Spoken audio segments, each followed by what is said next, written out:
Coming to you live from downtown Detroit, this is Benzinga's Pre-Market Prep with your host, Joel Elconin. This is a volatile puppy here, isn't it? And Dennis Dick. I'm bidding a penny. I will buy the stock for a penny. With everything you need to start your trading day.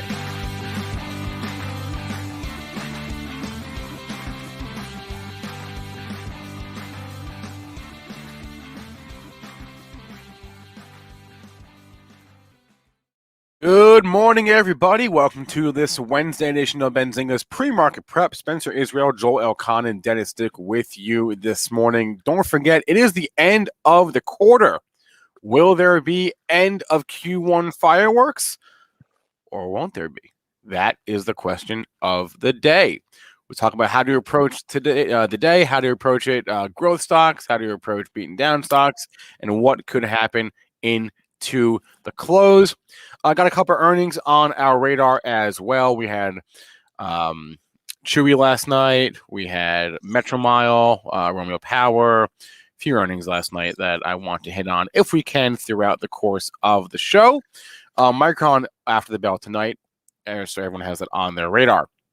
Our guest today is Sean Udall, CIO of Quantum Trading Strategies. We'll join the show at 8:35. Don't forget, everyone, please hit that like button. If you want to show us even more love, hit subscribe, and that'll help us out on YouTube very much. Before I throw it to Joel, one in the chat, if you fell for Volkswagen's dumb early April Fool's prank, because I did. I will plainly admit that I fell for that prank. Joel, Dennis did too. Joel, did you fall for the Volkswagen thing? Yeah. No. Okay. Joel has a brain. Two of us do not. All right. Let's bring up those charts, Joel. How are we doing in the overnight session? Got a little green here. Up 5 handles, 52.75. Tight range overnight. Pre-market high, 57.75. Just under the intraday high from yesterday. So we still got all that resistance just above that in the 39.70 handle. Pre-market low, 39.41.50. Don't have anything there for you, folks. Crude, that's down 36 cents here at 60.49. That's trying to remain in the $60 handle. Gold lost 1,700. Doesn't look in a big hurry to get it back. That's down $1.30. Silver slide in. We did dip under 24, 23.74 low, back above 24, but down 9 cents at 24.04.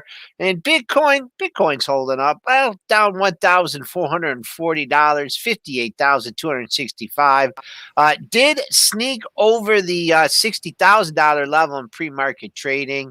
But here we are trying to make that close over 60. So we have, I believe we have an ADP number today. We're going to have jobs number on Friday when the markets are closed. I mean, it's just end of the quarter. Kind of a funky day here, Dennis. What are you seeing out there in the after hours and pre-market trading? Nothing. This was a quiet after-hours session. This has been one of the quietest pre-markets we've had in a while. Is it the calm before the storm? Hair indicator says yes, because my hair is crazy today. I looked in the mirror and I was like, oh, wow, I could buy myself a comb one day, but I have not bought the comb yet, so we'll just go with it. But I think you'll see, hopefully, some fireworks into the close, because we do have the end of the quarter, Joel. Window dressing, yay! Yeah, I mean, little dress them up, dress them down. I mean, you know, how are the stocks? Are the DAWs going to show some life? Are they going to take some profit in some of the high flyers? Or looks like everyone's still pretty quiet yesterday, pretty quiet today so far. Everything is quiet here this morning. So like I said, calm before the storm. We had a nice rally in growth here yesterday, and maybe it's not surprising that we get a little bit of a rally into the end of the quarter. We know we have money managers that obviously have a lot of growth names there, and there would be some incentive to try to get these prices higher for their March 31st reports to their customers. So I think, you know, when you see this rally in Tesla, nice rally yesterday from 591 to 644. So up over $50 from the lows. So the oversold is bouncing here now. I think if you get a nice bounce into the close and it continues, I think you sell it. I think you sell the strength into the growth names. And, you know, maybe this is the opportunity. If you've got too much growth, maybe this is going to be the opportunity to lighten up. We keep talking about that. We've seen it in the last month and a half. Every time we get a rally in the big growth names with the high PEs, it's been another selling opportunity. Just as much as buy the dip was always winning in 2020, sell the rip has always been winning here in the last 45 days. So I don't know if that story changes here. I don't think Tesla's just turning on a dime at the start of a new bull market. I tend to think that you're getting a little run up into the window dressing, and man, that's a nice selling opportunity. Maybe, and this is a scenario analysis, but maybe we get that strength into the close, and maybe that gets you out of a bad trade. What do you mean they? You talk about the Money fund managers. man, are they all on the same side though, or all going against? There's a lot other? of growth. Yeah, pretty much, Joel. There's a lot of people who are stuck in growth, and there's a lot of money managers who are looking at their accounts, and they were way overweighted in growth, and they're looking and saying, this year has sucked so far. And I don't think it's not collusion. It's just that overall, we what we call window dressing. What we see at the end of the quarter is violent spikes in stocks, and sometimes it's people pushing price around. I mean, if you have institutional money managers, not individual ones, maybe smaller, but as a whole, they can drive price. And sometimes they want to own certain stocks at the end of the quarter. Sometimes they want to sell certain stocks at the end of the quarter, so that can be influential as well. There's lots of different aspects to it. But I don't think it's coincidental that growth started to show life a day before the end of the quarter, when it's been not showing life here for the last couple of weeks, really. I mean, you get these spikes. We've been getting spikes, but the trend on a stock like Tesla has clearly turned to the downside, at least in the last month and a half. So I think you're still buying dips and selling rips. You're buying dips on stocks and uptrends. You're selling rips on stocks and downtrends. And I think Tesla is now, overall, if you go in the long-term monthly portfolio, it's still in an uptrend. So still to be determined. But, talk about your Zooms and Pelotons, which have clearly started to form downtrends here. You get a nice spike in those here today. I think you'd use that opportunity to lighten up. That's just my opinion. I think don't you also have some options quarterly options expiring today too? Some of those, don't those on individual stocks? I thought I saw weeklies at the end of the week. The weeklies will be tomorrow. I don't know anything of end of the quarter options. No, there's on individual stocks. Nothing. No. Indexes. No, not to my knowledge. No. Okay. Well, maybe it'd be a good idea. Maybe there's a new product. Maybe you're going to create a new product here, Joel. There you go. You can get rich right now. You can quit the show. Go create new end of the quarter option expiration. They got everything else. There's daily right? options. It seems on SPY and stuff. So maybe we just need daily options on stocks. More money for the exchange, more money for everyone, except the option buyers. All right. Marcus would like that. He likes rating his options. He'd like more options. Exactly. So where do we got to go? Not much on the earnings calendar. Well, there was a couple really interesting ones. I mean, Chewy, I think if you're going to go to earnings, you might as well start with the one stock that everybody likes to trade. The one stock that was in the gutter, the one stock that started to show life yesterday ahead of the report. Again, buying these stocks ahead of the reports has worked well. But again, that was a growth trade too. A rotation to growth was pretty much all day yesterday from the open to the close. So the report's on the absolutely right day because growth started to get some love for 5-6 hours. Then you have a growth stock report and they're like, yeah, we're back. Dog food, hot again. What were the numbers? Well, just real quick, the chat once again has my back. Randy Tink says SPY quarterly options expire today. Okay. That was backed up by RFCCW 949. So I guess it's you guys are 0-2 so far today. There is always something expiring anyways. Oh, okay. They always expire. There's always something expiring. Thank you, chat. Coming through in the clutch. All right. Chewy reported earnings last night. As Dennis mentioned, the numbers were good. Q4 adjusted EPS, they made 11 cents per share last quarter versus a 10-cent loss estimate. So either that number was adjusted or they just had a huge beat on the EPS print, did CHWY. And the sales number, I'll give you that here as well. Revenue, $2.043 billion versus a $1.96 billion estimate. So they beat the EPS number. They beat the sales number. And the stock is up, as Dennis said, in the after-hour session or pre-market session here. They gave some EBITDA numbers as well. Everything was good. It was all the headline numbers were all good for Chewy. And I do wonder how much of this is, I don't want to say GameStop related, but like Ryan Cohen related, maybe. I don't know. Well, there is that relationship too, which you have to respect, and obviously GameStop here, it continues to hold up well.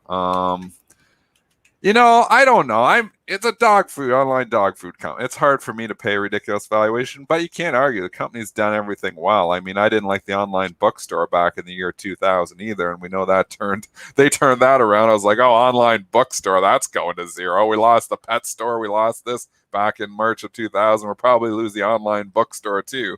Well, the online bookstore just had better systems in figuring it all out. Could Chewy be the Amazon of 2021, going forward, if they start selling everything? It could be. There's probably going to be another one. But I don't know. I'm not coming in here and buying it up $10.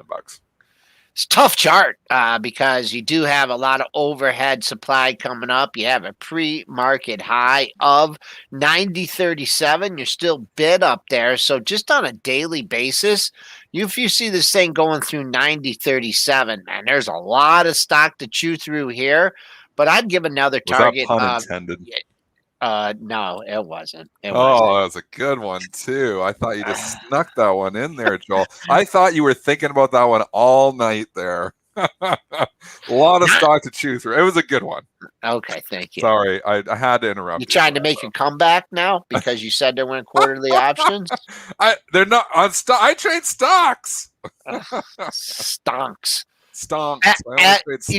You go through this pre-market high, then you want to see 92.87. I mean, that's what the dailies are telling you. Longer you take to get up to 92.87, maybe you'll roll over. But I mean, that's what I'd be gunning for. If I was long, I'd say take out that pre-market high, get to 92.87.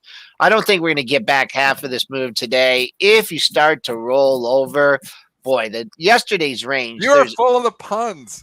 Chewing through, rolling over. This is just the dog type of stock. Dog days for Joel here. He's so full of unintentional puns today. Do you want a treat, Dennis? That one was intentional. that was good. I would say if it comes back into obviously the bottom of yesterday's range or top of yesterday's range is one is 81.67, but there's these 3-4 highs here. So if you come in, maybe you see some support at 87.5, 88, but that's just saying they don't take this out to the woodshed, and just take profits, bring it all the way down. I thought you'd say take it out to the doghouse. Yeah. Yep. Okay, we need to get off, Chewy. Yeah. Way too many puns early in the morning. I do want to note that it was their first quarter of profitability, and it was an all-time high in revenue, quarterly revenue for them. So it was their best quarter in the company's history last quarter. So good job for Chewy. Let's go to Lulu. How about we go Lulu?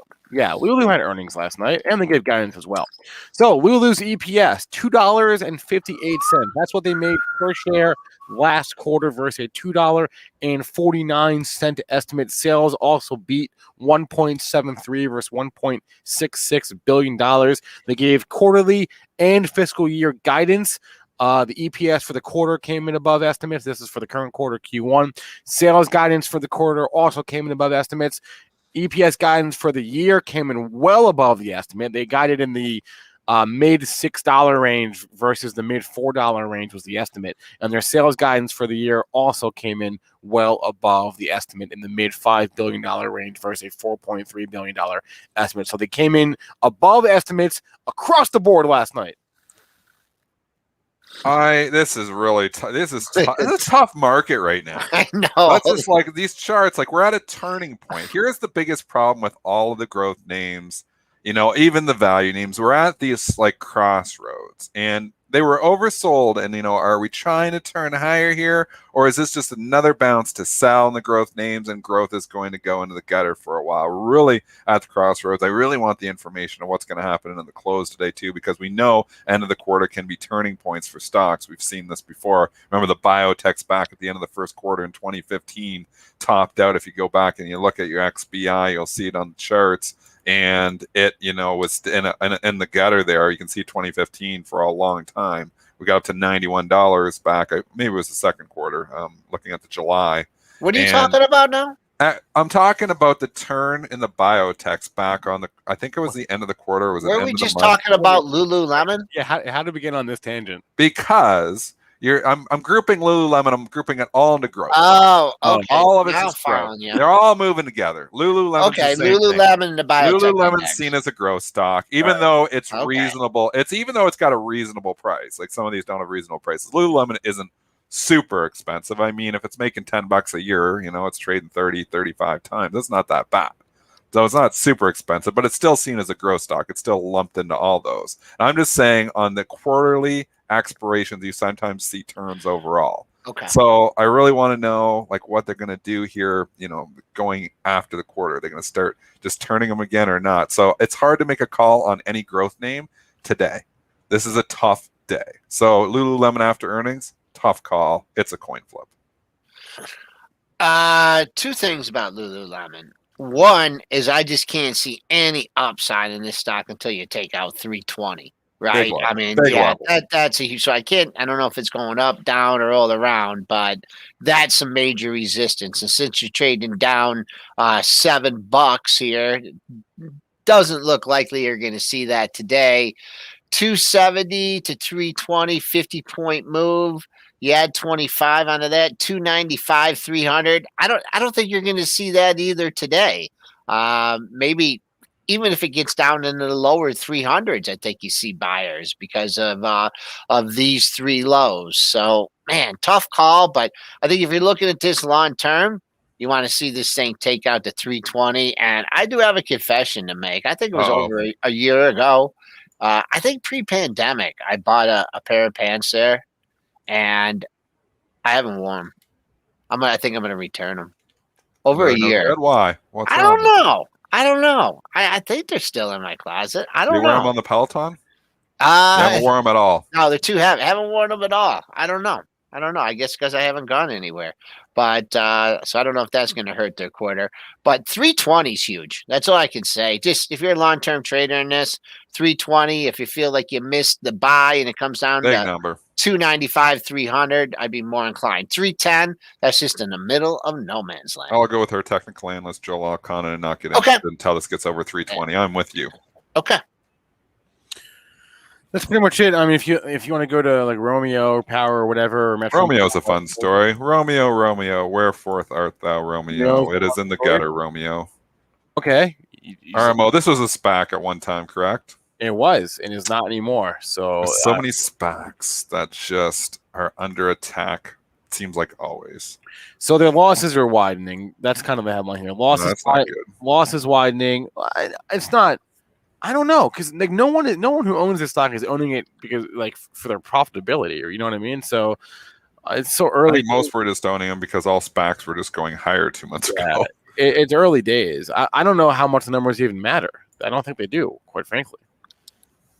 They seem to matter. It's down 14%. The low of the move, 842. That's your level. That's your number. That's all we got for you. That's the all-time low we're talking about here. So, when stocks are making new all-time lows, I always say you gotta go. Yeah. Just as much as you like owning stocks making new to all-time highs, you don't want to own stocks making new all-time lows, because new all-time lows beget newer all-time lows. So 842. That's what line in the sand. If you want to come and take a flyer and say, I think it's going to turn it around, you want to stop yourself up below 842. You never want to own stocks making new all-time lows. Someone's bidding it here. I mean, I don't know if it's an iceberg or what it is, but someone's bidding it. You had the 866 low. I mean, someone likes it here, 850 to 870. I have absolutely no idea why, but that's what it's looking like in the pre-market. Take out the low, boom, they're all-time low. Not much. What do they do? It doesn't even make any difference what they do. I mean, it's electric cars. Remember, guys. Remember. Okay, we got. What do you say? What's going on, Mitch? I'm sorry, it's battery. Hey guys, remember they could get some battery support. One of the things that's been talked about is charging points and things like that. So let's see what support they get from the government. Is that what Romeo does? Is charging points? It's charging stations. It's battery. Batteries. It's battery. Battery partnerships with EVs. Keep Mitch on here for a second. How many charging station stocks are out there? There's like I think like 6 or 7 top plays, probably total plays. There's like 8 or 9.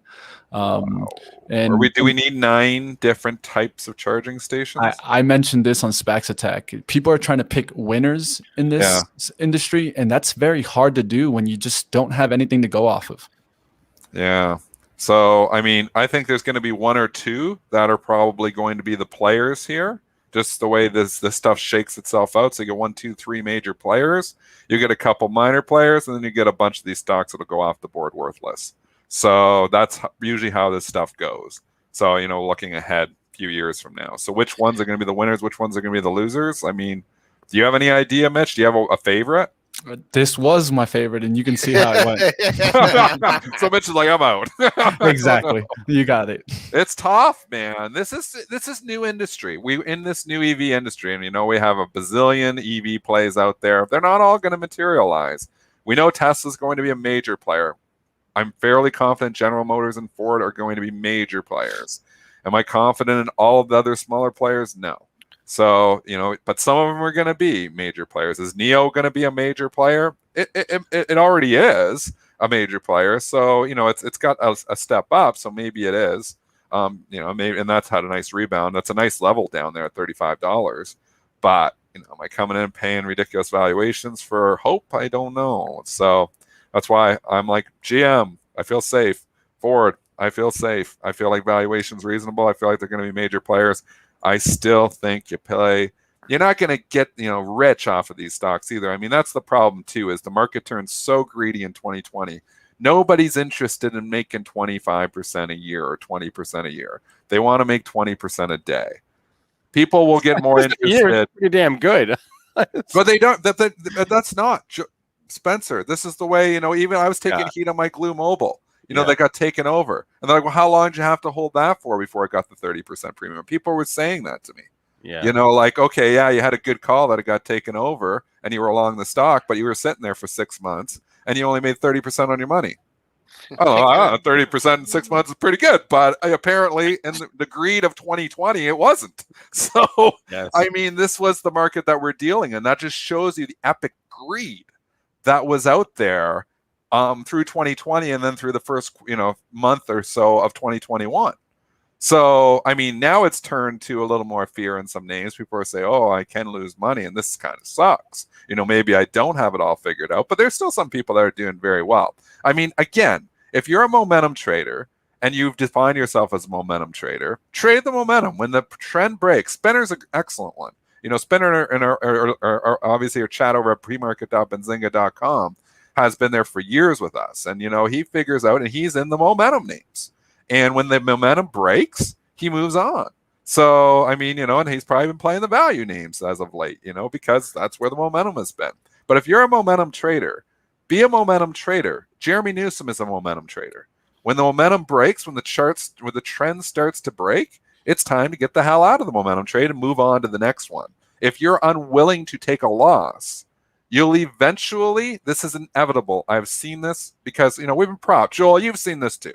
We've seen thousands of traders through our prop firms. The same traders, you can pick them out almost on day one, the ones that are probably have a chance at success and the ones that have no chance of success. The characteristic trait of a trader that has no chance of long-term success is the trader that is unwilling to take a loss. Because if you're unwilling to take your losses, eventually you will get into a bear market and your whole portfolio will be full of red losers.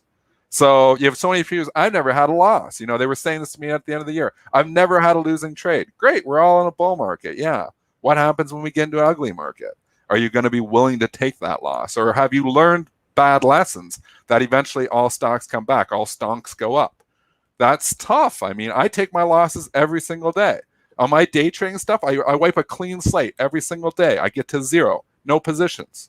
I take winners, losers. Out every day. It's day trading. I'm out. This is overnight trading too, but I'm out. By 10 a.m., I'm usually flat on everything on my day trading account.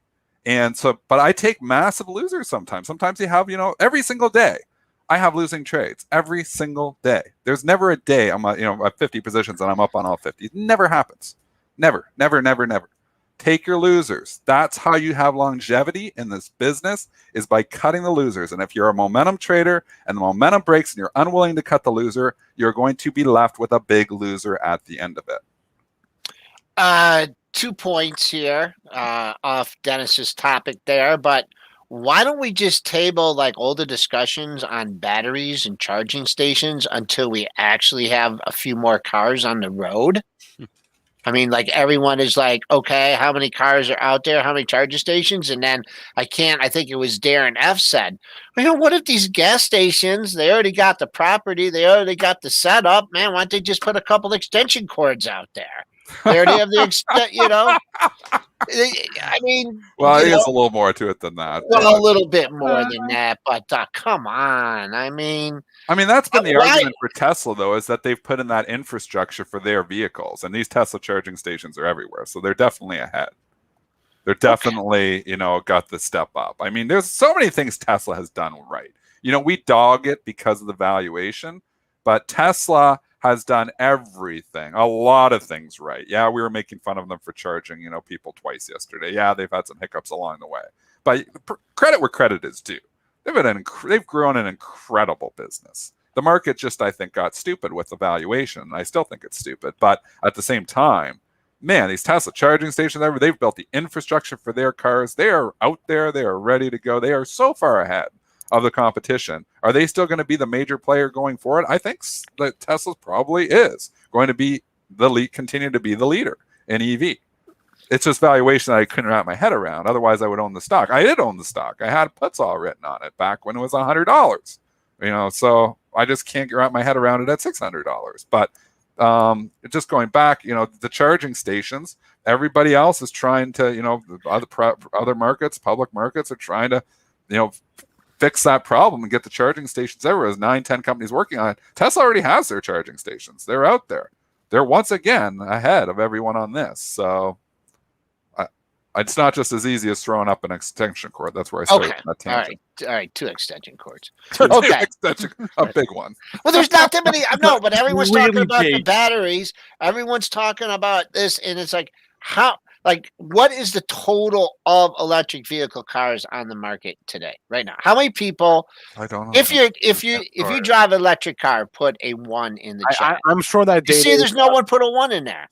There's no one driving these things. They haven't given them a chance yet. Give them 2 seconds. Look at that. Who drives an electric car? Joel, you got to give him like a second to there's like a 5. Okay, look at that. There's not one person. I think we all agree. There's a delay in the stream. There's like a 5-second delay. Look how many ones.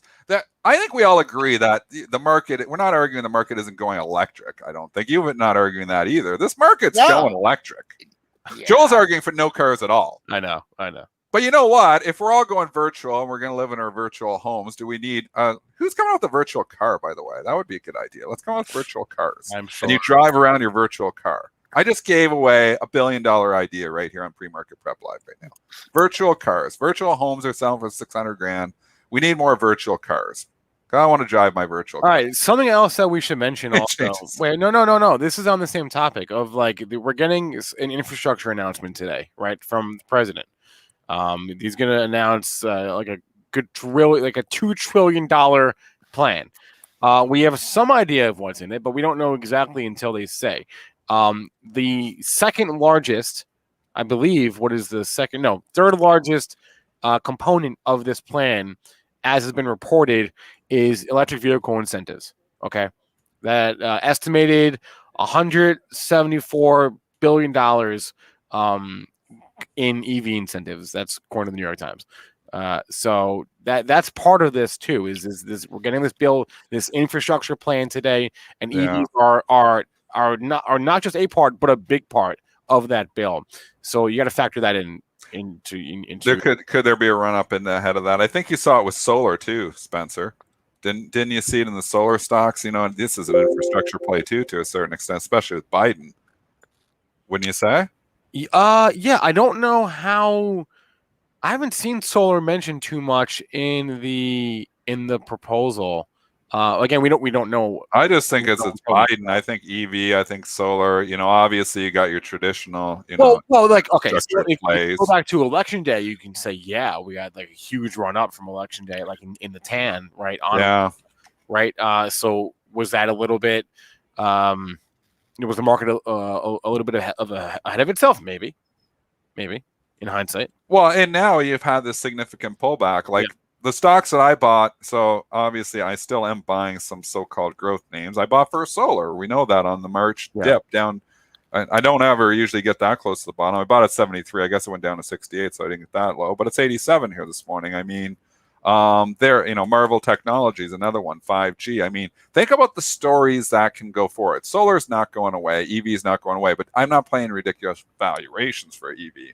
But you look at Marvel Technologies with the 5G, taking away from infrastructure just for a second. I mean, you can go with the infrastructure story too. I mean, think about your stories going forward. What is going to be the driver of 2021? Crypto's not going away. I think the NFT thing is not going away, even though I think it's crazy. I think, we still are going to have spending. There's still going to be stimulus. There's infrastructure bills coming. I mean, are we getting to a reopening? Potentially.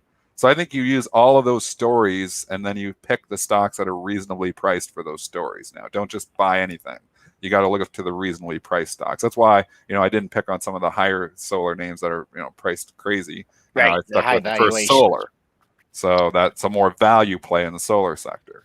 So I don't know. That's the way I'm playing it. But what about infrastructure plays? I mean, there's Did you see X yesterday? X had a hell of a day. The steel. That's a good call on infrastructure. Yep. I mean, NUE has been on monster. NUE is like the top performing stock in my long-term portfolio. I told you not to sell it at 70. I haven't sold any. I didn't sell it. I taught you out of it. I taught you out there. For one thing, I taught you out of selling something. You did good for me on that one, Joel, because I wanted to sell it at 70. You did. And then Kramer is relentlessly pumping it every night, so that helps it as well. I don't know. It's come to 82 now. I almost think it could go to 100. I'm talking my book here. I've been in this stock for like a decade, though. It's been like, this has been a dog for me, though. Like, it's finally this dog is barking.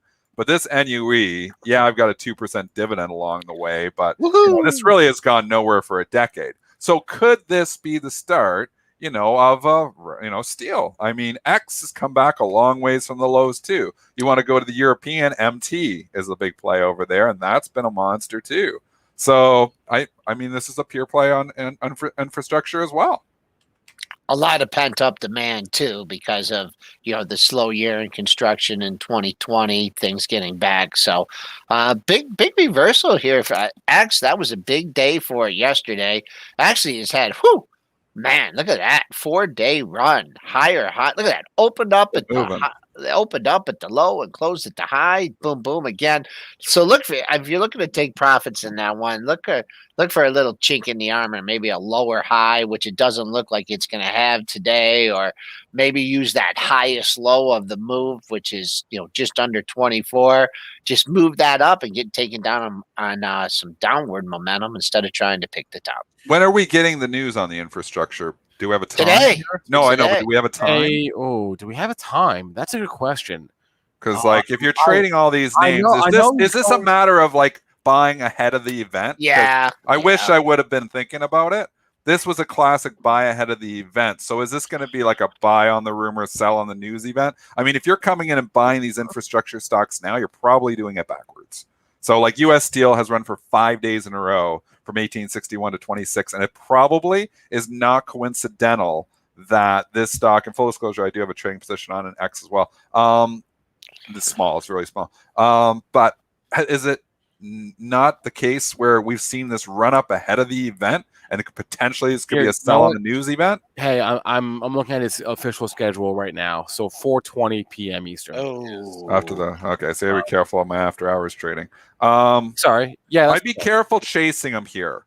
They've run a long ways. It's been a great play. Like I said, I own Nucor. I own some of these things. But if you're just in these for trades, I'd almost think about locking it in before that news. Because it could be one of those, or sell part of it. Yeah, I think so too. Just our opinions.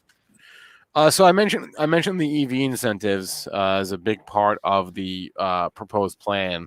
Other big parts worth noting: affordable housing is going to be a big part of it. $213 billion is what that could cost. That part of the plan. Roads and bridges is a big part of the plan. $115 billion going towards that, and $400 billion. This is the largest aspect. $400 billion to expand in-home care and benefits to seniors and those with disabilities. So you can look at stocks like BKD, maybe, right? Brookdale Senior Living. This may be a stretch, maybe not. I don't know. Brookdale Senior Living.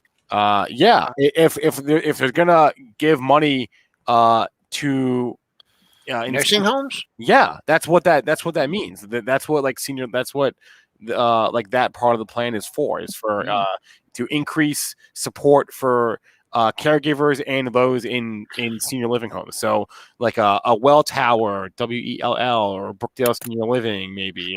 There are a bunch of those kinds of stocks. UHS That'll be stuff we don't think about too. Yeah. I wouldn't have thought of Brookdale Senior Living. That one wouldn't have been on my radar. What's the symbol on that one? BKD. UHS is one. So the largest individual aspect of this plan, again, proposed plan, is the support for in-home care, or senior care. Senior care is what I would call it. So I don't know. That could be a stretch. I could be off base there. But Aaron Morris, we don't know though. Aaron Morris is saying Teladoc for in-home care. Maybe. I think Teladoc is just hope. Although here, I could be way off base because this is from Crazy Clan in the chat. It actually could be the other way, right? If it's support for in-home care, that would be a negative for those types of senior living communities. So I think the point here, and Spencer, you're making a good point too, is there's going to be winners and losers when we get the actual infrastructure bill coming in, and that's going to shake out. So we don't know all the details coming in, where the money's going to go specifically. Obviously, we're going to get more details on it, but there's going to be like winners and losers here. There's going to be some stocks getting hit too that maybe there was expected some money to go this way, and it's not going that way. So I think, it's not like everything wins here, right? Right, exactly. It is. Yeah. That's not how this is going to go. So we can all speculate, what's in there, but we don't know yet. We'll find out at 4:20. How about that? That's the plan. All right. Sean Udall is supposed to be joining us. He said he's there. He said he's backstage. No, he's not. Let me. On SPAC stage. Okay, backstage. Don't see show playing now. Let me. You know what? Here, I'm gonna tell him I'm gonna email him right now. There's a slight chance I sent him the wrong link. Oh, he's on an old show. That would be user error if that happened. I did that once. I was backstage sitting and I was on the wrong, like a show that had already played. Tell him I just shot him an email. I just shot him an email. Okay. All right. Okay. All right. Sorry about that. Way to go, Spencer. Sorry about that if you're listening, but again, he's not because he's trying to get on. Micron earnings tonight. Yes. Ooh. Reminder, everyone. Micron raised their guidance on was it March 3rd? I think it was March 3rd. Yeah, it was March 3rd. They were presenting at the conference and they raised specifically their Q2 guidance, right? Like as in their current quarter, because their fiscal quarter is they're reporting for their Q2 today. Yeah, they're a little bit off, right? Right. So they raised guidance for their quarter they're reporting for back early in March. So expectations are high. Ooh. So this was, I've screwed up this stock so badly because I was so bullish Micron back at 35, 40, 50. And I was in it, out of it, trading it. And then I started trading it in my long-term portfolio, which you never want to start doing. I was like, I'll just keep trading this between 40 and 50. And, you're trying to scalp money in there. Now I've watched the thing. I sold my last shares around like $48 or $49 back in summer of last year. And I've watched this thing go to 87 without me, even though I was bullish the stock. So it's trading your long-term portfolio. You got to try to separate it. I struggle with that. I've struggled with it for 21 years where you start looking and you start like, I think, I can time this better. I think I can get a better entry. And sometimes the best stuff in my long-term portfolio is the stuff like I just never touch. And if I wish Micron, it was one of my core holdings, and I wish I wouldn't have sold out of it. I sold out of it thinking it was going to have another rollover, and it did not. It's been straight up ever since. So I'm just mad at myself, disgusted at myself that I no longer own this. Great. I got a great level for you guys. Whether or not Dennis had it in his portfolio, sold it or whatever. 88 and a quarter. Boom. That was your high, 2-day high, 3-day high, 88.14. Halfway back of this move from 96 to 80. Boom. 88's right there. That's your level. You take that out, you hold that level, you're going back up to that all-time high. Just important. Or even if you go above it today and you zig and you zag and you just kind of hold in there, you don't take out that 85 low.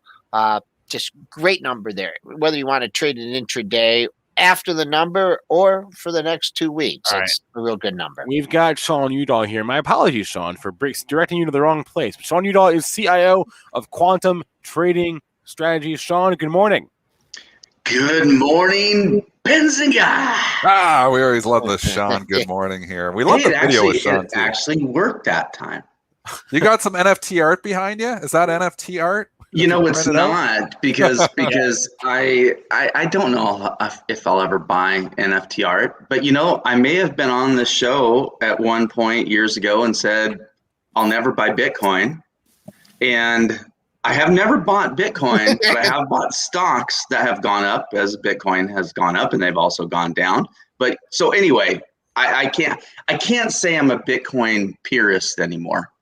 I'm now been tainted by the evil that Bitcoin is. We all got turned eventually here. I used to hate Bitcoin too, and then I wanted to wear a shirt that I said I love Bitcoin. I want to belong Bitcoin here. Well, I mean, I still effectively think it's worth zero. I mean, it is. It is kind of worth zero, fundamentally. It's a completely made up thing that now people believe has value. But I guess if it has value long enough and if it's adopted. Now, remember, I've always been a blockchain bull in a Bitcoin. So blockchain is finding lots of new applications, which is incredibly interesting. So it's still very, very nascent in its time. Anyway, you were talking long term, which is one of my favorite things to talk about. And I don't know where you guys were going with that because I came in late. We don't know where we're going with it half the time. Yeah, I mean, but you said you struggle with how do you balance long term, short. Honestly, I think that's probably one of the hardest things to do, especially to do well. I think I'm pretty good at it, but because I kind of distinctly try to keep things in two buckets, but it does mix and you do look at things and you're like, wait, I was never going to sell this. And now it's at a 30% drawdown. And then there's something else that you said you're never going to sell and you sold it 5 years ago and it's up 300% from where you sold it. So you know what? There's no such thing as trading perfection, period. I mean, that's maybe, what you got to look at is just doing your best you can. Like I try to keep it separate. I mean, but like I got the long-term account but the best things in my long-term account are the stuff that I never looked at. I just kind of stuck with it. And I was like, okay, I'm just going to stick with those. And then it seems like it's hard to get to that point though. It's like I put something in the long-term account and then it goes up 30% in a week. And you're like, well, that was just ridiculous. I'm just going to take that gain. And then, it pulls back. Maybe you timed it right and it pulls back a little bit, but then it just blows and keeps going and going and going. It's like, why did I ever sell that? Yeah. Well, I mean, I just think you got to pick parts and do that. You know what I have done, and I don't know if this is something you guys talked about much. I actually took a few of my long-term positions and actually started writing calls on them late last year pretty aggressively. And I'm a call writer, but I'm not like, it's not like I'm not a dedicated call writer. I'm basically a volatility call writer, Dennis, you'll know, and Joel. So when volatility spikes big and call premiums become rich, I definitely write calls. The rest of the time, it's really, really selective. But when when call premiums exploding on the whole market, and you get, Stone Co. Remember I said I'm never going to sell that, never going to sell out of it, I should say. STNE. Yeah. I collected as much as like $14, I believe, on an 80. Or a 70, might have been a 77.50 just recently. And, the stock was probably about 82 at the time or 79 at the time. Anyway, there's companies I have in my portfolio that I've added 20, 30, 40% of total value to, versus the current stock price in probably a 3 to 5 month period of time. So that doesn't occur all the time, but when you get that kind of call writing environment, it's excellent. So do you ever take any of the proceeds and buy puts with it? I generally don't. I can't say I never have because I have, but especially if you're getting that much premium, that's because you're only protected. You're only like if you sold. I don't have to tell you if you sold the 80 call at $7. Well, you're covered, right, to 73, but after 73, you're kind of hanging in the wind. So Yeah, but how I would look at it is I'd never look at one call right as a distinct thing. So I kind of say, okay, this is the fourth time now I've written calls. I should keep track of this. I don't. But I sort of say, look, I mean, here's one, SPG, Simon Properties. Own it from 55. I've definitely collected 25 to 30 points of call premium. So if you start looking, so I kind of look at it kind of on a per annum basis, I think would be the best way. But anyway, don't want to get to it, but that does help you. My main point was that helps you keep long-term positions longer if you're collecting good call premium. And I don't care at all that Stein's gone from 90 to $60 because I covered a huge portion of that drop. And now I kind of like the stock. I don't know if I'd buy it here yet, but in fact, I got a Twitter debate not too long ago. I said, look, somebody was touting it like 85 or something. I said, it doesn't matter how much I love that stock. There's no way in hell I'd buy it at 85 because I bought it in the 20s. So there's no way I'd buy, but that doesn't mean I'm selling it. But there's no way I'd buy it here anyway. What about? I want to ask you. I want to ask you a former darling that you had and had a big run up, and now it's pulling back. Redfin. Is this guy had the big run? I remember you talking to the Stein Green when it was in the 20s or the 30s. Had the run up, almost triple digits, coming back down. You still in? You want to get back? I know you probably sold it a little bit too early, but what do you think of holding this $60 level moving forward? No, I actually like it. It's still in. I publish a top 20 list. Haven't changed it much lately, but it's still one of my top 20 names. As is something like an ESTC or a Micron or whatever or Qualcomm, but. The whole thing with Redfin is, and I would say this is the most important thing, and this is the thing I keyed on, the TAM is massive. So TAM is total addressable market. The TAM is massive. I still think they're super underpenetrated to their TAM, where, we saw some companies like, let's maybe mention a Snow or something. We probably saw some companies come out and basically trade to kind of their TAM, which, a company's only going to capture a certain percentage of total TAM. And we saw some companies basically trade to basically the TAM. So again, bubble valuations. So do you determine your own TAM, or how do you come up with that figure? I probably use a little bit of my own, but a lot of times companies kind of talk about their total addressable market in various presentations, investor report. That's something that usually published via industry info. So I don't know if Redfin though has ever published a definitive TAM. I mean, the TAM is basically the real estate transaction market. So I don't even know if you can really measure it, to be honest. Is it $1 trillion TAM? It's massive. So that is, single biggest thing. You could love Zillow or you could hate Zillow the whole time. Basically, Zillow has been a TAM expansion story. So every time the stock has crashed, it's been a really good buy. What do you think about that now? That has crashed. It's better. I like Redfin better, and honestly, I like Open. I like Open a lot better, and Open's actually dropped a lot more percentage-wise off of highs than either of those two have. But Redfin, it's hard for me to buy something. Man, I was buying Redfin again, 15 to 20. So my cost basis was somewhere in there. By the way, I still have some. It's one of my larger positions in one of my IRA accounts, but I did. That was one I actually didn't sell too early.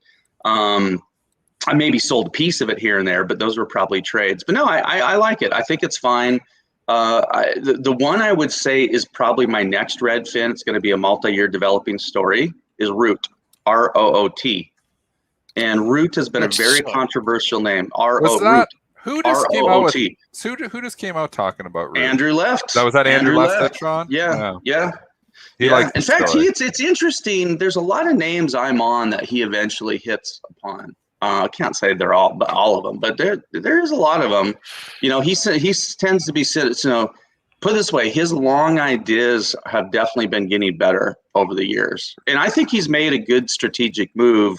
Didn't he post something? I'm not a huge follower of his, but he posted something that he didn't see much on it. He wasn't going to do the shorts. He was going to focus on longs or Well, that's something. because he was getting run over. Because he was always posting a short video, and then people were like running the stock on him. So he was getting caught, squeezing himself really by publishing his out. So therefore, you can't play that game. But anyway, I'm going to short the stock, then tell everybody I short the stock and hope it goes down because it started going the other way. You tell them they short the stock, and then it starts going up because the Reddit traders attack them. Well, but how many years did he feast on? He would post it and then probably cover into the post, right? Because the stock would be dropping a ton on a Citron short call. He had a 20-year run there where it worked. So. Yes. Yeah. Exactly. But anyway, so his thesis on root similar. Again, I think this is the TAM is the auto insurance industry. Well, it's bigger than that over time, but you have a huge TAM. It's very underpenetrated. You don't have much AI pricing of insurance. Insurance is arguably overpriced for most people, et cetera, et cetera, et cetera. So, it's going to be a weird stock. People don't really understand insurance math. I actually I did risk management for one of the larger insurers, so I understand insurance math. You have direct premium, earned premium, net written premium, policies in force, blah, blah, blah. Very few people understand insurance math. So now you have high tech entering insurance. And again, what was Redfin? You had high tech enter in Zillow. You had high tech enter an old market that was not disrupted by technology. It's long term, it's a pretty easy call. Short term, it's going to be bumpy. Put it that way. So, are you in the route right now? I am. That's what it's interesting just because, you got Sean Udall now, you got Andrew left, and I think you guys do your homework too. And I like to ride other people's homework as well. So when you get, obviously, we have had Michael Pachter and, he says he likes the stock. So I just wrote root down on my sheet here to do a little bit of homework myself. Yeah, interesting. Again, you can't, but I also like things that you can trade. And the one thing when Redfin was hated, and it was hated, and Joel remembers it was hated, it was a good trader, and it wasn't like it ever collapsed. I mean, even the Corona low, in fact, the Corona low might have been its all-time low, but the stock had actually started acting pretty good pre-Corona. And then lo and behold, a few months into Corona, Redfin actually was a huge benefactor of Corona, which I don't think was expected at all. I didn't expect it at the time. But anyway, it's a very interesting, very, very interesting. But anytime I can find a massive TAM, a technology disruption, underpenetrated TAM. I don't know. I'm trying to remember if I've ever I'm not saying I've made money right away, but I'm trying to remember if I've ever just flat out lost money on one. I don't think I have. Usually it's if you can hold them long enough through market corrections and crashes, you get paid really, really well. But it's hard. A lot of people can't hold stuff that long, either mentally or just financially. Any other SPACs? Yeah, no, I'm here. I'm just looking at the chat there. I was talking, but I was on mute, so y'all couldn't hear me. Oh, what were you saying, Spencer?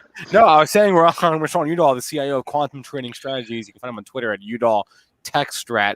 And there was a couple questions from chat, but I want to give Joel the floor because someone's asking here, had you been doing any coverage of Clover, CLOV? That's probably been one of the more disappointing SPACs. I can't say I'm out of it because I'm not. I have some. It's a small position. Frankly, all my SPACs are small positions because I think I own 18 to 20 of them. So I don't have a concentrated bet in any. They keep getting smaller on us too. I've got a few of these too. They keep getting smaller. I was gonna say, so formerly, but I don't know. I still like Skills a lot. I own that from 12. Is it possible I round trip it? It is, but I'm not going to round trip the full position because I already made quite a bit of money on the first couple pieces I had. So if you sell, if you own half, sell half, and you triple your money on half, do you really care if the other? You don't want to round trip it, but I'd be a buyer of it at 12 if it went to 12. But so what was the one you were asking? Clover. Here's the problem: when everything crashed, SPACs have crashed. So here's the problem: Clover looked great when Skills was still 32. Now, great great is a relative term, but on when Romeo was 20 or 30. I think I would buy Romeo over Clover, but I would probably wait and let Romeo show you a low, because they kind of shocked Wall Street last night. But this is a venture stage. Most people are not used to investing in VC stage companies. The beautiful thing about SPACs is you get a chance to buy VC stage growth. The ugly thing about SPACs is you get to see how lumpy that growth is in real time. Yep. The private investors, they don't care. They don't care they don't care about quarterly earnings and things like that. Hey, once a company is a publicly traded company, every quarter is going to be a huge price discovery moment, right? So if you're supposed to do, God, I'm trying to remember. Well, they were supposed to do about 120, let's say, for the year. They're going to do 18 to 40 million for the year. Does this affect long-term backlog, opportunity, technology? No. But you had some pretty shaky analysts on that call last night. So, in fact, I wrote to my subscribers last night saying, Romeo could echo BE. Do you guys remember BE? In fact, there was a short report on BE as low as 3, I think. They said to short it at 3, might have been 350. It went a little lower. BE went to $40 here in the halcyon days a few weeks ago. I think Romeo could set up long-term very similar to a BE. So BE did go to 5, and then it again had unbelievably, somebody said it was a short down there, went to 3, whatever. You guys could pull up a chart, but the bottom line is the stock's been incredibly good. Romeo is a harder call because their revenue base is not as proven. They have a great backlog, but now they're not getting fuel cells. So if they can't get fuel cells, they can't make their product and sell the product. So, you're going to have a lot of lumps and bumps. And Joel, you and I talked about this. I mean, I don't know if we predicted this, but we just said there's going to be a lot of SPACs that drop 35 to 50%. I don't know if either one of us thought it was going to happen in 3 to 4 weeks, but it's basically what happened. Yeah. What about one more that everybody continues to talk about and is pumped continuously by Kramer is BFT, which is now PaySafe. They just converted PSFE as the new symbol in there as of today. Some people are saying this is a value play, so I want to talk to my value tech stock. I don't know. What do you think of PaySafe? I do like it. I've owned it. But the first day it was announced, I believe it was in the 11s, and that's where I bought most of mine. You still own it? You do own it? I do. Still own it. Probably own 2/3 of it. Symbol me. PSFE now. It was BFT, but it changed today. Yeah. So Dennis, are they rating the symbol change? Because that's usually PSFE. By the way, I did buy some of that. Was it 3 Fridays ago now at $12.75? PS. Man, I'm so dyslexic. Okay. Just think PaySafe. I forgot to take my pill this morning. So here'd be a trade on this. If they raid the ticker change of the next day or two, it could be another trade, another buy. Sometimes I like this. The ticker change is what you're saying. Yeah, if they did this with another one recently. They basically had a ticker change and it dropped like 20 or 30%. So anyway, I do like it. I think I would say this is a more stable. This will probably be less likely to miss. They know the Wall Street game. If I'm not mistaken, they've been public before. Part of the company was public before. But I here's the thing about payments I think people forget, because a lot of payment stocks have really run. Yeah. But payments in effect is a reopen trade. So the question is, have they but this one hasn't, like Square has front loaded a ton of reopen, right? Visa, MasterCard, they haven't been hit. But there have been some payment, like EEFT, European payments play, was really hit by Corona. It's come up a lot. I don't know. I kind of like these payments plays. I think they'll be relatively strong. But yeah, I like it. Put it this way: I like it as much as I like probably any SPAC. I don't know if I would put any SPAC in the category of a Qualcomm, but not even close. But you still like Qualcomm up here? I do. In fact, Qualcomm has actually put in a really nice correction. Mm-hmm. I don't know. It was one I would say, did it really deserve the amount of downside? The other thing I like about Qualcomm is it started going down kind of before the whole market did. And then lately, when the market's been acting terrible, Qualcomm's been going sideways. So I actually think the chart's developing nicely. Yeah, I think they have a good runway in front of them.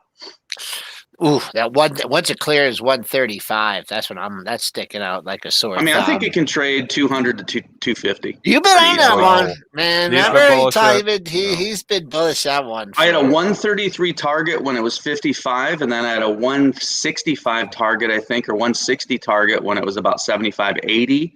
I haven't formally put a new target, but I think my next target's going to be something north of 200 on it. And what's that based on? Pretty much just valuation, price to sales, price to PE. I mean, in fact, I think at 200, I don't even know if it'd be a 15 PE on out year. Yeah, yeah, they make huge EPS. They're probably they're definitely in the bottom third of valuation on price to sales for all of semis. They might even be like bottom 2 deciles on valuation. So. And they have very high margin. I mean, it's just it's not Intel cheap, but it's pretty darn cheap for what they are. Let's talk Intel for a second. Let's talk Intel. Sure. Let's talk Intel. You had talked a little bit about the chip shortage, building a factory. They're kind of following your game plan. How long is this going to take? Is this something? Are you going to sit with this one for a while, or you expect I don't digits really soon? Any time frame? I'd say 2 to 3 quarters. I think it could be sniffing 100, something like that. I could see this one going to 125, 150. I think people forget about things like that's very knowable, like things like cycles, chip leadership. But the funniest thing about Intel was one of their best strategic assets, in my view, is the fact they can build chips. They're one of the better foundries on the planet. Now they're having a little trouble with 7 nanometer, the transition of that. But if you need somebody to build hundreds of millions of transistors and semiconductors, Intel has proven they can do it, and they've been doing it for decades. And arguably, if they build new fabrication facilities, they're going to be some of the best in the world.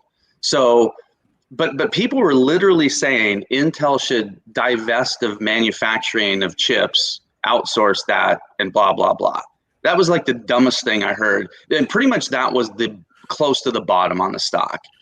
And I even wrote, I said, look, Intel, if one of the best assets they have is the fact they can build chips, what if they just start outsourcing and become a foundry? Well, wait, isn't that what they just announced a couple weeks ago? That now we have this multinational chip shortage, and oh, by the way, Intel has a good propensity to fill the gap. So anyway, we could go on and on and on about how stupid people were on Intel. What about AMD? Well, AMD had a technology lead, speed lead. They've been, put it this way, AMD's been in cycle while Intel's been out of cycle. But Intel out of cycle is still doing 73, 74, 75 billion a year in revenue. It's not like they're missing. What Intel missed is the communication semi run.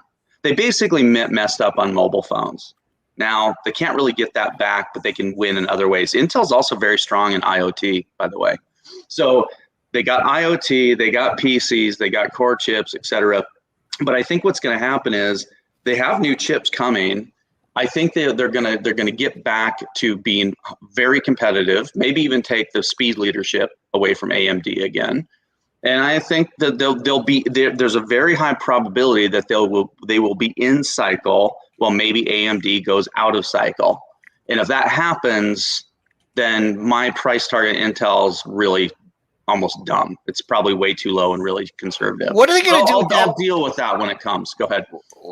I mean, are they going to do something with that Mobileye? Dennis has mentioned that a few times. I mean, Mobileye's out there. It's working. It has sales. I think it was probably a big overpay. When did they buy Mobileye? 2012 or 13 or something? I thought it was a little bit after that. Yeah, they probably overpaid. But again, very good assets, very good technology. Maybe what they should do is maybe sniff around some of these SPAC LiDARs that have now round tripped and are back to $10. Some of them are lower than $10. But that is the one thing they could clean up. Why now they are a backer of several of those, but why don't they just own a few of those companies, right? Why didn't they buy those companies when they were when they were cheap. Anyway, Intel, let's just say this. If they just invest their cash flow better, it's kind of like Apple way back when. If they just invest their cash flow better, they can basically grow their revenues by an extra 5, 6, 7% a year and become a very consistent revenue growth story. So I think they just got to clean up their M&A a little bit. But no, I think they're going to come in cycle. I think IoT is very strong for them. They're not really in mobile devices much. That's okay. There's plenty of other chips to sell. So yeah, no, I think again, it was, I'm not buying the stock now, but it's probably 10 to 12 points above where I was buying most of it. Sean, I want to ask you about a stock that we were asked about very early on in the show, not on the value side of things, but DocuSign. Have you looked at that? Yeah, I mean, once upon a time I owned it. Again, that's just kind of one of those bubble software stocks that I just don't think sets up very well right now. I arguably should have been short. Me, like probably Dennis and Joel, shorts got tough, so I haven't done a ton of shorting. I more just sell stuff and go to cash instead of trying to short. That would have been a beautiful short off of recent highs.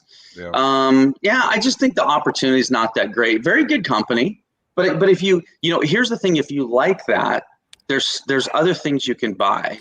You can buy JFrog, which I bought yesterday, and I bought at 47 a couple weeks ago. You can buy ESTC, which I was buying 45. I was probably buying as high as 65 to 70. Hey, that's come down a lot, man. 170 to 105, 170 to 110.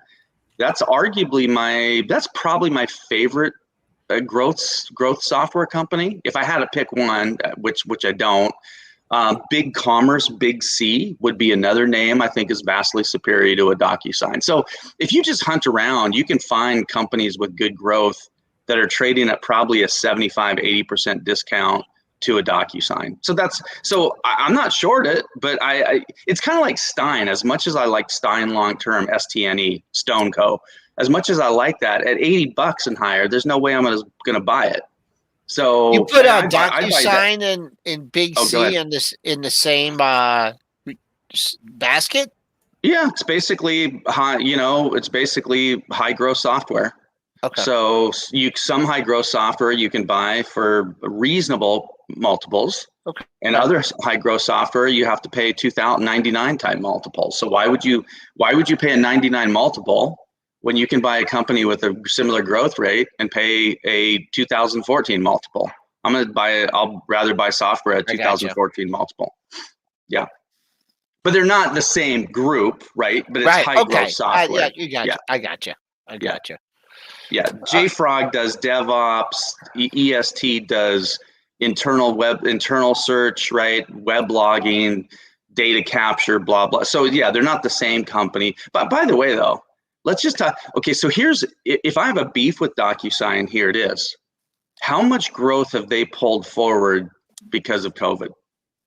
How much business? Now, the bull is going to say, oh, well, the world has changed now.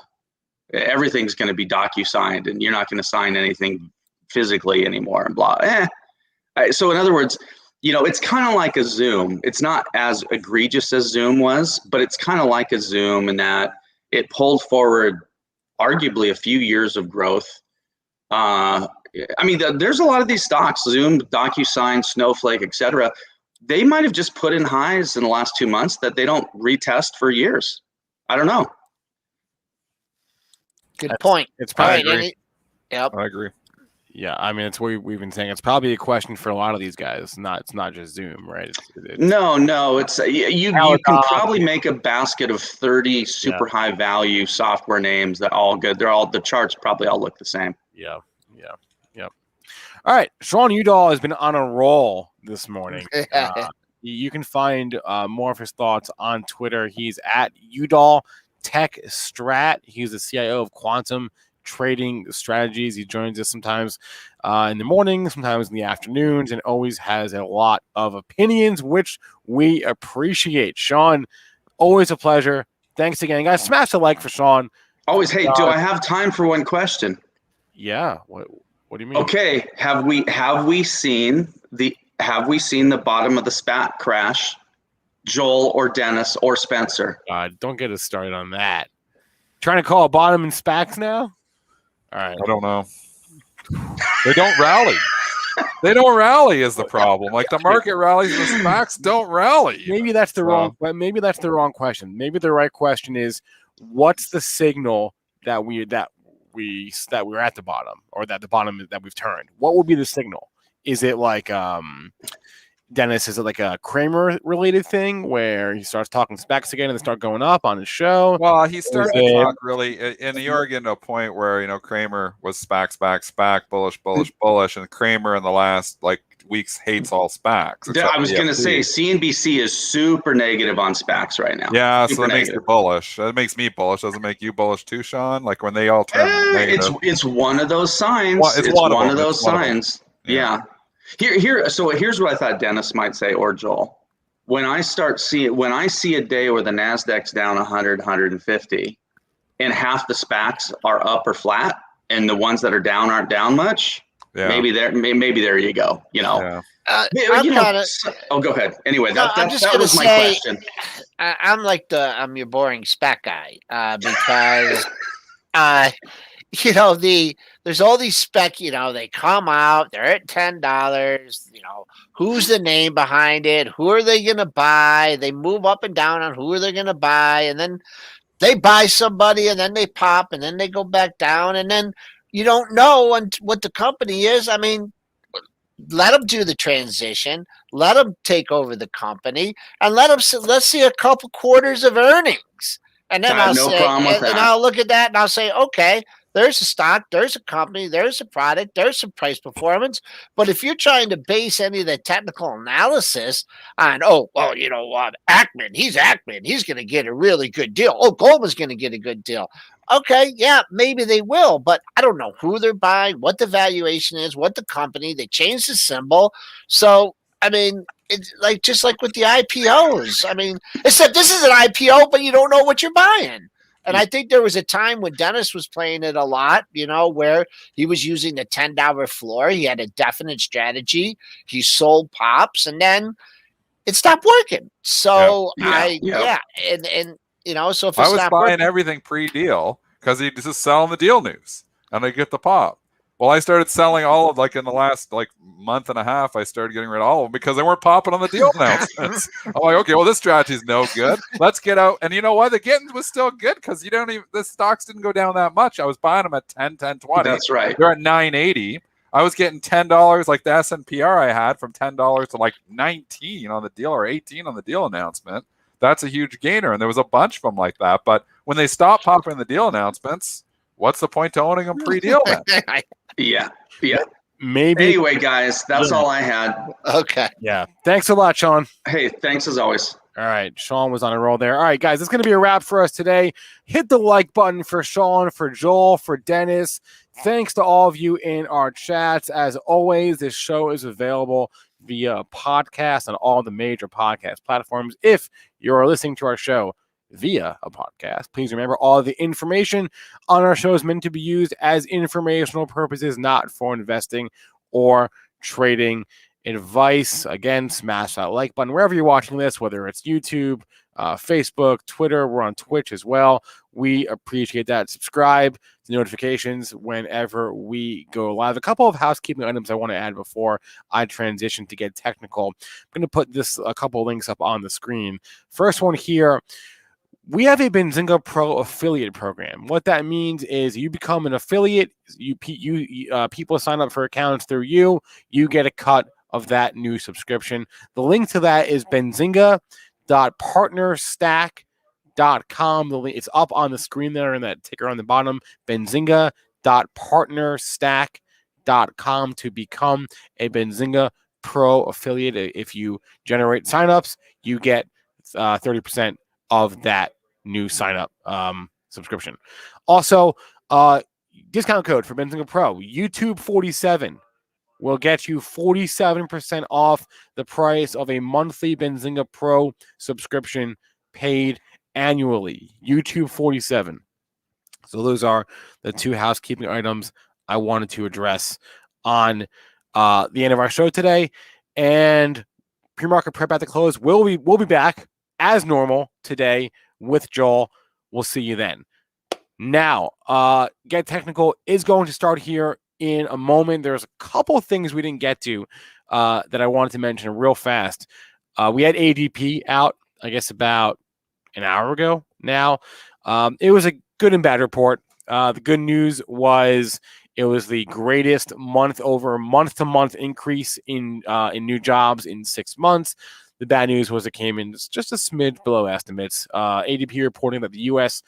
Created 517,000 jobs, or private businesses created 517,000 jobs in the month of March versus a 550,000 job figure. So just below that number again, but it was the biggest monthly increase in 6 months. The vast majority of those jobs coming, as usual, in the service sector. Also of note, the IT sector has lost 7,000 jobs in the month. This is a bogey for the non-farm payroll figure in 2 days. Doesn't always correlate, but it can act as a nice frame of reference for their jobs report on Friday. A couple other things we didn't mention on the show today: Pfizer and BioNTech. They announced this morning that they had a trial in adolescents aged 12 to 15 years, and their vaccine was incredibly effective. 100% efficacy is what Pfizer and BioNTech said. Not a single person in the trial ages 16 to 25 got sick with COVID. So I did not see. I mean, Pfizer doesn't really trade. It was up, I guess, this morning. It doesn't trade too actively on these news because it's so diversified. But BioNTech, you can see, I'll pull up the chart here, is trading up. I mean, they're both up in the pre-market session here. BioNTech up a little bit more. So that undeniably good news out of BioNTech and Pfizer this morning. Also wanted to mention BlackBerry. They had earnings and not a great report. I'll bring up the chart here on BlackBerry. Their earnings, not only did they miss, not only did they fall year over year, that was expected. They were expected to fall year over year, but they missed the estimate. They came in at 3 cents per share, which was in line, but revenue came in at $215 million, which was below the $245 million estimate. So they came in, not only was it a year-over-year decline again, but if you come in year-over-year lower plus below estimates, that's not a great sign. So stock is down 6.5% here in the after-hours session. You can see. And I mean, Canaccord is upgrading the stock, I think, this morning I saw, so they're still bullish.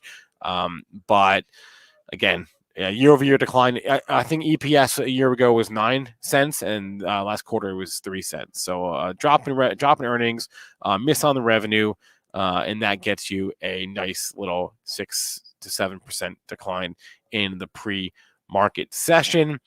13. I caught part of the conference call, or I caught some quotes from the conference call as well. It didn't seem like it was that bearish of a call. OP says we didn't talk Tesla. Yes, we did. We talked Tesla like an hour ago at the top of the show. So don't know what you're referring to there. Let's see. There's a couple of things I mentioned. Pfizer mentioned. Oh yeah, we had Walgreens. Let's go to Walgreens here. That was out of the top this morning. We didn't cover that. If any of you care about Walgreens Boots Alliance, I don't know if you do, but they had earnings this morning, and my news feed's being slow. So let's go to a different workspace. Let's go straight here. WBA earnings were out. There we go. Oh man, my news feed is sucking right now.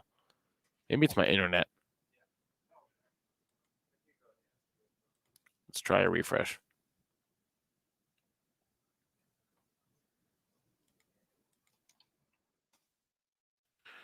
There we go. All right. Walgreens Boots Alliance Q2 earnings per share $1.26 versus $1.11. EPS beat. Sales missed 32.8 versus $35.5 billion. They raised their EPS guidance for the year.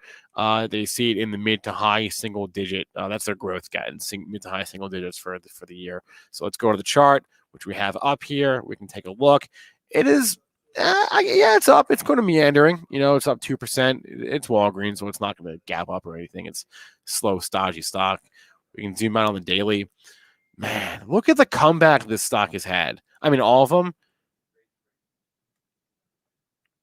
It's like Pre-COVID, do you want to own Walgreens? That's my question. Do you want to own a stock like Walgreens long term? I get it if you're playing for the comeback from COVID, but we've kind of made it already. So I don't really see the play there in Walgreens. James Adams is asking about BNGO. We talk about this one every so often. God, all these charts. I didn't understand this move in the first place. I didn't see if there was news this morning. Let's check in the news feed.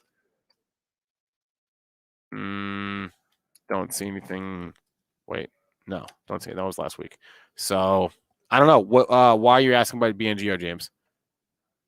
You long? You short? If you're long, you have a time horizon. I'd be curious. All right. I'm not sure where Neil is. I'll be honest with you guys. I'm gonna have to do Gate Technical by myself with Neil, without Neil, with producer AB, and me. Just some preview of today's slate. We've got Gate Technical. If Neil ever shows up, we've got SPAC Attack. A good interview today on SPAC Attack. We got the CEO of Latch on the show. That'll be at 11:15. We got a good power hour today, as always. We've got Ask the VC with Jeff Ransdell at 2:00. The entire show is going to, I think what we're going to do is each show will be about a specific investment idea, kind of like what we did with Sean just now on the semis. We're going to talk all about music streaming and investing in that in that space and the bull case, the bear case, stocks like Spotify, Warner Music, Tencent Music. Apple obviously has exposure, though they're more diversified. But we're going to talk about that entire space with Jeff Ransdell. That's Ask the VC at 2:00. First Trade next episode debuts today at 3:00. We've got Around the Bell, which is a show that we started and then we stopped, and now we're starting again. We had one episode a couple weeks ago. We're doing it again tonight. That's the plan. 6 p.m. Eastern time. It's like our most fun concept for a show. It's basically an around the horn style show. If you know ESPN, just not about sports. It's about stonks and markets. So that'll be at 6 p.m. tonight. I'll be your host, your dulcet host. I'll be trying to bring order to the chaos and bring chaos to the order. So super excited for that today. That's pretty much what I got on the housekeeping front. Pandora got bought, right? Sirius. That'll also be good call, Vegas. That'll be discussed with Jeff at 2:00. Let me see if I missed. There's one more thing I want to add actually on the Sean Udall discussion. He made a great point about SPACs, right? Understand not just the company, but what kind of business are you owning? When you buy a SPAC, post-merger SPAC, you're basically owning a startup. You're owning an earlier stage company. We've seen in the last decade companies wait longer and longer and longer to go public, right? Companies like Uber wait a long time to IPO. Lyft, Dropbox, these companies waited years to go to IPO. And these SPACs are going public earlier. And with that comes more volatility. So if I owned, any SPACs, any post-merger SPACs, I would try to just chill. I know you're probably getting crushed. I would try to not look at each individual quarter, and I wouldn't buy it unless I was willing to hold it for the long term, right? Again, these are earlier stage companies, and with that, I do still own my SPAC ETF. I'm getting crushed in that, but you got to understand that these are earlier stage companies. If you're going to buy one, know what you're in for. You're probably in for a bumpier ride, but understand the business. And it's not the same thing as buying an established company, like an Apple. There are different stages in their life cycle. So I thought that was a great point by Sean. And I just wanted to echo that point. And also he asked about when's the bottom or when are we going to turn around in SPACs. I just use growth. I use ARKK as my indicator, as my bogey, right? So maybe when ARKK turns, that'll be the sign that growth is turning. and when growth is turning, SPAC might turn with it. So I look at the ARKK. I don't own that one, but I look at it every day. Right, this is my bogey for growth. If ARKK starts going up, then that's my signal that growth is back in favor. And otherwise, I'm just staying with this trend, which is that growth is, which everything is just sort of range bound at the moment, right? We're not doing a lot really in that market. Producer AB, do you know where Neil Hamilton is? I don't think he doesn't. Oh man, I think Neil. Hey, what's up, AB? How we doing? Is Neil MIA today? That's yeah, he's dealing with some serious, I think, like rap business or something. Not sure. I was trying to talk to him about, because I invited David Green to come on and do some live trading at 10 a.m. Oh, guys, if you missed David Green, oh my God, probably our realist guest, our realist host. He's just like super real, like super New York, right? Just like super real though. Yeah, we did a show with him Monday at 2:00, and we're gonna do that every Monday from 2 to 3 on our channel here with him. But we got such great feedback in chat. I got a few emails. He is just like super, like no nonsense, no bullshit. This is how I trade. And he relies on the technicals a lot, which is why I thought it'd be perfect to bring on during Get Technical. It might be a little bit different because he's kind of doing live trading, which usually we're not doing during live tech or during Get Technical. But I thought it'd be a nice little treat. Yeah, no, I think we have to do more with David Green, honestly, because he was straight up. He was like, "Hey, if it doesn't work for you, like I'm not offended, right? Find a system that works for you." But he's trading all day, which I find unusual because not many people trade like throughout the day. But this guy is a 25-year veteran, was a trader on the floor of the NYSE, and basically just like retired and to start his own thing because he was so successful at it, and he was just like the realest guy. I thought like no bullshit, part trading, part I felt like it was like part therapy in a way. Actually, so again, that'll be every Monday from 2 to 3. But he's always going, so we may just bring him on intermittently at random points. So I hope he comes on today because he was yeah, Jeff is like right. It was like an East Coast vibe. It's like no bullshit. I'm an East Coast guy, so I felt like he was. You think most of our audience is on the East, or at least in Eastern time zone right now? I don't know we can look on YouTube and YouTube will kind of tell us, but I'm curious in chat where y'all are from. I know we got a lot of people overseas, but I don't actually know where. Tell us where.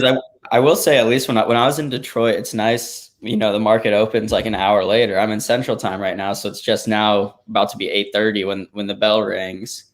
When you're in Eastern Time, 9:30, it gives you that extra hour to kind of prep. Yeah, I did not realize it was already 8:29. Let's pull up some charts here and just let's walk us into. So we're going to open in under a minute here. So this is a 1 minute chart of the SPY. That's what that shading is. We do not have futures up in Benzinga Pro as of yet. Oh, you changed the branding. Thanks a lot, Aaron. And we're going to wait and see. We got 30 seconds until we open. So taking stock, we are up-ish in the S&Ps overnight or on the SPY. Q's, same story, right? We're like up. There's not much to report on that front. Neil.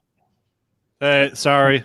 I thought you I don't know. I thought you got stuck into like a black hole or something. Black hole trading. Yeah, black hole of a meeting with Hot Stocks Luke. Oh. Okay. Wait. 3, 2, 1, 0. Good. How was that timing, guys? Chat, let me know how that timing was. That was very good, Pierce Ravy. Well we are done, open. my friend. We are open. Let's bring up spot. Okay, so as much as I hate looking at a minute chart, here we go. All right. So there's our bogey. What was it? 395 was our open? Yeah.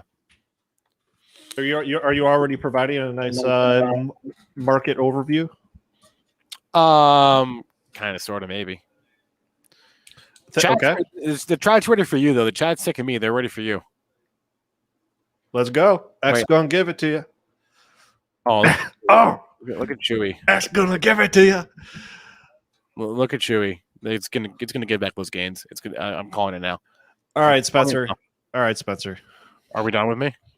I love you. You can stick around, but we gotta get technical. Let's get technical. 3, 2, 1. Here we go.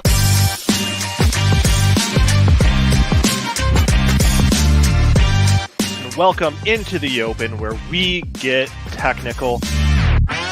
You should have investments in long-term growth.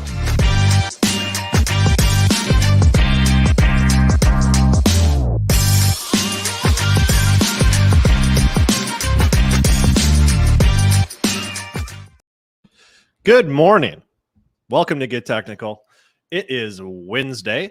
We're about halfway, actually more than halfway through the trading week because Friday is off for the holiday.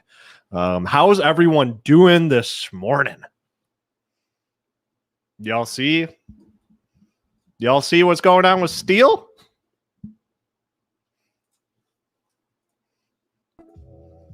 Let's take a look.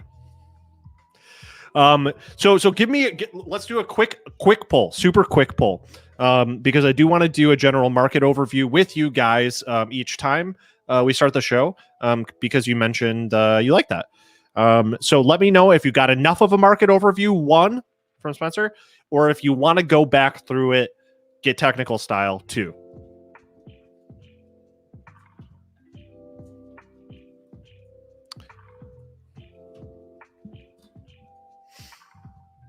The tickers are pouring in.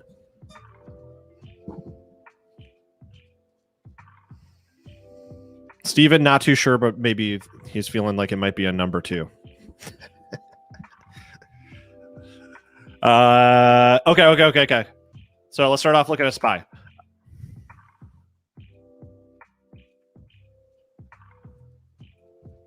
Getting pushed back.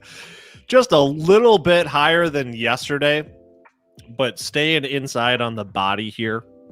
Once again, guys, I'm not feeling super strong about SPY until we get a very clear high above this candle. All right. That's where I'm going to see like, okay, we got some strength. Let's go. I think we're going to need some more ziggy zag action.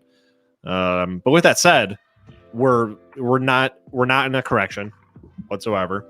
And we're not on nearly as shaky ground as we previously were on SPY. This is the week, though. What am I doing? Okay, this paints a much clearer picture. Okay, I was surprised. I was like, damn. Did the Fed say something? Look at where we're getting blocked out. We're getting blocked out. That's a lower high. All right. So SPY needs a higher high. That's it. They're going to be yapping about it all day on the news. What's SPY doing every 5 minutes? Blah, blah, blah. The S&P 500 is in a shaky state. And we need to see a continuation of this trend that we're on, which has been expanding in volatility. We need to see that higher high before we start to feel real good, warm, and fuzzy about that. All right, let's take a look at NASDAQ, QQQ, ETF. Garbage. Quick answer. There's a CNBC headline, garbage. Look, we've had some good updates, but they're still within the downward trend. So when we're looking at how are the markets today, it's not, is the candle green? That's not the answer to the question. It's, are we in a downward trend or an upward trend or sideways? Right now, downward trend on NASDAQ. But you can see here, let me get a little more strict about my line here. Let's get rid of this yellow line. That's the scuffed technical analysis. Let's do the clean one. Let's do this the way that Julia Cordova would do it. Nice and clean. Right at those high points. And you can see that. Yeah. All right, cool. So I went from the high point, the absolute peak that we hit with QQQ back in February 16th, 2021 of this year. Our last swing high touching the sloping line of resistance March 17th. We touched it again March 23rd. We are obeying this downward sloping line of resistance, and we are still well below it. In fact, I'm not even sure if we're going to touch it this morning. So this is a downward trend. I am short QQQ. Right? We want to be it. The trend is your friend. Don't go against the trend. All right, that's QQQ. We can look at the Dow Jones. The Dow Jones is just a different beast. It's a different beast altogether. Doesn't have a tremendous amount of momentum, although it is, yeah, I mean, it's sort of a similar story to the S&P.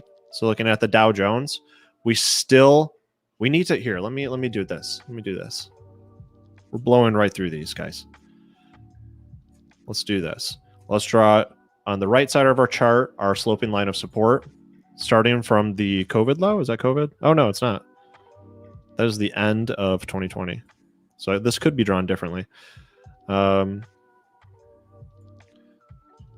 see if we can do something with this resistance. Oh, that kind of sucks. That kind of sucks. Meh. No need. Let's just look at it horizontally. This is some quick and dirty analysis. Look, man. Look, friend. We still haven't broken our high from March 18th. All right, so it's just not a strong trend. You want to see that thing continue. Now let's get to the fun stuff. Let's get to our individual stocks that are actually in sectors showing strength. And I see your picks. Let's just touch on some picks from the Saturday watch list that we made during the Saturday special edition live stream featuring the musical stylings of Brent Slava. Okay. I think I titled it Monday watch list because we were preparing for the week. And I added a stock to it because damn, this one's new. This one wasn't on it before. I don't think was that the one I added? Mayhaps. I'm not sure.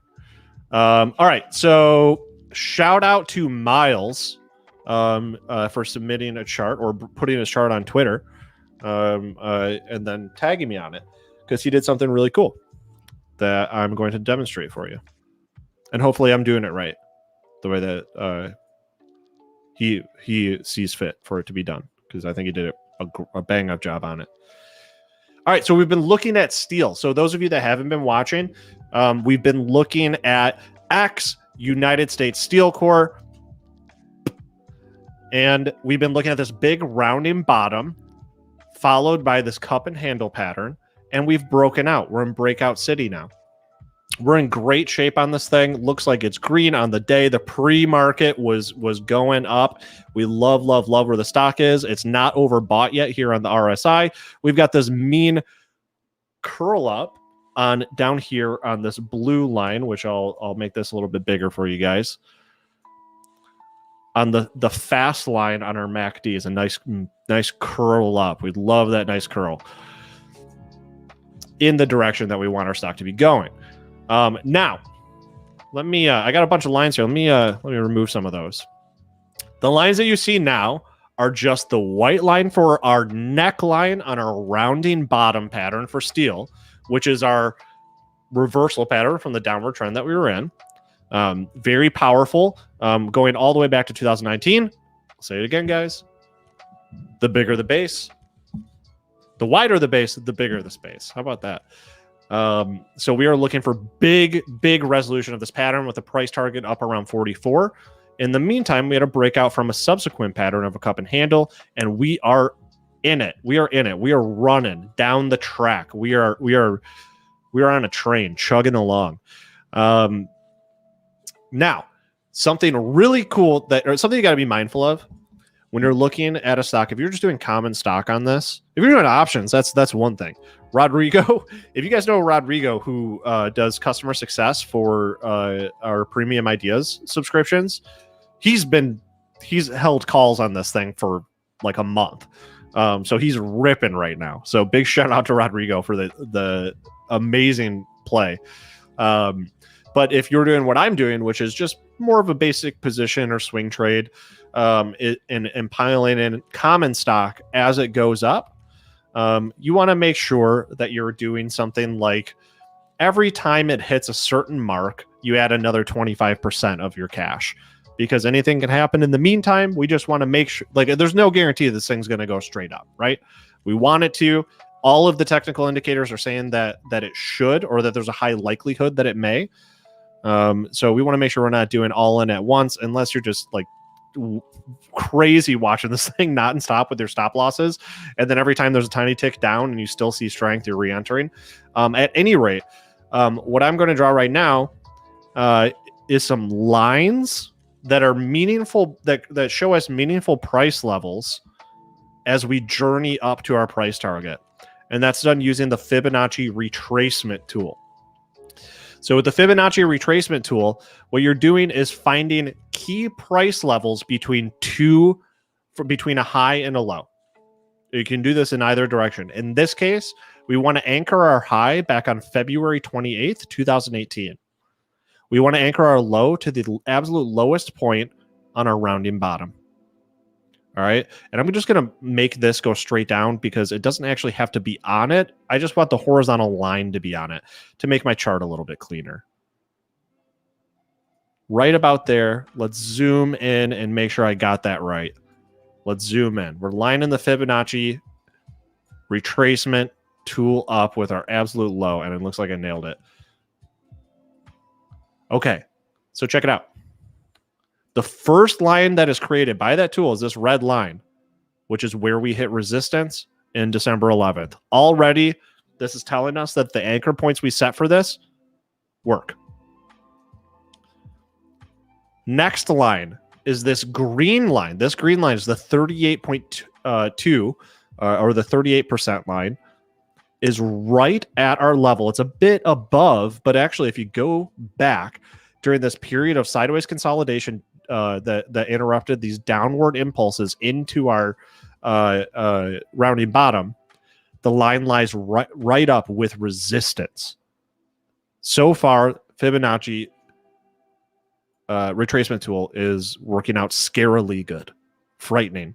And we can also see this line of resistance here and very close to a swing high in December 8th. All right. So these matter. These are resistance lines so far on the way up. All right. And we can see this green one, the 50%. We just ran through a stop sign. X just ran through a stop sign. This is the 50% line on the Fibonacci retracement tool. And we just busted through it. All right. X is looking good. Now, what we want to be mindful of is the next one, because each one of these lines are areas where our impulse is likely to consolidate for a period. When you have runs in either direction, they need to take a breather because they get overbought or oversold. All right, people exit their positions, people enter the fray, and it starts to clog up the valuation of the stock in the market. So I would expect some form of breather here. But what I will say is, if it busts through this thing, if it busts through this line, sheesh. If it busts through that line, I will get a United States Steel Corp tattoo on my brother's forearm. Because I would never do that. That's ridiculous. Never get a tattoo of a stock. That's insane. But what I'm trying to illustrate here is that these lines are points where when we cross through them, they give you, they're sort of like buy signals on the way up to our target, which is up here at 32. And then our long-term resolution is up here at 44, currently at $27. So yeah, the meme is, if you don't know, I can't recommend it enough. Don't play it when kids are around, because you know what, the meme is X gonna give it to you, which is a song by DMX, by like popular early 2000s rapper DMX. Play that song if you're an X. You do yourself a favor, but don't do it around kids. That era in hip hop was particularly violent. And it's really it's got some lyrical content that caught your boy off guard. I got to be honest about that. I have neighbors, and I did turn it down about 25% of the way through the song. But yeah, that is X looking strong. This is a strong stock among weak stocks. Among a weak market. So this is when we're talking about relative strength. This is what the heck we're talking about. Okay. What's next? What is next? That's Steel. That's all there is to it. I think we keep coming back to it. We watch it. I love the hype train. It's great to be in a good stock that's on a great move. And we can talk about a few more. There's another one, this damn one that we didn't get to is on a run. CLF, Cleveland Cliffs. Now, when did someone tweeted this at me? Either someone tweeted this at me or someone mentioned it in chat. I don't remember how this one came across to me. But just big shout out to the person that did bring this up. Gap up today, and the thing is on a rip. Oh, you know what? Actually, let me take a little look at this. Okay, so I switched to the weekly. I think I remember what's going on with this thing. And I'm about to be upset with myself. 1, 2, 3, 4, 5, 6, 7, 8. Yeah, so this is a high type flag that someone pointed out, and I didn't get into it. And it gapped up, and it's beautiful right now. And I'm sitting on the sidelines. Wait, what? X gonna give it to you as exhibit, not DMX? No, not the lyrics. DMX. X gonna give it to you. Official music video. Who? Bro,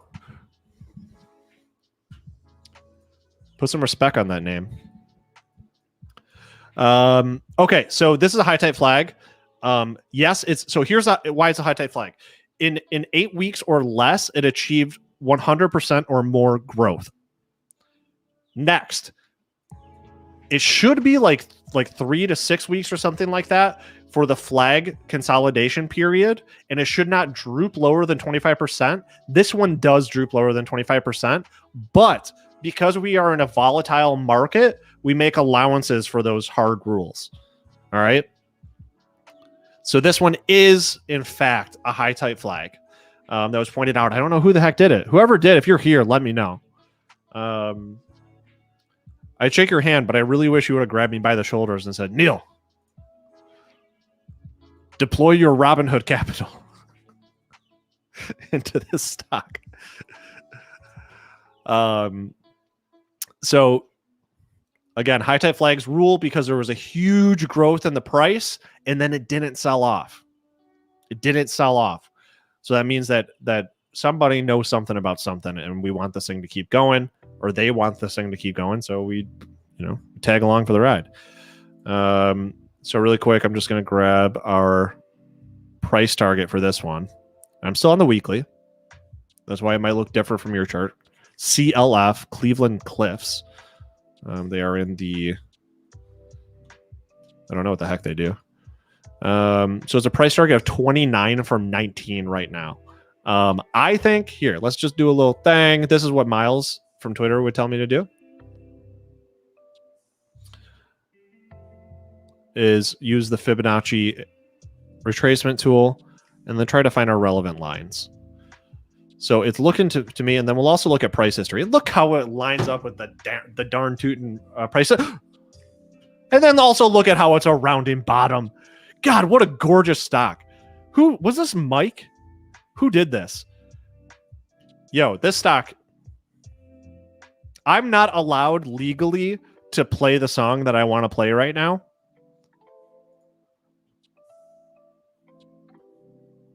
Which makes me kind of want to boycott one of my favorite bands. Well, what we got here is a rounding bottom that has formed a high type flag on its upside resolution and is well on its way. With something like this, I would say if it's not overbought, which is not, we're on the daily, this thing is looking like a rat snack. I'm going to enter this stock. No cap. Hurt scrambler. Oh, are we looking at Walgreens? Oh, are my consumer staples finally doing what they should be doing? I was so excited about consumer staples yesterday, and then I got rejected.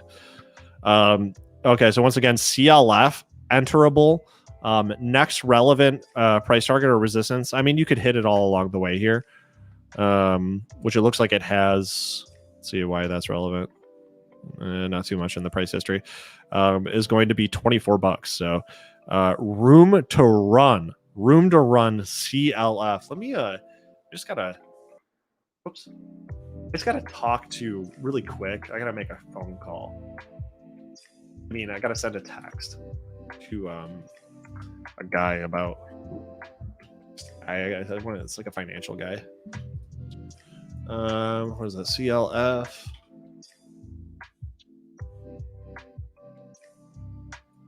Oh, you know what? Here I go again. Almost breaking my rules. I almost broke my rules just then.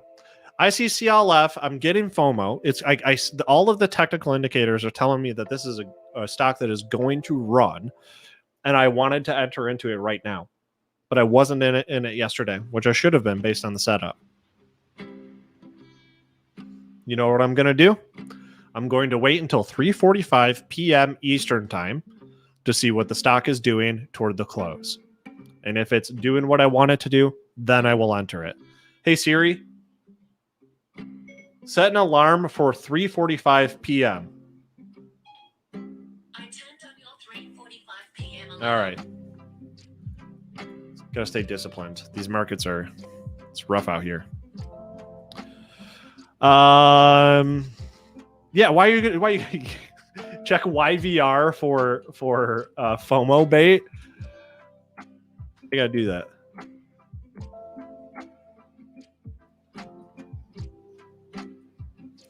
Dude, these patterns are insane. What is this? Yellow Brick Road? Is this a real stock? Carly. So Carly asks, let's go back to CLF. There's nothing as a blanket statement. Thank you, producer AB. As a blanket statement with CLF, there's nothing wrong with entering now.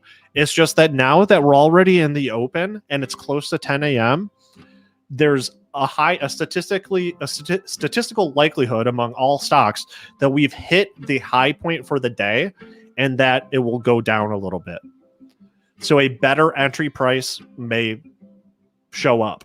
So I want to get in at a better entry price because it's up right now 15% on the day. I mean, I don't want to miss out on that. I might get an opportunity to get in on that maybe during the doldrum hours, like around lunchtime, or right after them around 2:30, something like that. But anything can happen during the day in a very volatile market. So we use the adage, amateurs trade the open and pros trade the close.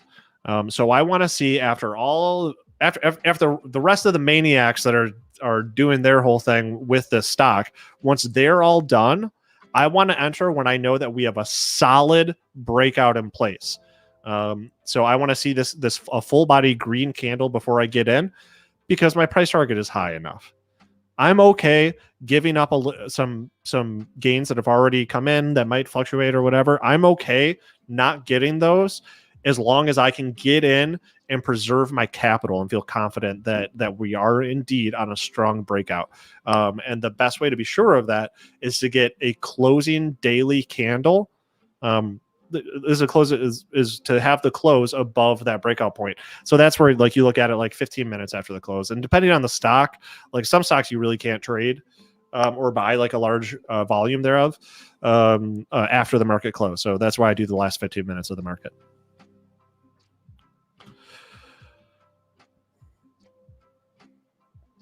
TN programmers got another way to look at this too. They say I would take CLF if it pulled back to yesterday's after market high. So you can also use price history for your entry price. I'm very simply, so our breakout price right here is $18.80 basically. I just want to see a solid close above that, and I'm in. Yep. So it's just adhering to my rule. Okay. Guys, smash the like so we can grow this. We're not going to be able. We got to. I don't know how to compel you guys. I was giving away too much free stuff previously, and I got like a stern talking to, which I don't know why. Like I can give you guys whatever I want. So I can't. I'm no longer allowed to. What's the word I'm looking for? I'm no longer allowed to like extort you or pay you to like the video. So just hit that like, just please. I'd really like to get this video to, I don't know, like, let's see, we got about 970,000 people watching. So we should hit 1 million before the end of this episode. So I'd like to see this get to 2.5 million likes. If we could get that would be great. Appreciate it. Hey, Miles. Thank you, Carly. Make sure you smash the like to oblivion. Just really pulverize it. Okay. What do we want to look at? Look at weekly or daily chart going back to 2000. All right, MU 13. 13 speaks. I listen.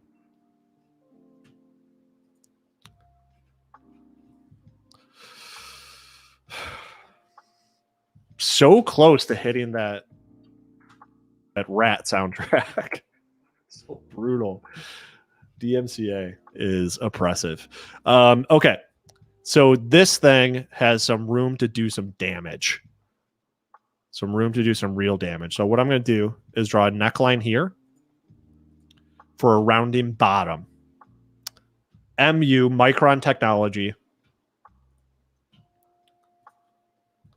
This thing must resolve. We will see it through. And to get our price target from this rounding bottom, we go to the absolute lowest point. Oh, I just found. Oh, dude, you can hit escape to get rid of your paintbrush tool. I should have known that. And it looks like that's what's happened here. Yeah. So that rounding bottom is pretty much resolved. All right. So now we're looking at it. Oh yeah, we are looking at it at the weekly. Are we looking for a flag 13? Because that's sure what it looks like. So we're on the weekly. We'll say 1, 2, 3, 4, 5, 6, 7, 8. So it's pretty much. Here, let's use a ruler.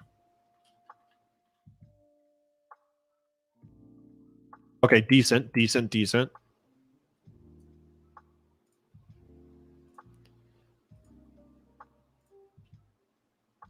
Is this what you're doing, 13?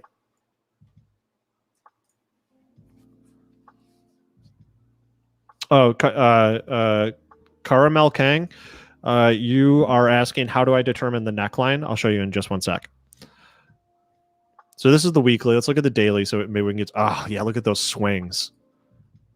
Gorgeous. Okay, so this is a descending triangle. Beautiful. It's a beautiful descending triangle. So you can set a couple price targets for this. Let's see if we can use our new cheat code, which is the Fibonacci extension tool. Whoops, wrong way.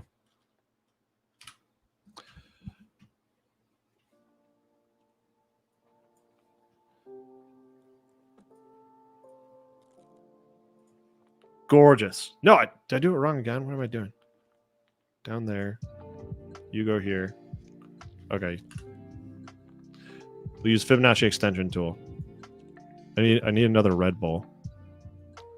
Okay, so I just used the Fibonacci extension tool from the low of when this trend really got started, which arguably could have been lower, but we'll just use this for now, to the swing low, or the support line on our descending triangle, MU.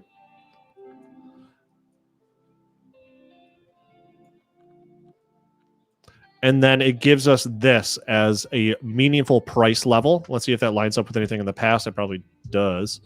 So go back to weekly. No, it doesn't. It's far and away above everything in the past. Is this thing at all-time highs? Or did it hit that recently? Okay, this thing wants to hit all-time highs. This thing is about to pop if it does what we want it to do. All right, sweet stock. So we're looking at MU, Micron Technology. All right, so now let's just use our measurement of this whole pull up to the swing high in our descending triangle pattern. And then add that to our apex. So when you take the full pull and add it to the apex, that is your aggressive price target. And look at how it lines up just about perfectly with that Fibonacci extension line at 127. So I need a little song to hit. Guys, don't let me forget. I got those two guitars back there. The black one is perfect for it. It's got the perfect tone for it. I need to do my own version of Rats Round and Round. And then if any of you guys can lay down a drum track, that would be sweet. So if there are any drummers here, do that. And we'll make that our new little soundboard sound for when we get roundy bottoms. Because I keep wanting to hit it and I can't because of the DMCA thing. So let me know. Yeah, listen to 13. I know he's done his due diligence on this one. At any rate, we are looking for, this is not a breakout pattern until it's broken out.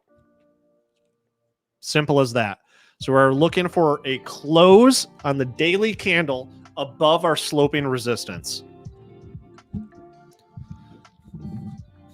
And we would also like our volume to show a surge, at least like 20 to 50% surge above the average volume is going to tell us that we've got the strength and we're heading in the right direction to really break out and run.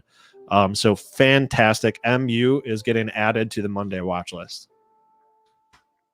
Boom. Thank you, 13. All right. That is enough out of me. We have a very special guest for you this morning. We have a Mr. David Green here to give you a guest lesson. And what I would like to do is ask producer AB to bring our guest onto the show, please. Yes, cancel Labu. Hey, guys. Hey, how's it going, David? It's going very well. I'm in the middle of trading live, and it's been a pretty busy morning, and we're looking at a bunch of stuff that's flying around, but thanks for having me here today. Hey, do you want to just share your screen and we can Absolutely. watch you trade live? Let's do it. All right, let's go, guys. So I'll show you a few of the things that we're looking at now. Let me go there. I'll show you some stocks that's set up for trades already that we had this morning. All right, so a couple of things that we looked at this morning that we made trades in and that we're watching now. Baidu set up for us for a buy. Again, everything we're doing here is based on technical analysis, guys and gals. You see we have a bunch of lines and stuff in our charts. When a stock is going down and it goes down significantly and hits one of our moving averages, that is telling us that's a spot to possibly buy the stock. So we got a trade in Baidu early this morning when the stock went from 221 down to 217.50. And you can see it hit our 200 EMA right here and gave us a $2 pop. Gave us another trade about 5 minutes ago when we went that from 218.30 to 215.90 and exactly hit our pivot point, bounced up $2 from there. Just set up for a short trade when we rallied up to our trend line. And I know this stuff is Chinese to a lot of people, but I'll get into it and I'll explain how our technical analysis, what we actually use for it. But when stocks are going down, we're looking for support levels to buy. And when stocks are going up, we're looking for resistance levels to sell. So you can see when Baidu got down to our support levels, these are pivot points. We bought it, and it just rallied up to its trend line at 218 and change and just went down $2. So that was a trade a bunch of the people made in the room. They just shorted it because the stock is in a downtrend now. A couple of other early trades that set up. Guys, SQ, let's look at SQ.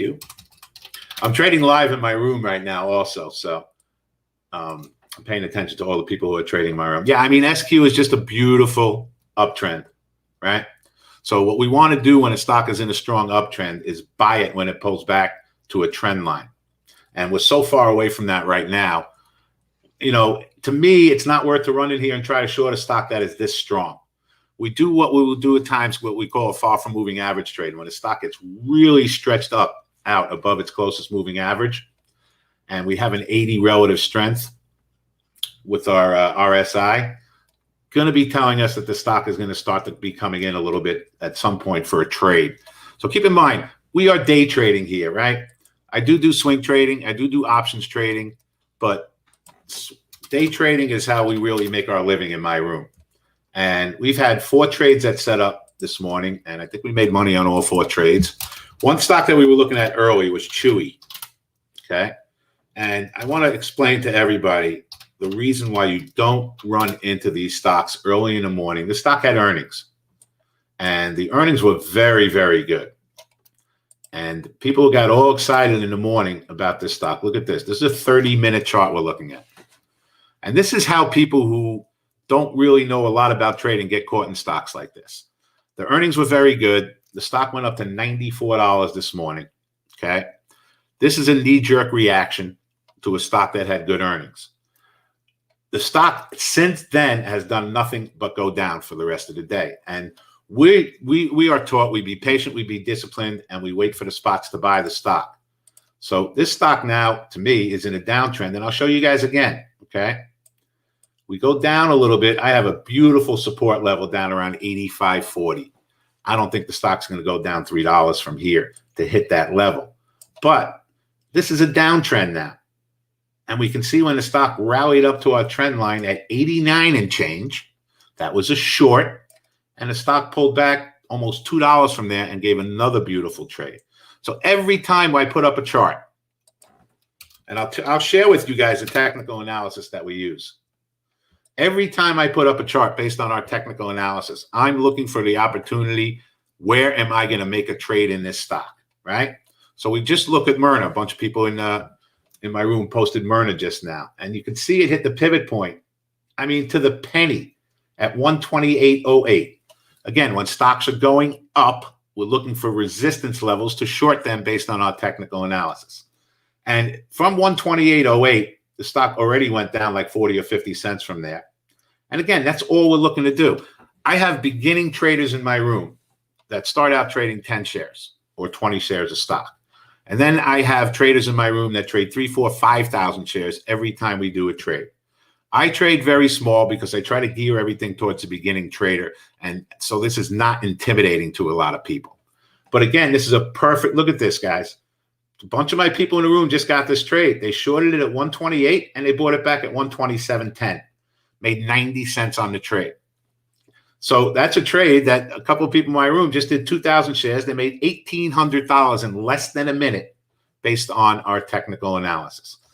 We do not make a trade in this room unless our technical analysis tells us to make a trade. You know, I talk to everybody, and my biggest thing is money management as far as trading is concerned. That is at least 50% of the game, right? So we're looking at Apple right now. Right? Apple has established a nice uptrend. So we're going to try to get involved in this if it pulls back to the trend lines now. So when a stock is going down, here are our support levels. This is a 9 EMA, a 15 EMA, a 65 EMA, and a 200 EMA. So when a stock is up, I want to buy it, but I want to wait till it pulls back to make the odds better of that trade working. So we're going to put an order in Apple to buy it at 122.50. That is our 9 EMA. And 122.30. That is our 15 EMA. And then we would be entering into what we call a trend trade. We have 5 different trading setups that we look for when we're trading during the day. And I'll show you guys exactly how I put my order in. 122.50 will buy 50 shares. 122.30 will buy 100 shares. This would put us into a full trend trade. I'll put my orders out. Now, I am being patient, and I am waiting until the stock comes down and hits my levels. Why? Because it's going to put the odds in my favor of that trade working. Here, I have no idea what Apple's going to do from here. It could consolidate, go higher, but I do know if it breaks down to my trend lines, we want to get involved and be long the stock. All right, thank you, Ken. I just heard from a few people in my room based on our morning trades. They're done. They're out of here for the day. They are done trading. And what we do in this room, in my private trading, well, I have a small private trading room where I trade the markets live with my traders all day long. what I have done is given everyone from Benzinga, and I got to tell you guys, the response has been tremendous. I've given everyone from Benzinga a free 5-day trial into my room. Remind me to give you guys that link before we leave here today. And anybody can come in and hang out for 5 days with us and watch us trade the markets live. This is my Interactive Brokers account. I have $27,400 in this account. I am trading the markets live. Every time we do a trade, we post it before we get into the trade. We have stop orders on every single trade that we do and profit targets on every single trade we do. So, this is a room, guys, where there's no bullshit, okay? For better or for worse, you're going to see every single thing that we do in this room. I'm looking at SQ now. Tremendous uptrend, right? Our 9 EMA to get into a trend trade is down around 223.90. I don't think it's getting there. My guess is this thing consolidates up here and keeps going higher. Now, we know SQ is somewhat connected to Bitcoin. So let's take a look at Bitcoin, see what we're doing. And that's kind of chopping around all over the place. Not much. Facility, let's take a look. Facility almost just hit it, guys. So we were looking at Facility, okay? And this was just posted in my room. Everyone in our room works together, and they post trades and stocks all day long. So someone just posted, let's take a look at Facility if it gets down to our trend line at 67.80. And we can see it missed. It actually got there, 67.72. So if you bought a little Facility on the trend, that's fine. I would have sold some when it got up to 68.30, 68.40. And I'm not looking to make $10 every time I make a trade, right? I'm trying to make little bits of money that add up to bigger amounts of money at the end of the day, the end of the week, the end of the month, and the end of the year. GameStop. All right, so we're looking at GameStop. GameStop set up for a great trade early this morning when it came down and hit our pivot point. It was right after the market opened, right around 9:40. And it hit our pivot point around 194, and 3 minutes later, it was trading at 197 and change. So here's my technical analysis of GameStop right now, right? The next real spot I have to buy on a 5-minute chart is 183.70, which I would absolutely do. That's down $7 from here. But I want to go look and see if I have anything other than support on a 5-minute chart. So right now I'm looking at a 5-minute chart. I'm going to expand that time frame to see if I have any other support levels lining up. And here we go. Look at that, guys and gals. We had a little support level based on our 30-minute chart at 189.80. And it did not miss it. It missed it by 25 cents and would have given $1 trade. So there are times when we use our technical analysis that we have to stretch out our time frame to find other points of support and resistance. And it almost got there and gave you $1 trade. I'll go to the hour, see if there's anything. I'll go to the 4-hour. And 4-hour, we got 188.03. Okay, that could be a possibility. Let's go back to the 5-minute. I actually like that. Let's put an order in GameStop at 188.05. That will be down $5 from where we just were. And again, GameStop is wackadoodle. So we're going to do it very, very small. And I wanted to hit on this pop down there right now for a quick trade. 188.05. Let's put it out. There it is. You'll see my order go out. Buying 25 shares at 188.05. Just canceling all this other stuff.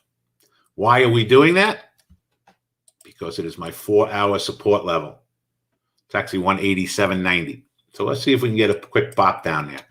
I don't leave orders out forever. If this is something that looks like it's not going to hit, I'll cancel. I'll go down to the next level at 185.50. So let's see how this plays out. And in a stock like GameStop, I will give it at least $1 because it's a $188 stock. So you have to give a stock room when it's $188. You can't just, give yourself a 10-cent stop because it's not going to work. Okay, so let's see. We just got in at 188.05. And we're in the stock. You can see I am long 50 shares. So we'll give it a little minute to percolate. See what the next minute is. The next move is. So we're going to try to sell some at 188.70 and get 70 cents out of it. I'll put 188.61. Just sold some at 188.61. Beautiful on a bounce. And we'll put out We'll try to get like 189.10 on the balance. See if we can pick up a buck on the balance. 189.10. Let's see what happens. And we're out of the trade. Boom. Perfect example, guys, of technical analysis working to the T. You guys get that trade in the room? Everyone get the GameStop? So again, it exactly hit our 4-hour level. It went a little bit below it because it's a $180 stock. And we ended up making 70 cents and $1.20 on the trade. Okay. So this is what we do in this room all day long. We're looking for the spots. And again, look, if we were on a 5-minute chart, right, we would have never seen that level. So you got over $1, you got over $1, you got over $1. Excellent job, guys. So again, I have some bigger traders in my room. All right. I just had somebody have 3,000 shares of that stock. 3,000 shares. They averaged $1.20 on it. Okay. They made $3,700. How long did that take, everybody? Right? How long did that trade take? A minute? 30 seconds? And that's what technical analysis is all about. And the technical analysis that we use works pretty good for us. It took 2 minutes. All right, good. I'm impressed. David, really quick. Yeah. Do you use like any pivot point indicators, or otherwise could you just answer the pivot point, like what the pivot points are for the trades here? Yes, I do use pivot points, and you can see them in my charts. You know, pivot points is another, to me, it's like using a Fibonacci or it's a relative strength index. When things get really stretched out, if you look at the relative strength index in GameStop, when we made that trade, can you guys see this all the way down here? Yeah. The relative strength in that was 15. 15. I know it's hard to see, but it's this blue line down here. So when we have a stock that gets below a 20 relative strength, and relative strength means whether something's oversold or overbought, right? And if it's below 20, it means that the stock is oversold, and it's telling us that we're probably going to get a reversal at some point. And we not only had a 4-hour level to buy the stock, we also had a stock that was very oversold. So I use pivot points as just another resource for me to buy or sell stocks if things get stretched out and they hit them. So if we look now, my next real level in GameStop is my pivot point at 183.70. That's my next spot. So pivot points is just like using a moving average to me. Same exact thing. We don't have to know the mathematical formula. We don't have to know the mathematical formula for our 9, our 15, our 65, and a 200 EMA. I can tell you this, and everybody in my room will tell you this. The last 4 months of trading have been incredible for us. We can count on one hand how many losing days we've had in 4 months. And I have to tell everybody that's listening to this, it's just all about patience and discipline and having the right technical tools in your stocks. Yeah, let me explain that to you, HD. All right. So 3,000 shares of GameStop is 564,000 to make $3,000. You cannot look at it that way. We are trading, okay? We are trading. As long as you have enough buying power in your trading account, it's not like you're risking $564,000 to make $3,000. You're not. You're using that buying power to make a trade. So, I mean, you could say that in any single stock that we trade, but it's not what you're risking. We were risking $1 or $1.50 on that trade. So if it had gone against him, he just would have got out of the trade. When you're trading, you can't look at it, oh, I'm risking $564,000, because you're not. It's just a trade. It's a trade. It's a trade. I'm joining on Monday so I can get straight 5 free days on Monday. Let's drop that link in here right now. Producer AB, if you've got the link to the free 5 days for David Green's room, let's get that in there. I think we do. Add a GameStop. All right, good, Sandra. Greenroom-live.com. Very simple. Greenroom-live.com. And we don't have a lot of technical analysis in our charts. Some people have so much technical analysis in their charts, you can't even see what the stocks are doing, right? Mm-hmm. And it's paralysis by analysis. We try to keep it simple. And to be quite honest with you, the hardest part of learning how to trade is the money management part. Do you use VWAP? Is one of the, sorry to totally Yes. interrupt you, but we're No, getting that's these cool. questions. This guy has 3 question marks on his question, so we have to answer. Absolutely. Is VWAP in here? Yes. VWAP is our pink dotted line. Got it. VWAP is volume weighted average price. And we'll use that again, just like we would a pivot point or we would a regular moving average. So I'm looking at D-Dog right now. A couple of people just mentioned this D-Dog, right? And it's in a beautiful uptrend. But however, that being said, we're coming up to a resistance level now based on a pivot point. And we've gone from 81.07 and we have resistance at 82.60. Guess what? When I find resistance on a chart, I want to short it. We're going to put an order in D-Dog, 82.60, short, 100 shares. Now, for those of you who may not know, I know we have a pretty sophisticated audience out there. But for those who don't know, we can make money both ways, buying stocks and shorting stocks, right? So when we short a stock, we're picking a spot where we think it's going to go down from. And when we buy a stock, we're picking a spot that we think it's going to go up from. I just September spent $10,000 on classes. Well, that's a lot of money. That is a lot of money. I have made this very, very affordable for especially people coming from Benzinga. Look, nobody's probably ever heard of me unless you know the New York Stock Exchange, right? I worked on the stock exchange for 15 years. I retired when I was 38 years old. And all the people in my room are saying, no, we don't want any more people in here. Don't give anybody the link. So I retired when I was 38 years old at the end of 1999. And I do this because I love to do it. I'm 60 years old. I have never done anything else in my life. I don't know how to do anything else. Right? This is the only thing I've ever done in my entire life. And as long as I keep loving doing it, I'm going to keep doing it forever. Everyone in my room is part of the family. We have fun. You know, it's when we're trading, it's deadly serious, but we have fun. So I'm going to give D-Dog another couple of minutes here. Let's go around the horn. Guys, what else are we looking at? Drop your tickers in. There's like a slight delay on the video getting to them, so it might take a second. We've got about 3 minutes left here. All right. Want to take some questions if anybody has, or if you've seen any that are yeah, I can scroll up through here. Neo. Let's look at Neo. Of course. I mean, here, let's look at Neo, for instance, for today, okay? So we know this is an EV stock, but just technically, look what happened when the stock pulled back to our 200 EMA. It was right around $37.50, okay? I think some people in the room got this trade too. Well, it's up $1 from there. Never broke that support level and has now gone up $1. What do you got? Netflix, NVIDIA, NVAX, and Mara, okay?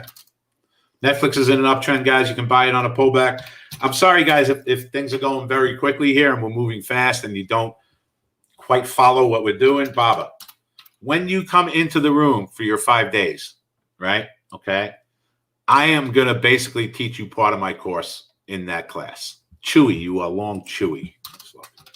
So you will get to understand this stuff. It's not that difficult. Sally, you bought Chewy. Why? Momentum trade, getting above the moving averages. I'm not crazy about it. We'll see what happens next spot. I see a couple of other questions. Now, guys, this isn't that difficult, okay? On TD Ameritrade, Think or Swim, which is what I recommend for charting. I love it, okay? That's what I recommend for charting. To put in anything you want to put in your chart is a right-click, studies, edit studies. You go down, find your pivot points, and you just put them into the chart. And that's how that'll work. GameStop. You want to look at GameStop. Let's take a quick peek. Now, to me, okay, GameStop is setting up for a short. Now, I never recommended anybody short GameStop because we know it's a Reddit stock and it could be wackadoodle. You're going to get me canceled. What are you doing? Why, you like shorting GameStop? No, never. Okay. Technically, it is setting up for a short based on our trend. Okay. Technically, if it gets up to 193.50, it's setting up to be a short. Oh, we just shorted a little. What'd I do? We shorted a little D-Dog at 82.50. Okay. So this is a little thin. We'll see what the next move is in the stock. Let's see if we have any other questions. Had a great. Yeah, I love Think or Swim. Think or Swim to me is the best for charting. So guys, let's make sure producer AB is it the same link to get to your website, or is there a specific link to get the 5 days for Benzinga, folks? Same link. Go to greenroom-live.com. Follow the instructions. It'll bring you right into the room. I'll see you later on today. All right, if drop that. You so choose. Yeah, definitely choose. Check out the room, guys, and report back to us. Drop that in there, producer AB. If you're there, I don't know if you're eating a grilled cheese. All right, perfect. Thank you, my man. There's a link there in chat, guys. Greenroom-live.com. Everyone smash the like for David Green. Thank you so much for joining us and making some live trades for us, man. Been my pleasure. Anytime, guys. All right, you have a good day, sir. I hope to see a bunch in the room. All right, guys, check that out. That is some speedy scalp day trading action. All right, so if you've got a wild streak, David Green's your man. Check out the room. All right. We got just a couple minutes before we bring on the Bash Bros. So let's just take a one last little look at steel here.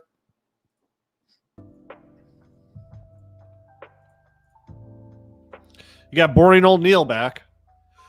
All right, steel up and down on the day. A couple people were tweeting at me yesterday about how they were just trading it through the day. Guys, if the trend is strong for the stock, it makes it so much easier to day trade, all right? Because you've got momentum behind it. So there are tons of ways to skin a cat here. Right? I would never actually do that. So let's pull up some moving averages. You could trade options on it, although the options are probably super expensive on steel right now. I wonder how much are Friday. Let's just take a little look. I just got to talk to my broker really quick. Yeah, Friday options are actually kind of cheap right now. So just saying. Not making a recommendation or anything. All right, guys. So we are at about 3 minutes left.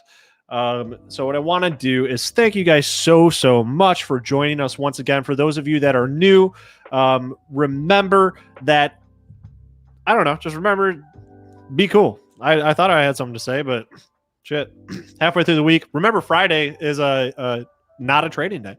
The market is closed on Friday. Remember that. Remember to be disciplined. Remember, with a lot of these trades that we're looking at, you want to see a close above your resistance lines to confirm that you are in a safe zone for entry. So I think that was a pretty good lesson of the day here. Big shout out, as always, to 13 and Miles for the picks, the tips, the technical analysis guidance. I love learning with you guys. I love when you guys use a different indicator or something that I have never used before, and you encourage me to go back and figure out what the heck you're doing and then bring it to the show. So actually what I want to do is build a form that I'll tweet out. So make sure my Twitter is up. I don't know here. It's at Neil's Tweets. If you want to find my tweets, just go to Neil's Tweets on Twitter. I want to put a forum up to find out which indicators you guys like right now or you want to learn about, and then we'll spend the next couple days trying them on our picks so that we can really dig into these indicators and become familiar with them together. And we'll see what we like.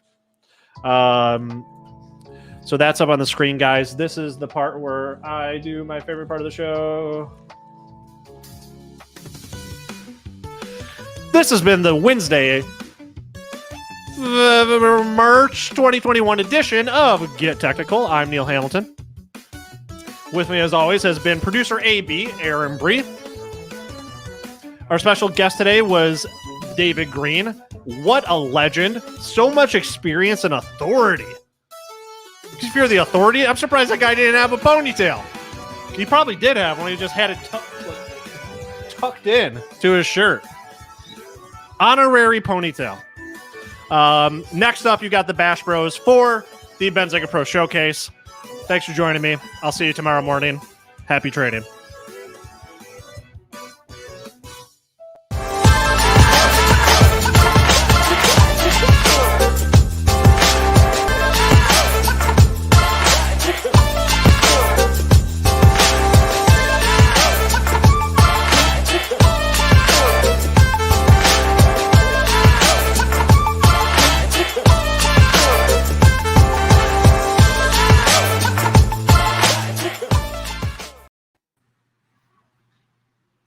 Oh, hey there. I was just checking out my Louisville Slugger here. I just happened to find under my desk, but I guess we're the Bash Bros now. So. Yeah, Bash Bros in the house. I actually don't have a bat, so I got a lightsaber. So I'm even more deadly with that because of that. So Bash Bros, I don't know. I didn't know Neil was a baseball fan.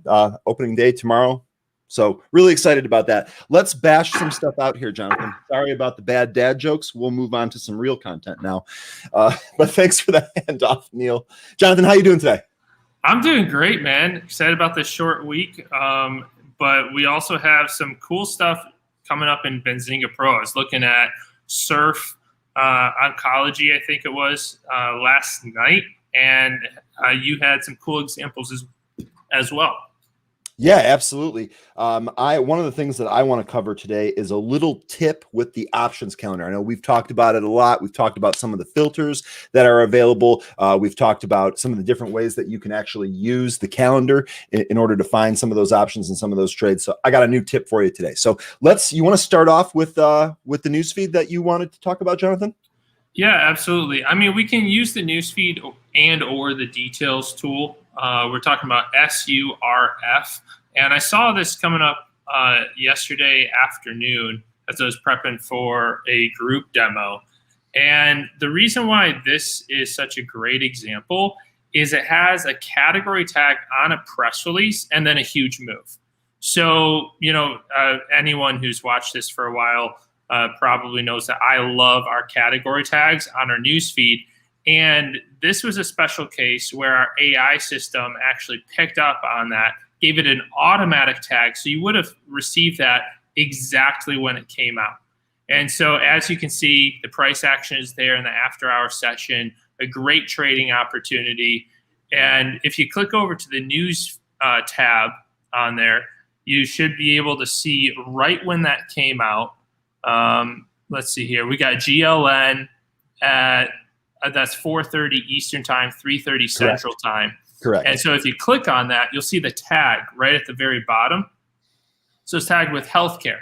So if you had a news feed that was filtered for healthcare, then this would have shown up right at 4:30. And then if you click over the chart, you can see the price action that ensued. And I mean, the rest is history, right? So this also would have shown up on your movers tool if you're watching the movers in the after hours session. And I just think it's a great example all around. Yeah, I do too, Jonathan. And I think one of the things that I like about this particular example is that when a piece of news or a PR comes out like this right after the market in that after hour session, this is going to give you ample time to prepare for any possible trade that you're going to take on this. So you correctly pointed out that there was a huge move here. If your plan was to capture some of that short-term movement, you're given an opportunity to do that here. You can see I've actually got a 1 minute candle aggregation here, and this took quite a bit for this to actually reach its highs, and multiple opportunities to trade this right on the headline. But furthermore, because this came out after the market, now you can actually go through that press release. Now you can actually do a little bit more due diligence or a deeper dive, or maybe even look at some peers or competitors and how they react, and you can actually set up a trade plan going forward. One of the things this is just a personal anecdotal thing. I actually like when some of this news comes out after hours, because I feel as if I have more time to prepare in the evening than I do in the morning, where I'm reviewing movers, I'm listening to the squawk, I'm trying to go through a whole bunch of news. So when we see examples like this, really, really nice to be able to do a little bit deeper dive in here and take a look at this for a swing trade, right? Because these headlines like this tend to cause stocks to move more than just an initial pop. And if there's real good news here with this orphan drug, then there could be a ramp ahead here. And so one of the things, obviously, one of the things that we would do is we would look at the chart, and I would come up with a technical setting. And in this particular case, this is actually at some pretty good support here. So if I was actually going to try to swing this might be a nice place to enter. Now we have a catalyst that's going to drive it too. So really, really cool stuff. This is a really great example. Awesome. Really and yeah, if it's more of a swing trade or even fundamental style, I mean, this is a product that can help patients that have pancreatic cancer. So you're talking about a major disease And so you could do some more research if you're actually into the real product, and you could find out some more cool info there. Yeah, absolutely. And that is a huge field with loads of money to be spent there. So normally when you see headlines that include stuff like this, anything in the cancer or oncology field, you're going to get pops like this. Just taking a look at the intraday chart here while we're here, we did actually, looks like we sold off to about 780, but we were able to hold that low. So from a technical perspective on an entry here, if we hold 780 throughout the rest of the day, that might absolutely be a good opportunity to enter for a swing long here. So very interesting. Is there anything else that you want to cover either about this stock or any other? Well, I think you had an options calendar tip, and then there are some great analyst initiations today. A lot of big movement off of that. Oh, and BA Trader for Life in the chat.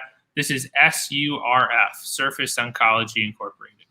And Darren, morning fellas. It's always sad when you have a short trading week. Oh man, I'll say that becoming a trader was the only thing that made me have less appreciation for the weekend. There were a number of times where on Friday I was like, man, can the market just open tomorrow? I feel you on that one. That's awesome. I'm glad I'm not the only crazy person out there that feels that way. So that being said, I am really looking forward to this Good Friday this week. So, and also obviously baseball opening day, as we discussed. All right, Jonathan, let's move over to that calendar tip that I wanted to give out. And this is actually one that I've used. I'm a little embarrassed that I haven't given this out before. But I got a question yesterday that reminded me about this. So as you know from some of our other presentations, if you've seen some of our other presentations on the options, you'll know that the preset that we have also opens the signals tool in addition to the calendar tool that has the options calendar selected. And I really like this setup because I get to watch all of the things that all of the unusual option activity that just flows in, right? Signals is posting this in real time before the calendar is actually being updated.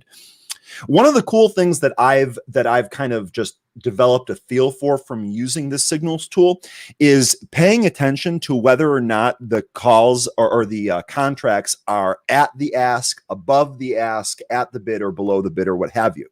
And if you've watched this for a while, you'll notice that in the signal, it always mentions where that is. And in the calendar, you have the sentiment column that will tell you based off that calculation. So excuse me. So if I go to the help site and I type in unusual options and we look at the article that we have on understanding the unusual option activity signal, calls or puts with proximity to the bid or the ask, the chart is laid out here. And we built the sentiment column to automatically do this for you so that you don't have to remember it. But what some other people have come across or gotten used to, myself included, is seeing this in the actual signals post. And one of the things that I've noticed is that when you have calls that are above the ask, that's generally one of those data points that really makes the stock go, or really makes the option contract appealing to look into. And the thing about that is that when it says above the ask, it actually puts an exclamation point in there. So I had someone the other day ask me, hey, is there any way to filter for just calls that are above the ask? And if you come into the calendar here and you look at some of the different columns, it might not be readily obvious that that's a possibility, but in fact it is. So one of the things that we're going to do is we're going to go ahead and add the description column to my calendar. And what the description column is basically what you see in the signals tool, just printed out in the calendar. It's not turned on by default because it's a long sentence and it would take up a lot of space in the calendar, but you can turn it on and you don't necessarily have to look at it in order to benefit from it. So now that we've got that turned on, the other thing that I'm going to do is I'm going to go to filters, and now I'm going to filter for some of this stuff. So the first thing that I'm interested in is I'm interested in calls, right? I want to know about the calls that are above the ask. So in this particular query, I don't really care about puts. So we're going to uncheck that. The next thing we're going to do is we're going to go down to the filter for description, which is the column that we just added. I'm going to select the operator that says contains, because I'm not going to type in the full signal. I just want to filter on a keyword that is contained within that description. And I'm going to go ahead and type in ask with the exclamation point. This is going to separate all of the other posts that have ask in it, because the above the ask has that exclamation point in it. So now with just applying those two filters, you can see that I've taken that entire list and whittled it down to, what is this here? 23. So this is a lot easier for me to actually go through. And now I can layer on some of my other filters or parameters that I'm looking for. So for example, one of the ones that I really like is volume over open interest, which measures how big that actual trade is versus the existing open interest. So one of the things that I would do here, since I've already filtered this down to 22 results, now I just click on volume over open interest and I can sort this descending. So the very first stock that I'm going to look into here is VIPs. Now, if you recall, last week on Friday, late in the day, we had rumors of a fund being unwound, and we had a whole bunch of block trades and sell-offs. VIPs was one of those. Well, now we've got people buying calls, new eyeballs on calls above the ask. So maybe that dip is getting bought. There are a number of things that you can infer from this, and this is an easy way to apply just a couple of filters and narrow down all of this data and getting to what it is that you're looking for. Obviously, the exact same thing can be run for puts below the bid as well. That's a great tip, Ryan. I actually didn't know about this until the last time you showed me this, which was a number of months ago. But yeah, definitely take advantage of this. You can also search for above ask in the news feed, but it won't give you the full volume of signals that are available in the calendar tool. So that's a great tip. And then I think we have time to hop over to the analyst ratings calendar really quick. Let's do it. Just because there were a bunch of good examples this morning of initiations that were causing movement. So again, we're just clicking on that filter button on the right-hand side, and then click action on security, and deselect everything except initiates coverage on. So for any beginners out there, this is the first time that an analyst firm has given a rating to a particular company. And then let's go down to rating, and let's get rid of everything that's neutral or negative. So get rid of hold, neutral, underperform, sell, etc. There we go. So we're looking at a lot of green here. And all we have to do is just start hovering over some of those tickers at the top of the screen, and you can see the percent changes. And so, all right, 3.9, 5%, 6.7%. And some of these are moving only off 12% right there. Some of these are moving only off of that initiation. Other times there is an initial catalyst that is off of some other type of news item, and then the analysts give their recommendations as well. So it's not always this dramatic, but today is a great day for a lot of these companies with these initiations. Just wanted to highlight that for you. Yeah, and real quickly, Jonathan, one more little add to what you were just saying here. I went ahead and sorted this by symbol, and you've suggested this in the past. And what this does is this will sort this column by that symbol. And you can see that one of these stocks, the stock that's up 12%, now up 11.5%, actually had two initiations today. So I would say the way I would look at that is I would say, hey, that's not a coincidence. That's, you know, the fact that two different analysts think the same way is a good sign for the trade thesis or the trade plan. Yeah, and this can also fit into the overall plan. Just like you said, like Elena was talking about RUN for Sunrun earlier in the chat, and I was taking a look at that. And it does have a gap up today and some other just other options activity recently. But if you look back on when was that? On Tuesday, March 23rd, Goldman Sachs had an upgrade to buy and announced a $77 price target. So what how was this for, Jonathan? I'm sorry. That's RUN, run for Sunrun. Right. Mm-hmm. And so, and I was just looking at this, I'm like, okay, so Goldman Sachs announces $77 price target, and then there's some additional commentary on how they believe the solar fundamentals remain solid. Then you see this huge option order come in a couple days later on Thursday, March 25th. And so I just see, all these things stacking together. And then I look at the chart and say, yeah, you know what? $77, that actually looks about right. If I'm looking at some support and resistance on the day chart, that's just how you can bring it all together in one spot with the news, the ratings, the chart all in one place. And real quickly, I know we're up against it here, but before we leave, I want to do a shout out to one of our viewers here. Producer, if you could reshare the screen real quick. One of the trading ideas that we had discussed recently in the happy hour that I encourage all of you to check out was ticker TIGR. And we had done a Fibonacci retracement on it. We drew a falling wedge here on it. And we said, hey, if the price breaks out of the top of the falling wedge, you might have a trade on. Well, look what happened today. Price broke out of the falling wedge. We get a close above that. This is exactly what we talked about, and we talked about this as a group ahead of time. So shout out to all those people in the happy hour. If you haven't checked it out, please do so. Awesome. Wait. Tell the people how they can find the happy hour. You actually have to post a link. I'm not sure I can actually post it in the YouTube chat, but I would be happy to pass that along here. Let me go ahead and grab it. Basically, if you're a pro subscriber, you'll get notified, right? Right.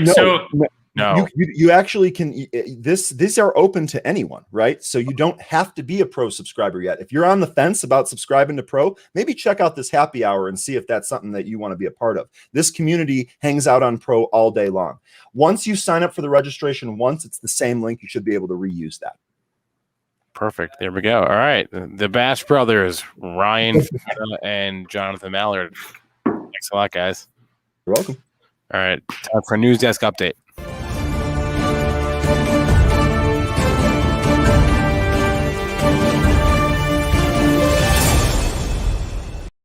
I've got Randy Elias here from the Benzinga News Desk. What's up, sir? What's going on? Missed you last week. We had biotech. We bumped you. Yeah, you guys replaced me. We replaced you. That's all right. It happens. Yeah, it is what it is. All right. Let's talk market here. What are you seeing out there?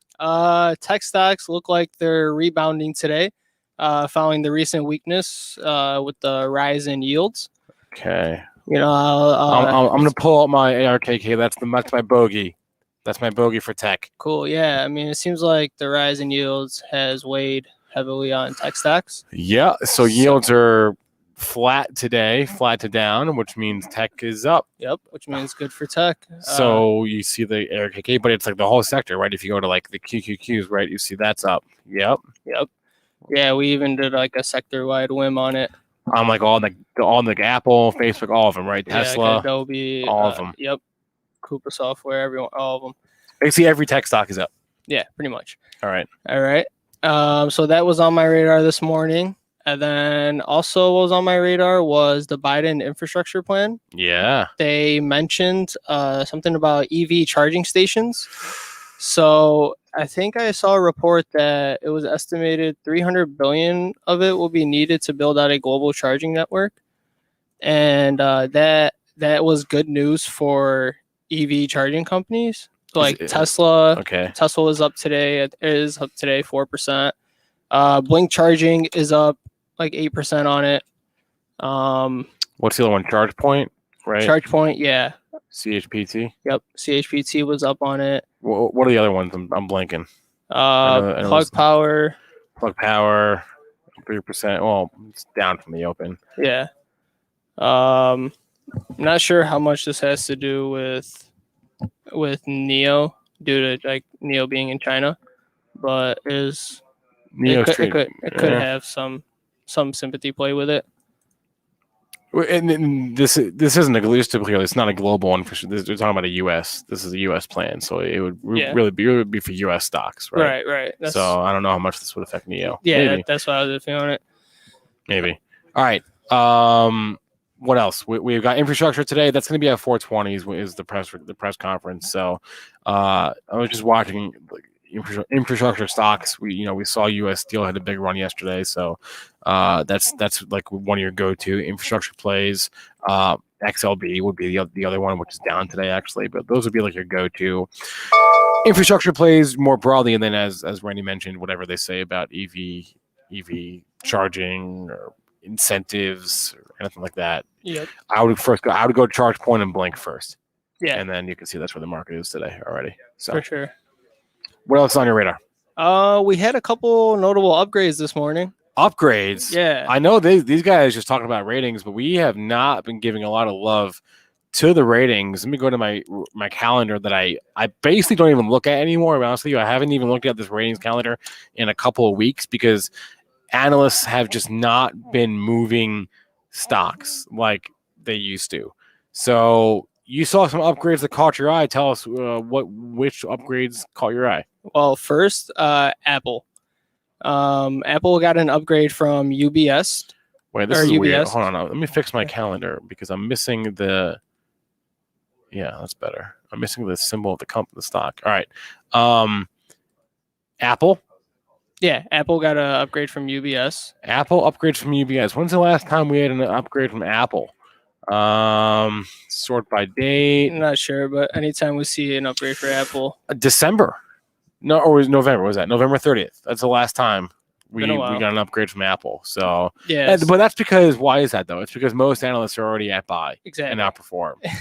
So it looks like one of the holdouts, UBS, is saying, "All right, you got me." Yep, upgrade from neutral to buy, and they also analysts at UBS raised their price target from 115 to 142. All right, so we got one less neutral. Looks like the only neutrals we're seeing from the street on Apple are Bernstein and Credit Suisse, and all the other big boys more or less are at buy, overweight, buy, outperform, same thing. So UBS joining that club today. All right, what else? What other upgrades? Square. Yeah. Okay. Square got an upgrade from Keefe, Bruyere, and Woods. See it right there. Upgrade to outperform. Yep. From market perform to outperform and a $250 price target. Stock is up almost 8% today. So that's probably trading with the rest of tech though. Yeah, it could have with both, with tech and the upgrade. Geez. So same kind of story here, right? You see most of these analysts are already at buy or outperform. This is a history of every rating for Square we have in Benzinga Pro. Is it sort of by date? Sort of by date, yeah. And so you can see they're like mostly all already bullish. You see like one sell rating, right? The rest of them are overweight, buy, outperform. So Keefe, Bruyere, and Woods is upgrading Square this morning. And any more that caught your eye? Upgrades or downgrades? No, nothing like too notable. I mean, TXT Textron got an upgrade as well. Okay, they got an upgrade right from there. Barclays. The stock was up a little more pre-market or right at the open. This one's interesting because there's definitely not as much of a consensus. You can see here like a lot less green on the screen for TXT. You see a lot more neutrals, and like these analysts, like generally speaking, a neutral is considered a lot of times equivalent to a sell, only because like analysts like skew bullish. They have a natural bullish bias, and like so like a sell rating is very notable. These analysts spend all their time like talking to executives and basically doing due diligence, doing DD on these companies and looking at their models. But a big part of that job is access, right? Access to companies. And so, analysts definitely have a bias, have a bullish bias, a bullish tilt. So a neutral rating is notable because it in some ways it's sort of like if you're not at buy, if you're not at overweight, then you're bearish is basically how I interpret that. So neutral doesn't mean nothing is sort of my point. It generally, if you're not if an analyst isn't bullish, it generally means if they don't have a buy, it generally means they're bearish. Even if it says neutral, that's not a great sign because they generally all have a bullish bias anyway, or a bias to the upside. Yep, that's a good point. Because it's hard to like talk to like a CEO and be like, I'm bearish your stock. Why do you guys suck? You know what I mean? Like, and that's like a lot of what their job is. If you ever listen to earnings calls, they're generally pretty positive. Analysts can ask good questions, but they're generally pretty positive because analysts are generally pretty bullish. So a neutral rating is notable. Any downgrades today while we're on the topic of ratings? There weren't any downgrades that caught my eye this morning. No. God, it's quiet out there. Yeah. Seems like it's more bullish. And look at this. Look at all these downgrades. Look, not a single downgrade to sell. They're all to neutral. That's my point. That's my point right there. Oh, there's one. Sorry. Yeah, I think there's one underweight, right? There's BP. Okay. Yeah. So Morgan is bearish BP. All right. So I bet you BP's down today. But then again, it trades with oil. So what else caught your radar? Anything else? There was a cannabis M&A today. Really? GNLN? Yeah, GNLN. Green Lane Holdings. Okay. 37%. They announced a merger agreement with Kushco. What? Did not see that. I'm sure it came out at 5 a.m., I think. I'm sure we'll talk about this on Cannabis Insider later today at 4:30. But okay, so they're merging with Kushco. Yeah, Kushco shareholders will receive approximately 0.25 shares of Greenland common stock. I would assume it's exactly what was the ratio again? 0.2546 to be exact. Okay, so it's an all stock deal? Yeah, I think, yeah. Okay. All right. They gave out earnings and they announced this merger agreement, but it's moving on the merger. So it's going to move with if it's an all stock deal, then what's Kushco? I don't even know the Kushco symbol. KSHB. I should have known that. And it trade to OTC, right? So then if that other company is going to trade with Kushco if it's an all stock deal, right? So just keep that in mind. What was the ticker on the other one again? GNLN. So GNLN will trade with KSHB going forward until that merger is complete. I didn't even see that. Wow. Yeah. Good call, Randy. Yeah, the PR came out, I think, 5 a.m. So a little early. Zach Hayball is noting Romeo Power. They had earnings, but they are also a charging play. So this is sort of flying in the face of the EV charging trade that we discussed earlier because it's down big time today. Actually, wait, are we at the open? I think we're back at the open. We might be back at the open in Romeo. We're still down, but at least we're back at the 930 price. You definitely want to see like stocks that gap up or gap down after hours, right? You want to that'll take a little bit of time to shake out.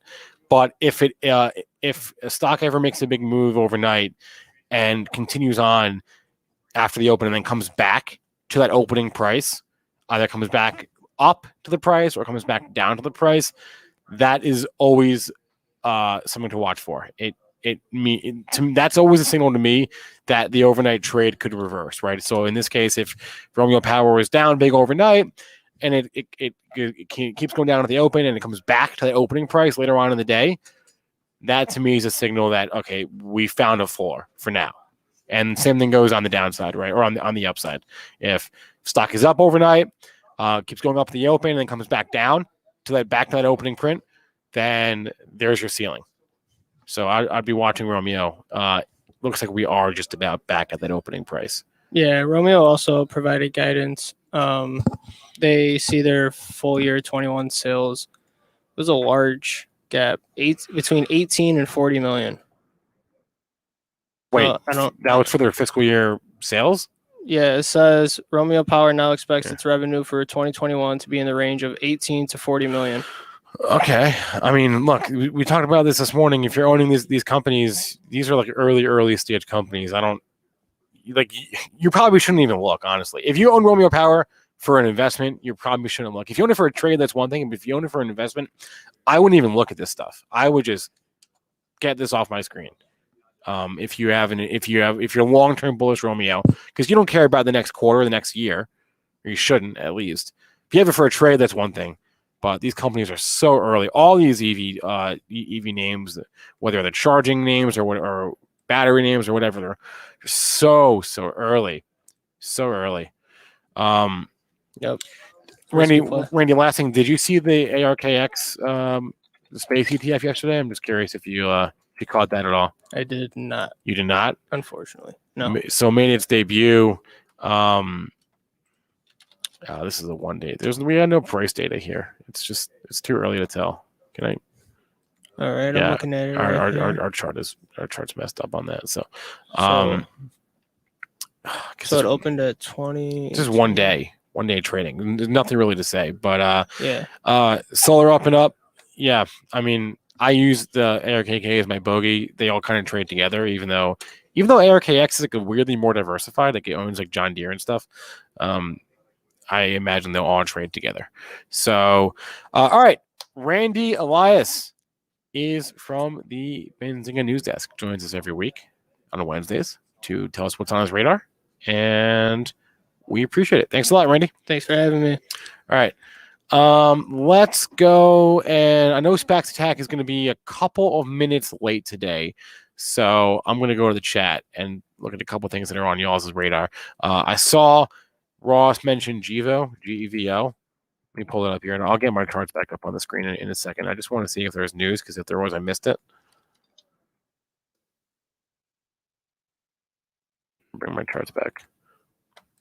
There we go. Didn't see any news on GEVO. So let's go to a chart, Ross. I always like to know if there's news, right? You always want to know, is there news out there? Because if there is news and you don't know it, you're the dumb money, right? So I always check if there's news. Because if there's news, that changes everything. If there isn't news, all right, to the chart we go. That's always my process, right? News first. It's like one of those flow charts, right? Is there news? No. Proceed to chart. Is there news? Yes. Understand the news, then proceed to chart. So let's look at. So we are up today. Jeez Louise, this thing is real. This looks good. This looks really good to me. It's holding up because, like, we've all seen this chart a gazillion times, right?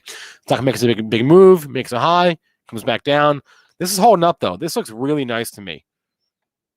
PA Trader for life. Thanks. Who brought this up? Ross Martin. Yeah, I like this chart. You can just I think it's Harlan Pine who used to come on Pre-Market Prep way back in the day. And his core technical analysis was, if you can't decipher the chart in 2 seconds, then you got too much crap on your screen, right? I have RSI, which I'm looking at a little bit, but not really, mostly because someone in the chat asked me to put it up there. But I'm looking at the trend, right? This is not rocket science. This is just looking at the trend, and this looks nice. Why? Because it's giving back those gains, but it's held. It's found a floor. It bounced off that level back, I guess that was March 5th, about a month ago now.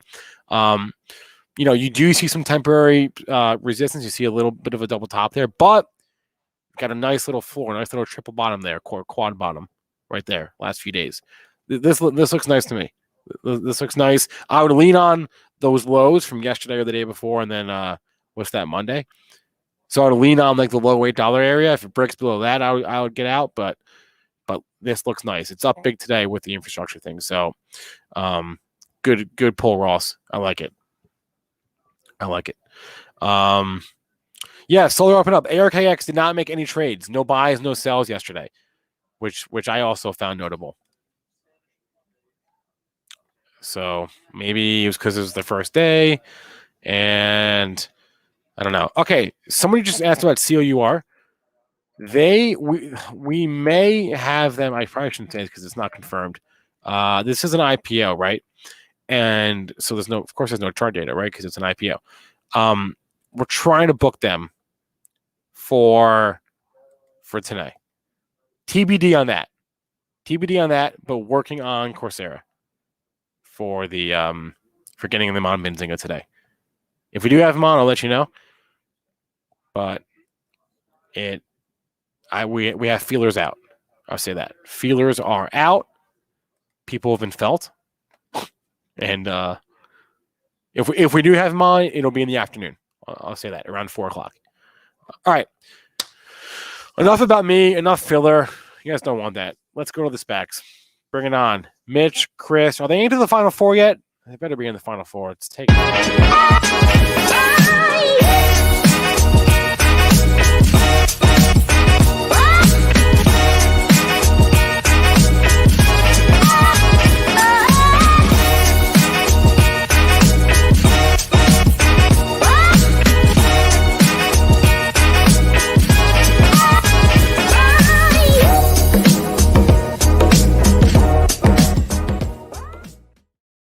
What up, traders? How we doing? How we doing? Hey, looking good today. We got a great interview like always. And if you like SPACs, hit the like button. Let me know that you enjoy us being here every single day with you.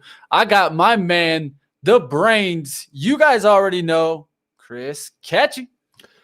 What's going on, Mitch? How are we doing today? Hey, another day, man. Another day out there. Enjoying the day. So gonna be starting to dip my toes. You know, I've heard maybe this is the bottom mentioned by our friend Julian Camacho, the king. So who knows? Maybe we found the bottom. Maybe we haven't. Who knows? But I'll tell you one thing. I'm starting to get interested, looking at some, and got my eye on some. So.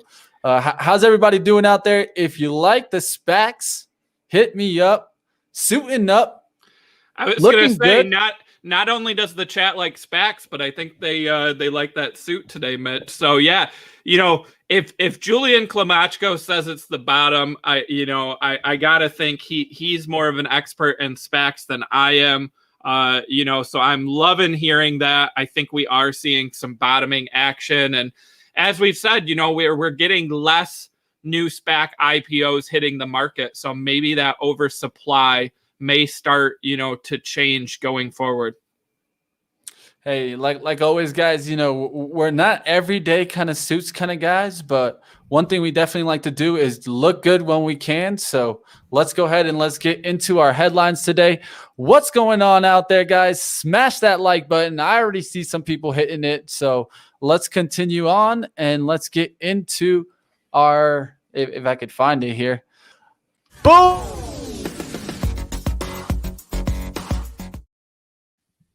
All right, guys. Yeah, I don't have a ton of headlines to get into today.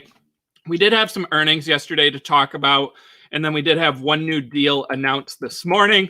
Want to get into that, and then we'll go ahead and take a look at that watch list, see how some of these SPACs are moving before our interview today.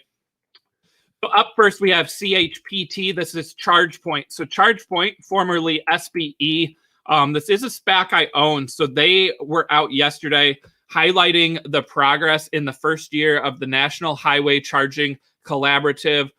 So they helped fund 150 DC fast charging spots, and they're working on adding thousands more. We're going to get news out today from Joe Biden on that infrastructure play. Charging stations, I think, are going to be a key growth market moving forward as we shift to electric vehicles. So, CHPT, definitely one of the largest players out there with ChargePoint, and, looking forward to seeing how they progress. I did see shares up this morning, on that news. So we'll keep an eye out on that one. And then we have FTAC. So FTAC merging with Payoneer. So Payoneer reported fourth quarter sales, $94.7 million, up from $85 million in the prior year. Again, that merger has not gone through yet, but getting an updated look here from Payoneer into that merger. And then another one, we have FGNA, so FG New America, merging with OppFi, another fintech play. They announced an agreement with Brightside to leverage payroll deduction for non-prime borrowers. So again, OppFi seeing some expansion opportunities, as we get into, this merger to go through.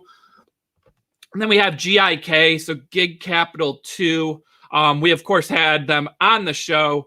So UpHealth reported that their full fiscal 2020 pro forma combined revenue was $117 million.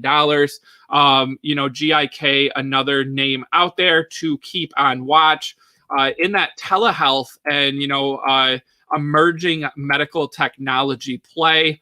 So keep an eye out on that one going forward.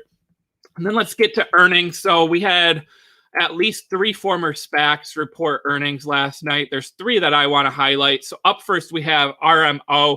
This is Romeo Power. And guys, full disclosure, I do own shares of Romeo. I think you guys know that if you've watched for a while. So, let's face it, there wasn't a lot of positive from this earnings report, right? So They announced sales of $4.6 million versus $3.1 million in the prior fourth quarter. That was the positive. The negative, though, was that their full fiscal year 2020 revenue was $9 million. In that investor presentation, their estimate was $11 million. And then the big reason for today's fall in the share price was their guidance going forward. So they originally projected fiscal 2021 revenue of $140 million. Their updated revenue projection for fiscal 2021 is now $18 to $40 million. Big change there, obviously, in the guidance. Shares were down over 20% last I saw today. This is a big miss. And let's face it, one of the positives about SPACs is they can do that forward-looking guidance compared to a traditional IPO. This one is similar to, a Clover Health, where when they issue that guidance, it's coming, shy of original projections, which is not what we want to see out there from these SPACs. They did blame a couple things, the supply chain infrastructure for their batteries, and then also several people noting, again, Romeo Power is a partner with Nikola and also a partner with Workhorse. So it could be that in their projections, they had banked in a little bit too much into that Nikola deal, which obviously we know what's going on with Nikola. And then also possibly with Workhorse getting the USPS deal, which as of now they do not have. So I think, Romeo just, missing on some deals for 2021. I want to see what's going to happen in 2022 and going forward, and also maybe how other battery companies are doing. Romeo is a partner with Lion Electric that has been hitting on all cylinders lately. So I'm going to keep an eye out. Again, I do still own shares of RMO. But, again, not a very positive report out there. And then we have CLVR, that's Clever Leaves. So they announced fourth quarter sales of $3.3 million. That's up from $2.6 million in the prior year. And then, so that's up 27%. And they see full fiscal 2021 sales in the range of $17 to $20 million. Again, this is a cannabis play, more international than domestic, but keep an eye out on this one as they will expand here with federal legalization. And then we also have Metro Mile. So that's ticker MILE. This is a pay per mile company backed by, Mark Cuban, Chamath. So sales were $10.7 million in the quarter. I don't have a lot of color to add beyond that, but, this is one worth watching. MILE trading around the $11 mark. Again, pay per mile insurance, really trying to disrupt that industry, and with some strong names, backing it with Chamath and Mark Cuban. So, keep an eye out on this one as well. And then our deal, or some rumors first. So we have battery maker Prologium weighing a SPAC deal that's per Bloomberg. I'm not familiar with this name, going to do some more digging. And then we have Polestar, which is a Swedish electric vehicle company owned by Volvo, also exploring a possible SPAC merger. If we have time later today, want to get into that one a little bit, as there are a couple SPACs out there that have a connection and could end up being rumors for this target. And then we turn to our deal. This one was rumored, I think 2 weeks ago now. This is ticker LATN. So LATN announcing a merger with ProCaps Group. So ProCaps is a leading global pharmaceutical technology and healthcare company. Merger being done at a $1.1 billion valuation. Fiscal 2021 revenue, $307 million estimate. And fiscal 2022, $445 million estimate. So company's been around for over 40 years. Presence in 13 countries, hitting 50 different markets. Very big in Latin America. Revenue in 2020 was $388 million. So again, an established company, with decent revenue and being done at a $1.1 billion valuation. So they work on, branded pharmaceutical products and also over-the-counter products. partnering with those large pharmaceutical companies. And then going forward, they have over 600 new product launches estimated in the next 3 years. They have over 30 patents and 50 pending, and then 6 state-of-the-art manufacturing facilities in Latin America, including the first FDA-approved pharmaceutical plant in South America for selling pharmaceutical products into the U.S. So again, large player, $400 million estimate in revenue and being done at a $1.1 billion valuation. I like the deal size here. But again, investors not impressed, still trading around that $10 mark. Just not as sexy of a name as these electric vehicle and some of the other spaces. But this is one where I think, you're going to see it being a long-term winner with that existing revenue. And then, as I said, those huge manufacturing facilities and the growth with new products going forward.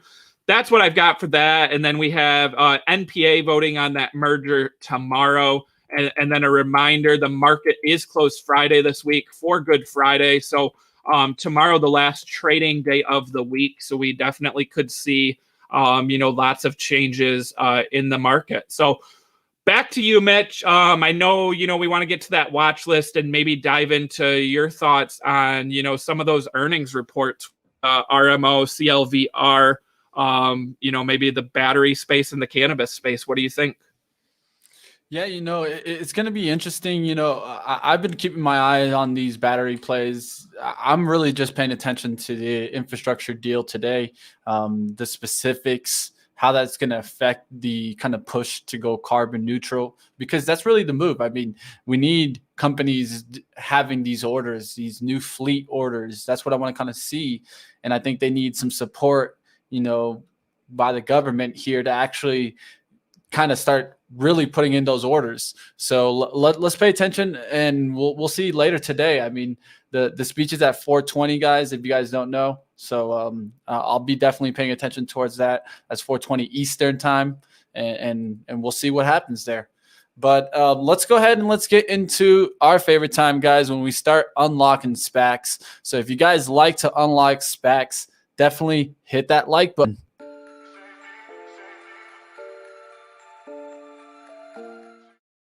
All right, Chris, let's go ahead and let's bring on our interview today. I'm excited to go ahead and get towards it. Let's go ahead.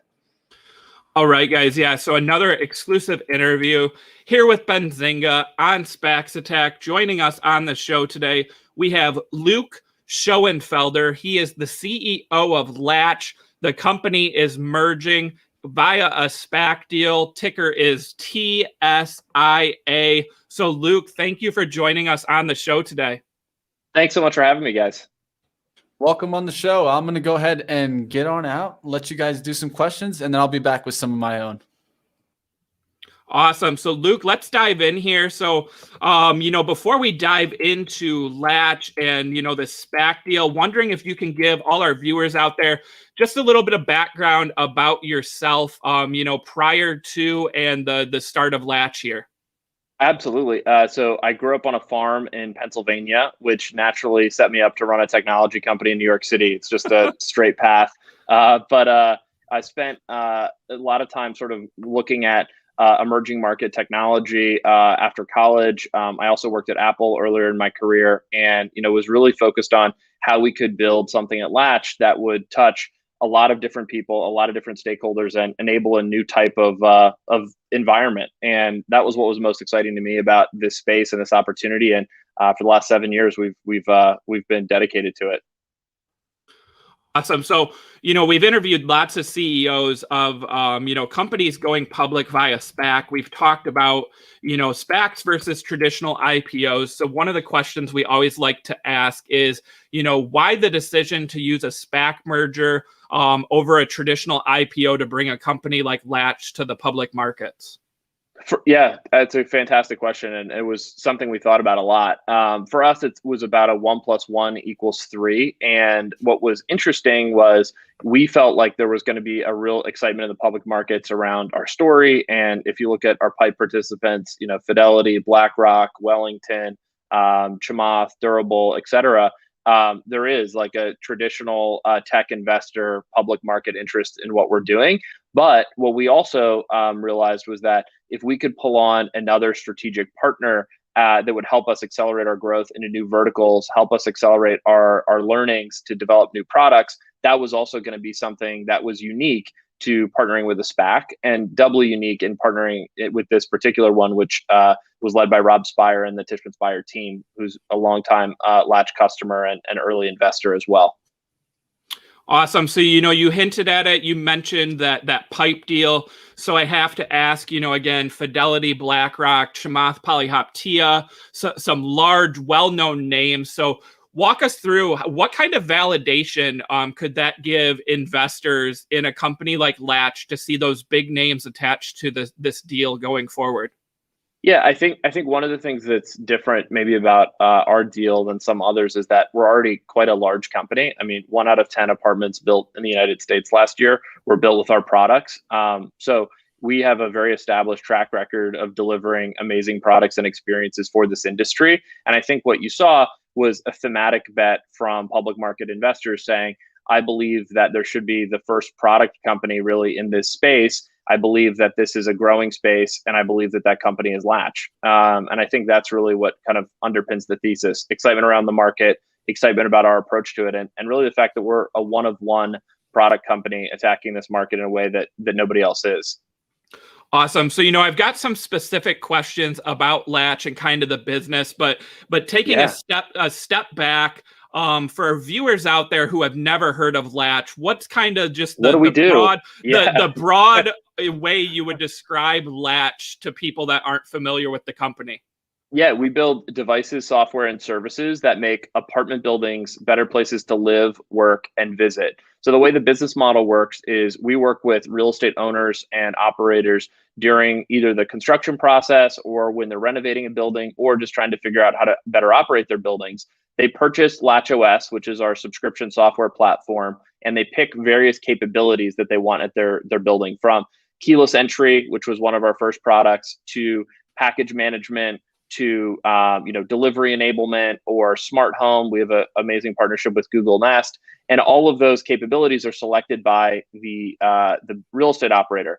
Then once the real estate operator pays Latch, you, the resident, moves in and has this awesome experience. And the average Latch app user opens our app 4.6 times per day, which is pretty incredible. And it's because we've become this really critical piece of folks' day. From unlocking your door to sharing access with friends and family to getting notifications about packages, we become this really foundational technology layer at the building that hasn't really existed before, and we're really excited about that. Awesome, and we've got some slides going there too with some of these amazing numbers that you already have and that growth ahead. You mentioned Google Nest.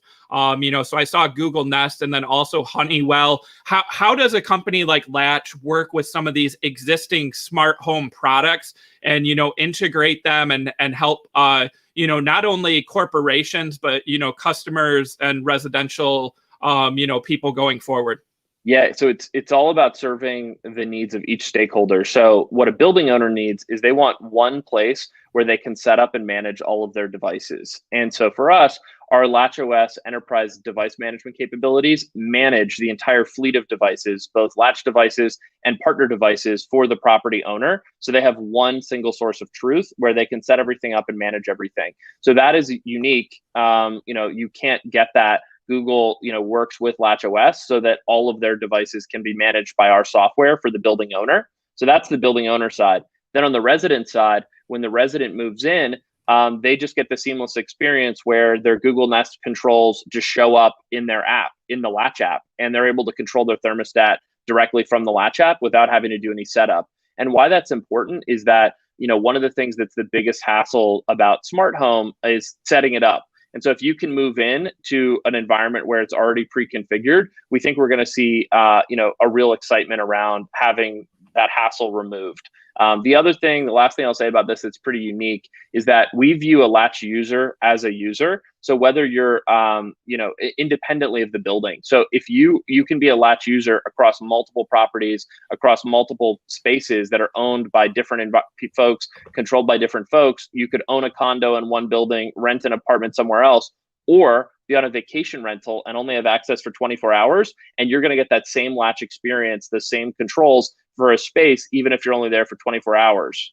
which is really unique. And it's about creating that fluidity of experience across all the spaces where you spend your time.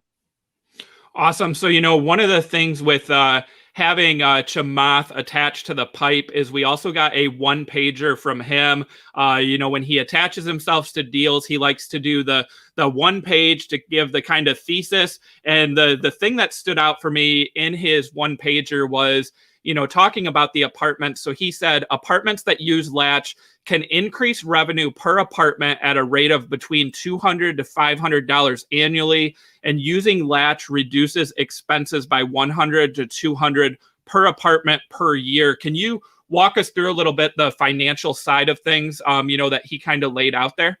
Yeah, absolutely. And these are all in our pipe materials, so you can view those at our investor site. But if you want to go deeper, but at a high level, buildings look at net operating income as their main driver because their property gets valued on net operating income. So our goal is to always help property owners increase net operating income while also creating a better experience for residents. And so when you're trying to increase your net operating income, there's two buckets. One is save money. So this is about driving new efficiencies, and give a couple examples that are kind of obvious. Every time somebody moves out, they have to go and rekey the apartment, which costs time, money. It's 30 minutes to an hour every time somebody moves out, which is every 12 to 24 months, which is significant, and it's a huge lift. And so to do all of that with software is really amazing.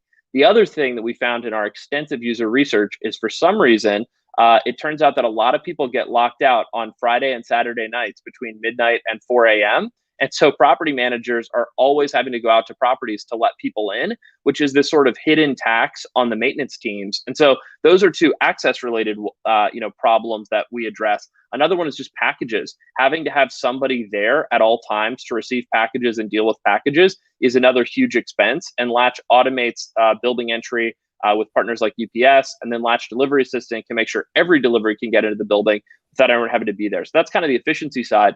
And then if you think about, and there's more, but those are some highlights. And then if you think about the revenue side, buildings that have Latch products installed have a real advantage. If you go and you are sitting at two buildings that are identical in every way, and one building they hand you a metal key, and one building they say, here's this entire digital ecosystem where you can never have to touch keys again, share access with anybody, open every door with your Apple Watch, and share access with friends, family, and guests at any time, super conveniently. That's a very significant selling point for folks. And so they're able to charge get additional rent premiums. In some cases, properties are also creating technology amenity fees where folks are actually getting a separate line item for things like Latch because it's building infrastructure that makes the building better. And those are the reasons why you see both efficiencies and also revenue generation all combining to higher net operating income, which is why real estate is so excited about us.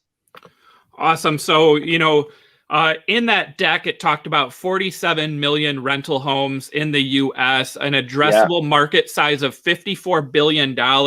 So Latch OS has a market share of less than 1% for multifamily. Obviously lots of room to expand, but walk us through what are some of the expectations for, market share going forward over the next couple of years, and how high can Latch reach in terms of market share? Yeah, what we've tried to do is just be conservative in our approach. What we're generally competing with is the status quo. So it's not that Latch has 1% and somebody else. The 99% is generally folks that just are not using technology at their properties. And so looking at that and saying, how much can Latch participate in the market versus make the market is going to be, it's hard to estimate that, which is why we've built in a lot of conservatism to our model. But what the thing that I always say is or an analogy that I use is, Chris, when did you get your first smartphone? Do you remember what year it was? My first smartphone was probably, I don't even know, let's say 2011, 2012. Sweet. Cool. 2011, 2012. What was the first family gathering where your parents or your grandparents had a smartphone? Several years after that, for sure. Right. Definitely. But they have it, right? And they do now. They all have them now. Yep. Can't live without it now. You can't live without it. And so I would say that we're in that, young professional has a smartphone sort of moment in the sort of industry adoption life cycle. And there will be a moment where everybody's grandparents has them as well. But it's hard to predict which holiday that's going to be, right? Is that going to be Thanksgiving 2014 or is it Thanksgiving 2016? That's what I think we don't know. But we're very, very comfortable that if we're just as a market participant and the market exists today, we have, the room to hit all of the things that we need to hit and more. But I think the exciting thing is that there's also this baked in market shift that will happen, and Latch is by far the best capitalized company in the space to build the products that people need here.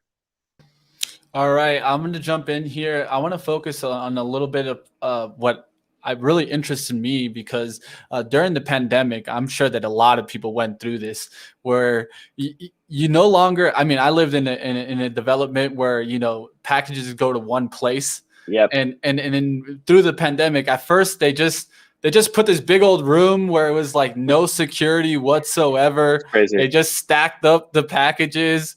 It was like more than 100 packages in this one room with easy access. And so I'm going to go ahead and I'm showing the website here. Oh yeah. This is kind of like what I'm talking about, guys. And it's going to be really interesting. I think this is a great aspect. I mean, I see it all the time. I used to see the UPS guy come up with his truck and then he couldn't get into the building. You see him scratching his head outside. He doesn't know what he's going to do.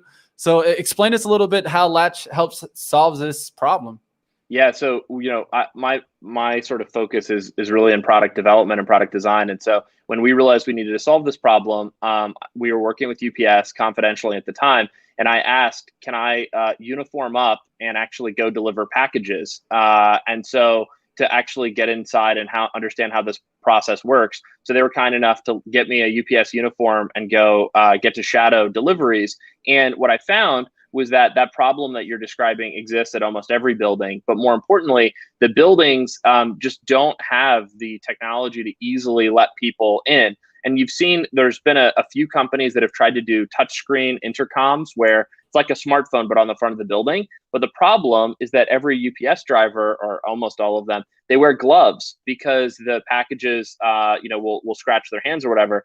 You can't use a touchscreen with gloves on. And so for us, it was looking at how can we build a product that accommodates the drivers? Because if the drivers are excited about walking up to a Latch building and delivering packages, that means the packages are going to get in. That means the residents are going to have a better experience. And it means the building managers are going to have a better experience because the residents are happy. And so the way that it works is if they've been given access in advance, so let's use UPS as a public example. So if it's a UPS Latch integrated building, they have their package, it's going up to the building, they're going up to deliver it. When they scan on their proprietary device, it actually on their screen pops up with a time-limited code that they've got from the Latch backend, which allows them to enter the code on our touchscreen and get into the building without having to talk to anyone, without having to do anything. It's super fast. If it's not a carrier that we work with, so let's say that's a flower delivery, urban stems or something like that, the delivery person can go up to one of the buildings that has the Latch intercom and delivery assistant and actually speak to a live person, a Latch delivery assistant, that'll validate that they're there to make a delivery to a resident that they know, that they're from the company they say they are, and then will allow them to get into the building and then get into a secure package area to drop off that package. And so we're a big advocate of secure package rooms. So it sounds like at your building, maybe it was insecure, it wasn't well managed. For us, it's about making that space super well managed, super efficient, and super secure for all the stakeholders. Yeah, definitely. I saw them make a change at least in security, and then eventually you had to go to the office, but then it made it just a hassle. It's a hassle. Because you got to call ahead to let them know I'm going to get my package, and they got to come out and give it to you and all this. We just want to make things simple, and that's it. Technology we want to take that friction out of your day, and that's why our software, provides that frictionless experience for every stakeholder. Well, let's just say I might have to call my apartment complex Do manager. it. So I'm Luke at Latch.com. Introduce me to them. I'm happy to help. And if anybody's got other package problems or other issues, my email is always open. Find me on LinkedIn. Happy to answer any questions. You know, Mitch, that was a great question, great firsthand experience there. And then Luke, I'm loving the almost undercover boss style of work here, putting yourself with that UPS uniform to really see firsthand the product. You know, it's how you learn. Yeah, big shout out though. I think, you know, if you're a CEO out there listening, I love that story there, and I think it could really help, you know, with growth going forward. Turning to a different area here, you know. Another thing we always have to ask CEOs is, you know, about competition. So, you know, does Latch have, you know, direct competitors? Does it have, you know, indirect competitors? You don't have to name them, of course, but is there competition, and how does Latch differentiate itself going forward? Yeah, so we're in a unique position where we don't have any direct competitors, but what we do have is indirect competitors. So there's the legacy lock companies that don't really make software, but they've made locks for some cases hundreds of years, which is, the locks are really hard to make. So like, we have respect for those companies. There's the big tech companies, Google, Apple, Amazon, that are very interested in smart home, but have never served enterprise customers. And we're excited to partner with them as part of CHIP, which is the Connected Home over IP initiative, where we're a member trying to come up with the right standards for making these devices work in these environments. And then you have these software integrators that we kind of call middleware providers in the industry that are basically saying, we're going to try to just use APIs and integrations to put all this stuff together. But the reality is that for this type of critical infrastructure, you need to control the hardware, the firmware, and the software, because otherwise you can't have the experience that you need. And for instance, if you're taking a middleware approach, if your phone dies, you can't get back into your apartment. If the internet goes out at the building, you can't get back into your apartment. If the power goes out at the building, you can't get back into your apartment at the building. All of those things, you can have all three of those things happen simultaneously and still get back into a Latch building, and in many cases still control devices. And so that's sort of flexibility and resiliency is highly critical, and it's why we don't have any direct competitors, because it's really, really hard to build these systems and it takes a long time. Awesome. You know, I'm seeing a lot of great questions here in our chat. That's one of the things we love about doing these live interviews, and our chat that's with us every day. So before we get to some chat questions, I want to just turn to financials a bit. So yeah, you know, I'm seeing $167 million in booked revenue for fiscal 2020. That was a year-over-year increase of 49%. You know, do we have updated figures from there, and what's the financial outlook for Latch going forward? Yeah, we're super excited to continue to push forward with, you know, double-digit year-over-year growth, and you know, all of our up-to-date materials are available on our investor website, and we'll be very excited to, you know, report updates quarterly on our performance. But you know, we're very excited about the growth that we're seeing, and expect to continue to grow at the pace that we are for a long time. Awesome. Another thing I saw, you know, along with the financials was customer churn of 0%. Can you just talk a little bit about, you know, obviously, why is that so important? And, you know, how will Latch maintain that high level of, you know, customer churn going forward? Yeah, low level of customer churn. But yeah, no, we've never churned a customer. So basically what that means is that somebody who signed up for Latch, they have never left. And the reason for that is multifaceted, but first and foremost, we provide a great experience. And second of all, we provide critical infrastructure to operate your buildings. And so those two things combined, we make people really happy. We make people run their buildings more efficiently and more effectively. And then we also have this critical infrastructure. We've never lost a customer. Furthermore, and I think where you get to, you know, why I'm so confident that people are excited about what we're doing is that 154% net dollar booked revenue expansion. That represents existing customers purchasing additional software, devices, buildings from Latch. And so our existing customers now have gone increased from their zero churn to now have 154% expansion, which is really exciting. And it's just showing people are buying more and more stuff. When Latch comes out with it, people buy it. We're getting. Go ahead. Go ahead, Chris. No. I don't know if you wanted me to touch any more detail there. No, that was perfect. Like I said, we're getting some great questions from the chat. So, before we wrap, I want to get to some of these questions, if you don't mind, Luke. Not at all. So, up first, we have solar up and up. And, this is a good question. It might also be a difficult question. So does Latch maintain a database of user behavior? And if so, what does it do with this data?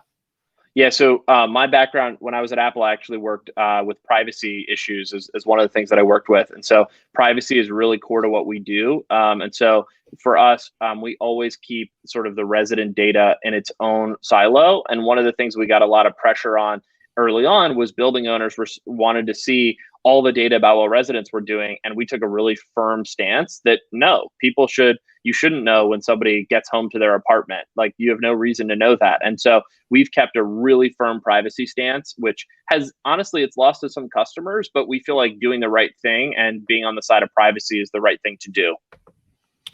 And then another question came from Made in India in the chat, talking about possible hacking concerns. So, again, not only talking privacy, but possible security. And hacking. What does Latch do to, prevent an issue like this from happening, in the future? Yeah, so we have an incredible security team. We do regular third-party penetration testing and use industry best practices. We're part of a variety of different working groups, et cetera, on standards. We've also open sourced some of our own work in the security space, which you can see on our website. But one of the things that we also have done, which is very unique, is that many of our products can be operated on an air-gapped basis without a real-time connection to the internet, which takes the attack vector down to just being within local wireless range to attack the device, which means that you have to be physically present at the device to execute any digital attack for many of our products, which just is a very unique aspect of the way we've architected our system to be highly secure and highly resilient. We're also SOC 2 Type 2 compliant. We've been through the security audit processes with the largest real estate companies in the world and largest tech companies in the world. And we feel, very confident with our security. And it's an ever evolving, never done process to make sure that you have the security that's required to operate in the market. Awesome. Another great question here in the chat from Crazy Clan, asking, is Latch looking at innovating inside the hotel and tourism space? Also mentioning, Airbnb, by name there. What's the plan here from Latch? Any, comments you can make in that space? Yeah, so I can point to partnerships we've already announced. We're the exclusive access provider to one of the first Airbnb partner programs 2 or 3 years ago now, where effectively they were taking apartment buildings and then taking individual apartments and then renting them out on Airbnb, but doing so at scale and through an official Airbnb program. And we were the solution that they chose to do that. We work a lot with what I would sort of call new hospitality, which is, taking a multifamily building or, another type of rental asset and then using it for Airbnb or for short stay. A lot of our customers are looking at that or are doing that today, and it's a big use case for our products. In terms of working with flagged hotel brands, that's not something that we have announced any plans to do. But Alan Smith, who is the CEO of the Four Seasons Hotels, is actually on our board, has been for the last 2 years. So it's definitely a market that we, have connectivity into and watch closely. But we haven't announced anything about the sort of mainline hospitality industry. We focus more on that new hospitality category. All right, I'm going to jump back in here, guys. So I have a great question. So one of the things is we've been focusing more on the North American side, right? But there's over the pond, if you go over the pond, there's a lot of apartments to address here. Yeah. As stated in your presentation deck, I'll pull it up here, but there's 93 million apartments through that expansion in the European markets. How is this growth strategy looking? Are you guys expanding? Anything you can add? Something you can break for us here on the international side? Unfortunately, just given the moment we're in, I can't break anything crazy. But what I can tell you is that many people on our team are actually European. So my co-founder is Swedish. I actually went to grad school in the UK. And so this has been a market that we've been excited about and, have personal and firsthand experience in. And I think, we're very optimistic that these problems that we're seeing with package delivery, with sharing access, with home sharing, with digital services, with other deliveries, these are global problems now. And, we believe that LatchOS is a global platform and will be able to, solve these problems in that new context. Now, it's not going to be the same. We're going to have to make sure that we evolve our products to meet the local and specific needs of each one of these customers so that it's relevant to them. But we feel like the core platform is relevant globally. Definitely. Okay, so one last question would be, and some of you guys can take this as you want to take it. So I'm seeing this as a potential reopening play, So one thing I talk about here is, how you guys looking at the new verticals, bringing this into commercial office. A lot of us are going to be working our way back into the offices. Yeah. So, this could definitely come into play. So expand a little bit more about this opportunity. Yeah. So, the way that we work is going to be fundamentally changed. And I think the desire to also be back in person with people is not going to change. So I think we know there's changes happening, but we know we also want to be back with people. And so what are the new working models that are going to exist? And we think that there's going to be increased flexibility with folks moving between multiple offices, multiple sites. And so having a system of products that enable someone to feel at home at whatever space they're in is going to be super critical. We see that as a unique opportunity. We also see a unique opportunity around the guest check-in process. So I don't know if either of you, had to go to a Manhattan office at any point in time, but for visiting purposes, but those long lines that you see, which is really just for somebody to take your photo and look at your ID and then sort of say, oh yeah, here's this printed thing. We feel like there's a real opportunity to change how that works, and that the customer desire for contactless and more efficient products is something we see not just in multifamily, but in commercial as well. And we see that as a global problem. Awesome. We got to so many questions here. Lots of questions from the chat too, Luke. And there's probably more out there too, but we don't want to take up any more of your time. We appreciate you joining us. So again, guys, Luke Schoenfelder, he is the CEO of Latch. The company is going public via SPAC deal. The ticker is TSIA. Thank you again for joining us on the show, Luke. We look forward to following the progress, and thanks again. Thanks so much for having me. Have a great day, guys. You too. We'll have you back on, Luke. Appreciate it. All right, guys. Hey, well, you guys heard it here. There's definitely some play in here. I think we got a lot of insight. It was really great to touch all different aspects of here. Some of the future. One thing that it really just light bulb came off is that, why not the European market? There's a huge amount of money there. 92 million apartments. Yeah, and one thing I know about Europeans is that they're easy to transition into that type of technology. I've been seeing, because there's so much tourism that you get in Europe that, some of these technologies are needed. It's just so much. And I think we're about to see, once we get through kind of this vaccine period, we're going to see some traveling like you probably never seen before. Yeah, absolutely. Great questions from our chat, Mitch. As we were putting some of these questions into the document, I was like, wow, that's a great question. I would love to ask that. So, one of the takeaways, and, Solar Up and Up said it in the chat too. He didn't shy away from those questions, including the one about, privacy and data, right? So that is the thing. As a software company, they're collecting some data, and, he's got a background from Apple. He knows what he's doing.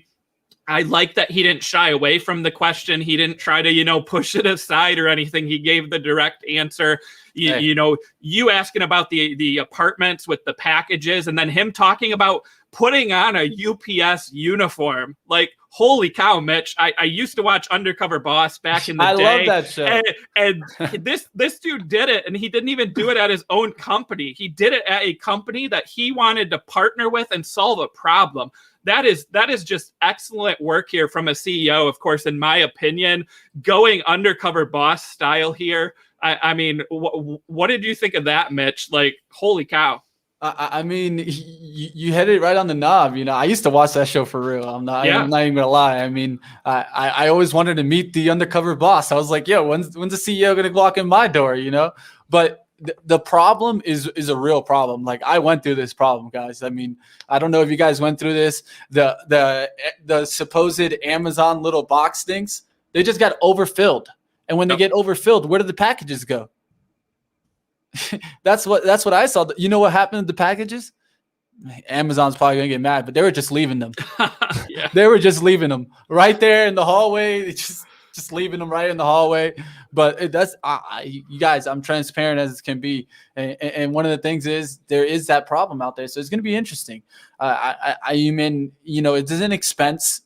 So you got to figure out, you know, which kind of commercial apartments can really pay for this. But I think at the end of the day, when you see like inside cities, downtowns, this is needed. In downtown, when you have so many people walking around, so much foot traffic, you need some way to manage the traffic. This is also, like we mentioned, commercial spaces.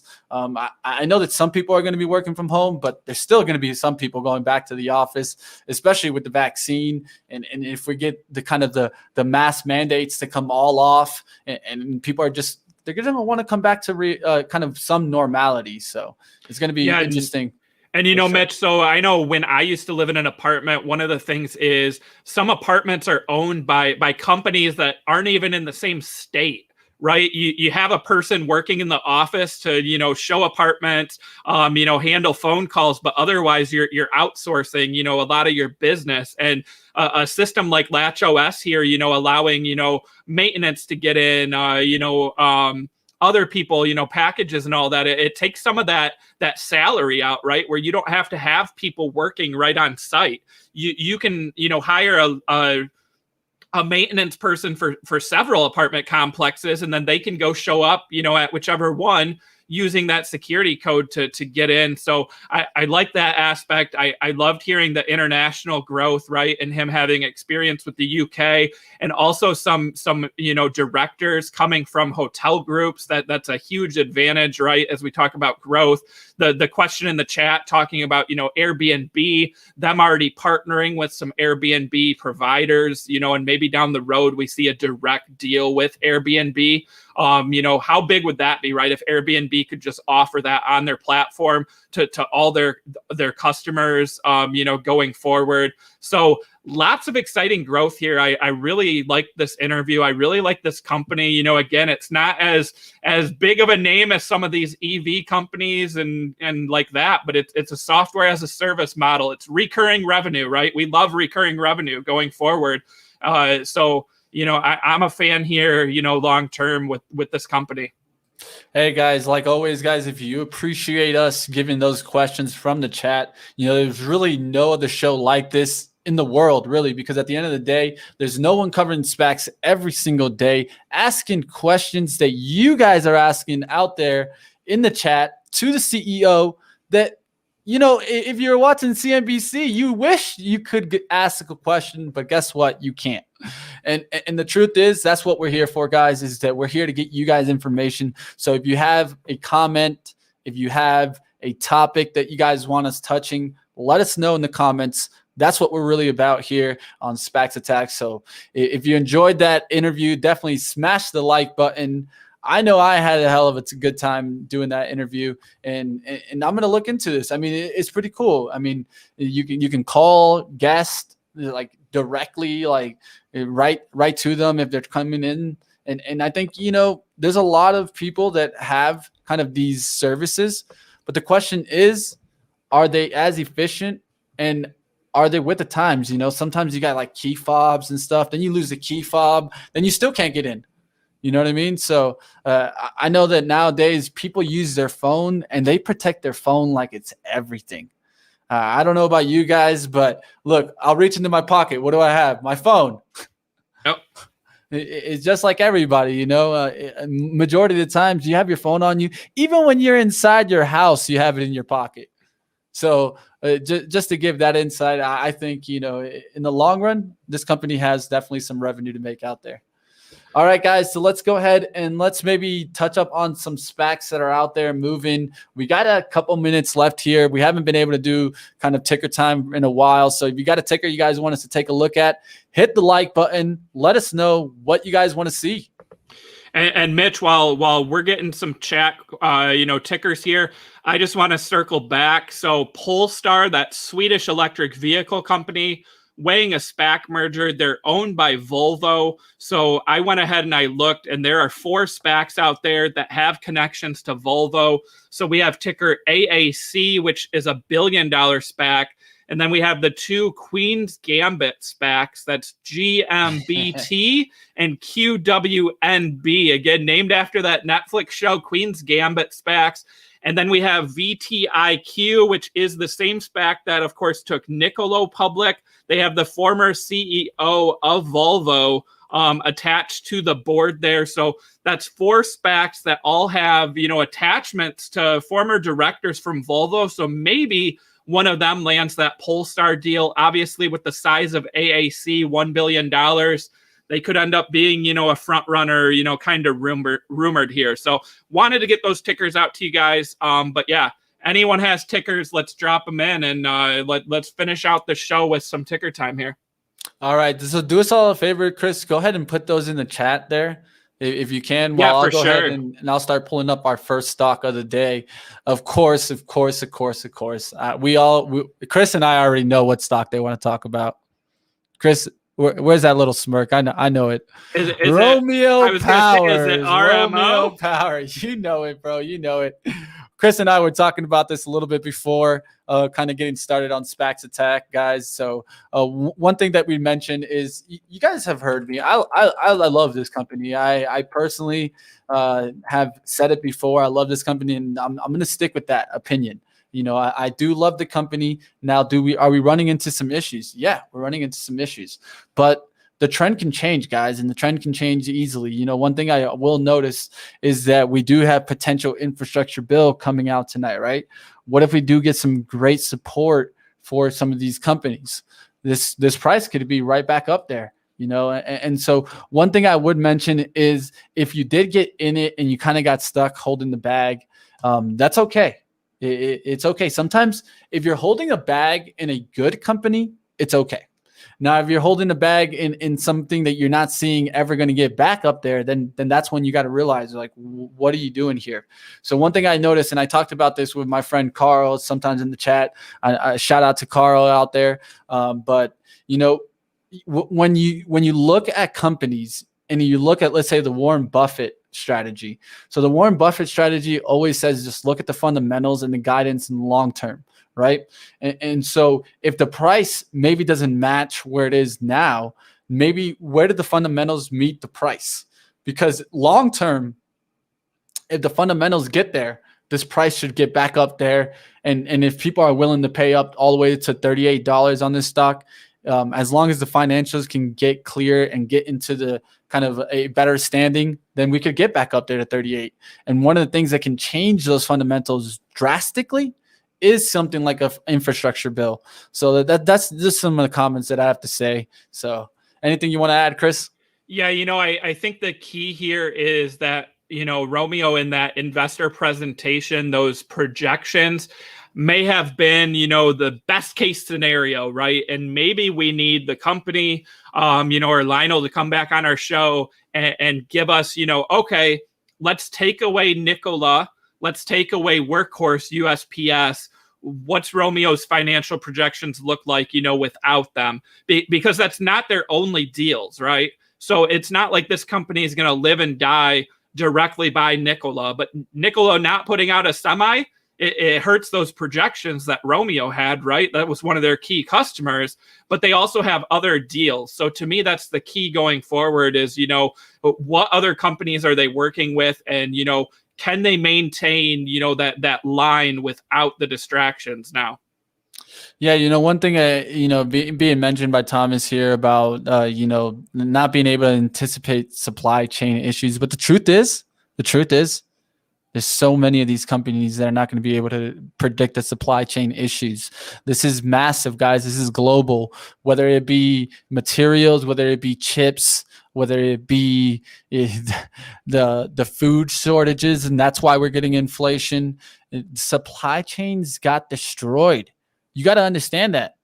And with that being said, as much as we might look into these companies and their future revenue and what we expect them to see, but at the end of the day, this is a long-term company. This isn't something that we expected to just get off the ground today, just shoot through the moon. Now these stocks were going up and up and up, and now we're running into the phase where, evaluations actually are starting to come into play. You guys heard from Dennis Dick on Pre-Market Prep. Fundamentals might be coming back. And if fundamentals matter, these companies need a couple years to really get to the revenues so that we can see the price match that revenue. So that's one thing I definitely mentioned is that, if you were in it for just the quick 100% winner, then see you later in this market. I'll see you later. You're going to have to come back in a couple of years because I think at least that market's over with. Now we're in a different market environment. And with that being said, you have to be smart in different market environments. And one of the biggest things that I've learned in 5 years of trading is you need to be able to adapt. If you can't adapt as a trader, guess what? You get swallowed up real quick. Those Robinhood traders, let's just say there's a lot of stimuluses that went down to zero already. And a big part of that is not understanding how to adapt. When you don't adapt, you pay the price. That's what I'll say. Yeah, definitely. I saw a question there in the chat, Internet Enforcers talking about IPOD, IPOF. So I do own both of these still. These are the Chamath Polyhoptia SPACs, right? And I think, taking a step back, given the market we're in with SPACs, I just don't see Chamath announcing a deal yet. Because he's used to being in these great markets where the SPACs run up on that definitive agreement. So I don't know what we're going to see. And also Chamath, lately has been very involved in getting these pipes done on some of these projects and also launching some of his own, investment ideas for, clean energy and sustainability. So will we see a deal soon? I don't expect one soon. But, if we can get some positive reaction to some of these SPACs like we had with WeWork, maybe he could be the one to launch a big deal here, him or Bill Ackman, to bring some excitement back. But ultimately, Chamath has he's lost some favor in the SPAC market, right? I mean, he sold his shares of Virgin Galactic. Clever Leaves has turned out to not Clever Leaves, I'm sorry, Clover Health has turned out to not be, as good of an investment for those that held it through that merger. So I am a little worried with these Chamath SPACs going forward. But again, I do own IPOD and IPOF. He does have experience and he's also, a friend of CNBC. So I fully expect when a deal is announced, he's going to be on there. So we're going to get that information, right out there in front of millions of people. So that's what I would say about that, Internet Enforcers, for IPOD and IPOF. All right. Before we get to the power hour, I already see Hot Stocks, Luke's double fisting, getting ready. But before we get to that, guys, I wanted to give you a stock trade idea. Here I'm watching Fisker, guys. Fisker is one that's definitely on my radar because I could see the stimulus bill, the infrastructure bill really supporting this company and really starting to get EV moving. So it's going to be really interesting today to see how that reacts after market. Keep your eyes on it. It's going to be a move. I think it's going to be really interesting. This one came right back down towards the support of 16, bouncing right off of it. Let's see if it gets back up there. It got a lot of love when it was going up there to 30s. So, and this is one to definitely keep on your radar. Fisker. If you're getting frisky with Fisker, let me know in the chat. And now it's time, guys, for the power hour. Let's get ready to rumble. Benzinga Nation, jam-packed show today. Peloton up 5%. What's up, disciplined investor? We got Benzinga CEO Jason Raznick here with us. The man, the myth, the legend, Tom Nash. shift on the Power Hour with us live today. Interesting, different, unique, innovative companies. Mia, you are live with us on the Power Hour. What's up? Thank you so much for inviting me on. Jessica Billingsley, that is the CEO of Akerna, the best trade idea resource out there. Yo, what's up, everybody? Happy Wednesday, hump day, best day of the week. I'm getting an echo, producer Rohan. Hearing myself twice there. There we go, it's gone. But what's up, everybody? Happy Wednesday, as Mitch and the intro so graciously told you. This is, in fact, the Power Hour, ready to get rocking and rolling today. I'm going to start the day off the way that I start every single day. Which is, why are we here? Why are we spending this time together? I love addressing that one, guys. And it's because we want this to be the best trade idea resource out there. That's what we're going for. We want this to be the 2 hours of ideas. We're going from now till 2 o'clock Eastern. We're going to have ideas coming from myself, from our guests, and most importantly, from all of you out there in Zinger Nation who hang out with us every single day. We have not done it yet this week, so I think it is time to bring some Zinger Nation calls into the fold. So producer Rohan, throw that phone number up there, and let's get some dials in, guys. If you want to call in, the floor is yours. 3 minutes, pitch whatever stock you want. If you want to talk through an education thing, we can do that too. But the lines are open for Zinger Nation. Just dial that. We'll get this flowing, guys. In the chat, anybody drop in what sorts of stocks you're looking at today on my radar. I have 4 stocks to pitch. These are not new stocks. These are stocks that I currently hold. They've got upcoming catalysts. I still have conviction in them. I'm not trimming positions or anything along those lines. So I will pitch those 4 names for you there. We have a decent tidbit of news we can start off with. I want to do a recap on some of the things Ripster went over yesterday. So Ripster gave us a couple nuggets. He gave us a couple stocks that he likes right now for swing trades. And then also, more importantly, the first day of April. He really is watching the first day of April to see where the market opens. Use that as an indicator as to how the month will follow.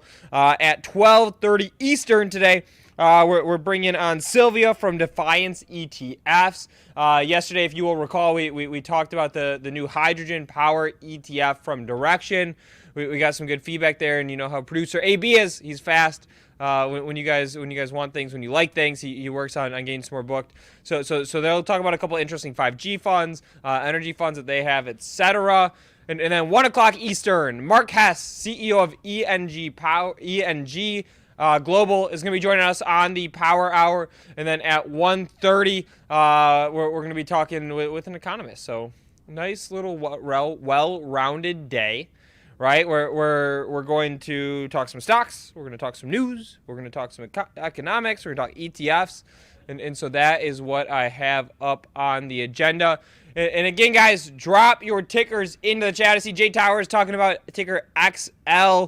If you have stocks to look at, put them in the chat. I've got my notepad. I always have my notepad. I'll jot them down, and we'll get to them. Other important update. This is day 2 with the new soundboard. There's a folder called Motivation. I have not clicked into this one yet. So I'm going to give this a start. War face! Ah! That's a war face! Now let me see your war face! All right, I like it. That one gets a pass. That one gets a pass.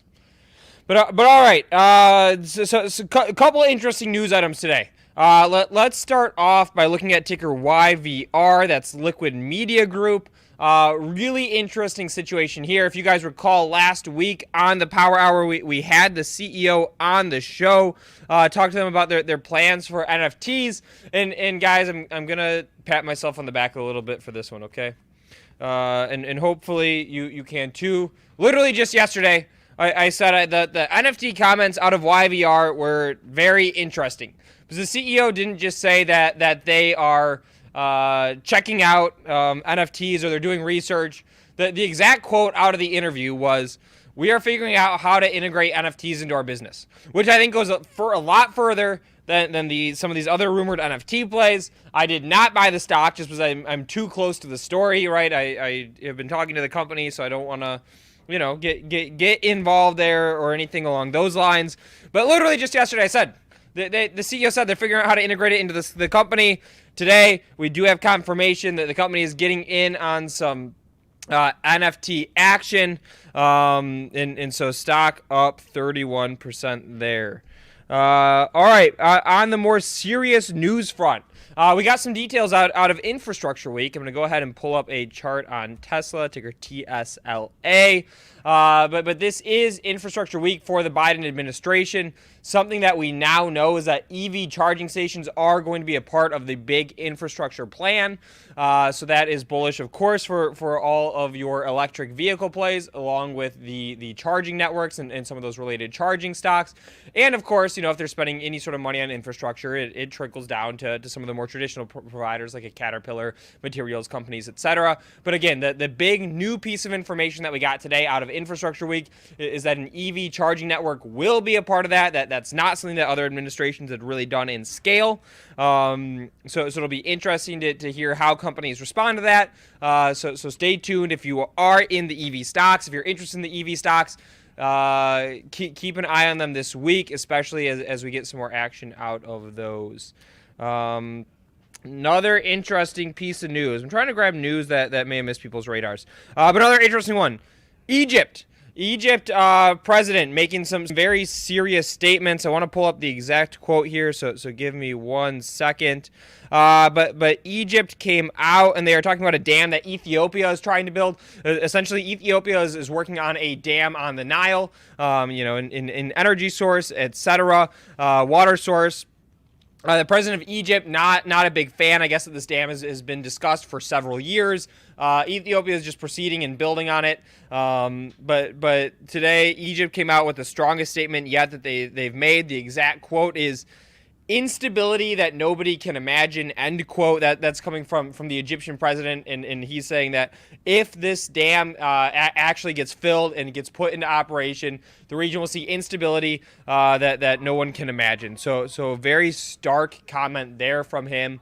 Of course, that has global trade implications. It has energy implications. Egypt is not a part of OPEC, but still, instability in the region, obviously not a super bullish oil type move, etc. I'm trying to see what else. And then let's do one fun piece of news for us today, and then we will get into the stock ideas. Let me pull this one out. If you guys remember, the big thing that we were dealing with yesterday, all right, the big thing we were trying to overcome was related to this Cathie Wood Space ETF. Let me go ahead and pull that one up. It's ARKX, I believe. There it is. Let's get a one-day chart. It just started. That's a boring. Okay. All right. Not putting up a chart of that one. All right, but the big item, the big hurdle we were trying to get over yesterday was we have this new Cathie Wood Space ETF. A lot of the holdings made sense to us. There were a couple which didn't. If you guys recall, Netflix and the Space ETF, we were trying to figure it out. I saw people saying, well, maybe it's because Netflix has space documentaries. There's your space exposure. On a more serious note, some people suggested the streaming technology that they have. But there's the deal with that one. The other one that sort of tripped us up a little bit, John Deere. John Deere is in that Cathie Wood Space ETF. We were wondering, what the hell are they going to be building tractors for Mars? Is that why John Deere is here? But check this out on my screen. John Deere having some fun with this one. Look at what John Deere tweeted. They said, "We'll be ready." with regard to them being a space play. I mean, obviously it's all tongue in cheek, but very much fun to see a company like this, to see John Deere, put out something like that and say, all right, space, we're coming for you. So there's the move there. All right, guys, let's get into, let's do this. I'm gonna line up our next little bit of time.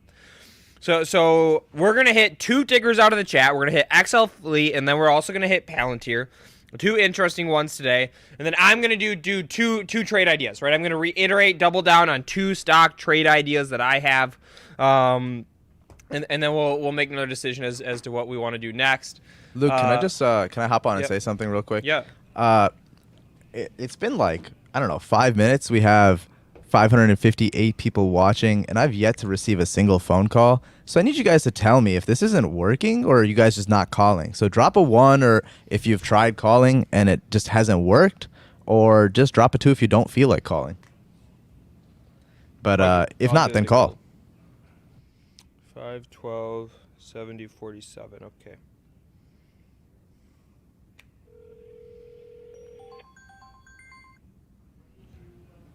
Luke, we're about to get you like 3 times.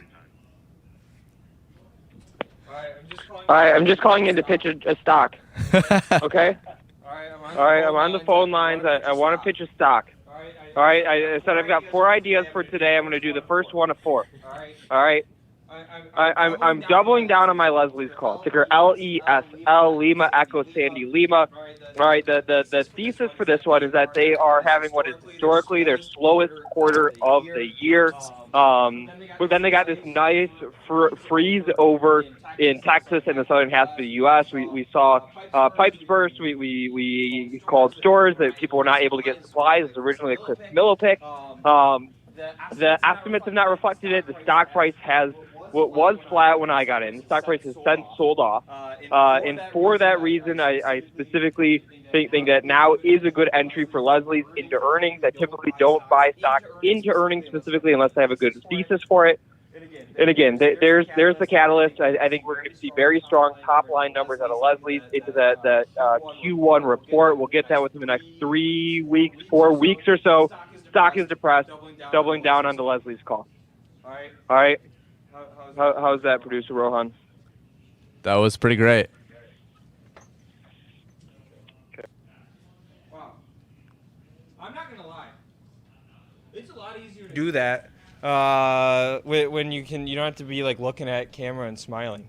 You can just be pacing around and doing your thing. Okay. Yeah. Let's look at it. Okay. So nobody wanted to call. Hey, we have a call coming now. Should we bring him on? Mm-hmm. What's up? You're on the Power Hour. Yo, you need a call in. I'm calling. All right, let's hear it. What's up? Let's talk about NIO. It's dropping. Are we gonna go up because of good old Biden, or what's going on? All right, let's pull up the chart. I'm gonna throw this on the screen here. We're talking about NEO, ticker NIO. Let's go back. So, all right, these are daily candles. Has got a lot of my attention right now. What does? WAFU has a lot of my attention right now, so that's why no one's calling in. I love it. All right. I mean, this NEO bounce looks decent. I like the support it looks like it's put in. Plus, you have this news coming out of Infrastructure Week with the Chargers. I sort of like NEO right here. Okay. Where are you at with it? I am at 37.50 on that, but I'm like waiting, hoping today it'll go up. Is it a day trade or a swing trade or what? It's going to be a swing trade. I'm hoping for overnight with Biden it jumps to $39.40. All right, well, we'll see. I mean, from a swing trade perspective, I think the thing looks good. You've got positive news around it. You don't have any sort of earnings risk coming out or really news risk in general. I don't foresee there being a ton of China comments. Plus, you got some really strong support built in there. I sort of like this one as a swing trade. All right, so you like it for a swing. All right, I like it for a swing. I'm gonna throw this out to the chat. If you guys like NEO right here, Zinger Nation, give us the ones. If not, throw us the 2. And we'll see where everybody's at with it. And what's your name, man? It's Quinn. Quinn, thank you so much for calling in. I was getting bored all. Yeah, you bet, man. Have a good one. All right, you too. Boom, there it is. There we go. We got our call. All right, shout out Quinn, representing Zinger Nation. We got a lot of people in Europe, I guess, who can't make the dials. And the chat is pretty mixed on this one. We've got a mixed bag on the NEO. Again, guys, the question was, NEO, you like it or not? 1, if you like the stock right here. 2, if you do not. But the group is pretty mixed on it. Should we take another? Let's do it. Let's rip it, baby. What's up? You're on the Power Hour. Oh, fantastic. How's it going, man? We're doing pretty good. How about you? Doing great. Let's My name's Kyle. Let's jump right into it. Let's check out CLSK. Clean Spark. Clean Spark. All right. What are you thinking? Okay, so these guys are not only a Bitcoin play, but they also develop software to run microgrid technology. And with all of this infrastructure talk and what just happened down in Texas with the big storm, these guys have a pretty good solution to knock that kind of stuff off from happening. So it's a little bit of both. It's a nice balance between crypto, blockchain, and infrastructure. So do you know this stock well? I've just been researching it over the past, I'd say, 2 to 3 weeks. Do they make revenue from the microgrid system right now? That's a good question. I am not sure if that's. I think this is a forward-looking technology. Okay. Yeah, I mean it's sort of interesting. I've Jason Raznick, I believe, is still in this one. Which, if you guys notice, Jason's not here this week. He says the viewer count is too low, so that's why you need to like and share the stream. All right, throwing that one out there. Just as I got my new soundboard now. But yeah, there we go. That's a good one. But yeah, I mean, I think it's sort of interesting. Does the stock move with crypto? Do you know with the price of Bitcoin? Yes, it follows Bitcoin pretty closely. They just had an offering at $22 a share 2 weeks ago, I think, and with that money, they bought a bunch of miners. They don't have them up and running yet, but I think they're expected to get those up and running in June or July, and so they'll continue to follow Bitcoin pretty closely with the added buffer of this microgrid software tech, which I think, who knows, man? I don't know. It's promising long term. Yeah, and shout out Ruel in the chat who just celebrated a birthday on Monday. Saying that they do make money from the microgrids right now. The thing that I think is most interesting about this company, and basically their pitch with the microgrid system is, we're going to be able to provide energy way cheaper than anybody else can, right? That's what they're going for. And they came out and they said, in order to prove that to everybody, we're going to mine Bitcoin cheaper than anybody else can mine Bitcoin. We're going to put our money where our mouths are. We're going to get some of that crypto exposure. And then we're going to show the world that we can do this so cheaply by mining Bitcoin really cheap. So I sort of like, if you're saying it's June when they're going to have those Bitcoin mining machines online, I sort of like getting into that June catalyst. I'm not in it right now, but I'll throw that one down on the watch list. That's pretty convenient for them too, to be like, all right, we're gonna use Bitcoin as like a proof of case, but then they also happen to get Bitcoin from it, so it can't hurt. All right, yeah, awesome, yeah. Kyle, man, I appreciate it. Any others? Yeah, thanks, Luke. You're badass. Thanks, dude. All right, and I'm going to throw this one out to Zinger Nation as well. We did it for Neo. If you guys like Clean Spark here, last price I have $23.70. If you like the stock, throw the 1 in the chat. If not, throw the 2. Let's get the creative juices flowing, right? That's what Zinger Nation is all about. Let's get the ideas. Let's get the feedback loop. I'm seeing the tickers flow in the chat. I love it.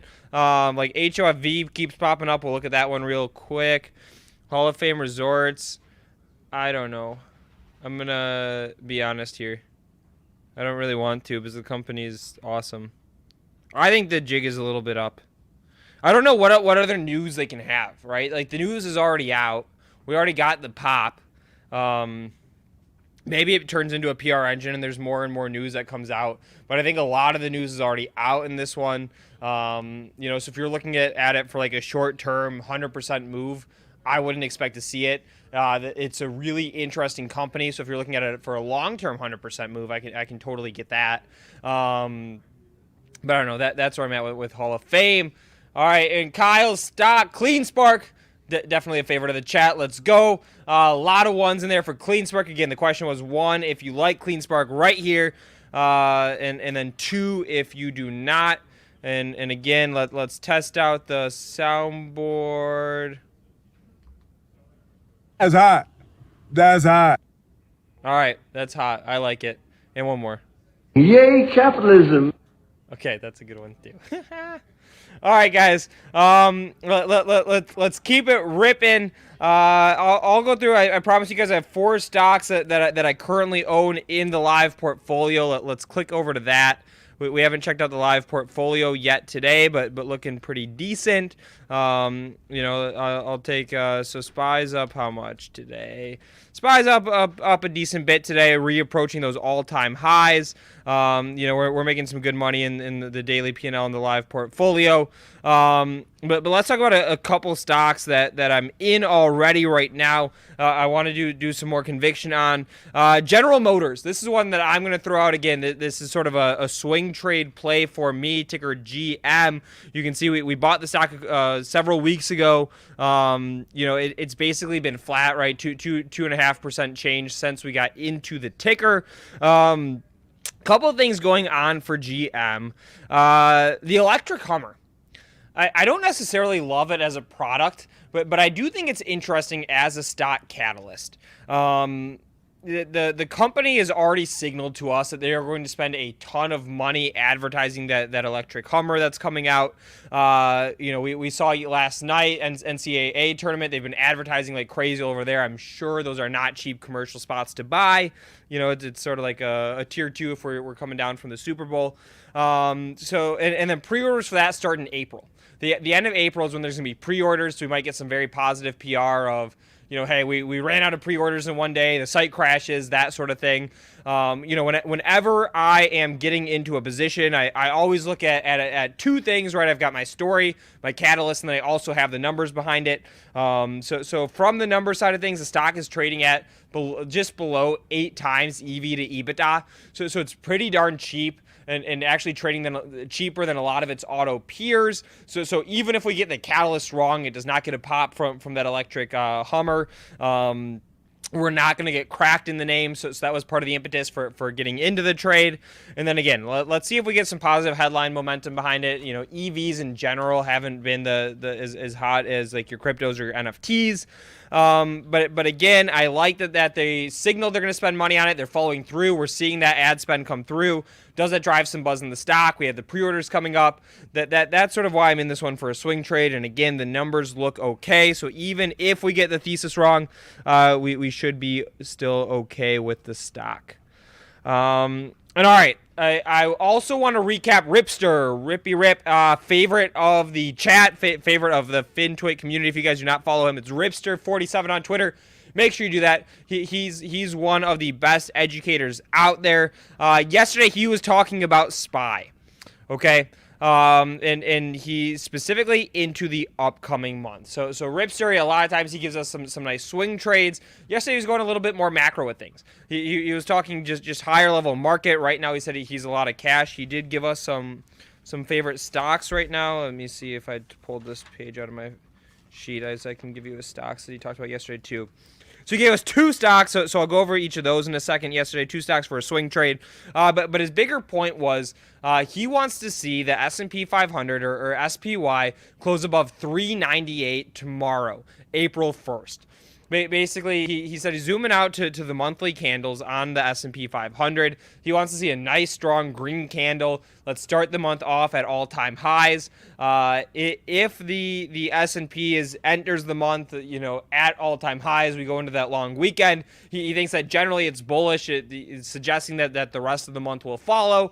If not, we start the month off with weakness. He's going to have issues. So there's the deal there, guys. Yesterday, there were so many comments in the chat that saying that SPY is not going to get to 398. We were 393-ish or so when he was on yesterday, maybe even 392. Today, we are right there, right within striking distance, right at that all-time high on the S&P 500. So again, guys, just recapping that segment from Ripster yesterday.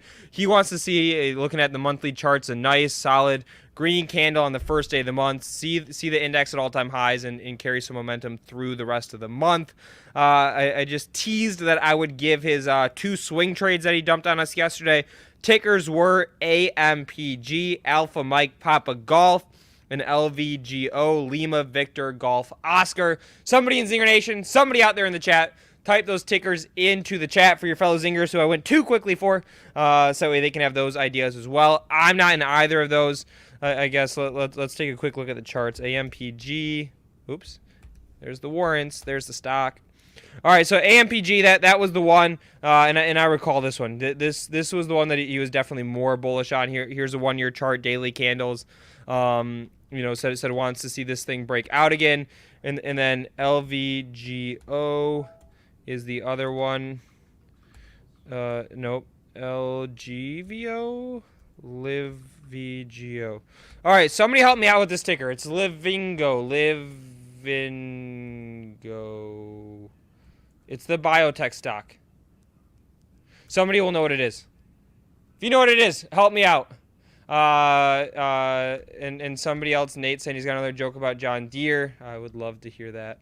But all right, guys, it is time for us to bring a very special guest onto the Power Hour. It is 12:30. If you're just joining us, just a quick little preview of what's ahead. I promise today I'm going to do. I've got 4 stocks to pitch, 4 stocks that I currently own in the live portfolio. That's a live account that we look at every single day. Try to make all of our trades in here for the sake of being transparent, guys. So I talked through 2 of them. I have 2 more. We are going to be bringing on the CEO of ENG Global at 1 o'clock Eastern. And, of course, we're going to keep cruising with trade ideas. But without further ado, I am going to bring our special guest onto the stream.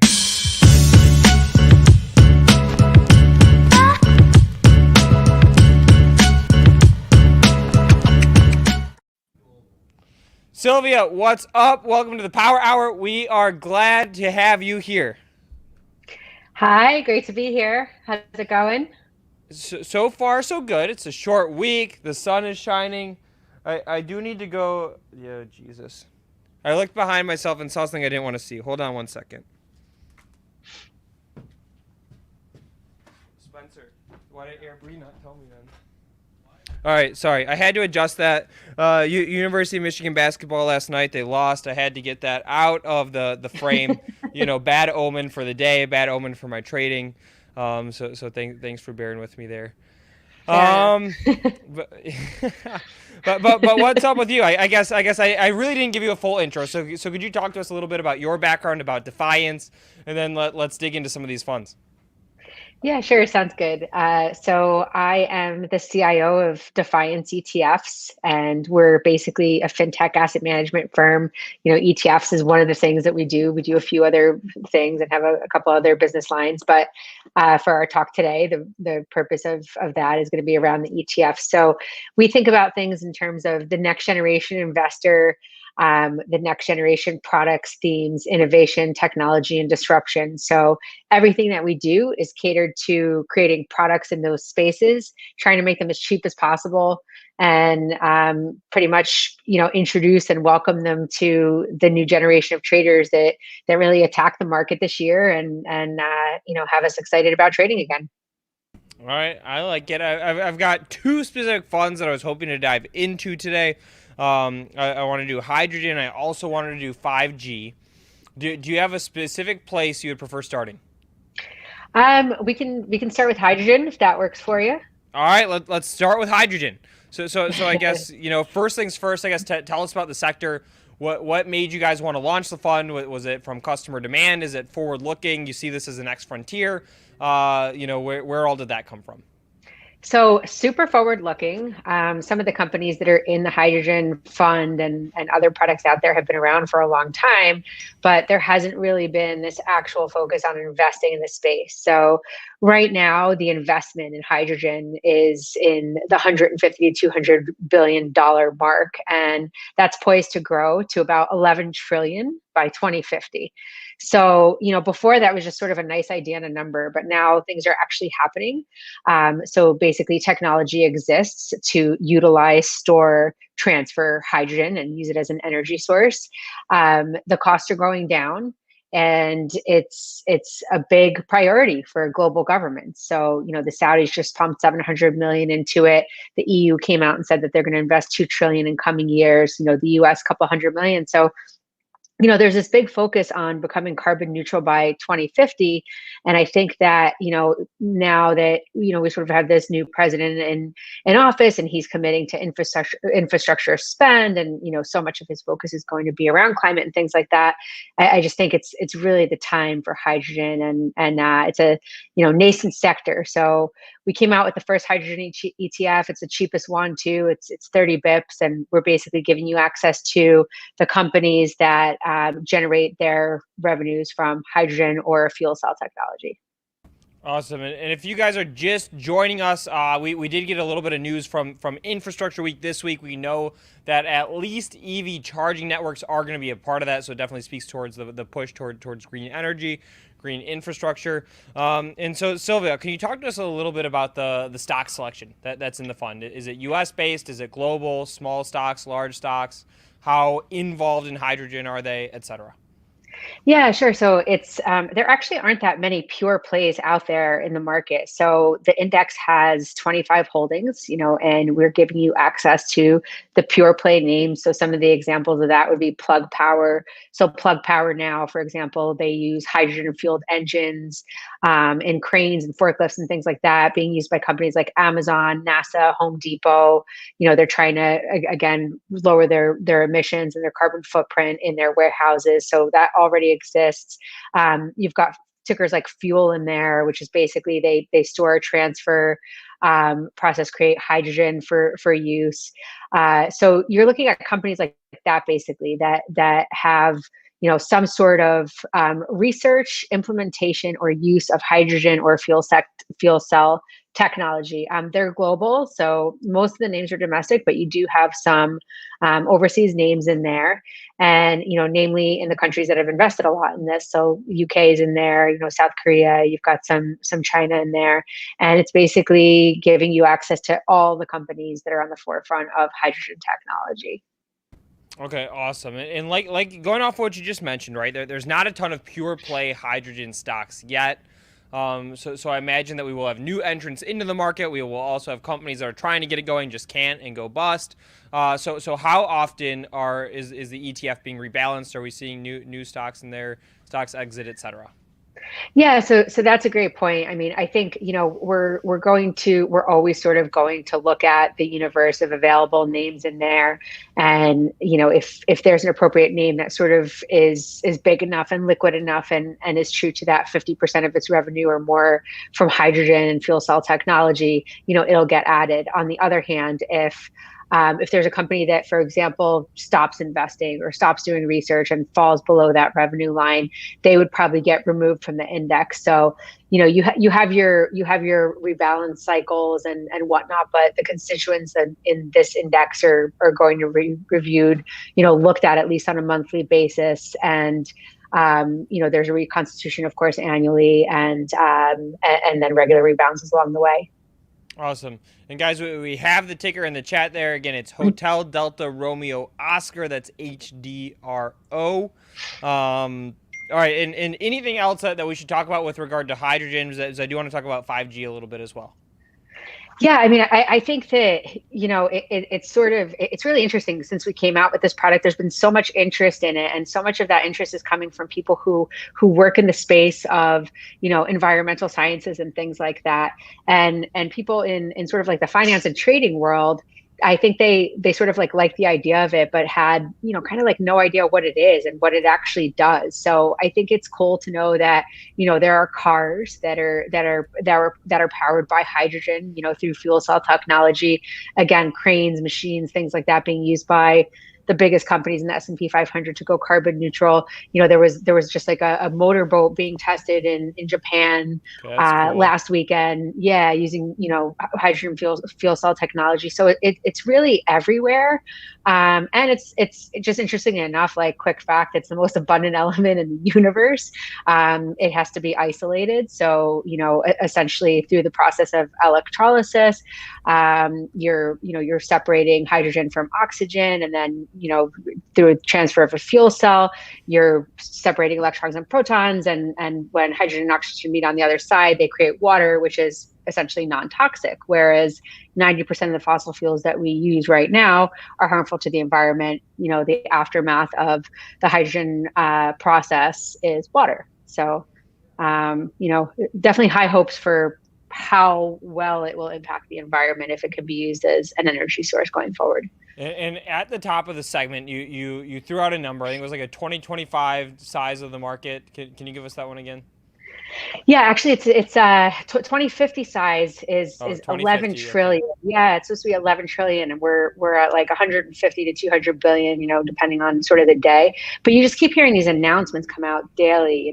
Like this country's putting another 50 million in, this country's putting a couple of billion in, and whatnot. So it is, it is definitely on the forefront of the minds of global leaders to become carbon neutral. And the cool thing is, hydrogen can actually be used as an energy source, and there's enough of it for the population to consume. So things like solar, water, wind energy, like that stuff is obviously amazing. It's being utilized now. Other forms of alternative energy, clean energy, and things like that. But it can't really support the growth of our population going forward. So it's actually a viable energy source for us. Yeah, I mean, it's definitely interesting, and it's been like a hot topic for the past couple weeks, especially on the show. It's like we've had a handful of people in who have talked about either individual stocks, the sector as a whole, etc. I still don't have exposure. I think maybe I should. It's for me, it's not a space that I know well, and that's why like a product like this is compelling for me. Is okay. I don't know the space well. Like very sciencey stocks, I typically avoid just because I think that I'm at a competitive disadvantage in those names. And so I like the idea of just having sector exposure in general. Yeah, for sure. I mean, and that's a great point. And if you look at some of these like plug and fuel, like last year, I mean, they were up triple digits in some cases. So performance is definitely there. And you make a great point. Like, I'm not a scientist either, right? We want to avoid that single stock lack of diversification risk when we put this in our portfolios. I think ETFs are a good way to go. Yep, I like it. And again, guys, ticker HDRO, Hotel Delta Romeo Oscar. Somebody in Zinger Nation out there, drop the ticker in the chat. Help me out. Help your fellow Zingers out. And then can we talk about 5G for a second too? Yeah, absolutely. Okay, so 5G is a space that I do have some individual stock exposure. I think that it's a super interesting space. I became a believer when I got the new iPhone that had 5G on it. But before that, I was like, LTE 4G, it's pretty fast, but like, what do I need to upgrade for? I was like, holy shit, wow. This is blazing fast. And like the pitch that I had been hearing of, hey, they're not going to need to dig internet lines into homes anymore to give people internet. There's 5G is fast enough to support all your Wi-Fi and home computing needs. It made sense to me. Like it was fast enough that I was like, okay, yes, this is compelling. So I'm curious where you're at with 5G, and then can you talk about what is in the fund in particular? Because it seems like every company has some sort of 5G exposure, or is it pure plays like some of the hardware providers? Is it the big telecom names, etc.? Yeah, sure. So interestingly enough, so 5G was one of the first launches that we had at Defiance, and it's over $1 billion now. So the amount, and most of that growth has happened over the last year, by the way, and that interest. And the way that we thought about it and sort of like why we launched it, we always try to think about the next generation, right? Like what is going to disrupt communications? What is going to disrupt energy?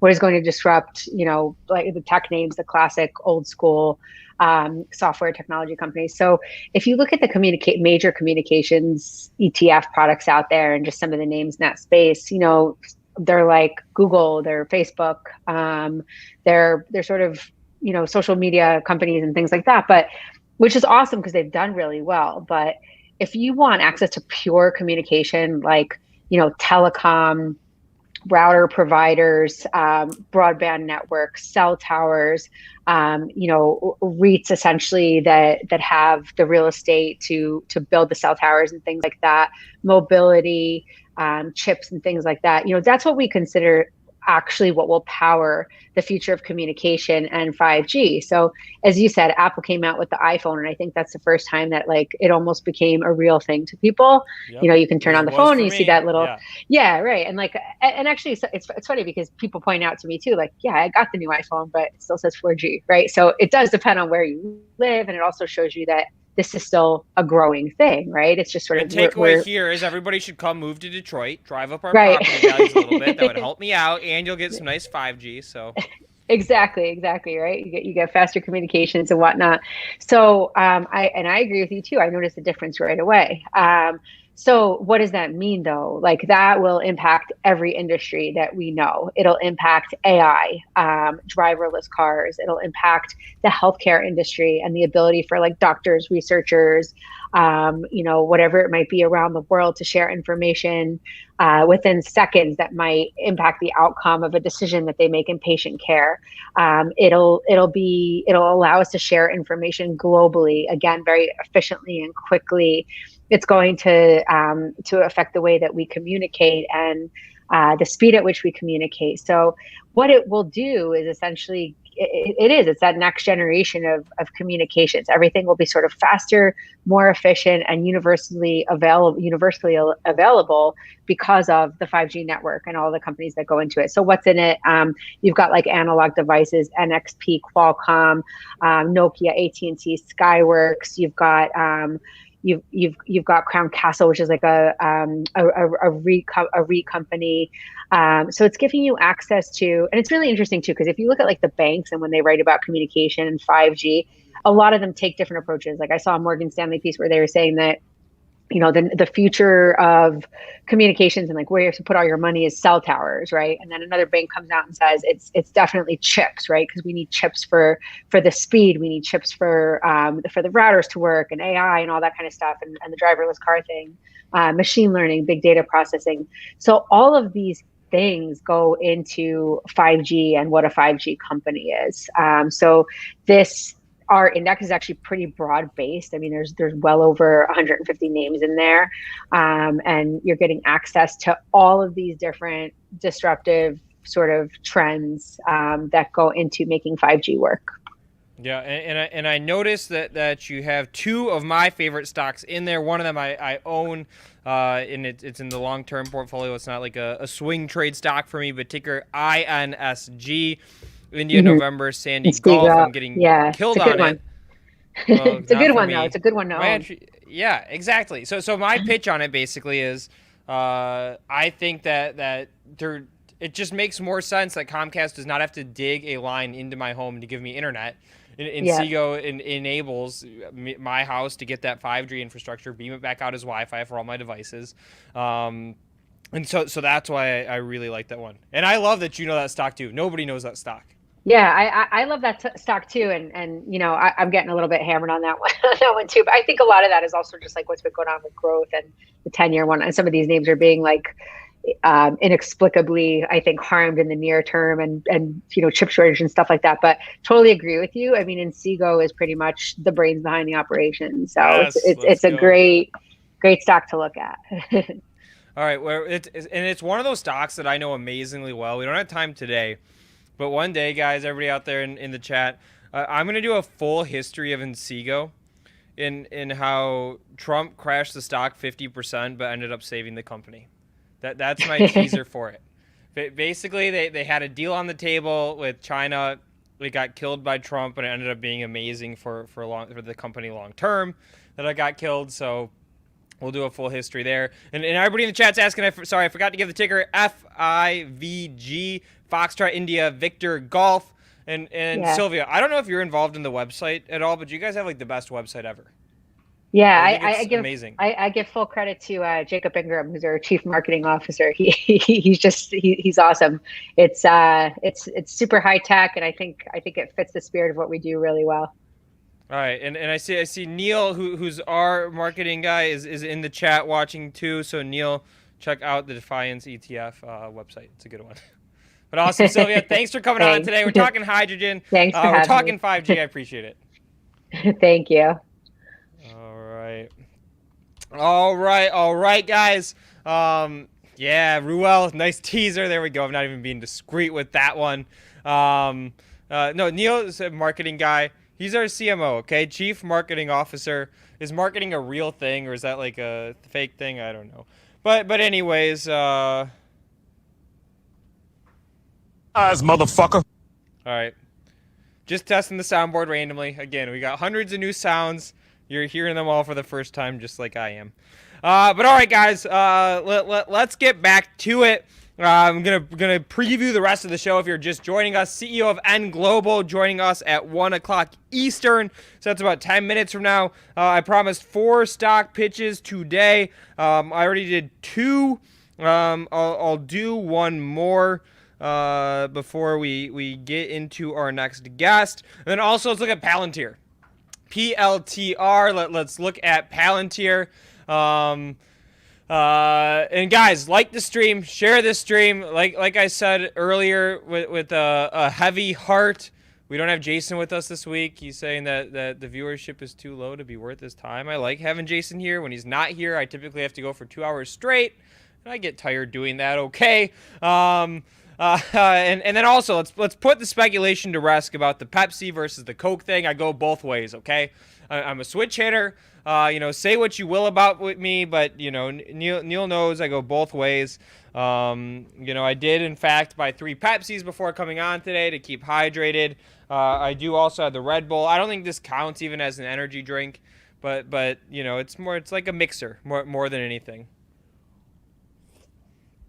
But all right, guys, let's hop into it with Palantir, stock idea, guest, rapid fire, 10 minutes on the clock. Testing a new sound to kick this one off. Let's hear it. Do you understand what love means? Boom. All right. Let's go. Palantir, stock pitch, guest, 10 minutes. Having some strength finally out of Palantir. Thank God. Let's look at the stock, the position that we have in the live account right here that we look at every single day. Palantir. There it is. Wait. We saw puts against this thing? What? Why are we getting... Wait a minute here. We do covered calls on Palantir, or do we sell puts? April 16, 2021. How do you not remember? Don't you have a spreadsheet? No, I don't have a spreadsheet, Neil. I've got a brokerage account. Get out one of your cute spreadsheets. All right, -3. We collected $286. So it must have been that I thought that we sold puts against it. I'm almost certain that we sold puts against the stock. Stock's up today. Why? Oh, duh. I'm an idiot. We sold puts against the stock. Stock is up. The puts are down. We're short the puts. So that nets us up. Neil, do not go anywhere. You're coming back on. All right, so that's what we did. Yes, thank you. People in the chat know my trades better than myself. Sorry, okay. It's been a long day already. I had my first call this morning was at 7 a.m. Eastern, which means I was here by 6:45. All right, with the brokerage we work with in China. But yes, I sold the 22 strike puts. Stock getting some love. Again, the trade here, you sell puts, it makes you synthetically long the stock. $22 strike. We got paid, 92 cents, $92 a contract to sell these puts. If the stock gets to April 16th, it's above $22, we take our $92 per contract. It's in our brokerage account. We say, yay. Okay. And then we go on to our next trade and keep it rolling from there. All right. Spencer Israel is dying right now, too. We're just bringing the whole gang on. This is a rambunctious time. No Jason this week, all right? All right. So there's the deal. Palantir, I'm down with it. If it stays above that 22, great. If it goes below 22, we're effectively buying the stock for $21. I like the strength that we're seeing today. It's been a while since we've had a day like this on Palantir. Here's the 5-day chart. Here's 1-month chart. So still a good deal off of the highs. I'm holding this one long, not touching the position. Throwing it to Zinger Nation. If you guys like Palantir at this price, $23.60, drop me the 1 in the chat. If not, throw me the 2. I want to see where everyone is at. And we'll try another sound. This bozo over here. Oh, Neil, that was for you, baby. All right. and then I promised I would do a stock pitch, too. All right, I thought I was going to be doing this solo, but I just had 2 randos hop onto my show for me, which I appreciate. You're fired. And so, yeah, I'm on point. You guys got me fired up now, okay? All right, I'm going to pitch a stock. I already own the stock. It's already in the live portfolio. I'm going to pitch it again. I'm going to say why I still like this thing. Neil and Spencer are going to criticize me. Ready for the ticker SCHW. That's Sandy Charlie Hotel Whiskey. Charles Schwab, that's right, your favorite broker. Talk to Chuck. I don't know if they still use that tagline, but you know, there we go. I thought you were. Why would we criticize you? I thought you were going to say Monster, MNST. I thought that's gone. Doesn't that go to Coke, MNST? No, it's still All around. right, whatever. All right, Charles Schwab, okay? I know. Financials Not are up. Celsius. Screw Celsius. We'll talk about that one tomorrow, maybe. Okay. All right, but Charles Schwab. Basically, here's why I like the stock, guys. At Benzinga, right? We get 15 million people a month reading about stock market information. A lot of the traffic that we get comes from the online brokerages. We saw a huge spike. Traffic literally doubled when GameStop happened. I'll show you guys the numbers tomorrow. I'm putting it on the list.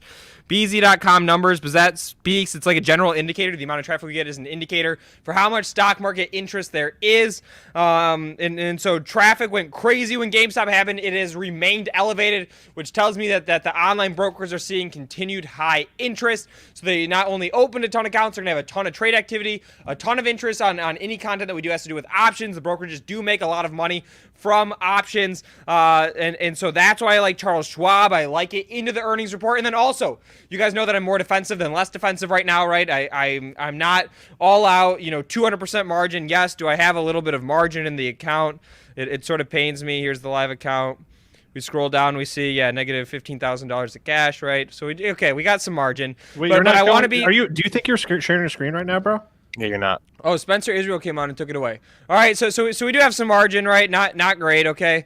But whatever. That's the reality of the situation. I don't love the situation I'm in, and I actually like Charles Schwab as a defensive stock. Okay, we saw the world get spooked when rates rose. What's one of the big ways that Charles Schwab makes money? It's effectively a bank. When interest rates go up, they make more money. So I think you've got two things going on for it. Plus the multiples, the valuation is not crazy by any sort of means. So you've got what I think are going to be a strong numbers in this next quarterly report. Plus you have some of that interest rate defensiveness. And so there's the deal. That's why I like Charles Schwab right now. And don't get technical with me. Don't get technical with me. Dude, Luke. All right, drop the mic. Wait. What's up, Spencer? On fire. We just had this discussion yesterday. Where did you get that clip? What is that from? What? That's some bullshit. Eat my shorts. Oh my god. Okay, I made a commitment not to do the soundboard thing because I thought it's like Luke is the carrot top of stock analysis. All right, he's the carrot top of financial media. I choose not to be a prop based presenter. What, Spencer? What? We just got not yelled at, but a written warning from YouTube. But please chill with the copyrighted sound drops. So Luke. I don't remember asking you a goddamn Oh thing. my god. Luke, we've got our next guest in the waiting room. This is a horrible first impression, I have to say. All right. I'll leave you to it, Spencer. Oh my god. Now you're going to throw it to me. Fantastic. All right. This show went off the rails here in the last minute. I apologize. I think we finally found him. We found this show? I feel like myself. Okay, doing exactly. a show by yourself because Jason bailed on you is not easy, all right? So I appreciate the camaraderie that you guys brought today. I'm here for you. I saw you drink with Pepsi. I started to get worried, baby. I had to come in. Yes, thank you. If anybody wants to come on and guest host the Power Hour tomorrow, 4-day week, Power Hour at Benzinga.com or Spencer Israel at Benzinga.com. Those are the email addresses. Drop the line. I need a co-host tomorrow. Unless Neil's down. But God. Just give it an email to the internet, man. Thank you. For that. Sean, it does count as fair use. I don't know why they're striking us. Yeah, I think it's fair use too. I don't know what that is. All right. Anyway. All right, time for a guest. All right, we'll take it. All right, guys. Previewing what's ahead. We've got back-to-back awesome guests that are coming up. I'm going to throw it over to my main man Spencer Israel. Take it away, buddy. Thanks a lot, guys. All right. Let's bring some sanity back to this show. See you, Neil. See you, Luke. All right. I am about to be joined now in a moment by Mark Hess, CEO of N Global, former CFO until about a month ago, and he's taken the reins over at the company. We're going to talk about the transition, mostly the company's transition, right?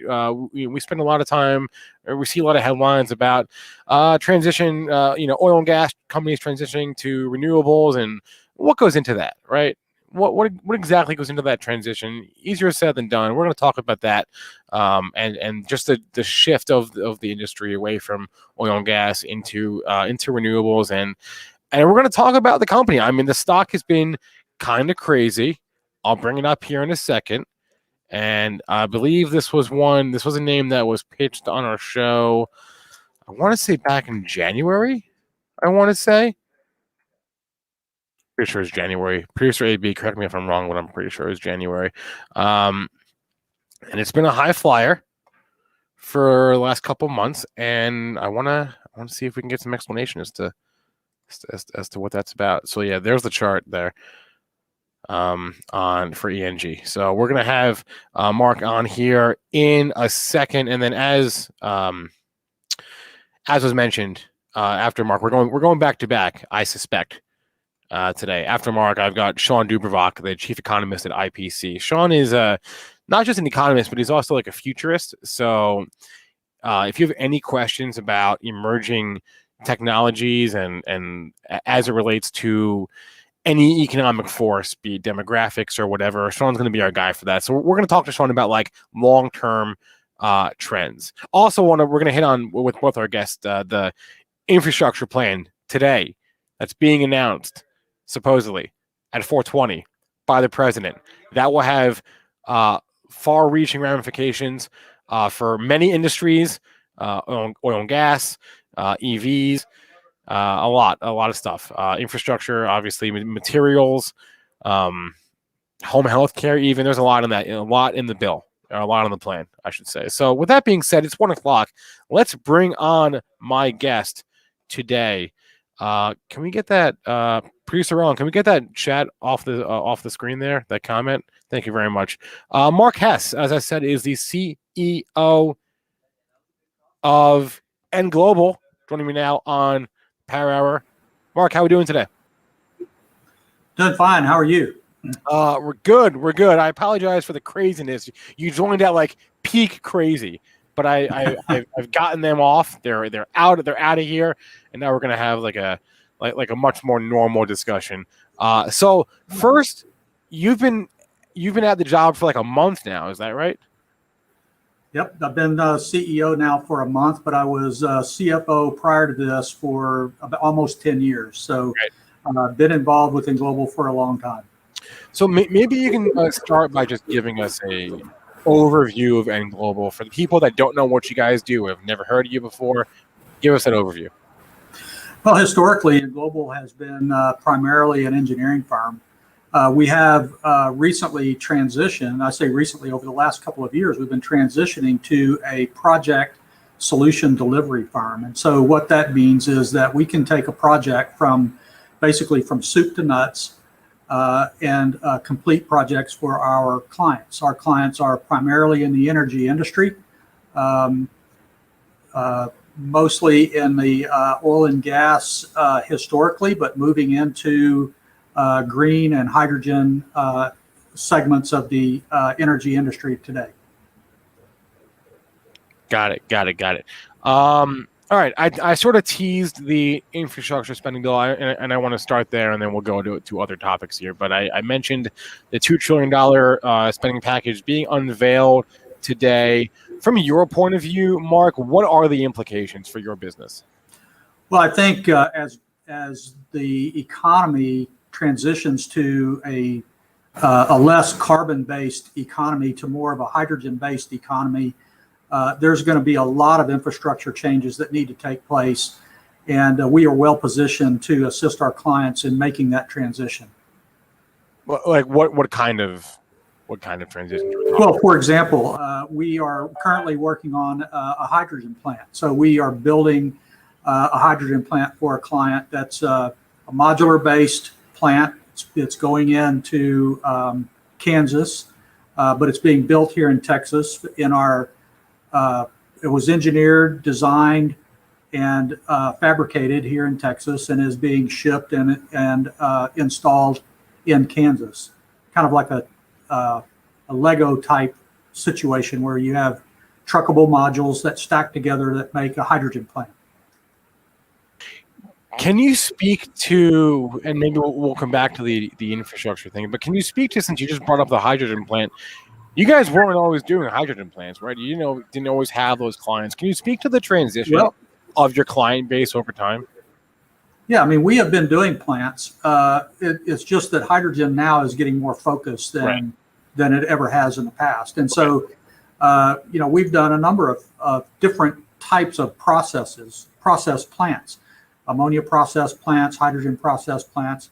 And what we do is we partner with a technology provider, and we take their technology and assist our clients in implementing that technology. Via, in what way? Via like the construction of the plant, or what? Yes, in the plant. So, for example, the hydrogen plant that I was just talking about, there's a technology provider that has the process that turns, in this case, animal waste into hydrogen. Sure. And that process, the technology provider provides that process. We then take that process, build a plant around it, and then provide the complete solution to our client. Can you speak to maybe how, or the how do I phrase this? How the technologies of your client base has changed over the years? And I'm sure you're doing a lot more traditional oil and gas work a few decades ago, and doing a little bit less of that now. So how has the type of energy changed, type of technology changed among your client base over the years? Again, it goes back to transitioning away from oil and gas and refined chemicals and refined gas, and then using similar processes to convert a feedstock into a renewable output. So that renewable output could be renewable diesel, could be, and there's a big push for renewable diesel. So there's a number of projects that we're looking at today that involve renewable diesel and hydrogen. Can you maybe rank for us the different, like you mentioned hydrogen, you mentioned renewable diesel. Can you maybe rank in order of enthusiasm that, from your point of view right now, sort of the different technologies in the energy space or the renewable space, and where the most enthusiasm is from your point of view? Yeah, I think I probably would weight the renewable diesel and the hydrogen production equally. There's a lot of, and look, what's driving a lot of this are the RIN credits that are being provided, and so that makes a lot of these projects economical. So really, it's the economics of it that's driving all of this. Renewable diesel. There are plants that can switch relatively easily from carbon-based diesel to renewable diesel by adding components to their plants. But there's a lot of push for not only hydrogen from renewable sources, but also, as I mentioned in the process, but also solar projects. There's quite a few solar projects underway. Probably hear more about that in the coming days. But there's a lot of interest in solar. Solar, hydrogen, and renew. And I'm sorry, what was the third one? I'm just blanking on what we just. Renewable diesel. Renewable diesel. Thank you. Question from our chat here, and I have more, but I also want to give the chat the floor because they asked. I mentioned, someone mentioned your guys on our show, and our chat clamored for you. So we work for our listeners here. And a question I want to ask from Mike is, what is the typical ROI timeline on a hydrogen plant for your customers? Really depends on the amount of effort that has to go into converting or expanding what they currently have. From some of our clients already have hydrogen on site, and so it's a matter of just expanding their hydrogen capacity. Other of our clients have nothing, and so it's I hesitate to give a number because it could be so broad. Okay. And then another question here. I'm not really sure you can answer this, but I'm going to ask it because I work for our listeners. Do you have new contracts in the pipeline? We constantly have contracts in the pipeline. We've got a very robust pipeline at this point, particularly in the renewable area. Leonard Dorr wants to know if there's anything proprietary about N Global. We use the intellectual property of our technology partners, and then we build intellectual property around that in our delivery system. So you could think of N Global as like a home builder. We provide, once you decide what kind of home you want, you come to N Global, and we can line up, we can perform all of the services needed to build a home. I mentioned earlier that your stock was doing some strange things. I'm sure you guys watch it, not that you have control over it as much as anyone has any control over anyone's stock. But what do you make of the huge run? You guys went from like $1 to almost $10 this year. Was there any fundamental catalyst for that? I'm not aware of a fundamental catalyst for it. We have got 300 employees here that come in every day and work very hard for our shareholders, and we keep our nose down and try to provide earnings for our shareholders. Our involvement in the green energy may be attributing to some of that. I frankly don't know. And any plans, or where are you on the capital front? Any plans to raise money at these elevated prices or do an offering? So about 3 weeks ago, we filed an S3 with an ATM component in that S3 so that we have the ability to raise funds if we want to and if needed. Okay.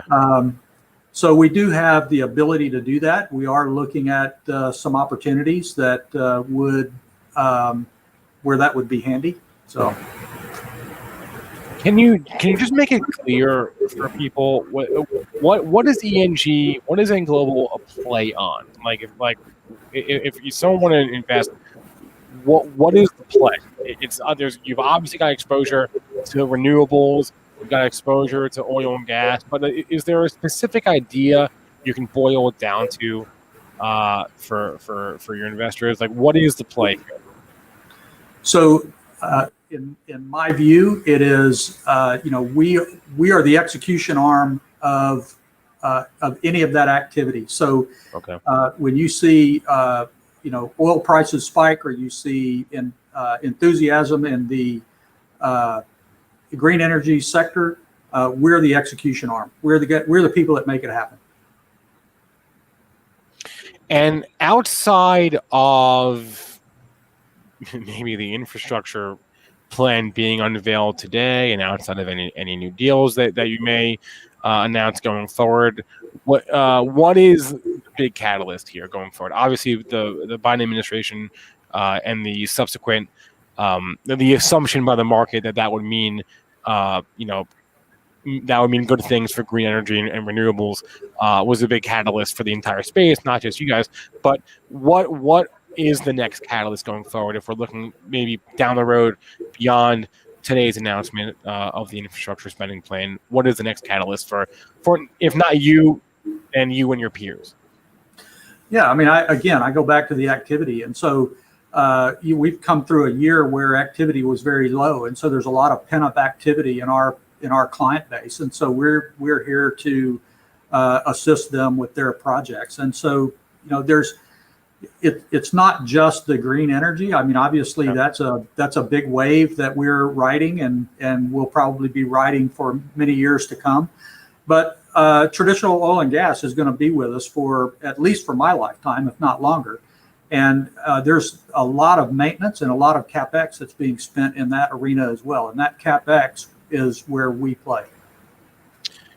As far as the demand goes, has it come all the way back, or where is that if you were to compare it to, say, February of last year? No, traditional oil and gas, that demand has not come all the way back, but we are seeing an uptick in activity. It's fortunate for us that we're able to look in other areas of the markets other than just traditional oil and gas. And in those other areas, it's what? It's higher? Or can you just give us something to compare it to? Yeah. So again, we're working on the green side. So, the solar projects are not, the traditional oil and gas, but we also can take our delivery model into any industries. So, we look at a lot of different verticals in order to fill our pipeline. This is another good question here from Mike. Mike, this is not a dumb question. Don't think that. Mike wants to know what is your mix of government and versus private sector contracts, and if you expect that to change, that maybe that ratio to change in this administration. Currently, it's about 10% of the total. So about 10% of our total revenue comes from our government contracting arm. Okay. We would love to see that become larger. We have initiatives with our government group to expand what they're doing. So we are essentially doing the same type of service for the U.S. Navy, and would like to expand that into other areas. Interesting. Is there anything else that you think investors need to understand about the company, about the stock? Any risk factors going forward, or is there anything else that you think people need to know? Well, I mean, we've got a very solid balance sheet. I think we've got enough working capital to for our current growth estimate, and we also have access to the markets if we need additional working capital. So I think we're very well positioned for growth this year. Mark Hess is the CEO of N Global, has been in that chair for about a month, was the CFO prior. Mark, appreciate your time. Thanks a lot. Thanks for having me. Look forward to next one. Yeah, we'll have to keep in touch and keep track on the progress and changes to that space. So thanks to Mark Hess for joining us. We've got another conversation up in, what is that, about 15 minutes, I guess, with Sean Dubervach, the chief economist at IPC.org. I'm sorry, I know there's a few questions from chat I didn't get to. Isaac, with regard to the insider selling, I didn't see any insider sales from Mark. If I had, I would have asked him. I saw some other directors sell, and I'm not, just to give you my point of view, I'm not gonna, ask, hey, why are your, employees, why are your subordinates, selling? Because we've always talked about this on the pre-market show in the morning. There is a million reasons to sell a stock and only one reason to buy it, right? You only buy it because you think it's going up. You think it's undervalued, you think it's going up, and you want more. That's why you buy it. You could sell for any number of reasons. Obviously, let's look at the chart. Obviously, some employees are some insiders are taking advantage of the run up in the stock, right? That's a safe assumption to make. But I'm not going to ask Mark about why your insider selling, because they could be selling. We don't know why any one person sells, and it's also not really a relevant question for him. He's not expected to speak on what all of his employees are doing with regards to their holdings of company stock. I wouldn't expect him to. Now, if he'd been selling, then I would and then I would have asked about that. But I did not see any big insider sales or any for that matter from Mark. Mo, exactly right. It's tax season. You don't know. You just don't know. Maybe it could be anything, right? I mean, Mark Zuckerberg's been selling Facebook shares for years as part of a plan, right? A charitable plan. You could be selling for tax loss harvesting. You could be selling for you're getting a divorce. You're buying a house or whatever. There's a million reasons to sell. I don't think it's super fair for me to ask Mark, to speak for the transactions of his employees. But obviously, it's a fair assumption to make that they're taking advantage of the run up in the stock. Because if you zoom out, right, this looks pretty good. If you've held the stock, forever, this looks pretty good. Well, I mean, not here, but basically, if you owned the stock since the financial crisis, the past couple of months look pretty appetizing. So, there's nothing nefarious about that. That's just kind of the way it goes. What's up, Drew? How we doing? Good. I'm just talking about wrapping up this N Global conversation. And I saw someone asking about the insider sales, and I just wanted to clarify that I was not going to ask about that because not super relevant to the CEO of the company. I wouldn't expect him to want to speak on what his individual people are doing. That being said, though, I mean, if you look at the stock, look, if you're buying it now, you're probably buying someone else's profits. And if you bought it at $5, $6, $7, $8, $9, and you're underwater, then I would say always go into a trade with an out. If it's a trade or if it's an investment, understand how much pain you can take. If you're in this thing and you're underwater and you're freaking out, you can't take it, then you need to figure out your exit plan, okay? If you are in this thing from $8 and you don't care that it's at $4.63 and you're in it for the long haul, then great. But we see stocks make moves like this all the time. I'm not saying it's justified. I'm not saying it's not. Okay. He himself, Mark just said the move from 1 to 8 or 1 to 9, however high it got, had no clear fundamental catalyst. So take that for what it's worth. How you doing today, Drew? I'm doing well. But, as Elon Musk said, price is too high. Stock kept going up. So sometimes it doesn't matter what the CEO says, right? Sometimes it doesn't matter. And a lot of times, very often, and this was an example, they have no idea. They have no idea. Like I bet that people at Viacom had, maybe they found out eventually, but I bet you they had no idea why their stock went from 30 to 90. Let's just zoom in on this year, right? Went from 30 to 90 in 2.5 months. I bet you they had no idea. Now we know in hindsight, some family office manager was using like 10-to-1 leverage to buy swaps on the stock. But if you had asked Viacom in January and February, what's up with your stock? I bet you they wouldn't even known. They don't always know. Does that have to do with the fund that just closed? Yeah, this was.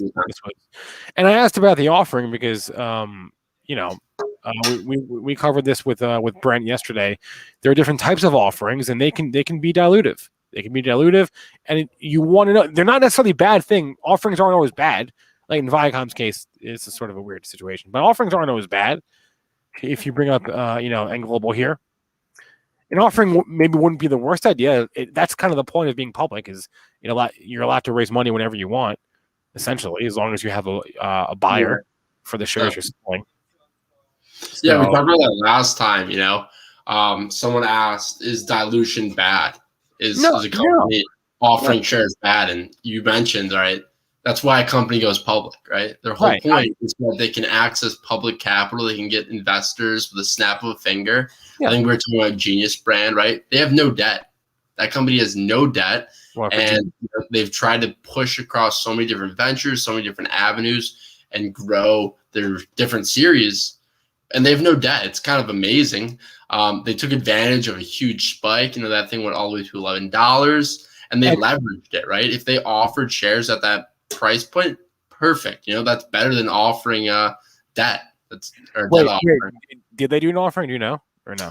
I don't know if they sniped it perfectly at $11, but I know they were doing offerings on the way down. Because remember, let's think about this from a market standpoint. Okay, if I'm the CFO of Genius Brands, and it's it's June of last year, it's May of last year, and my stock's going through the roof, and I want to raise some money.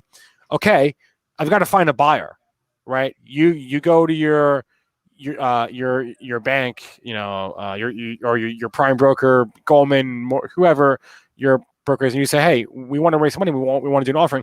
Well, they got to go find a buyer for you.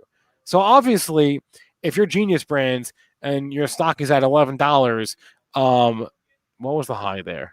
What was the high? $11.73. Okay, you're not going to find a buyer at the high. You're going to find a buyer a couple dollars off that. Let's assuming it stayed there, you're going to find a buyer at maybe at 10 or 9. It really depends. I don't know. I'm just giving an example. The broker has to go out and find people to buy your offering. Sometimes it's the broker themselves will actually buy it if they think they can flip it. But and that's why so often you see offering prices set act as a floor for the stock, because the market knows that there was demand there at that price. So offerings are not always bad. It really just depends on the company. Andrew Huggins, what's going on here? Can someone explain this?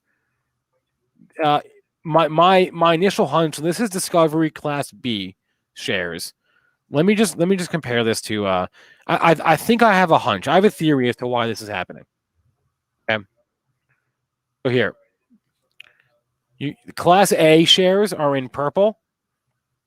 Those are the shares that most people trade that are active. Class B shares for Discovery are the candles. So it's a 5-day chart. Okay.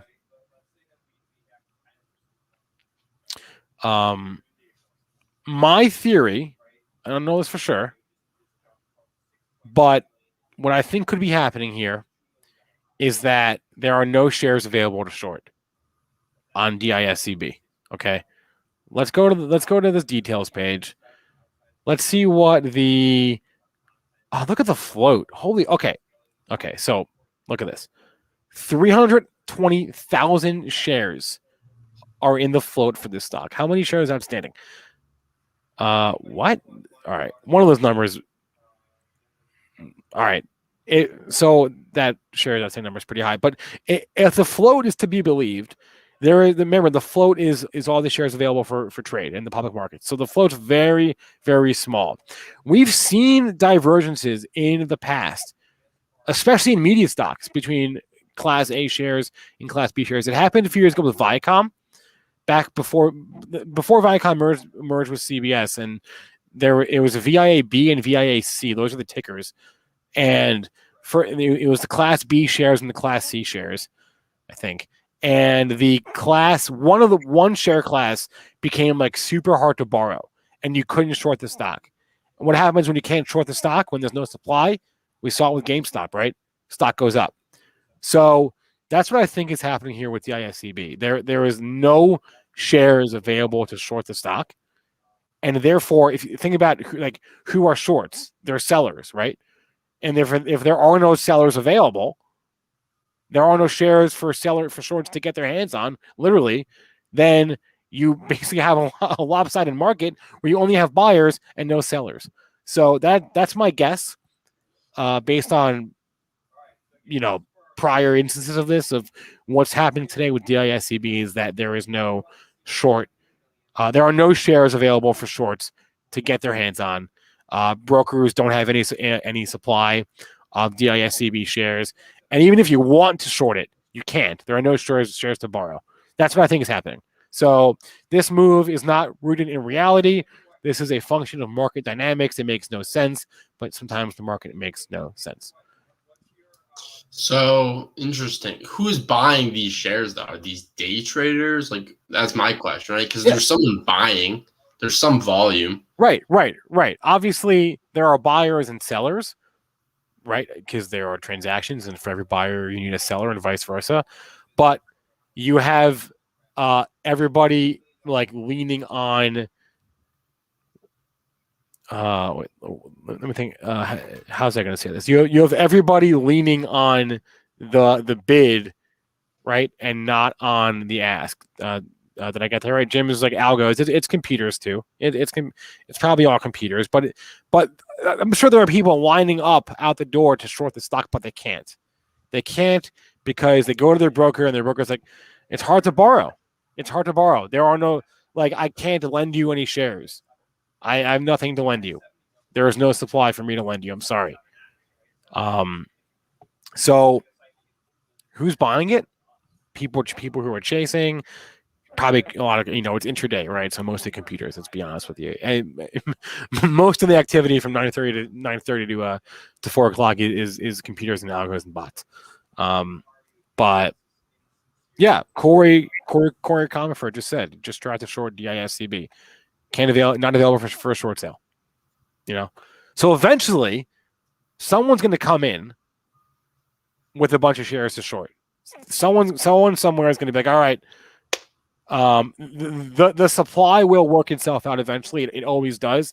And remember, these two lines here. This is the same company, same damn company. And there are traders who spend their day trading these against each other, keeping them in line. Okay, because on a fundamental basis, there's no reason these should be doing different things. It's the same stock, the same company. There is no difference whatsoever. The only difference is in the supply of the shares in the marketplace. And so there are people, risk arb traders, who will arbitrage DISCB and DISCA together. And if one gets out of whack, they'll short that one and buy the other one, and vice versa, right? Today, those people are getting blown the F out on this. So this is the thing that happens, especially with companies that have more than one share class. A lot, for some reason, and I don't really know why, a lot of media companies have more than one share class, right? The Discovery, Viacom, Fox. For some reason, these broadcast companies have more than one share class. I'm unclear to me as to why that is, but that's just kind of a thing I've observed. So yeah, DISCB. I don't know what to tell you guys. It's just craziness. But you know what I will tell you, and we'll put a bow on this. Tune into Pre-Market Prep tomorrow, because I guarantee you we will be discussing this stock on the show tomorrow, and let's see if Dennis agrees with me on the hard to borrow thesis that I just came up with, basically off the top of my head. But I'm sure we'll talk about this tomorrow morning. All right, Drew, what's on your radar before I go to our next guest here? Anything on your radar today besides this? I mean, I saw Palantir running up this morning. Oh, my big holdings up 7, almost 8% now. Jeez Louise, let's go to a daily. Road Generation, also one of my holdings. That one's up pretty nice. And I think I talked to you about DermTech. That one's up pretty big. I've not opened a position in that. But yeah, these stocks that have gotten absolutely destroyed, right? They're starting to see somewhat of a comeback. So buy the dip, sell the rip, and I'm not selling. I'll go the other way. Maybe sell the rip. Well, yeah, that's what you said. You said buy the dip, sell the rip. I would go maybe sell the. Yeah, I guess that makes sense. I don't know. Because GrowGen, all these like Palantir, you go to the daily and it's like, all right, it's up today, but you see clear downtrend there. Okay, let's move on from the individual stock conversation and bring on our final guest of today's show, who I've got for you, Sean Dubrovak, Chief Economist at IPC.org. Let me get my charts off the screen. Drew, if you want to hang, you're definitely free to hang. Sean, good afternoon. How are we doing today? Good. How are you doing? It's good to be with you. Did I get your name right? Dubravik? I heard. Yeah, you got it. It's Sean Dubravik. Dubravik. Okay, I heard a few different pronunciations. I was like, I'm just going to gamble with one of them and see what sticks. So I appreciate that. All right, Sean. Let's just start. We'll start overall, and then we'll kind of see where the conversation takes us. There's a few different roads we could go down here. But you are, as I said, the chief economist at IPC.org.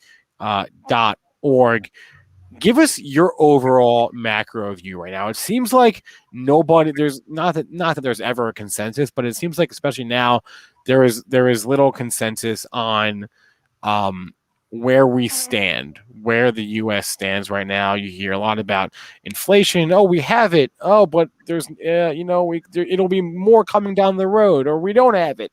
Says Jerome Powell. What is your view on where the U.S. economy stands right now in its rebound from last year?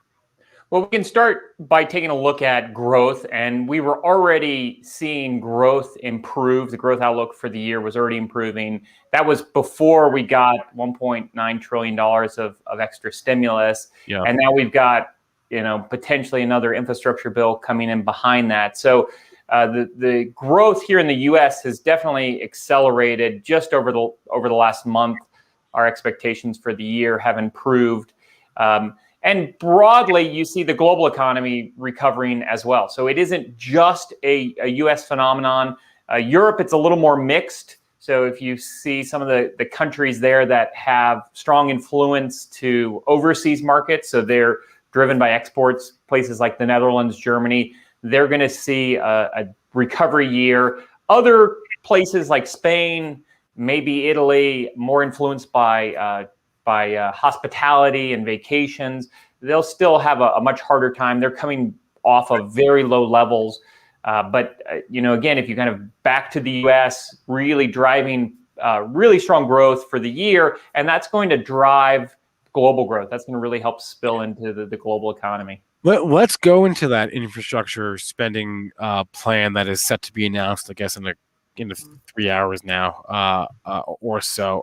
Assuming that happens and assuming this plan actually happens, what are, from your point of view, the biggest implications? Obviously, it's wide, it's very wide ranging, it's very broad. But what are the biggest implications for you from this plan?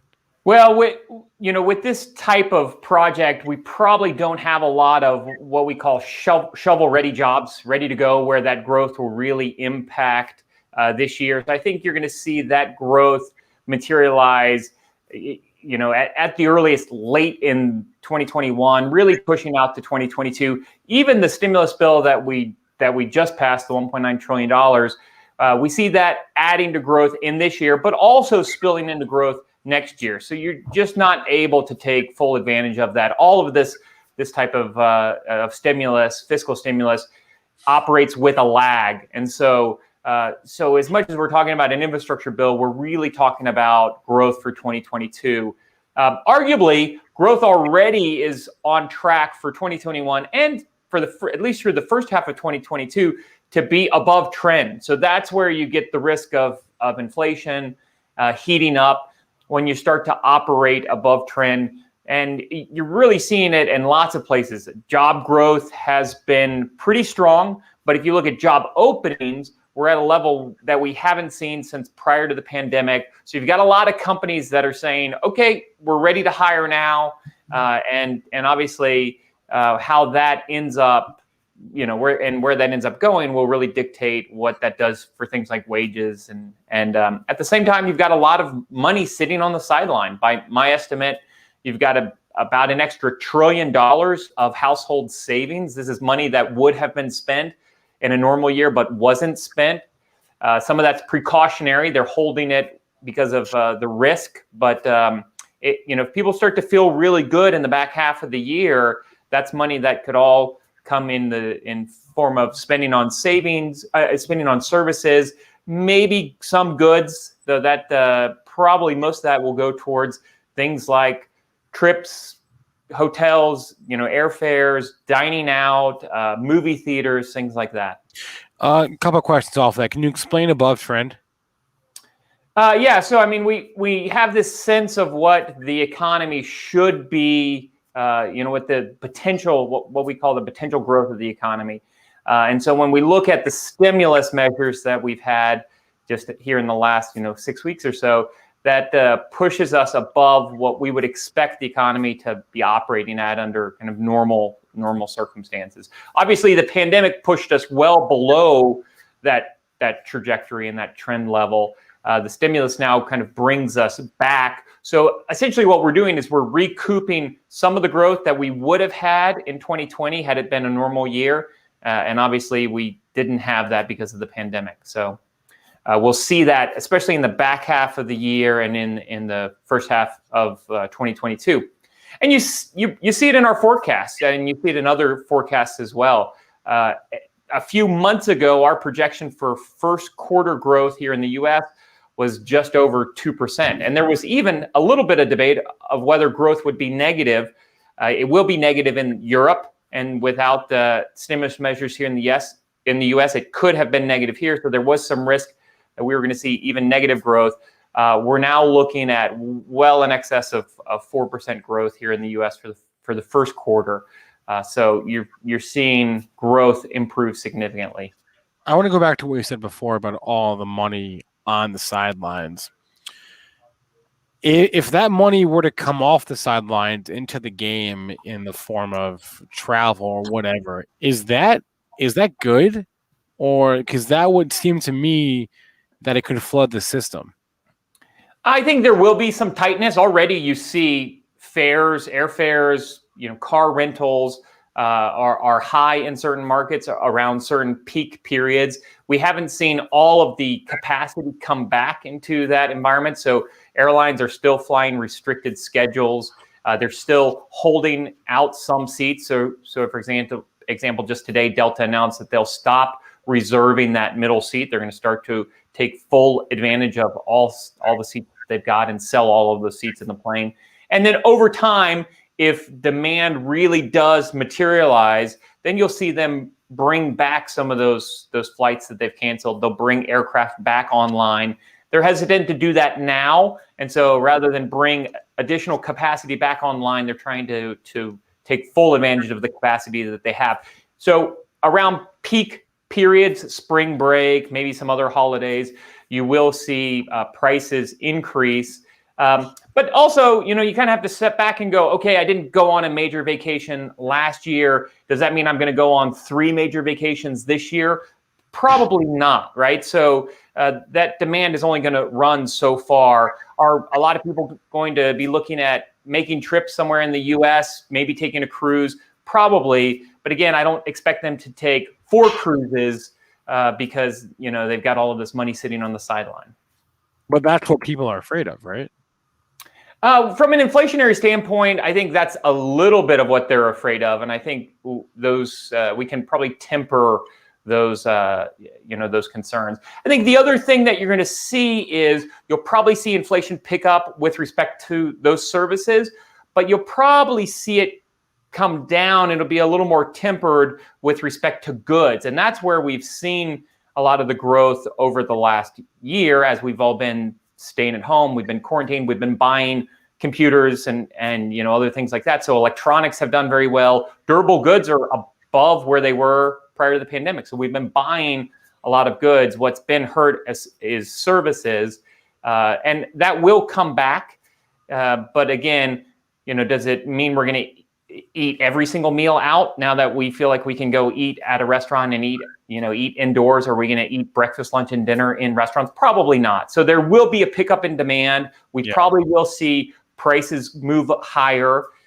We are seeing price increases already on the commodity side. So things like lumber are very expensive. You would expect construction costs, remodeling costs to go up. But arguably, we've seen pretty tight supply and demand dynamics there already. As people have been staying in their home, they've been looking at making additions and other things like that. In the year ahead, maybe they back off of some of those expenditures. Maybe they decide, we're going to hold off on the new deck or remodeling bathrooms and bedrooms, and instead we're going to go on a vacation. So there's going to be a little bit of a trade-off there, I think, that will take place. really picking up this summer and moving into the back half of the year, probably spill into 2022. So again, you'll see services pick up, probably prices will rise as a result of that, but you might see prices come in just a little bit on durable goods. I don't know. Speak for yourself on not eating out 3 meals a day. If I could, I would. But I guess I can't. Sean, you also spend a lot of your time thinking about like the future and technological shifts and trends. Is there one specific emerging field, emerging technology that has you most excited right now? I think there's a lot of things on the horizon that have a tremendous amount of potential. When I look out over the short term, though, I think it's important to remember that, like I like to say, technology moves very slowly until suddenly it doesn't. So I think one of the really big debates that we're all discussing right now is what the future of work looks like. And if you move far off into the horizon, I think you see a future of work that is extremely augmented with technology. But I think in the short term, you're going to see a lot of workers returning to the offices. So I think there's a dynamic there that's going to play out. I think at the end of the year, we will look back and be surprised at how many people have returned to the office and how much the new normal, at least in the short term, looks a lot like the old normal. Interesting. So yeah, we've been wondering that too. We've all been wondering that same question, right? Is like, who's going back and when and how many people, and we don't really have answers yet. But would you assume that by the end of, I don't know, end of Q3, we have more clarity as far as companies are going to have plans in place, and whatever is sort of decided by Q3 is gonna sort of be the way it is. Does that sound right to you? You're already seeing companies announce their plans to return workers to the office in some form in a more fully encompassing way into September. And this is kind of a natural time to bring people back to the office. Schools have started back up. Kids have gone off to college. Yep. And so the timing, I think, works well. Obviously, every employer is going to look at their own unique situation. Some will go totally remote. We hear a lot about that, especially from the platforms that are building remote working platforms. Of course, they're going to tout the desire to facilitate remote work. Yeah, in other instances, I think you're going to see a lot of smaller businesses bring their workers back. I can't let you go, Sean. This is a trading show. I can't let you go without asking for, if you have a favorite play right now, a favorite, if you don't want to give a specific stock, a favorite trend, a favorite area, a favorite sector, something that you think you're most bullish on right now. Oh, so I think going off my last theme, I really like the office REITs right now, especially anything that's got exposure to New York City. Right? Anything that has got exposure to these major metropolitan areas, you've seen them not trade up as much as other stocks have, kind of rallying in that what the post-pandemic world will look like. So service sector stocks have obviously done quite well in anticipation of that part of the economy coming back. We haven't seen until really the last month or so the REITs start to catch up. I think they've still got some room to go. I just brought up the first one that came to mind, Boston Properties. That's not one that Sean is referring to, but it's in that field, right? Or in that area, in that sector of office REITs. I like it. I like the idea. Sean Dubravik, as I said it. Did I get it right that time? I hope I did. Close enough. Sean Dubravik. Damn, I'm sorry. I really am. And I'm somebody that gets to, I have 2 first names and 2 last names, so I get my name mixed up all the time, and it annoys me. So I'm sorry. Chief economist for RPC. Sean, thanks a lot. Glad to be with you. All right. 1:46 here now, guys. We're about 15 minutes before the end of the Power Hour. I'm looking forward to our next show. All right. We've got Ask the VC with Jeff Ransdell. We do a lot of content on YouTube about stocks, about crypto, about the capital markets, right? Ask the VC is a different different idea, right? We're talking to Jeff Ransdell, and he's a VC, and basically each show is going to be doing a deep dive on like a specific investment idea, investment theme, an idea that Jeff is bullish on. Today we're talking about music streaming. Okay, investing in music streaming. What is the bull case? What is the bear case? I mentioned this morning. There are companies like Spotify, Warner Music, Tencent, Sirius, Apple, Amazon, Google. There's a lot of companies that are in this space, public companies, I mean, and private ones. Jeff is going to break down the thesis behind music streaming, the bullish thesis, the bearish thesis, why he likes it, and we'll take questions about that. I have to sneeze. I know I don't. It just went away. I'm sorry. That was really weird. So I'm excited for that.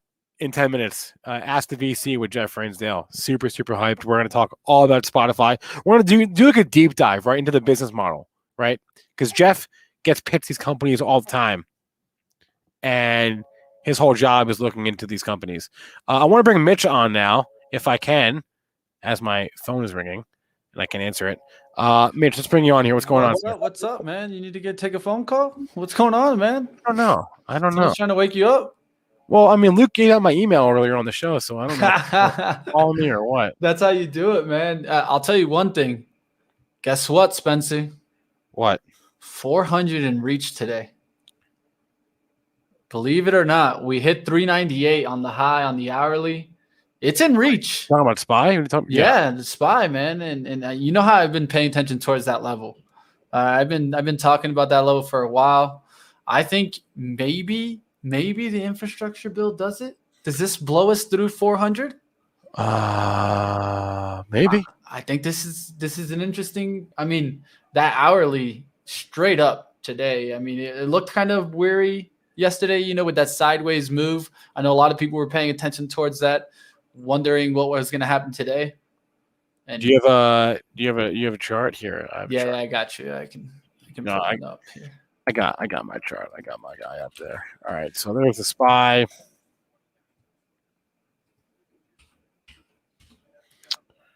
Wait, I want to know who the radio man is talking to. The radio man, that guy is Sketch AF. Who's that guy?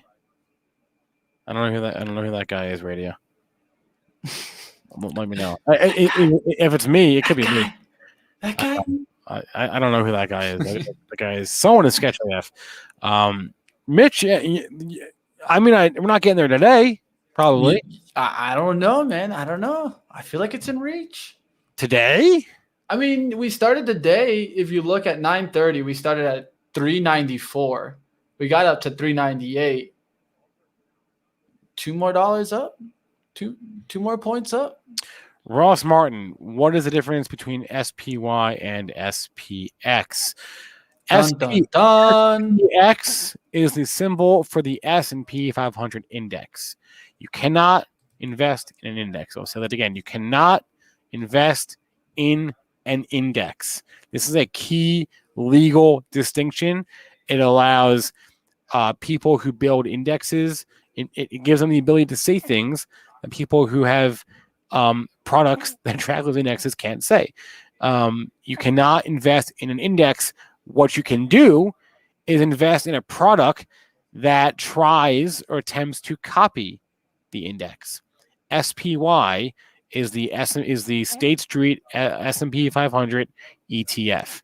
It copies the S&P 500, but it is not technically, in the eyes of regulators, it is not the same thing. The performance might be the same, but they are different entities. One is an index that you cannot invest in. One is an ETF that you can invest in, and the ETF tracks the index.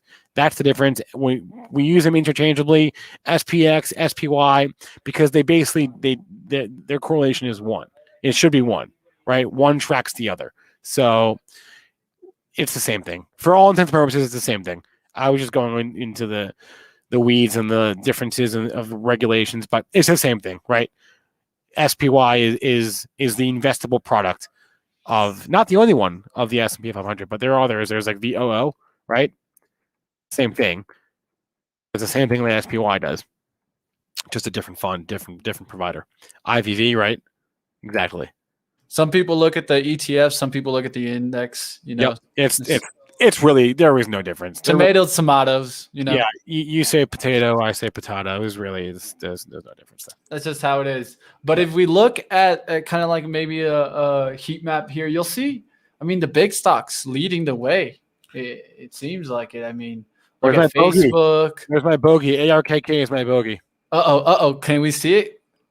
Yeah, we're up 4.5% today. Yup. Yeah, that could be the sign. Sleek Endeavor, where is Raz? I confess, I don't know where Raz is. I know he's not in Michigan, or I should say he's not in Detroit.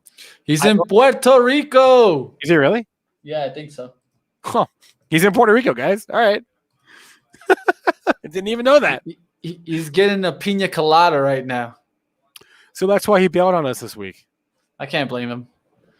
No, I can't blame him either. Pina colada sounds good right now.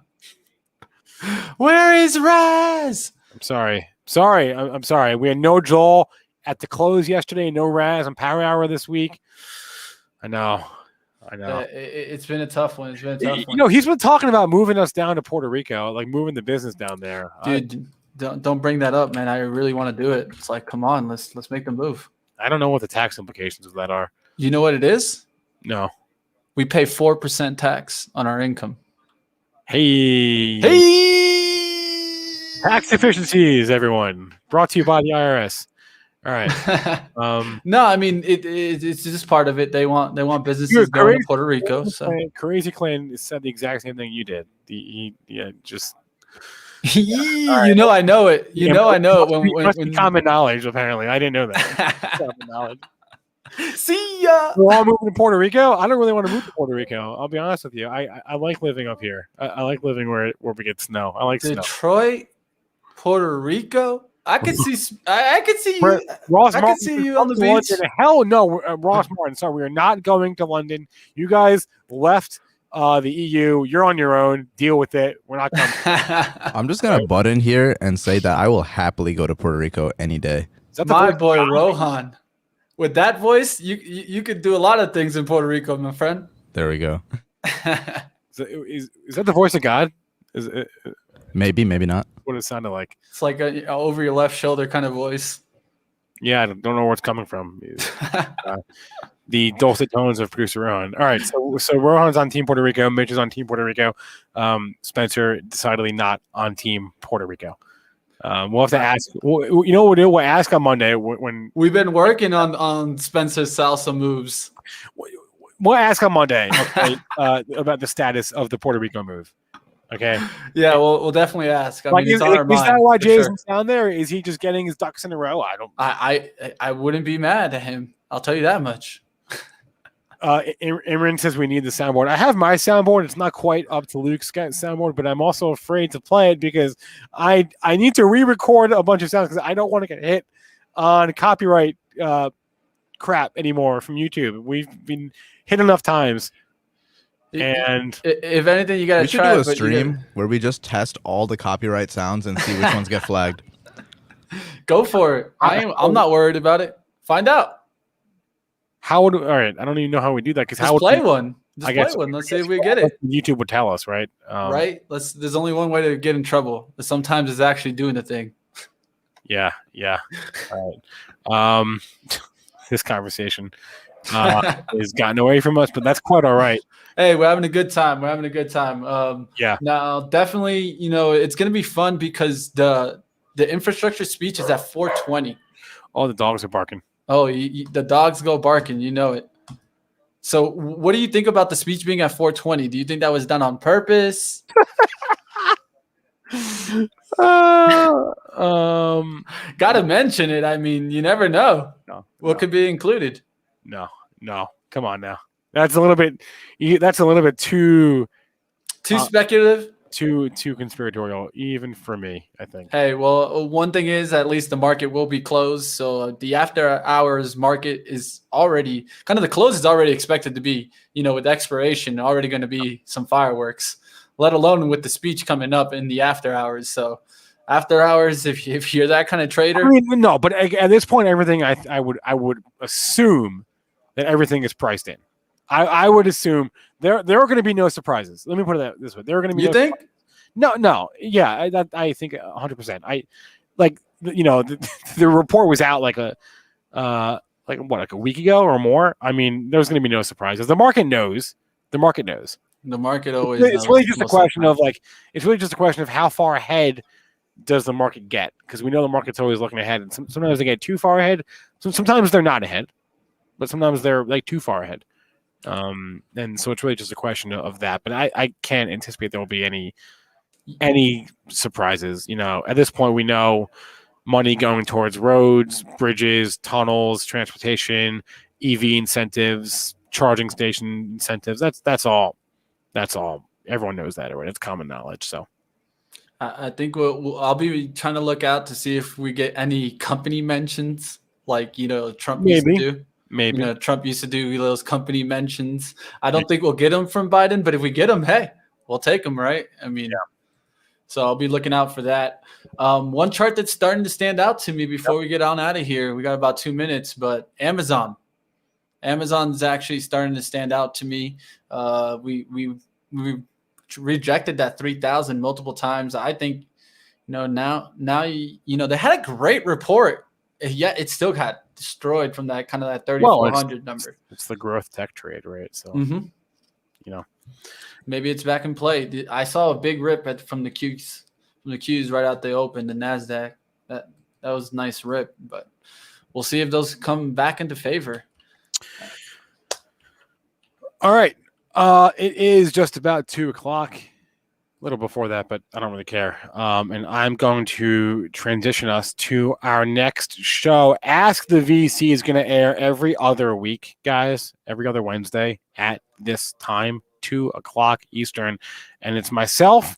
More importantly, it's Jeff Ransdell, founding partner, managing director, Fuel Venture Capital, Wall Street guy turned VC guy. And as I mentioned, today is all about music streaming, the thesis behind that, the bull case, the bear case. We'll talk public companies. We'll talk private companies. We'll take your questions. Let's do it, shall we? I say we shall.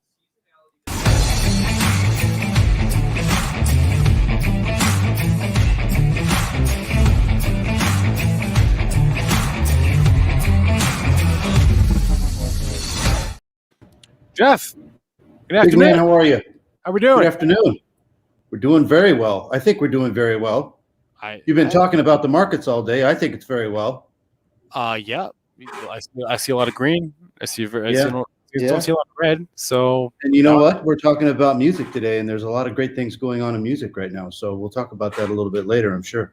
There's always good things going on in music, more so than the market. Yeah. I agree. Yeah. A lot more fun anyway. I'm with you on that. Before we get into that, do you have any thoughts on any of the developments since we last spoke 2 weeks ago in the markets and public, private, whatever? There's been a lot since we last spoke. A family office nearly tanked, the entire U.S. market. Do you have any thought? We have an infrastructure thing today with Biden. Do you have any thought on any of that before we go into our theme of the day? Yeah, I think that it's always good to kind of maybe follow up. Last time you and I were talking, Spencer, we were talking about, inflation. We've been hearing that daily now since, you and I came on live a couple of weeks ago, and I'm going to continue to, hold strong with the fact that I don't believe that thesis. I think that there's just way too much data points out there that would tell me that, it's much to do about nothing. And if you look at the U6 jobless rate, I mean, what is it right now? It's 11.6. Call me when it gets down to 8%, and I'll start to lay down my sword. Right? I look at capacity utilization rates are sitting at 74% right now. When it hits 80%, I'll start to get a little bit more excited about, or maybe pay a little bit more attention to this. And remember, the median on that, or the expected, is 85%. So there's just too much going on right now, I think, that doesn't support this whole concern on inflation. That's just my humble opinion. All right. That was enough wonky economic talk, I think, for one day.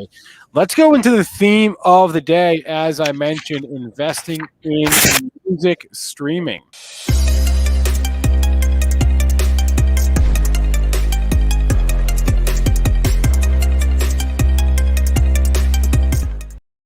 So we've got a lot of companies in this space. It's pretty crowded, right? Maybe not to everyone, but there aren't a lot of names that come to the top of your head right off the bat, maybe besides Apple and Spotify. But it's a pretty crowded space, Jeff. Let's just start with this. What? Explain your exposure or your interest in music streaming and sort of why we're even going into this particular topic today. Yeah, so I think one of the things, Spencer, that this particular show is going to be interesting for our watchers and listeners.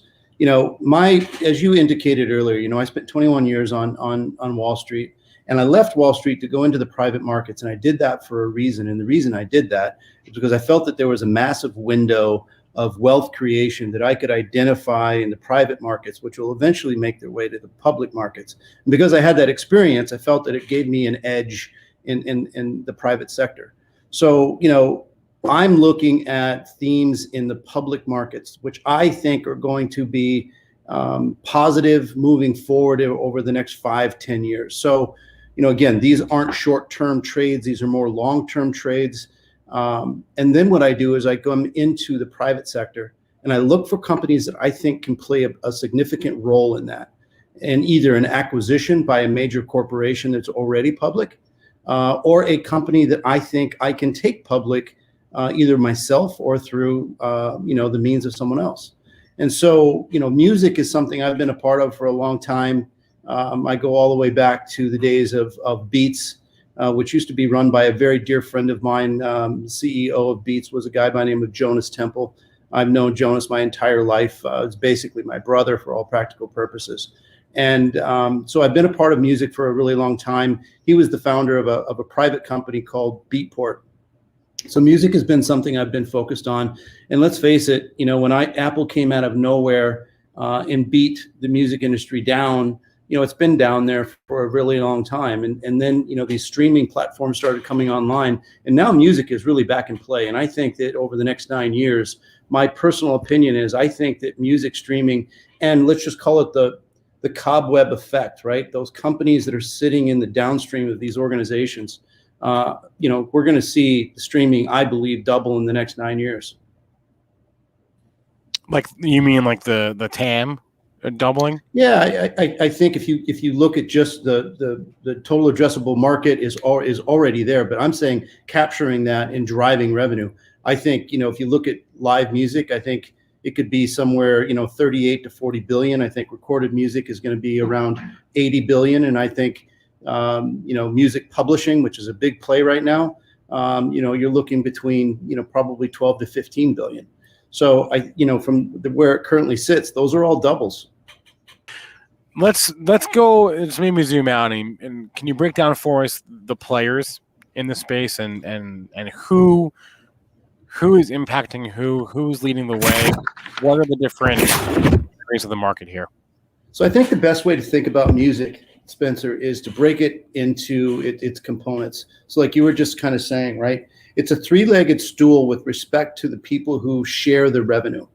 And one of those legs is going to be, the platforms. And that's going to be your Spotify, your Pandora, your Apple, et cetera, all the ones that we use on a daily basis, and we're very well known.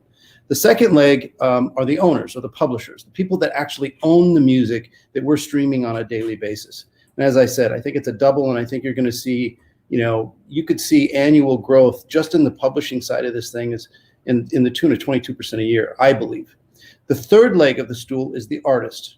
And we're going to talk a little bit about that today, because right now the artists or the individuals who perform the music or the individuals who are actually writing the music and creating it, they are the ones that are getting the least amount of revenue coming their way. And that's a theme right now that I'm really focused on. And I think it's going to be a significant thing moving forward. In fact, I know it is, because the owners of the music and the platforms of the music are already locking arms and saying, hey, how can we improve things to make sure that the revenue streams that need to get to these artists and songwriters get there? If you think about what's happened in this last year in 2020 with the pandemic, music streaming has definitely benefited, right? We were locked down.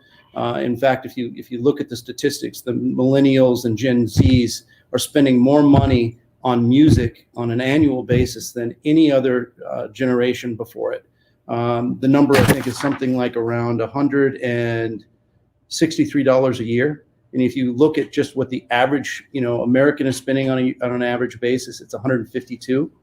So, I think that it's definitely going, that third leg, which is the artist.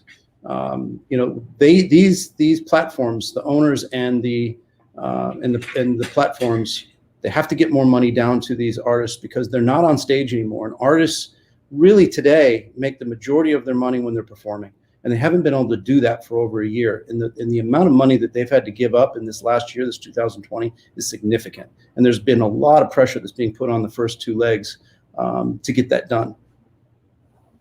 I just want to ask you, and I'm as guilty of this as anyone, but when you pound the table, as I also want to do, your mic picks it up. So try not to pound the table too hard when you're making your point, because I'm with you. No, I'm with you. Yeah.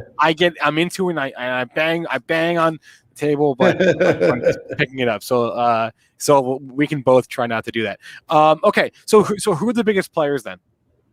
So on the platform side, the biggest players, I think the 1,000-pound gorilla on the platform is definitely Spotify. There's absolutely no question about that. You go up below that, you probably have Apple.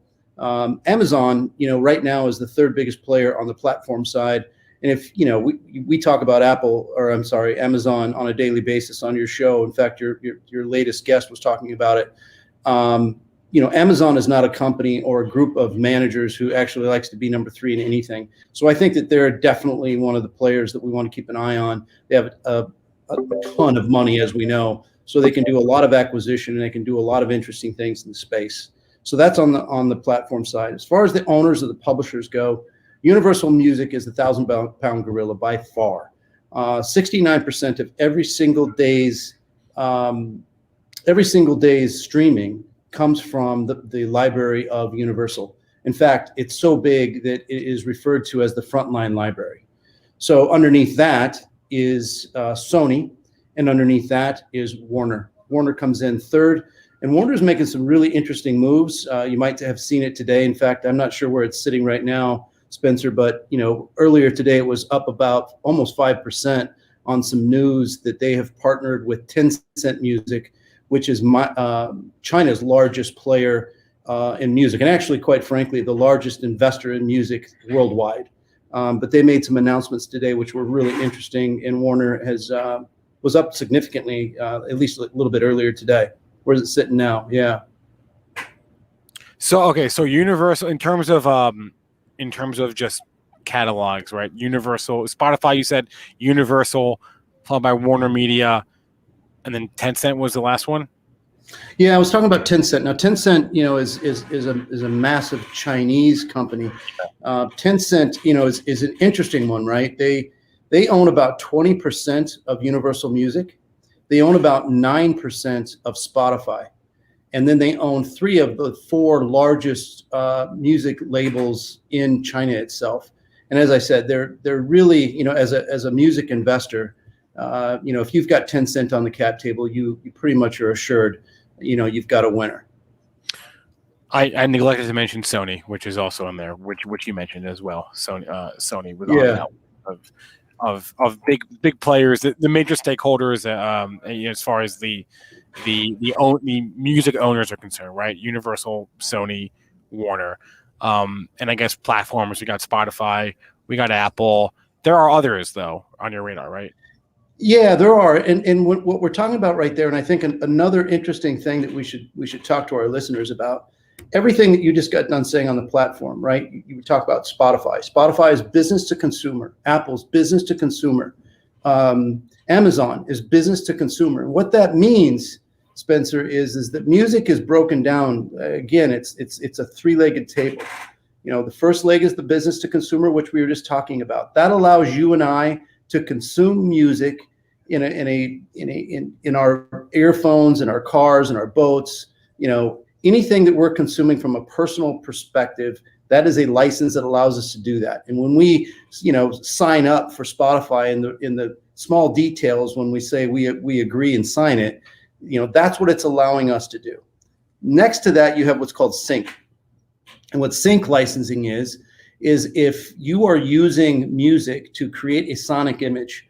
For example, if you're trying to create a commercial, if you're doing YouTube videos, if you are using music in a movie or a series, you have to pay the licensing of what's referred to as sync. The third leg is the business to business license. And that's one that I'm really heavily leaning into right now myself. In the past year, we've invested over $25 million in the B2B licensing leg. And that is any business environment that's using music as an atmosphere driver, as a sonic image, as a mood enhancer. If you walk into a restaurant, if you go into a shopping mall, whatever it might be that's playing music and it's a business environment, they have to pay the licensing of B2B, which is different than sync and it's different than B2C. Well, why is that your area of focus? I just think it has the most room to grow. Just like when we started off our show, we started talking about the obvious, right? We were talking about Spotify, we were talking about Apple, we're talking about all the things that are obvious, and it's all B2C. And really in the past, that's really been the focus. But now, I was talking about getting more revenue down to the artist. And so what you're starting to see now is the rights holders who have an obligation to those artists to make sure that they're getting paid in all the different environments that their music is being utilized. And the B2B space has been ignored for a long time. And I believe that is absolutely changing right now. And it's the biggest growth. I mean, if you look at it, the addressable target or the addressable market of the B2B is no different than it is in the B2C. And it's just getting started. So, as a venture capitalist, as someone who is really looking for a lot of growth, I want to invest in something that has a tremendous amount, let's just call it exponential growth, because that's what it is. I'm not thinking of any names off the top of my head that like in the B2B leg, I guess, if you want to call it that. Like what companies are you thinking of that do this? Well, and that's exactly my point, right? It's hard to come up with those names. So right now, I'm investing in a private company called Soundtrack Your Brand. Used to be called Spotify for Business, ironically. So it was a part of Spotify. And we rolled it out of Spotify about 2 years ago and created it its own brand and its own image for economic reasons. Really, when we were doing our negotiating with the rights holders, right? Because if you think about the platform, all we're doing is using the rights holders, those publishers' music, to create a business, right? And so what we wanted to do is create its own brand, because when we were negotiating with these rights holders, they kept thinking about us in the form of Spotify. And Spotify is just so big, and Spotify already has its agreed to economics. So let me just give you a little bit of an example of the difference between a B2C space and the B2B space. And again, Spencer, the addressable market is damn near the same. So let's just use Spotify, for example. So Spotify, 47% of all of their subscribers pay them, 47%. And of those people who are paying them, they're paying them $9.99 a month. And then Spotify will take 27 cents of that to the bottom line. That's the B2C space. And again, they're the 1,000-pound gorilla, and they have the best economics. In the B2B space, or for example, Soundtrack Your Brand, 100% of Soundtrack Your Brand's customers pay them. Of that, they pay $35 to $55 per month. And then Soundtrack Your Brand takes 50% of that to the bottom line. And it's just getting going. And the rights holders are now working with the B2C platforms and the B2B platforms to make sure that customers or consumers that are using those licenses in a business environment are properly licensing them, and they're working together because they have a contractual obligation, and quite frankly, just the right thing to do for the artists to make sure that those artists are getting paid in all those different environments. So what is to stop a company like Spotify, for example, from using the B2C as like the umbrella, get you in the umbrella, and then and establishing more of a B2B operation, or do they already have that? No, they don't. They used to. So Soundtrack Your Brand used to be their business to business. It was platform. It was actually Spotify for Business. Okay, I thought. Yeah, I didn't know if the name, if you just like called it that, but it was actually with Spotify. Okay. Yeah, it was actually Spotify. So and it's a great question, and it's actually an insight from a private investor, a VC, to think about. So there's this third thing that's going on right now, which I think is really interesting. And I think it's actually proof source to our conversation today, Spencer. If you pull up Spotify, my guess is it's going to be up around 4%, maybe a little bit more. And it's up today because of news that they purchased a company called Betty Labs. And this is just proof source of what you and I are talking about, this whole space of music. And again, the companies that are the downstream of these things. So what Spotify is doing is they're focusing on this notion of audio. It's no longer just about music streaming. You're not going to hear Spotify really talk about music streaming anymore. You're going to hear Spotify talk about this audio experience. And if you start to see what Spotify is doing from a strategic perspective, think Joe Rogan and podcast. I mean, 2 years ago, you would never have thought that if you wanted to watch or listen to a podcast, that you'd be going to Spotify. But today you have the biggest, names inside of Spotify today. And with the Betty Labs, and what they did there with Locker Room, I think it's super interesting. And again, it's proof source to what you and I are talking about right now. They are going to continue to acquire companies in this audio space that continues to build this value prop for their customers, which is going to drive more and more people to that space. And again, just real quickly, if we jump over the fence to the B2B side, it is in fact this global audio business experience. And you can start to think about all the things that a Soundtrack Your Brand will eventually start doing themselves. So let's think the old days, like radio, right? Businesses would pay radio stations thousands of dollars on a monthly basis for these radio ads. And radio's kind of gone to the side. But what if I was a business and I could go to a Soundtrack Your Brand, for example, and go into their studio and lay down an advertisement that I wanted to have play 5 or 6 times during the day in my lobby, and then go and just grab the music that I want to use to drive that sonic image and that energy level around it, just be able to do that. I mean, that is the future. And that is, again, this notion of audio, both for the consumer, which really is owned by Spotify at the moment, and business, which is owned by Soundtrack Your Brand.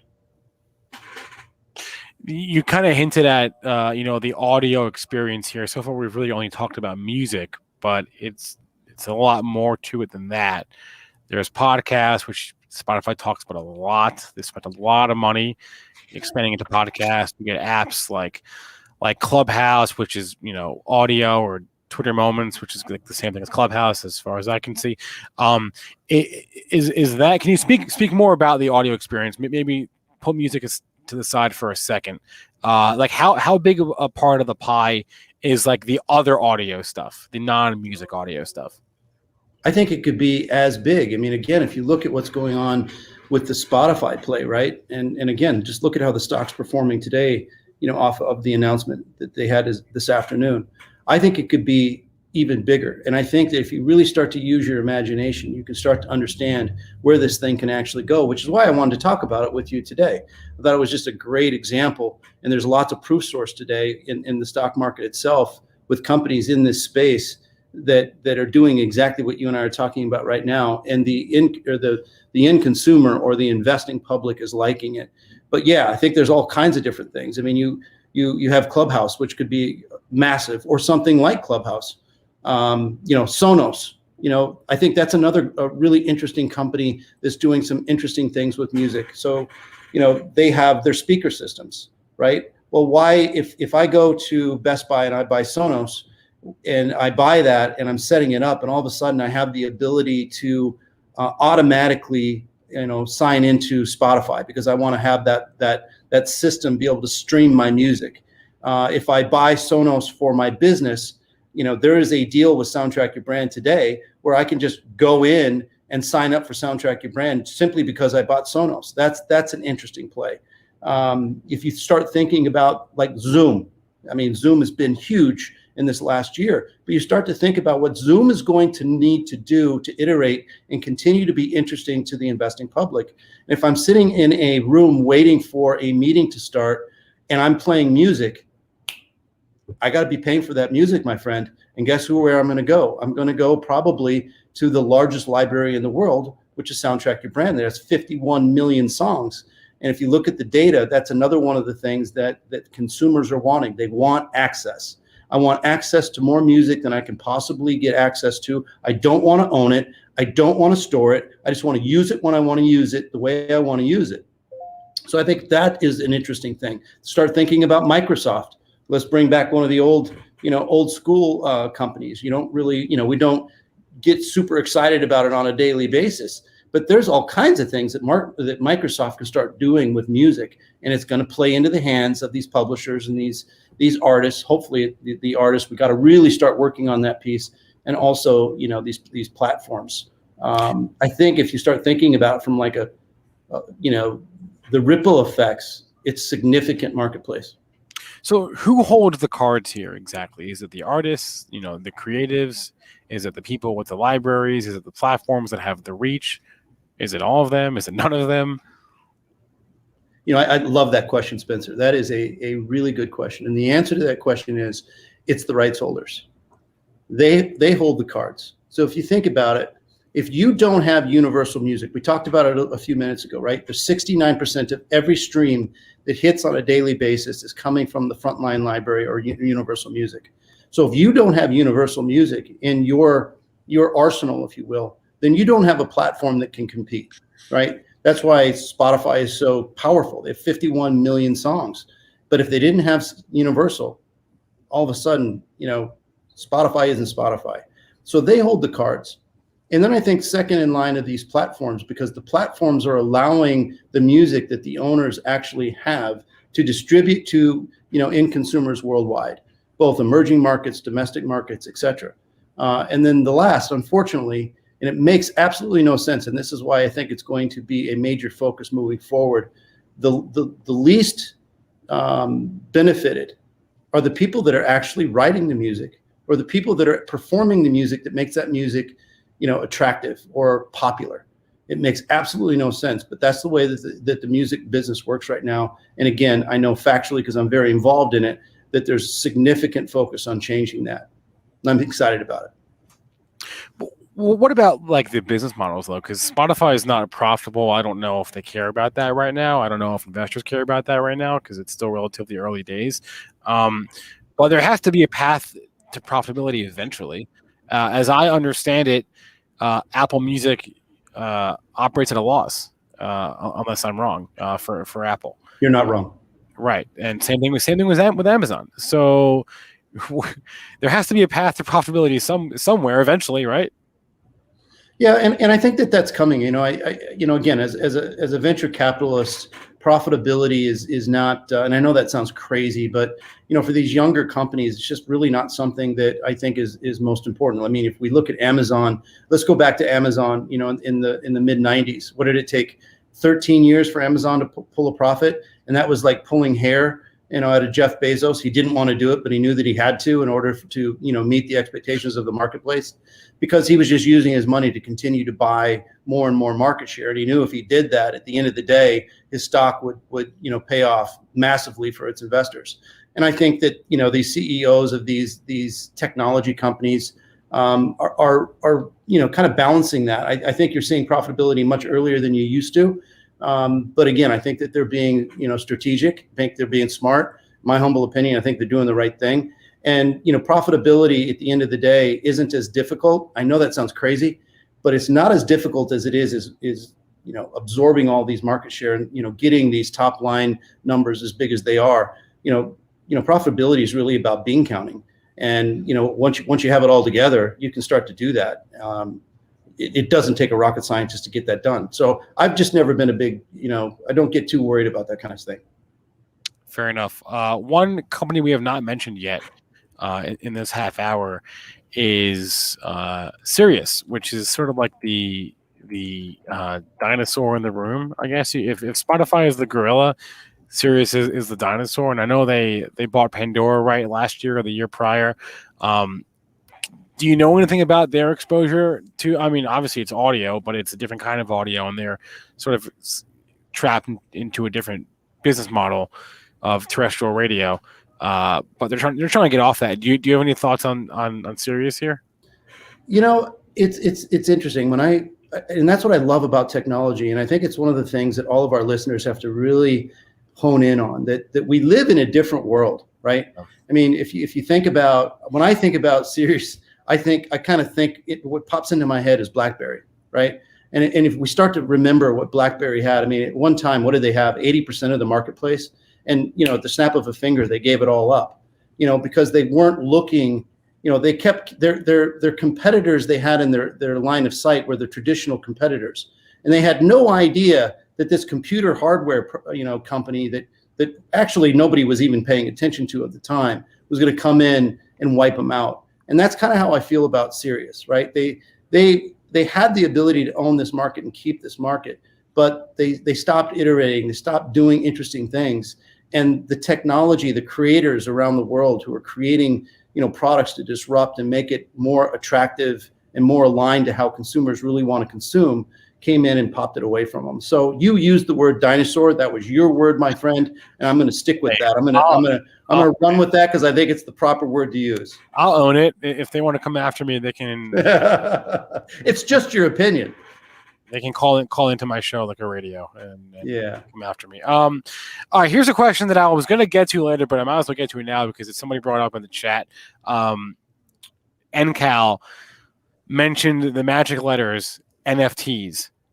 Now, this NFTs was kind of when this whole thing first came about, even a couple of years ago, the first use case people always talked about was artists. It's good for artists, right? It'll give them ownership of their products down the line. Is there an NFT play here in the music streaming world? Yeah, I think you're seeing it now, right? I think, the original mindset for it, I think you're starting to see it. Look at what's happening in the private equity space, not venture capital, but private equity. You see a lot of private equity firms now going in and buying up artists, playlists. It's a big, big thing right now. And again, that's more proof source to our conversation today, right? That, obviously investors are wanting the ownership of that music. But I think that it's interesting, right? Because you can offer that up and people can own a piece of your library or own a piece of your merchandising or own a piece of your, concert revenue moving forward. I mean, I have some friends in the music space, very well-known artists, worldwide, artists. And, we're playing around with a lot of different ideas around this concept and what it might end up looking like. I actually think it's very interesting. And I think that it's definitely going to play a part of this whole game over the next 9 years. So another trend that I'm sure you've observed in the last couple of months has been famous artists like selling their entire back catalog. Right, I think Bob Dylan did it. There are a few others that have Stevie Nicks, I believe. Why are they doing that? And what are the implications of this for all the players we just got done discussing? Well, I think the reason for it, right? So if you was it Michael Jackson that owned the Beatles, right? Think about that for a minute. Did he really? So, oh yeah, that's a fact, right? Michael Jackson owned all of the music for the Beatles. So again, it goes back to understanding this business model. You asked me a question. It was a great question. Who's championing all of this? Who's in control? And I said, it's the people who own the music.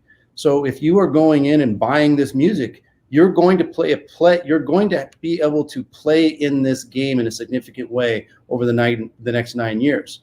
Now, how does that segue to the artists themselves? Well, if you're Stevie Nicks, right? If you're Bob Dylan, you're probably at an age where, spending, 9 months out of a 12-month year on the road, living out of a van, it's very difficult. As I said, I've got friends in this business. It's not an easy thing to do.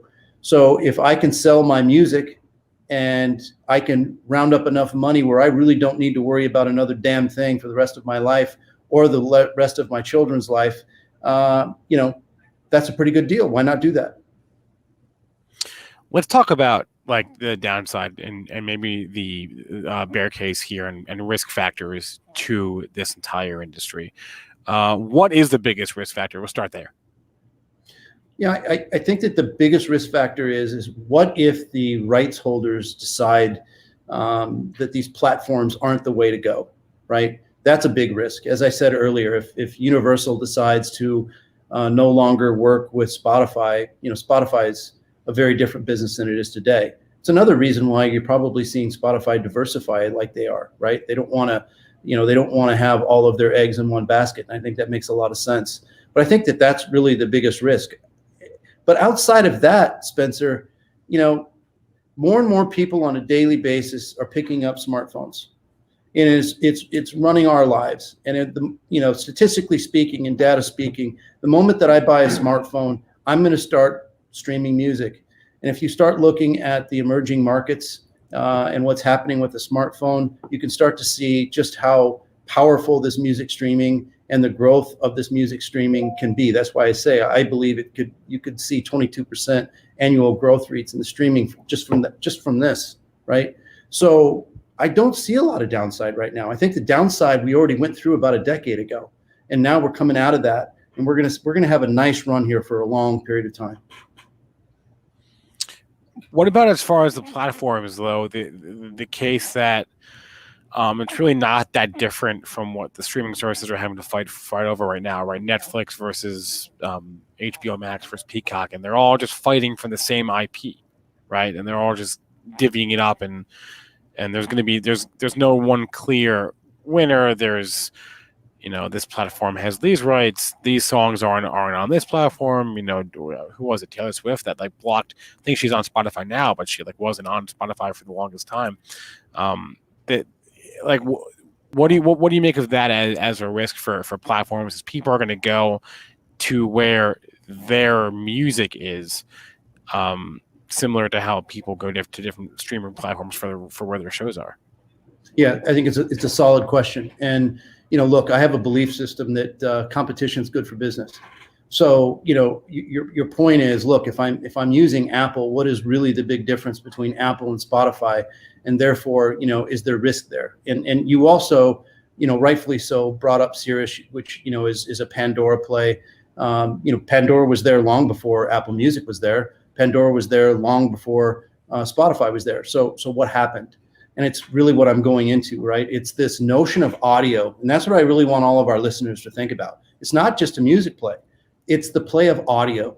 Yep. It's what else can happen here. And I think that the winner of this, or let's just say the 1,000-pound gorilla, if we continue to label them that way, the king of the hill, however, whatever you want to say, but the winner of the game, and there are gonna be other players in the market. We want there to be other players in the market as consumers.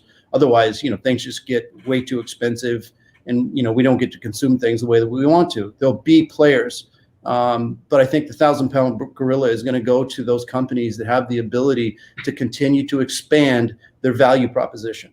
And I think Spotify right now on the B2C side is doing a brilliant job of execution on that. They're bringing in the podcasts. To sign Joe Rogan was a momentous event for that organization. The things that you see today around Locker Room, I think, are just the beginning of an interesting technology play around sports. I mean, sports is a big thing for consumers, and now to be able to absorb that and consume that in a different way on Spotify is very interesting. And by the way, I'm only paying $9.99 a month for it, right? So this isn't something that I'm paying significant amount of money for. And I've already stated I'm willing to pay up to $162 a year. I'm paying $9.99 and I can get all these things done.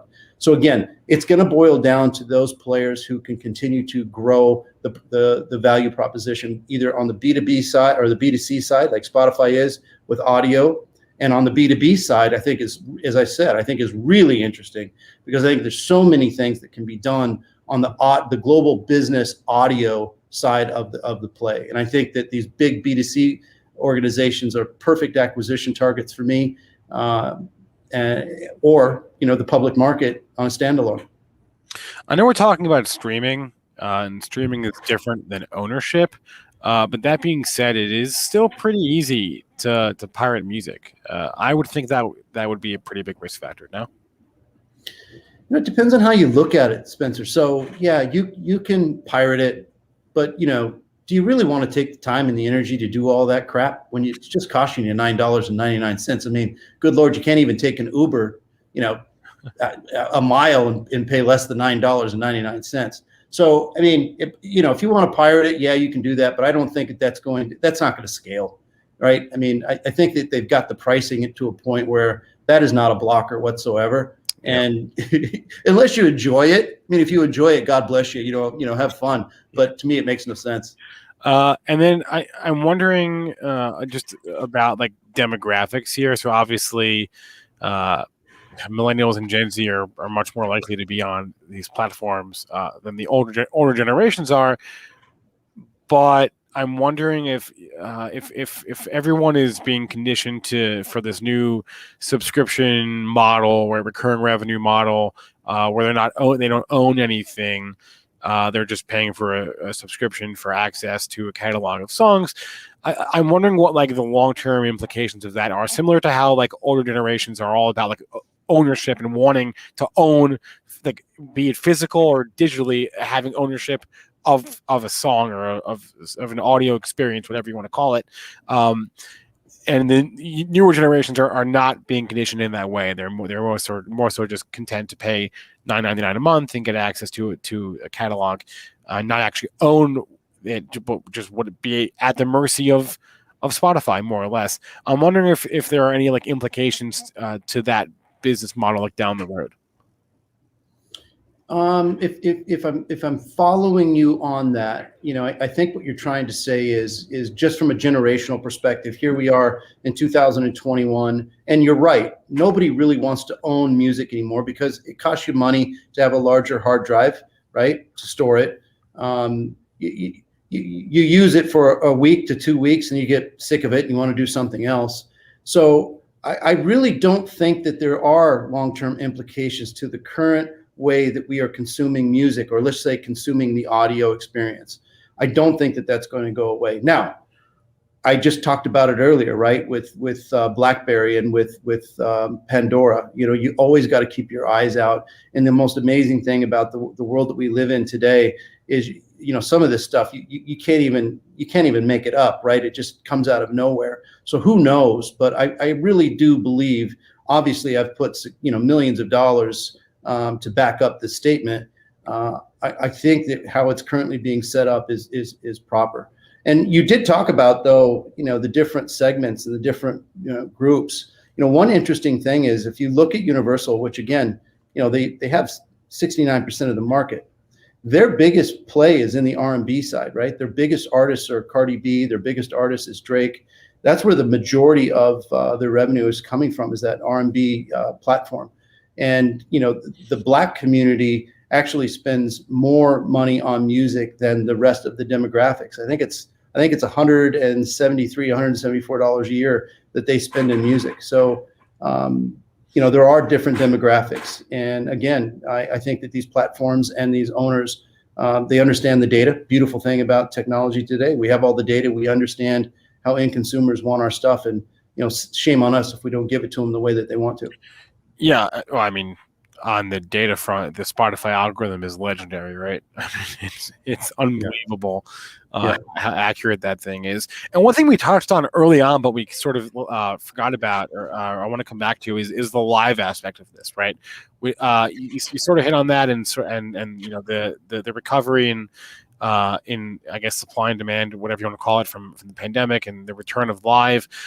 That's probably going to factor into this, and also on the NFT side too. I'm sort of excited for the possibilities of, like, I don't know, if you can make an NFT of a sports highlight, like why can't you make an NFT of a concert, right? You absolutely will. It's the same. You absolutely will. You're spot on it. You absolutely will. And I don't know what you and I kind of talked about this a couple of weeks ago, and we use Miami as an example. But I really do believe we have a renaissance that is coming. It's the Roaring 20s. It's going to be a party like we have not ever seen in our lifetime and never will again. And I think the NFT on concerts is absolutely going to be there's no damn question about it. Festivals, you'll see it in festivals. There's actually and it goes back to what we're talking about here, right? So we're talking about this major theme for the public markets, which is an investable theme that we all want to lean into for the next 9 years. There's lots of growth opportunity there, but thinking about how does it parlay into the private markets, and how do we think about this as investors? There's a cool little company out of Miami, Florida, believe it or not, called Unity, and Unity is a music app. You can go to your app store and actually download it, Unity, and what they do is they give fans of music the ability to have access to these festivals and these concerts. And the more you use music, so let's say, for example, we were talking about Drake earlier. Let's just use him. So if I play or stream Drake for X amount of hours during the day, I build up what this music currency that they called karma, and that karma is a wallet. It's a digital wallet. And when Drake comes to Miami and he's going to perform at the American Airlines Arena, I can go in and I can get backstage passes, for example, and I can spend my karma that I, created on the app to get back there. If I have enough karma, maybe I can get in the green room. If I have enough karma, maybe I can hang out with him for a while. And if I go to a festival, I can get discounts, I can get free drinks, I can get free food at different locations. And it's all about, connecting the fan base of these artists in a community. So let's say that you're a fan of Drake and Drake comes out with a new song and I send it to you and I say, Spencer, you got to download this, you got to stream this, you're going to love it. And the moment that you stream it, I earn karma for that. So it's an interesting company. I think that they're doing interesting things, very early company. So again, you're getting in the early stages of the life cycle where, the majority of the creation of the wealth is made, and eventually somebody's going to buy it, and it'll be a public company that you and I are talking about, in a year or two. So just to kind of connect the dots here, do you see a future in which companies like Spotify, Apple, whether it's via Apple Music or something else, or Warner Media, Tencent, do you see a future where these are all also NFT plays? I definitely think that those companies are going to have to think about the NFT. Absolutely. It's a part, it makes sense. I think it's going to be a part of the future. I think it'll be slow moving for these bigger companies, but eventually, they're going to experiment. They're going to do things to experiment and to iterate and to try it out. And I do think that all of those companies will have a play in it. I do. Just to be clear, that company you mentioned, Unitia, right? I'm going to put it. Yep. I'll put it up on the screen right now so y'all can see. It's not Unity. It's Unity, but it's like spelled like with that. an A. Yep, you got it, brother. There it is. With an A, not Unity with the Y. Not Unity Software, ticker U. It's a different company. Yeah. Unity, UNITEA is a company that Jeff was referring to. What are there any like music focused SPACs out there? And I'm just curious if you've seen any of that lying around. So, the whole SPAC conversation right now is interesting. And you and I talked about it a couple of weeks ago. And I actually mentioned on the show that I thought that, tech managers or tech sponsors that were focused on SPAC sponsors that were focused on technology, to me, isn't interesting, right? So I'm gonna take a little bit longer to answer this question. Okay. If you think about Amazon and you think about Uber, we talked about it a couple of weeks ago.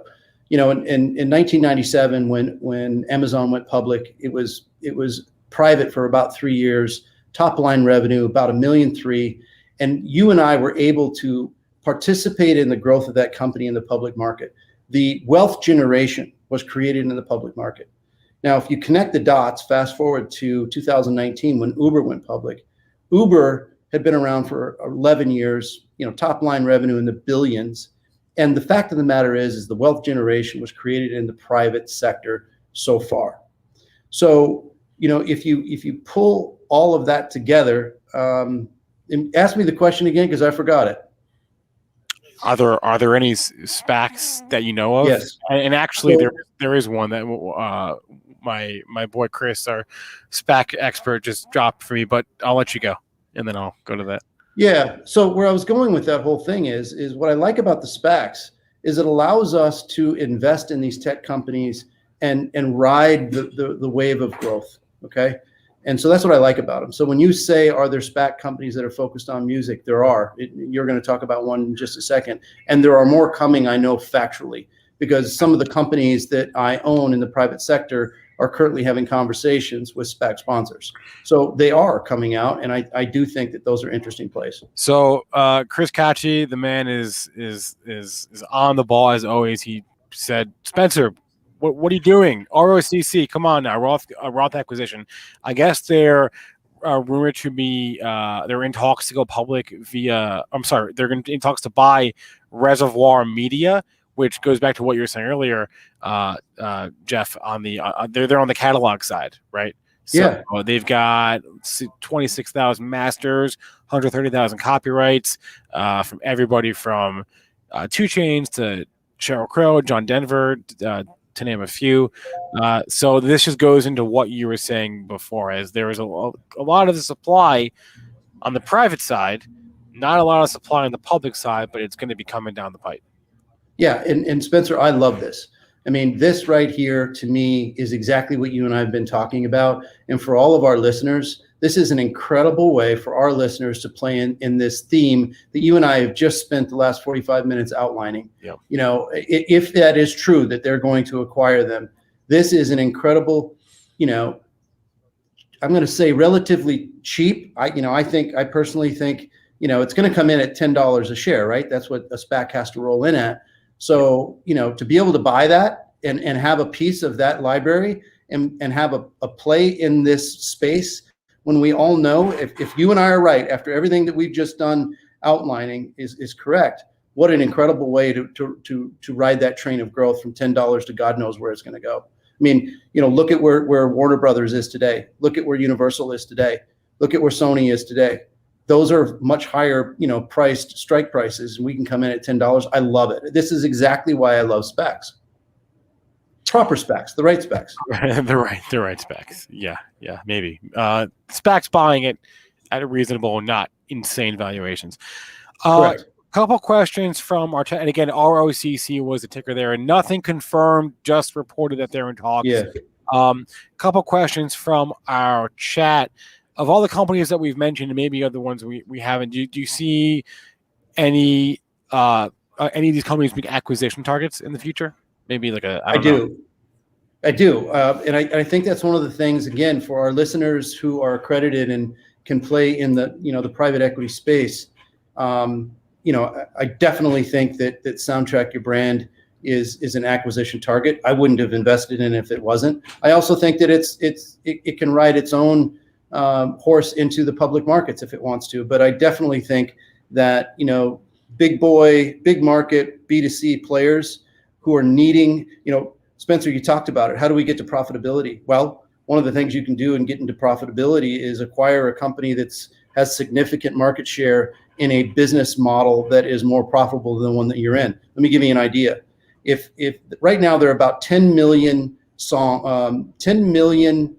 streams that play inside of business environments through Spotify, through the business to consumer platform, which we know is, it's illegal, right? So if Spotify were to take those 10 million customers and move them over to Soundtrack Your Brand as an example, Spotify would make almost 5 times more money off of those 10 million subscribers than they do their own platform. So when you start to think about all this stuff, I think it makes a hell of a lot of sense. A Soundtrack Your Brand would be a perfect acquisition target for a major corporation. And then I would want all of our listeners to be thinking about just anything that has anything to do with audio or something that could use audio. We talked about Zoom. What can Zoom acquire to improve upon its value proposition? You and I also talked about that. How do we continue to make sure that we're competitive? How do we continue to make sure that our consumers are wanting our product and it just doesn't become, this commoditized experience where, it's just a music play on Apple and a music play on Spotify. That is, they have to be competitive. There's going to be more. So what can those companies be, possibly buying and lean into that private market? Try to figure out, is there, if you're not accredited, is there a way? Is there, growth funding or anything like that might be happening online? If you are accredited, who do you know who knows someone that can get you, a phone conversation or a text message with a venture capitalist and can give you access to it. I think what you and I are doing here to connect the dots is we're identifying investable themes. We're laying out the foundation of why it makes sense. And then what we're also saying is, look, here are these downstream companies that could be acquired, or these downstream companies that can make their way to the big show themselves. I think it's really interesting if people are listening to it. I swear, I just had a question for you, and it just left my brain, unfortunately. Well, you and I are on the same page today because I just left my brain about 5 minutes ago. No. I was gonna say, speaking for myself, on the podcast front, I'm super bullish. That's the same audio sphere, and I'm just so bullish on podcasts. And we've seen only in the last, I would say, 5 years have you seen what I would call mainstream adoption of podcasts.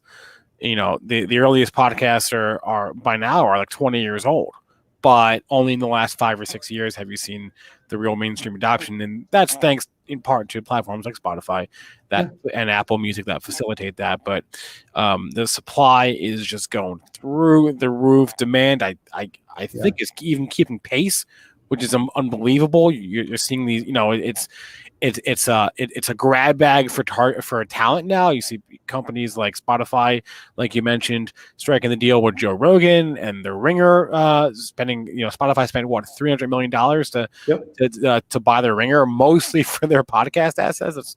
To be honest, so there is big money flying around, which is right. on the podcast front, which I'm super bullish. Just from like a consumer standpoint on podcasts, there. So for that reason and that reason alone, I'm interested. But just to sort of recap this, Jeff, before we hop off here, someone asked if there were any, public companies, and we spent the entire time talking about this. But just to recap, you like Spotify, you like Apple for Apple Music, you like Warner Media. Can you just go through that list again? Yeah, I'm a big buyer of Spotify whenever you can get it on a down. I think today is just another example. And again, I think you and I have done a great job today of highlighting where these things can go. And I think today is proof source, right? Just one acquisition of Betty Labs and the damn thing. I don't know how many companies are up 5% today, but you've got the view on that. But it's a damn good company, I think. And I think that they're going to continue to own the space. If you're a fan of Apple, we all more than likely have these things in our hands. I think you can buy Apple. And again, I think music is going to continue to have to help Apple. It's obviously not the big play there. It's not what they focus all of their attention on, which I think is something for us as investors to think about. I mentioned Amazon earlier. Just I think the competitive nature of that company. They just don't like to be number 3 or 4 in anything. They're in the space, and I think you're going to continue to see them do some things. I like Warner. I think they're the third largest of the players, and again, it's a competitive world. I think they're doing some interesting things. What they did today and what they announced today with Tencent, I think, is going to play huge dividends for that particular company moving forward. I like things like Sonos. It's hardware. You don't have the margins that you have in the technology plays, but I think that it's interesting, and I like how they're bundling that value play for their customers. So I like that. And I think that's really, kind of lines it up right there. Yeah. As we said, there's not a ton of names in the capital markets, but as Jeff has said, he thinks that could change in the next decade or so, as the supply of private companies, go public, whether it's via SPAC or IPO or in the case of Spotify, direct listing. Guys, if you liked this idea of doing a deep dive on one specific thing and you have other ideas for Jeff and I to discuss, email us. Email powerhour@benzinga.com. We talked about Soundtrack Your Brand, which is one of Jeff's companies, but he's got a lot of companies. He's got a lot of thoughts on a lot of different spaces. This was just one of them. And so we are open to your ideas. But Jeff Ransdell, thank you very much. As we mentioned, I've put his handle up on the screen several times here throughout the hour. He's the founding partner and managing director of Fuel Venture Capital, at Jeff Ransdell VC, at Fuel VC on Instagram, on Twitter, and I think I got all of it. Jeff, this has been fun. We never do deep dives like this, and yeah, I would like to do it more. And I hope I answered most of your questions from a chat. Again, email us with any more ideas for deep dives on a specific theme, emerging market, technology, whatever you want to discuss. And if Jeff has thoughts, then we'll do it, I think, next time. Spencer, it's always good to spend time with you, my friend, and I enjoyed the conversation. And you have a legendary day, and you finish strong. We'll see you in a couple of weeks. Stay legendary, Jeff. Have a legendary day. You as well. Ciao, brother. All right. Again, guys, smash the like button for Jeff Ransdell. Different show we're doing here. A little bit different than the rest of our content. Not so much focused on the stocks or the charts, but doing a deep dive on one specific niche area. I thought that was great, and I hope you did as well. It is 2:59. Let's get that banner off the screen. 2:59. That means it's about time for First Trade. Our show that is geared specifically towards new traders who don't really know, might not know what they're doing. What are you doing, Rohan? You're on mute, though. I can't hear what you're saying. So I'm just going to keep talking. I'm on mute. Oh, no. Is it time for First Trade? Yeah, it's time for First Trade. At least, that's what I was thinking. Yeah. Do people want to watch First Trade? Do we have a preview or a summary, synopsis of First Trade today? Well, we have a pretty sweet guest on First Trade today.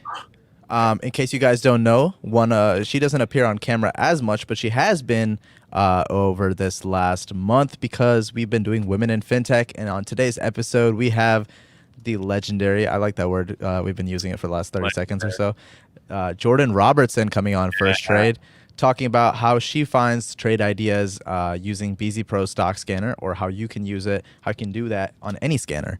Nice.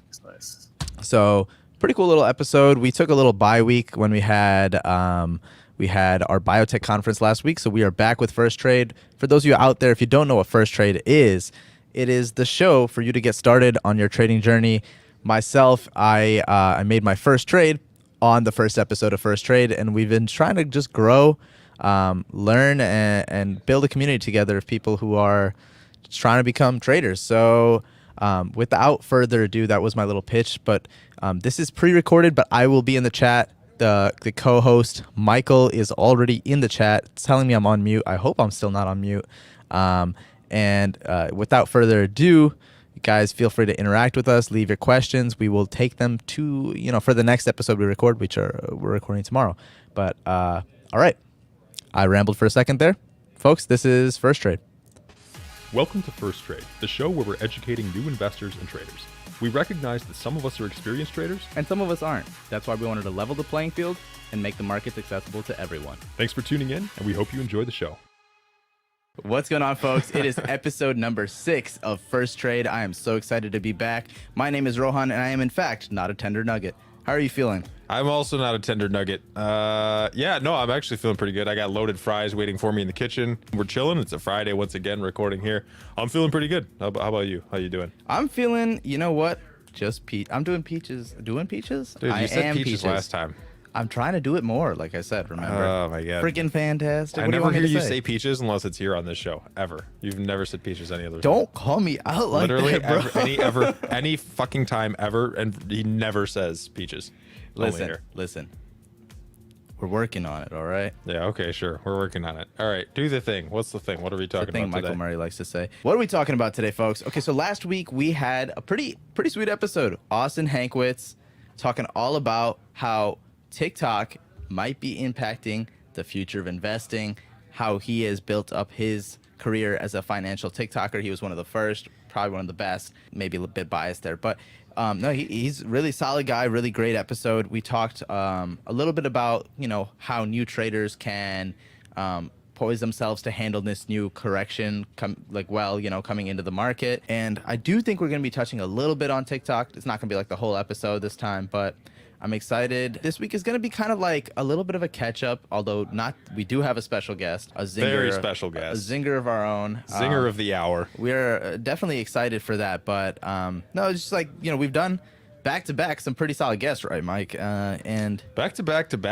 yeah. We've had some really good ones. Like I said, I love how Austin was not like, he didn't just come in and talk about how to make money, but it was also like the financial responsibility, the safety, doing it the right way.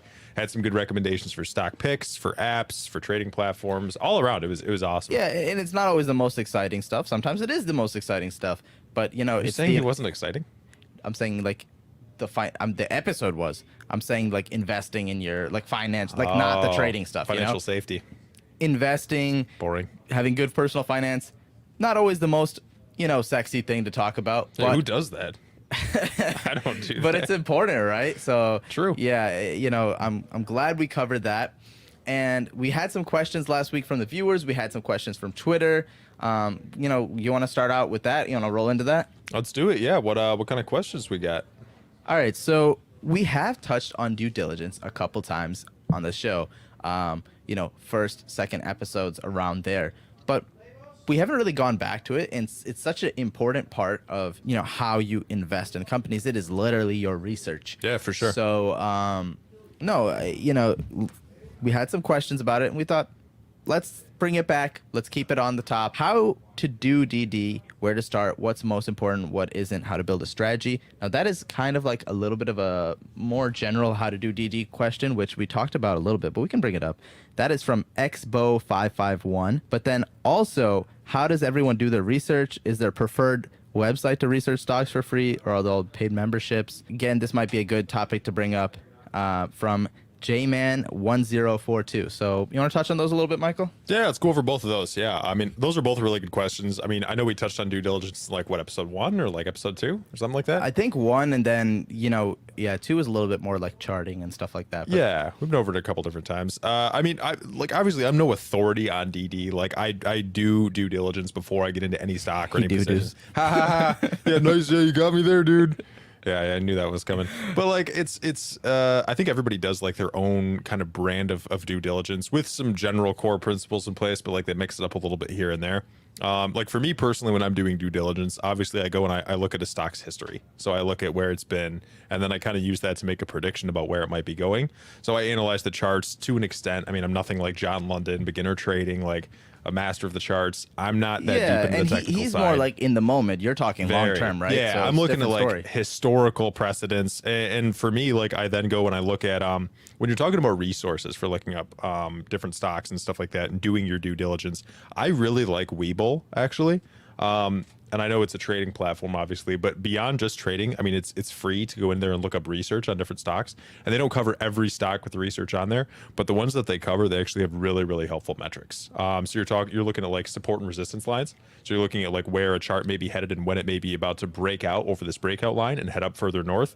You've got like scanners. So you can look at you can look up like a particular kind of metric about a stock that you want to find, and it'll find you stocks that are in that realm.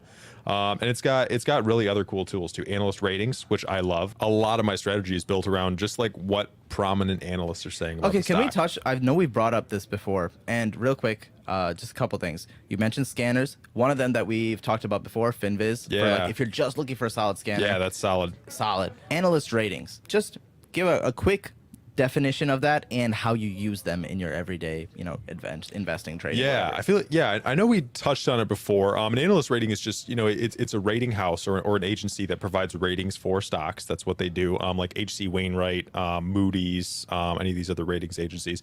And they're going to go through and they're going to look at stocks, and based off of a lot of technical factors, past, present, future, they take into consideration new appointments to the company, like new members, sales and revenue. They're going through and they're using all of this financial information to generate an estimate about where the stock's going to go. So you're looking at a stock that might be sitting at 25 today, and HC Wainwright might come out and give an analyst rating and say, we have a buy rating on this. We think it's going to hit 45 by the end of January. So you're talking about at the bottom, like I know on like Yahoo Finance and some other websites at the bottom would be like, this stock is a buy or this stock is overvalued right now. That's kind of what you're talking about. Yeah, sticking into like a conglomerate of, and a lot of people will rate it based off of like 5 or 6 or 7 different analysts that are all rating this stock a buy. And some places like Robinhood, they'll have breakdown of, we have 3 analysts that are bullish or think it's going to go up. We got 2 that are neutral, don't really have an opinion, and we've got 1 that's bearish. So they'll have like a conglomeration of different analysts in there. So it goes up and down, but analyst ratings are one of the biggest things I take into consideration, because I don't like to just trust my research. I'm not that smart. A lot of people think I am. I'm really not that smart. So I like to go back. I don't know who thinks you are, but dude, there are people. Actually, no, there really aren't people who think that. But I like to go in and I like to talk about, or at least look at like what other analysts are saying. I like to get some backup to my opinion and see if what I like to do is do the research first, and then go out and see if other analysts and people with predictions are backing up my opinion, or if it's going opposite. And then I know if I fucked up and I made a terrible prediction. That's solid. And like just from my, my initial impression of that is, don't just trust an analyst rating. Don't just trust yourself. Get your information. Find a mix. Yeah. And obviously, if you're super smart, you can go without an analyst rating and just take your own opinion. I am not that smart, so I like to do a mix. I like to get other people's opinions, and then I fill in the gaps with whatever else I research. Yeah, I am also not that smart. So thanks for sharing. We know. Nice. Yeah. I was laughing because, in my head at least, because just now Spencer Israel was laughing pretty loud, and it sounded like he was laughing at you. I don't think he was. I don't think he was. I just like to think he was. I think he's on a stream. Although if he had been listening, I know he'd be laughing anyway. So we can imagine that he was. Anyhow. Oh my God. All right. So nice. You kind of covered both answers right there. So solid. If that answers your question, hopefully it does. We definitely need to keep this topic, bring it back every so often, maybe ask opinions of others, because it's, again, a big part of trading, investing, and something that's probably going to be ever changing, how you find your way, how you like to do your due diligence. Something you guys might want to share in our Discord or in the comments below is just how you've been doing it thus far, any ideas you might want to get from others. We can all get better, and we all have interesting ways of doing our own research that I'm sure would be valuable. I'm always happy to snake someone else's trading strategy. Nice. Yeah, never hurts me a bit. There we go. Cool. Michael Murray, in-house snake. That's not what I do, but sometimes it is something that I do occasionally. Oh, man. Okay, so, we kind of covered the basics there. I think it's time to get to the meat of the episode. We got to bring on our guest. That's what the audience is here for. They're not here for us. Definitely not here for you, Michael. Thank you. The best guest. That's right. The best guest. And with that, Michael, why don't you roll that intro? Let's do it. All right, let's bring on the guest. J. Rob, Jordan Robertson, one of our favorite zingers, one of the greatest people at the company, honestly. And she's going to come on and be our guest, talk about some TikTok, some investing advice, her first trade. Let's bring her on. Let's do it. Hey, guys. J. Rob, how's it going? What's up, Jordan? Nice, Michael. Hi, Rohan. So, Jordan, first appearance on the first trade show. That's 2 firsts. How exciting, right? So we're glad to have you here. Thank you for joining us. And I'm sure the audience is excited to see you too. That you've been making some appearances on YouTube this month. We got the Women in FinTech show. That's been going super well. I'm a fan. Big plug. Huge. If you guys aren't watching that, what are you doing? Got to be watching that. Yep. Tuesday. Oh, this upcoming Tuesday? Tuesday, 10:30. Oh, no way. That's awesome. 10:30. Tuesdays at 10:30. That's what we've been doing. Be there, be square. Boom. Jordan, why don't you tell the audience a little bit about yourself? I'm sure they're dying to know. Yes. So I've been at Benzinga for a couple years now doing affiliate marketing, more on the content side of things, monetization side of things. I am a first-year trader. So obviously being at Benzinga has got me very enveloped in investing and trading. So when I was looking for a platform to make my first trade, I was just really going for ease. I wanted something that was very straightforward, not a lot of technical work. So I actually ended up on Cash App, and my first trade was Afria, which is doing pretty well. So I guess it could be considered a successful first trade. There we go. Boom. Yeah. She just hopped right into it. I didn't even have to ask her. That doesn't happen a whole lot. Wait, what is Afri again? What do they do? Cannabis. It's a cannabis stock. So. Oh, I okay. should have known that. Yeah. I need to get in one of those. I need to be part of that game for sure. That's a good No, right so same story with me. Like I was definitely just too involved in the whatever concept we're creating to ignore the trading side of things. So I had to get on it at a certain point, and I guess this show was the catalyst for that. But super interesting that you chose to use Cash App because I know now some people who buy Bitcoin on Cash App and some things like that, but I've actually yet to hear of someone doing their investing from Cash App. Right. So I bought Bitcoin first, and that was kind of my introduction to the platform. And it's really easy, but there's not every stock is offered on Cash App. So I guess that's the caveat there. If you're looking for something more, I guess, encompassing, then you're not going to find it on Cash App right now. But if you're looking for just like get your feet wet, then definitely it's pretty awesome. For sure. Yeah, no, I guess I'll have to explore that. And in the audience, if you do use Cash App, drop a comment below. But yeah, maybe we can, I guess this is for beginner traders. So anything else on your experience using Cash App, would you recommend it to other people? How's your experience been other than, you mentioned not all the stocks are available? Mm-hmm. Yeah, no, I would recommend it for your first trade. I mean, there's the fees are relatively low. If you're just trying to get the feel for it, and it's got some research and educational resources on it.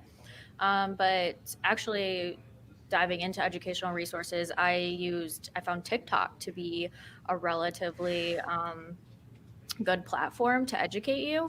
And so I actually found a few TikToks that I wanted to recreate on our BZ Pro platform. So I wanted to show you guys what I found and how you can use it, even as a beginner, because these platforms can look intimidating because there's a lot going on, but once you get familiar with all of the options and offerings, it's really actually pretty easy. So I want to go show you guys some things. Nice. Yeah. Awesome. Can't wait Yeah, to see let's it. go for it. Yeah, I know TikTok. So last week, like I mentioned, we had Austin Hankwitz, who was kind of, he's providing a lot of those ideas, research on TikTok, and a lot of what people are seeing, and myself included. That's where I got, some of the ideas that I wanted to invest. So cool to see that, and I'm excited to see how you take those ideas and do the research with BZ Pro. So let's pull it up. Okay, yeah, so this is our Benzinga Pro platform. Like I said, it can look intimidating with all of these things going on. What interests me about the TikTok is that it's supposed to show you to look at the charts, and then you want to analyze for something that hasn't popped yet. So once you do once you set all of your filters right here, then you're going to want to go to charts. See, this is already like pulled in. So you want to pull in the first symbol, and it'll show you the chart, and this is what you want to analyze. So basically what the TikTok was saying is that you want to look somewhere where this would be considered a pop, right? Because it's low and then it goes really high. Right. So you want to look for something that just like hasn't done that yet. And that's where like your analysis comes in. Like maybe if something was like, if it was at this point, like that would be a good time to buy March 19th.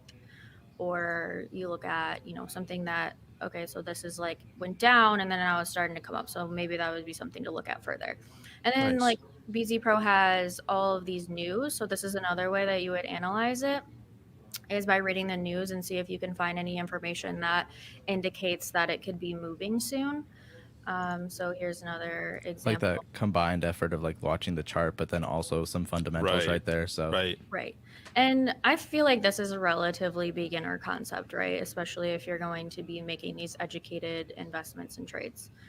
So yeah, that was one TikTok that I found really interesting, and that I could actually come over to the BZ Pro platform and try. And even a beginner, like if you're not sure about this platform, we do have a 2-week trial, so feel free to at least leverage that. And no, yeah, it's a sweet platform and definitely worth at least a try, right? 100%, yeah. And if it's not a tool that you, or if you maybe you used your trial and you decided, whatever it might be, this is a good technique to learn regardless. We've talked about other scanners. We mentioned FinViz at the starting, like using a variety of tools that you might have. This is a pretty interesting technique, and I'd love to try it out myself. Just from like you mentioned, like Jordan, you saw that it'd be a pretty good beginner concept, and it might seem scary at first, honestly, being like, okay, how do you find stocks that pop? And then you have to look at the chart and figure it out. But actually, I think, regardless of the fact, it's probably a good exercise to kind of start getting a sense for when they do actually. Yeah. And just, getting familiarized with it. So definitely maybe something you guys should try out. And if you do, absolutely, let us know. Hop in the Discord, let us know. And if you have more questions about it, but 100%. So is that what defines a penny stock? Is anything between 1 and 15, or does it have to be like lower than that? Actually, I think a penny stock is generally one between under $5. Gotcha. Maybe we can just do that, 1 to 5. So the amount of shares is are you looking at it's not the volume, is it, right? Or is it? Shares means like what's available. I'm still learning these terms, honestly. So like, so either the float is also something to consider, right? The float is like what's currently actively being traded, right? Or, right. It's like the amount of shares that are available. Yeah. Okay.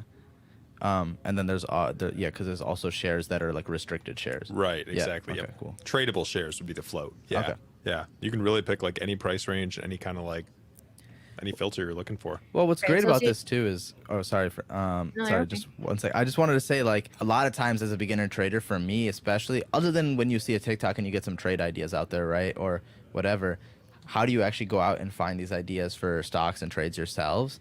And these are probably the things to be practicing, using a screener, and then obviously doing deeper research beyond that. But totally, but a great starting point for sure. And it's a common question, how do I even find stocks? It's a good spot for it for sure. So I've seen TikToks where they're saying, these stocks are going to double this year, or these stocks are going to blow up this year, right?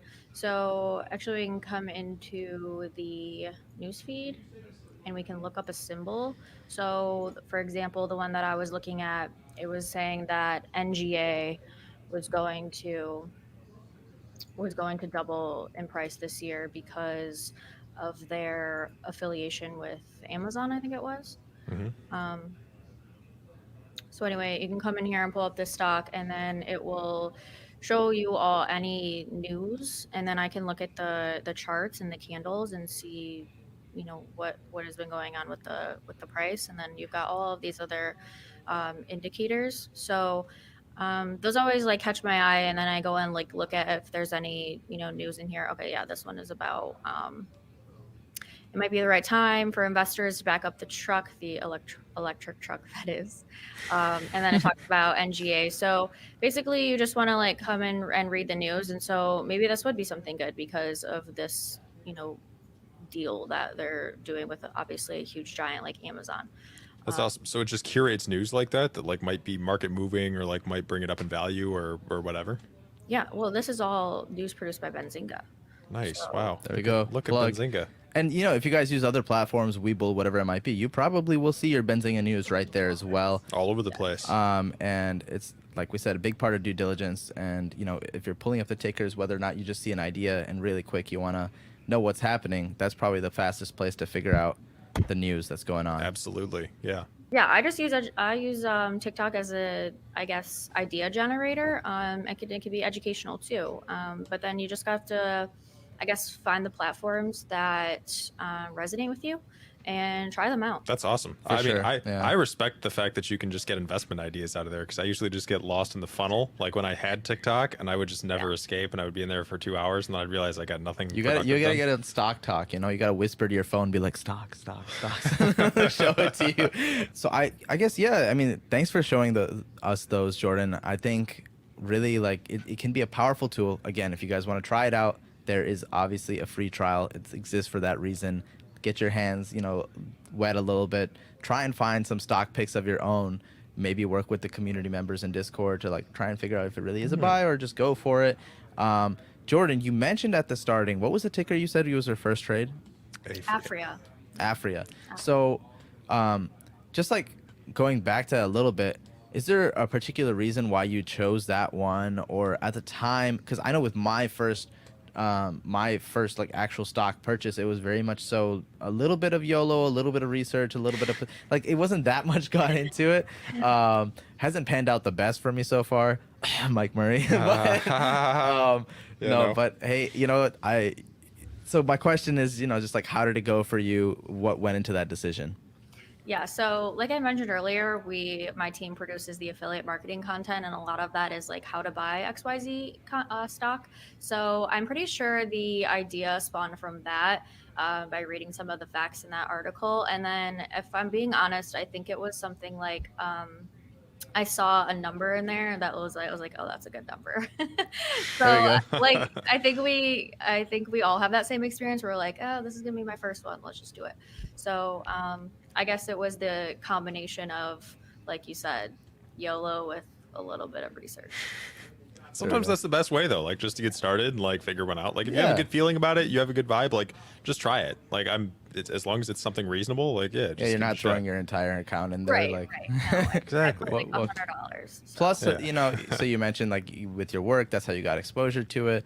We always say, you know, invest in what you know. So, no, solid. And like, you know, you can't start till you start, right? Can't start till you start. That's right. Okay, Jordan, that was awesome. Thank you so much for providing that insight. I think maybe like I'm gonna personally like look at that video. I'm gonna watch it again. I'm gonna do a little exercise, and maybe next episode I'll update you guys on, you know, what stocks I found, and maybe I'll try and buy one that is potentially gonna pop. Yeah. Jordan, before you go, do you have any stock picks for us, or do you have any trading? You know, anything that's on your radar? Yeah, I would say get into crypto, get into Bitcoin, Ethereum, maybe even some Cardano. But okay, ADA, right? That's Cardano. ADA. I haven't gotten. Yeah, that's like the biggest Ethereum competitor, right? From what I've heard. Yeah, so I do have a few crypto accounts, and it's now available on Coinbase Pro. So I'd maybe start there. Coinbase is a really solid platform for cryptocurrencies. But you can also buy Bitcoin on Cash App and even on like PayPal. So if you're really looking for like your first crypto invest or trade, start there. Yeah, no, what I've been doing, because like, I mean, obviously it's been big the last couple of weeks. We had all-time highs for Bitcoin.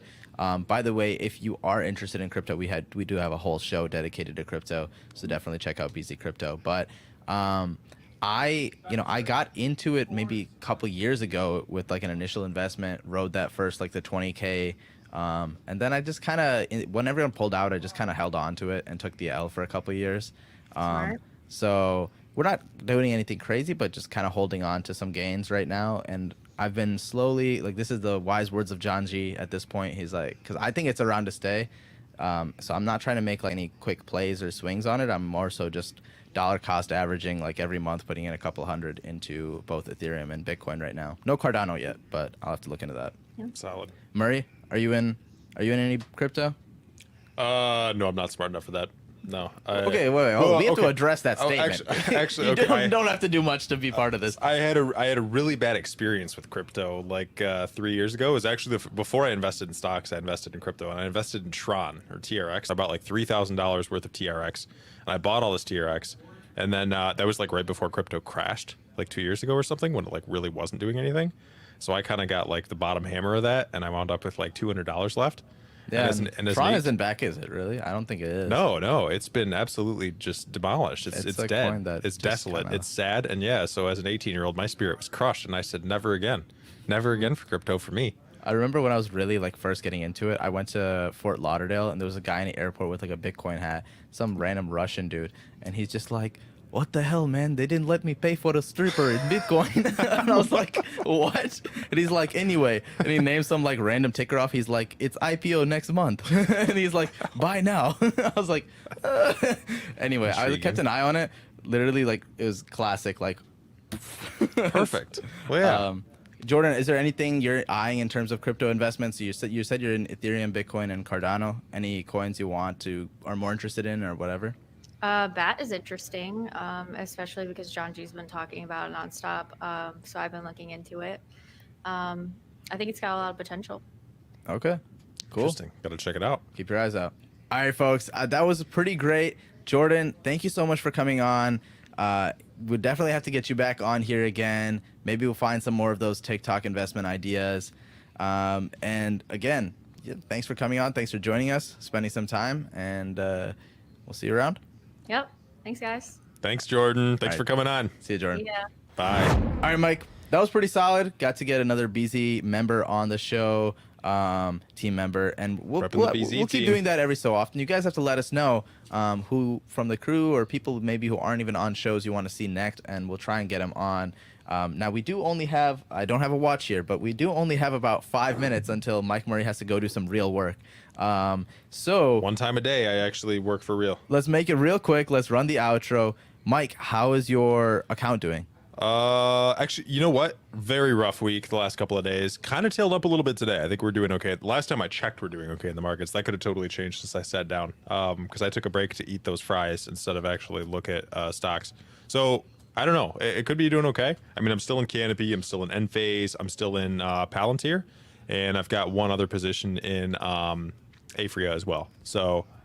Is it good or is it bad? No. Oh, great. Awesome. Well, we are down. I mean, we're not in the worst position right now, but let me just tell you. Oh, I was like, where did these tickers come from? It was my 2 free stocks from Webull. Finally showed up in here. That's pretty sweet. We are up on BCRX, actually, a lot. Wow. But everything else we're pretty much down on a little bit. So how's Torch? How's Torch looking? Torch is just in the solid bad place.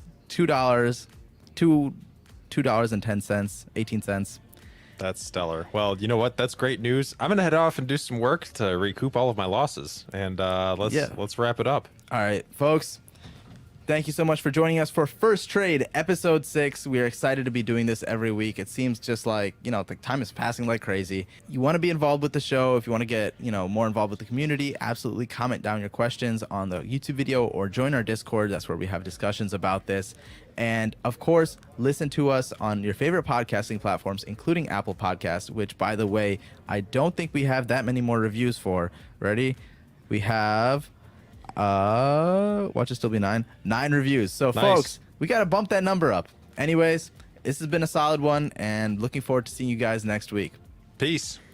See you. All right, folks, what's going on? It is episode fix. Nice. What? Oh I'm my god. Soft. Dead soft. I bet you don't get. Oh, I can't even say Weak. I wasn't even recording, and I roasted your ass, and you didn't know I roasted your ass. I heard it. That was just a weak roast. That was low heat. You don't have to. We can cut that if you don't. Yeah.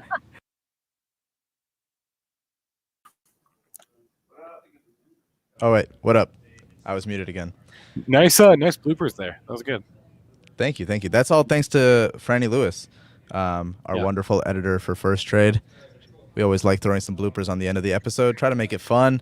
Yeah. Shout out anyone in the audience commenting along. Was enjoying it. Hope you guys enjoyed that episode. And of course, I have to plug our podcast. Link is in the description. You guys can listen to us there. Drop a review. Help us out. Join our Discord. Give us ideas for shows.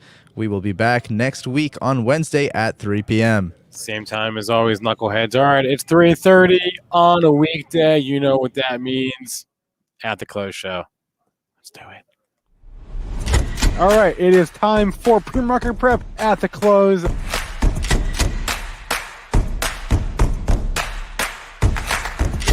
3 consecutive highs, opened, matched yesterday's low, and then once it took out there, that's all the breakout momentum traders needed.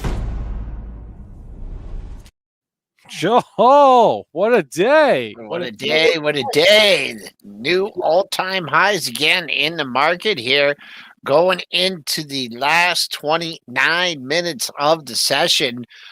Pretty much straight up since that opening bell. Made that low, that intraday low at 56.25. Had no problem with the pre-market high. Took out 78.5, which was the former all-time high where we're trading. And now just bumping up, trying to close above 39.80. Crude not having a good day. That's down $1.21 at 59.34. Gold getting back some of those losses that it had from yesterday. That's up $22.5, 1708.50. Silver, that recovers from being under $24. That's up 32 cents at 24.46. In Bitcoin, don't look now, folks, but we're going to get a close in Bitcoin here over 60,000 perhaps. We're up $665 at 60,370. So look, yields are up and the market is up. I guess we don't care about that right now. I guess we care about infrastructure spending. I don't know. I don't know, Joel. Yeah, we could take a look at those stocks. I just wanted the leaders here. The leaders are the big boys, right? The stocks that let us out of the abyss in March. Apple having a good day, up 278. Yes, good day for Apple. Microsoft, that's up 544 and 237.29. Amazon doing the same, up $43 here, right at 3,100. Google, you know what Google's doing? That's up $22 at 2077.60. And then Facebook too. Facebook leading the charge. Facebook has been the strongest of all.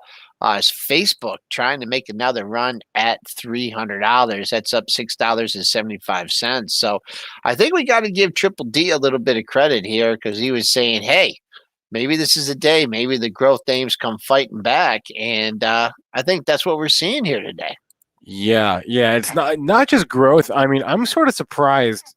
I would have thought that the market was a little more forward-looking than this, but I guess I'm proven wrong again. We've known that an infrastructure spending plan is coming down the line. We pretty much from the moment, election night, right? But, like, we've known this, and you saw this the way the market reacted to a Biden win, right? The market reacted by driving up green energy and solar and cannabis and all the quote unquote Biden stocks. So I'm surprised then that you look around the market today, whether it's infrastructure, whether it's materials. I mean, U.S. Steel is up again, but like the EV, even like the EV stocks that we talked about this morning, right? Like Blink, BLNK is up 10%. Blink Charging, and ChargePoint. What's ChargePoint? What's CHPT? Up 20% today. I mean, was this not known? Is my question. Before we go to those issues, which I definitely want to cover, I just want to also just talk about your tech growth just real quick on the radar. You got Peloton getting off the mat. You got Zoom still closer to the low of the move than that all-time high. But what about DocuSign? Just talking about, DocuSign's having a halfway decent day here. But let's go to those infrastructure plays, Spencer, because when I looked at them a little bit earlier, I know. It might be a little sell the news. What do you think? A little bit, like U.S. Steel, a little bit. Yep. And U.S. Steel has had quite a run. Yep, 4-day run. You just gotta be a little cautious here going into this. Here's the stock 1, 2, 3, 4 sessions ago. Let's go where it closed 5 sessions ago. I mean, U.S. Steel here. I mean, come on. We're not talking about like a derivative or anything like that. But what did you have here? 5 sessions ago, U.S. Steel closed at 1957. That was even before I was born, but not by much. Now it is 26.32. You hit a high at 27.40 earlier in today's session. I mean, if you've been playing this from the infrastructure play, and you've been playing it for the last 3-4 days, and you got higher targets, baby, go ahead and stick with them. But the stock is not, it's still firmly in the green, 25.63, made a high at 27.40. I would just say, don't get too greedy on this, because this is a big old move for U.S. Steel. Let's take a look at Nucor, NUE. I bet you Dennis dumped it today. An old nervous Nelly over there. STLD.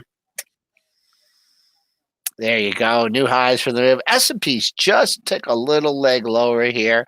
Heading into the close last 20 minutes. I don't know if we're going to get some sell imbalances, but sure looking like we're going to still make that new all-time closing high. Only have to improve on that by closing above 64.75. So, shoo, we got 10 points of cushion on that one. What other infrastructure plays do you want to look at? Oh, you can go like the metals, the steel route, right? Like FCX, right? Which hasn't, and it's that one's kind of run. What's the but just take a note here though. Cleveland. Wait, CLF. Let's go to CLF because that. Okay. I just want to say FCX is much closer to I don't think it's its all-time high, but that's much closer to its high in the move than your buddy over there, US Steel. Cleveland Cliffs, that wild child, how's that doing? Now there's one that ain't shown no ain't giving it at all. That one had to gap and go, and it's still going. Let's see what here. See if we can find anything on the monthlies. This is one that hasn't given it back. So of all the issues I've looked at here, oh come on charts, give me a little help here. Boom boom, $20. Let's see here for Cleveland Cliffs. He had a high. Come on, help me out here. Let's see what this high is right here. This is the highest you've been in Cleveland Cliffs, folks. This might be hard to believe in the greatest bull market of all time. This is the highest Cleveland Cliffs has been where we traded at 2021. This is the highest since April of 2014 when you had a 21. What? Yes. Oh. So 7-year high. Not sure what your target is on that one, folks, but just it's finishing strong. A big gap. Was there any other news on this one besides there just people going a little late to the party on this? On CLF specifically? Yeah, because this one's acting a little different than the other ones. You know what? Yes, there was. I saw yesterday. I remember I saw it yesterday, and then I was like, I don't care, and then I moved on. But you're right. They did update their guidance last night. Okay, so that had a little bit. Okay, so that's adding a little bit of fuel to the fire. Yeah. So yeah. Okay. All right. Still, folks, you've been waiting 7 years to get your money back. Buy and hold, baby. Buy and hold. Yeah. If you've been buying all the way down, you've been waiting for that 7-year high. You've been waiting for this to close over $20. You're getting it today. What I'll say is if you don't want to ring the register, perhaps keep. Oh, excuse me. Bless you. I must be allergic to these stills. I'm only laughing because I was about to sneeze a few hours ago, and by the grace of God, I held it in. But I understand your pain. That was good. The mute button is not as easy. I was going for the mute button. I had it there, and I wound up. Allergy season. You know what's easier to do if you can always remove yourself real fast, right? Like you don't even have to go mute. You just click. It's a bigger button. So if you ever are in need of removing yourself, just mouse This segment was brought to you by Allegra. Joel's allergic to infrastructure, I think. All right. Things are getting a little interesting here, Mr. Israel. We are now in jeopardy. I wouldn't say that. The all-time closing high, 64.75, just made a little dipsy doodle to 39.70. So, people are getting a little nervous here ahead of the big announcement. Sure took a while for us to go down. We were dipping and diving and ducking and 39.80, 39.80. Sometimes when you get up to these elevated levels, like nothing at 83.75, there's nothing on any of my numbers that indicated, R2 at 85, but sometimes when you get up these levels, just look at the whole handle, like 39.80, for example. Yep. And that you can use that. When you get into stratospheres where you haven't traded before, that's always a fallback to use if you're new to technical analysis. This Mara chart is interesting. I mean, it's pretty obvious, right? Right. Bitcoin up. They had some news. They had some news after hours yesterday that they're launching a North American-based Bitcoin mining pool, and I saw they're buying someone else this morning. But trading with Bitcoin, double top. I just wanted to note that because it's a super. All right, let's take a look at Mara here. Spencer getting all technical here on us. I mean, that does take a genius to figure out, right? I'm no technician, but that doesn't take a genius. Let's see here, Mara. Yeah, you got a number there. Oh no, I got the wrong one. I got RA. That's Brookfield. Mara, what do we got here? That's a toasty number there, huh? With Bitcoin breaking out. This has got us actually exceeded it. That former high, 49.41. What you get to today? Right there. Your whole number theory comes in again. You got the 50.21. Big day for Mara here, but backing off, maybe getting a running start to clear 50 tomorrow. I'm sure a lot of that will be dependent on what Bitcoin's doing. And then if I'm looking at what's up and what's down today, I'm seeing, we talked about growth tech rebounding, but it's, it's one thing to be rebounding the name like Apple, right? It's another thing to be rebounding the name like Up Fintech, right? TIGR, which is up, 20% today. That chart does not. Now the chart looks scary. Let's see, Tiger. You're up 20% today in Tiger. Take it is what I say. What do you mean, Spence? It found a base, put a couple lows in, and has a lot to do on the retracement front. So I wouldn't, Understatement, yeah. Look at that. I mean, 37? What was the high here? Holy moly. I mean, if you're really looking for the stock, if you're a firm believer in the stock, maybe it was a little overvalued there at 38, 39. Maybe it's a little undervalued at $13.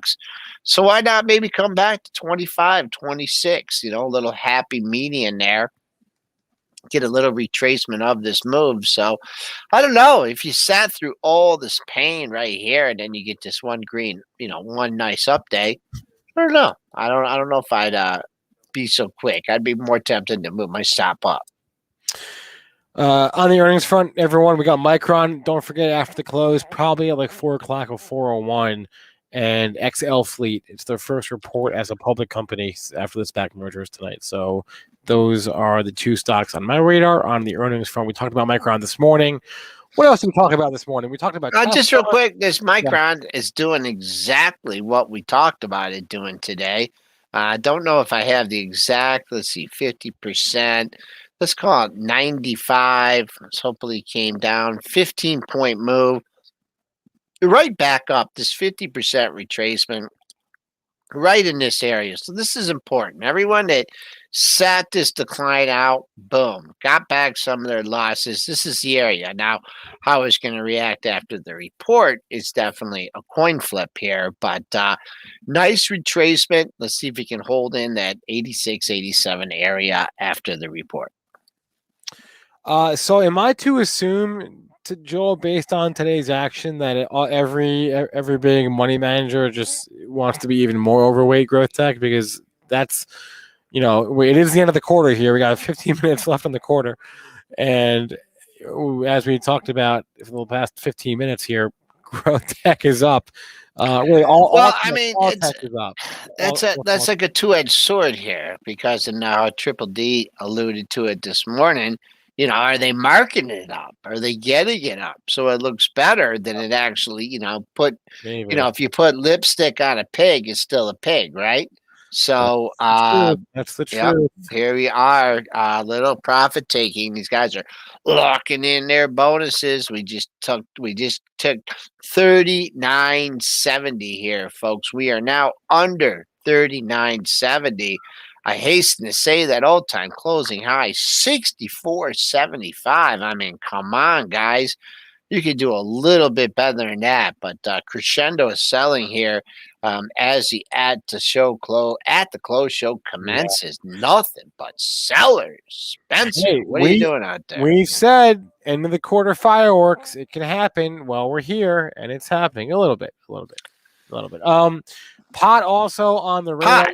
This should not, and cannot be a surprise to anybody out there. New York legalized cannabis for recreational use today.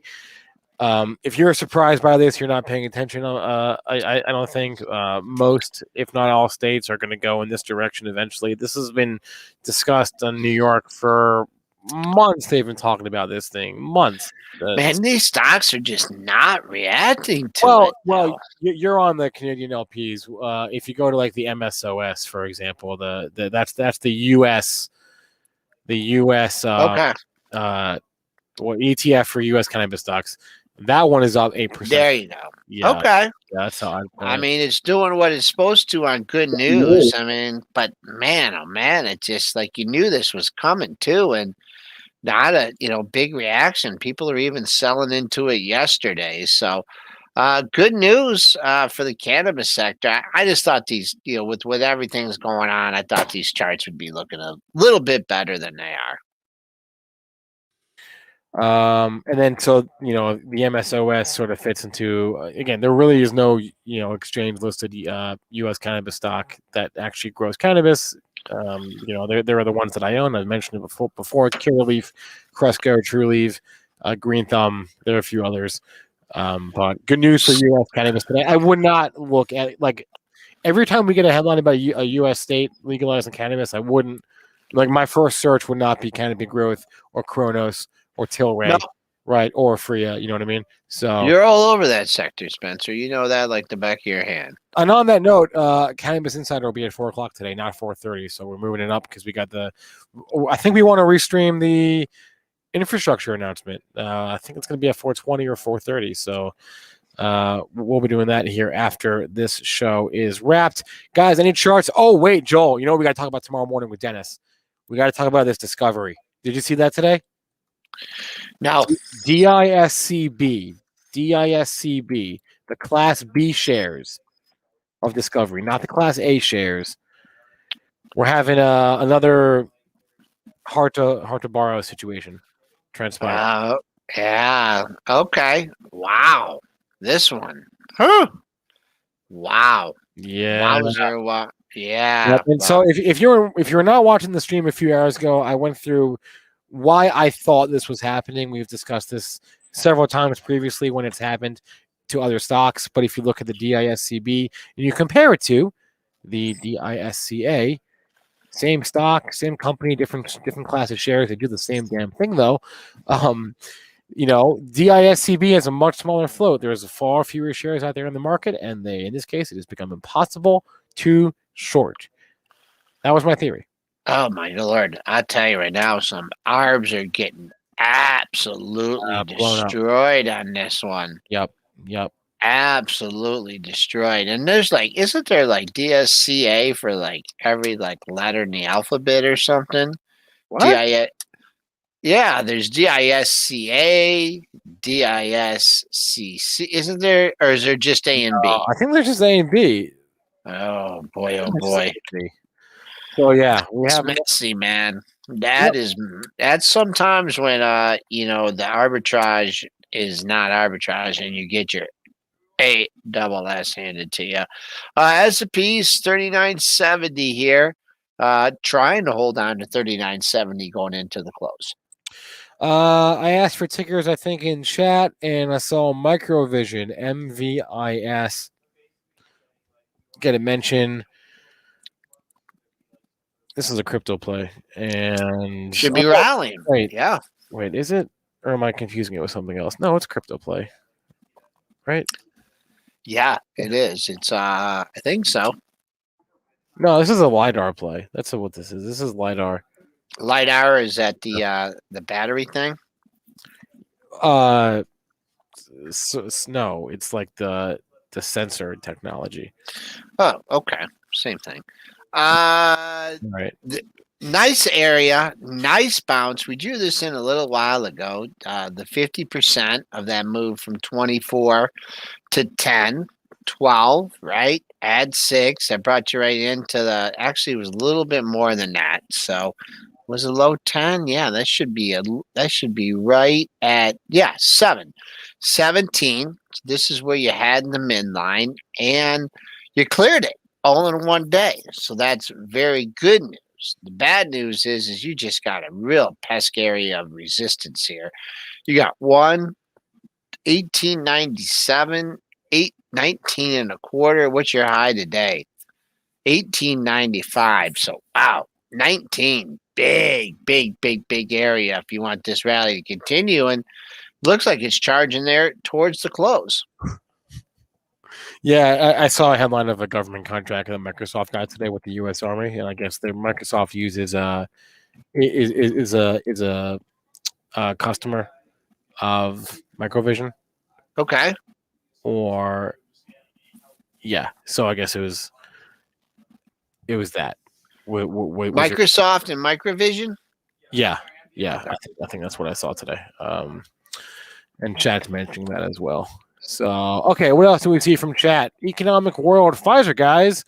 I mentioned Pfizer right after Joel hopped off this morning. I mentioned the Pfizer BNTX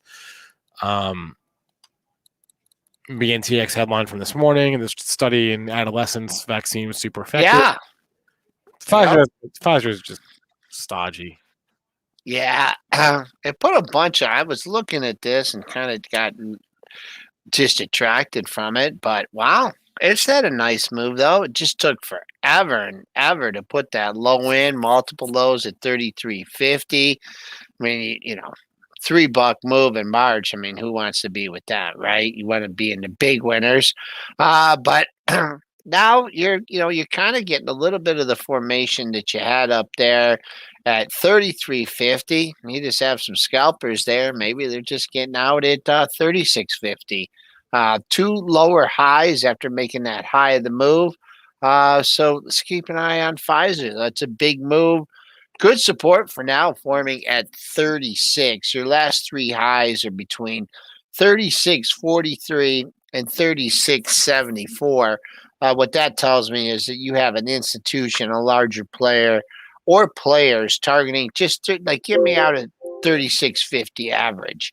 And that's why you're seeing trades above 36.50 and below 36.50. So there's your bogey. Pfizer still in the green. That's good news, though, in the green by 20 cents. 36.02, your low yesterday. 36.04, your low today. So 36, don't get too worried about it until it takes out. I'm seeing a $5.4 billion sell imbalance. I guarantee you that will change. Oh, Spencer with the personal guarantee. I guarantee it. You don't get no guarantees out of me, folks. You may get them out of Spencer Israel, but end of the quarter, we got 5.5 minutes left. That is sell imbalance is going to change. Wouldn't shock me for a second if it flips to a buy imbalance. But we are. This is not new. This happens at the end of every quarter, especially in the end of the year. A lot of jockeying at the close. Well, I mean, if you think about it, I mean, it's probably not if you're a good money manager, you've been long the whole way up, probably not a bad idea, right? To take some money off the table. Maybe. What else did I see? Chat mentioned AbbVie. There was a headline this morning on AbbVie. AbbVie reported that the FDA had accepted their application, their new drug application for a preventative migraine treatment. ABBV. Very interesting. All right. Look at AbbVie. It's got that gap. I confess, I don't know what that gap is for. Why it's there? I can find out for you. The gap. Spencer, I guess you're getting faded on the imbalances flipping here, buddy. Really? We just made a new low under 39.70 here. The day's young. AbbVie climbing back. I mean, do you want to, if you've been holding on this long, folks, do you want to hold out for the gap fill at 110? I don't know what hit it back earlier in March, but boy, oh boy, there it is. There's your resistance. I'll tell you what that was. That was the FDA not digging their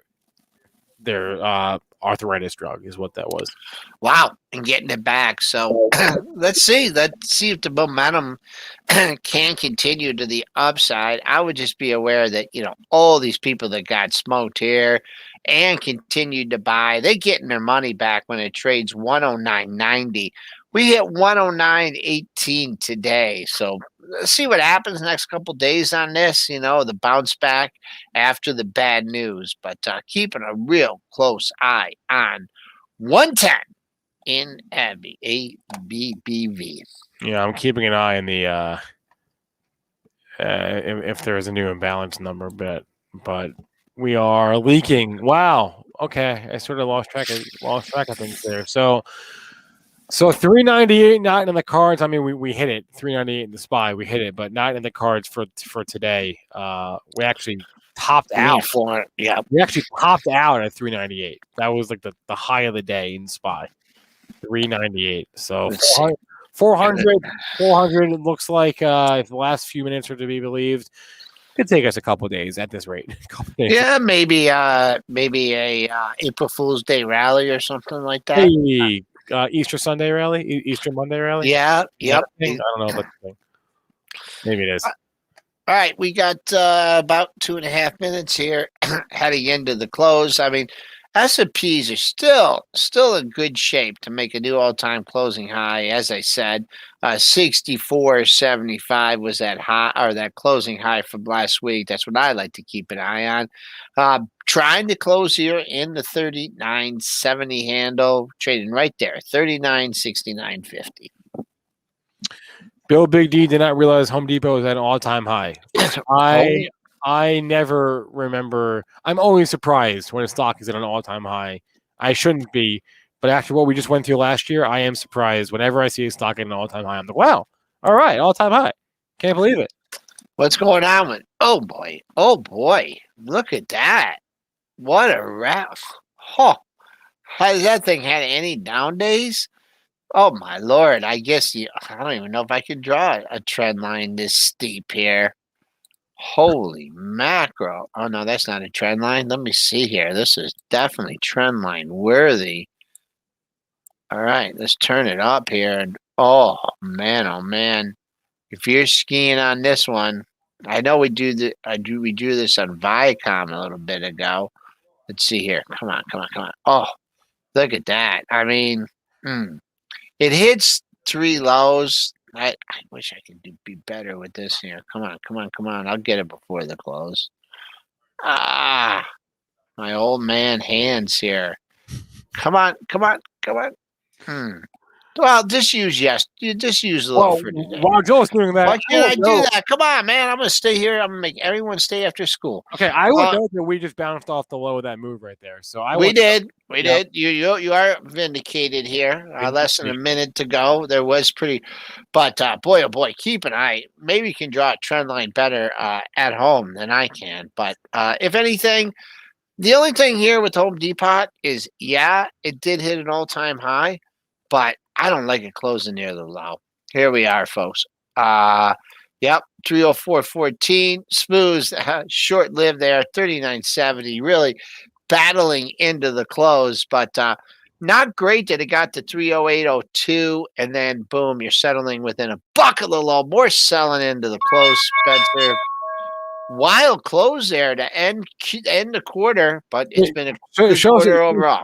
Show us a chart so we can actually see that. Like I want to see a 1 minute chart. Just you want to go? Yeah, just so we can see the last minute. You young kids, you like the short term charts. Yeah, kids. That's what you had. Look at that. Whoa. That's some rough sledding there. You printed 65 and now you're back at 72. So good day though. Good day to end the quarter for the markets. All right. Into Q2 we go. End of our show today. Joel, we will see you tomorrow.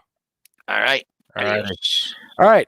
4:00. Normally we do this little free-flowing improv session where I tell jokes and talk stocks, but don't do many jokes. Instead, today we're moving up Cannabis Insider half hour because we have the infrastructure announcement at 4:30. So that being said, let's bring on the Cannabis Insider guys. Elliot Lane, Javier Haas is here, but he's not here. I don't know what's going on with him. Elliot, what's Javier doing? He's here, but he's not here. Javier, turn your camera on. Aaron says, "What's up, Spencer? I'm gonna miss your jokes, man.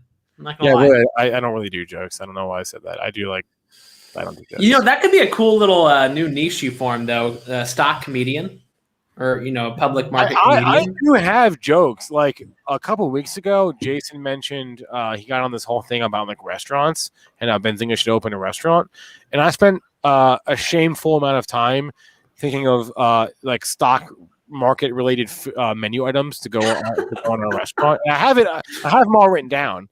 I think we all deserve that. Please tweet that out. So at least one recipe. We need at least one recipe by the end of the day.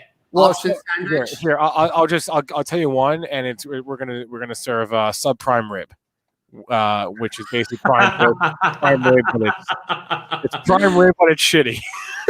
Well done. I will not be ordering that, but. All right, I'm out. Later, Mr. Israel. Javi, we're up half hour. Welcome, everybody. Welcome to Cannabis Insider. So much news today. So much green. The green is green today. Aaron, kick us off, man. Pump us all up here.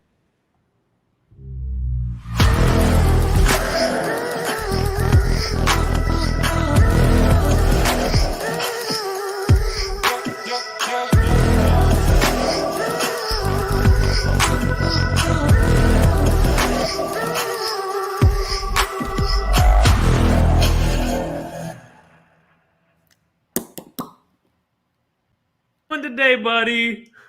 What's up? Welcome, man. Happy Wednesday. Happy hump day. Short week this week. Yeah. We have Thursday, as they say. Yes. Honestly, a great day in the cannabis world. And I'm going to go right into you and your comment, Jason B. Green, but not a huge reaction to the news. Question mark, exclamation point. What happened today? No, I don't know. Something about... I haven't heard anything. I hear no news. Shaped like a foot or a boot up there or something. Andrew Cuomo signing some stuff, making it legal. Super exciting. But I think this is a good thing, Javi. What are you? Green, but not a huge reaction to the news. For me, I think going up any further than what it went up today is just a lack of stability. Yep. No, big news. So we're talking about New York Governor Andrew Cuomo signing recreational marijuana into law. Sorry, I'm reading Solar App's comment. I'm sorry, that was funny. Go ahead, please keep going. So, adults over 21 years old are allowed to possess up to 3 ounces of cannabis or 24 grams of marijuana concentrates. They can buy it on licensed retailers. They are expecting retailers to open in the first quarter of 2022. The law also stipulates for home growing, which is something really good and was relatively unexpected until a few days ago. Hefty taxes, something we need to talk about. A very interesting, I think, very good structure that benefits or provides some kind of advantage to smaller operators and minority-owned companies. They're not allowing vertical integration for adult use companies. They only will allow the ones that are vertically integrated and operating in the medical market so far. But overall, very interesting law. Very to cool. touch on a few things there that you said that I'd love your thoughts on. It is a hefty tax structure, but they've also laid out where those taxes are going, which I love. This is via Hoban Law.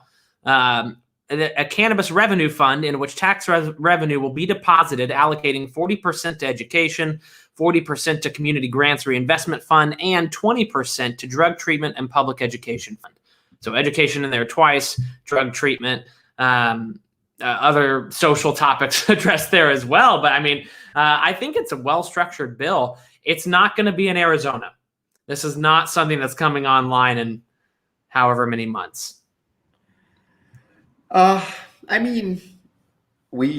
expect it to be no later than a year. but they have all kinds of stipulations, right?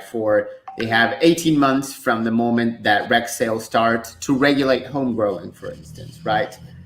So a lot of these provisions for the longer term, I think they're taking their time, but at the same time, they're setting goals, realistic goals, but goals that they have to Now, Javi, they are separating the licensing structure between growers and cultivators and retailers. Now, who does that help? Smaller operators. Honestly, I think, people from the state wanting to start a business, minority owners, social equity applicants. I think those ones. Of course, like the bigger players, you can always play, I have a list of some place for publicly traded companies you can bet on. I mean, but like, yes, you do actually. Benzinga.com/cannabis. Javi has already covered that extensively because he's awesome. But looking at the changes today, GTI well, it was up $4, just went down 8 cents. $4, 15% raise there. Columbia Care up 20%. CCHWF. Columbia Yes, GTBIF and CCHWF. Looking down further, TerraScent, TRSSF up 9%. Let's see, there are a couple others. Oh, Air Wellness. Where's Air? Air Wellness up 5.5%. Take a look at Curaleaf. CURLF. CURLF. That was one I am ashamed to not have looked up. 6.2%. We have MedMen. We know they're in New York. They made a big splash when they opened their Fifth Avenue store. 13%. MedMen is up quite a bit compared to Air and Curaleaf. Acreage Holdings. Acreage. Yep. Let's Acreage is ACRHF. They are up not a whole lot. They're up 4%. Which isn't bad at all. I'll take it. Honestly, though, everybody in that market's up today. Everybody is seeing some gains. It's not an overnight happening, so it's not going to be a 25% raise there. But these companies are seeing it. And yes, Isaac, that merger's huge to me. We'll cover that in a second. Let's not get too far away from this, though. New York is huge. Once New York goes, New Jersey goes, the whole Northeast goes.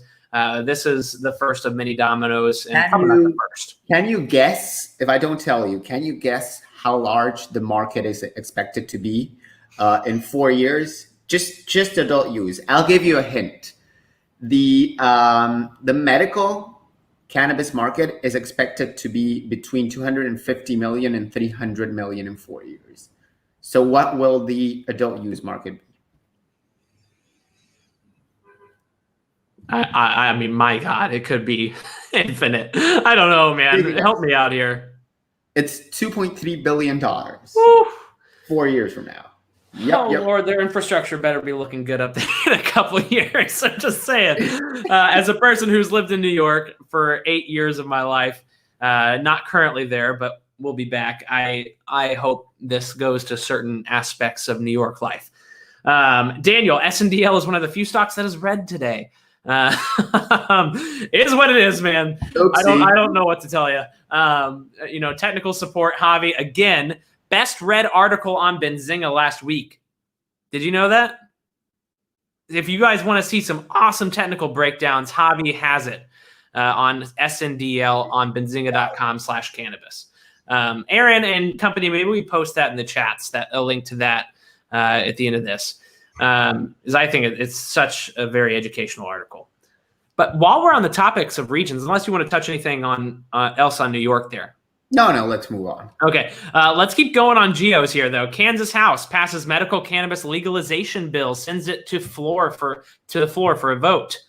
New Mexico governor calls for special legislative session to push for adult use cannabis bill. Yep. What do you think, Avi? Do you think New Mexico follows in Arizona's kind of footprints there?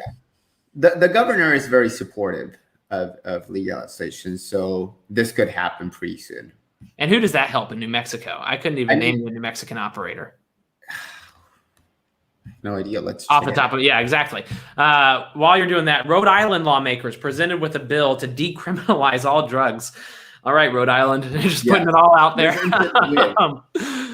Sorry, go ahead. I like the wording on that one. That's an article. Nina writes a couple regulatory updates every week, and I like the wording on this one. Presented with, it's like, some lawmakers just came up with this idea and the rest were like, oh, okay, just I guess decriminalize everything. No crime. That's how you get rid of crime. You just decriminalize everything. Anyway, so this is one that I think is really cool. Ohio's medical marijuana sales may come to 400 million this year. And you know who just made a very interesting acquisition in Ohio? Another acquisition, I might add. Their Wellness. Yeah, there they are again with their third acquisition in the last freaking week. AYRWF. Everybody. AYRWF. So they made a $70+ million acquisition in Arizona, a $100+ million acquisition in New Jersey, and now a sub $20 million acquisition in Ohio. Yeah, today it was a $17 million pure cash deal. They are paying $13 million for the management company behind Pharma Wellness Center, and $4 million for the real estate, which includes a cultivation facility. Yeah, I mean, they are rocking and rolling. I don't know anybody who's really expanding as quickly as they are. Granted, it's unorganic, but at the same time, the cannabis industry is inorganic right now. So, M&A is the name of the game. Oh, and my last headline for geographies, and then I'll let you do your shout-outs, Javi. You have South Dakota. That's exactly what I was going to say. South Dakota's governor is still fighting the people. So it's not the people fighting the power. It's literally the power fighting the people here. South Dakota trying to limit medical cannabis usage in the state of South Dakota. So I love to see female governors, and I have like this thing where I really want them to succeed, but Kristi Noem is really disappointing, dude. I mean, just in the sense of a human being, but we don't need to go policy, there, right? Like she is passionate about like anti-pot laws, right? Like there's literal passion there about stifling cannabis. It's not like I disagree with you. I am fiery passion filled about anti-cannabis. And I mean, when they a few months ago, when the state passed their medical cannabis law, she was the first one to challenge its constitutionality, like how, if it was constitutional. And then, the state had to take the case to the Supreme Court. How crazy is that? The people saying we want this, legislators saying you are a representative of the people, FYI. Anyway, before we get too far down the political conundrum of paradoxes here, let's dive right into what I consider probably the biggest news of the day. Kushco and Green Lane announced a transformative merger, creating a leading ancillary cannabis company and house of brands. Now, this article says the leading ancillary cannabis company.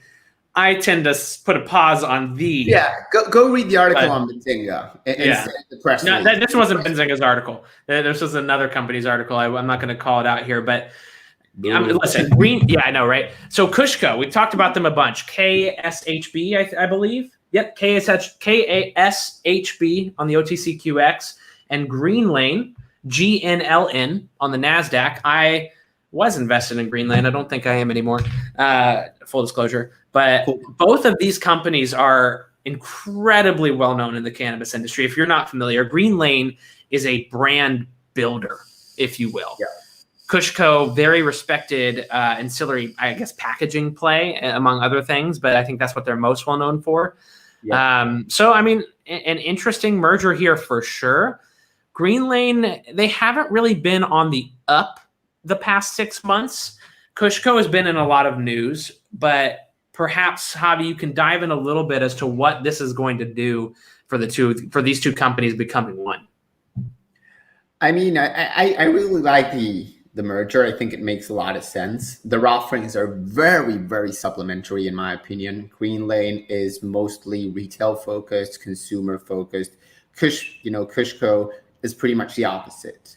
You will rarely go buy a Kushco product, but unknowingly you're buying so many of Kushco's products because they provide packaging and other solutions, right, to so many of these companies.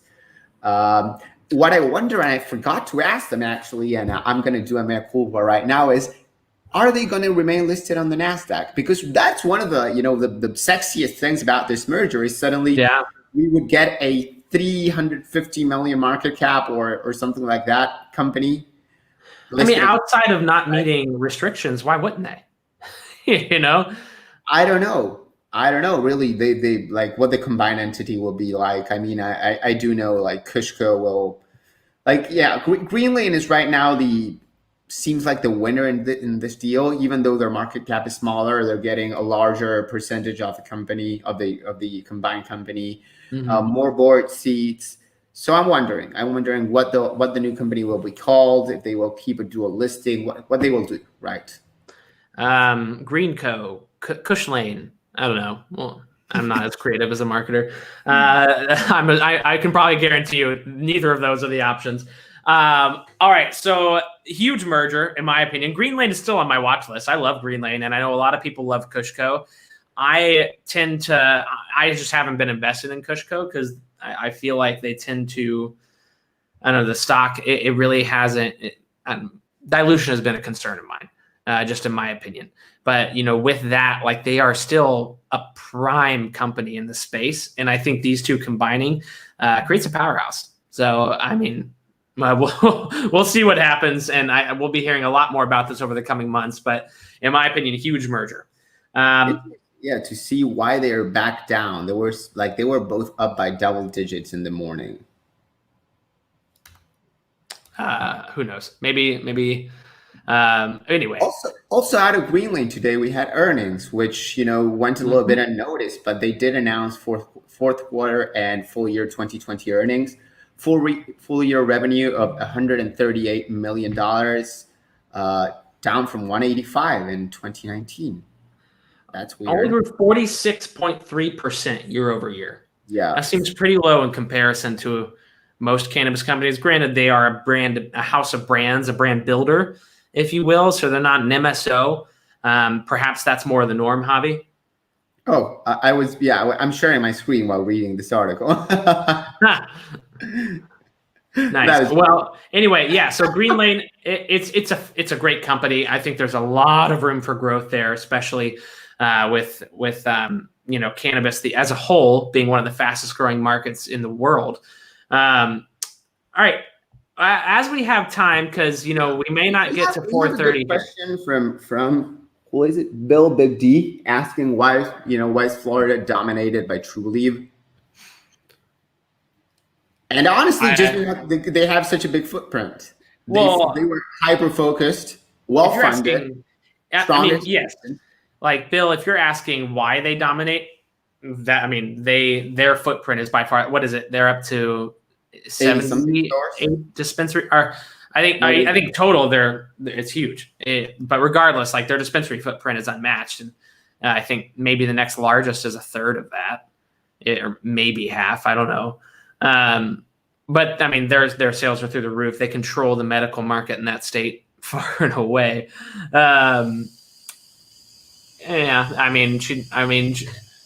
I think Kim has been very well positioned, we'll say, and I think she's worked her butt off too. I honestly give a ton of props to Kim and team up there. I love TrueLeaf. They're going to be around for a long time. I did want to call out earnings. Harvest Health and Recreation. They came out with earnings, 98% up year over year to $231.5 million. Yeah. Big Arizona play, right, Javi? Yes, they're a fantastic company. I really like them too. Like interesting play, good market, limited market, and we can see the numbers, right? Like for the fourth quarter, they made almost $70 million, up 85% from the fourth quarter in the prior year. Yeah, HRVSF, by the way, HRVSF. Go ahead, Avi. Sorry. Yeah, no, it just goes to show that being focused on a market is is not always bad. Some people want a massive, national footprint, and that's a good strategy. But being a very focused operator also seems to be, right? Like you were just asking, why does Trulieve dominate Florida? Because they're focused. Why does Harvest dominate Arizona? Because they're focused, right? That's their whole thing. And at a certain point, it won't be like this won't work anymore when we go federal, etc. But for now, it's a good strategy, right? Yeah. Trulieve is here to stay. I mean, they're expanding in other states, but they have such a deep hold on Florida. I don't see that changing anytime soon.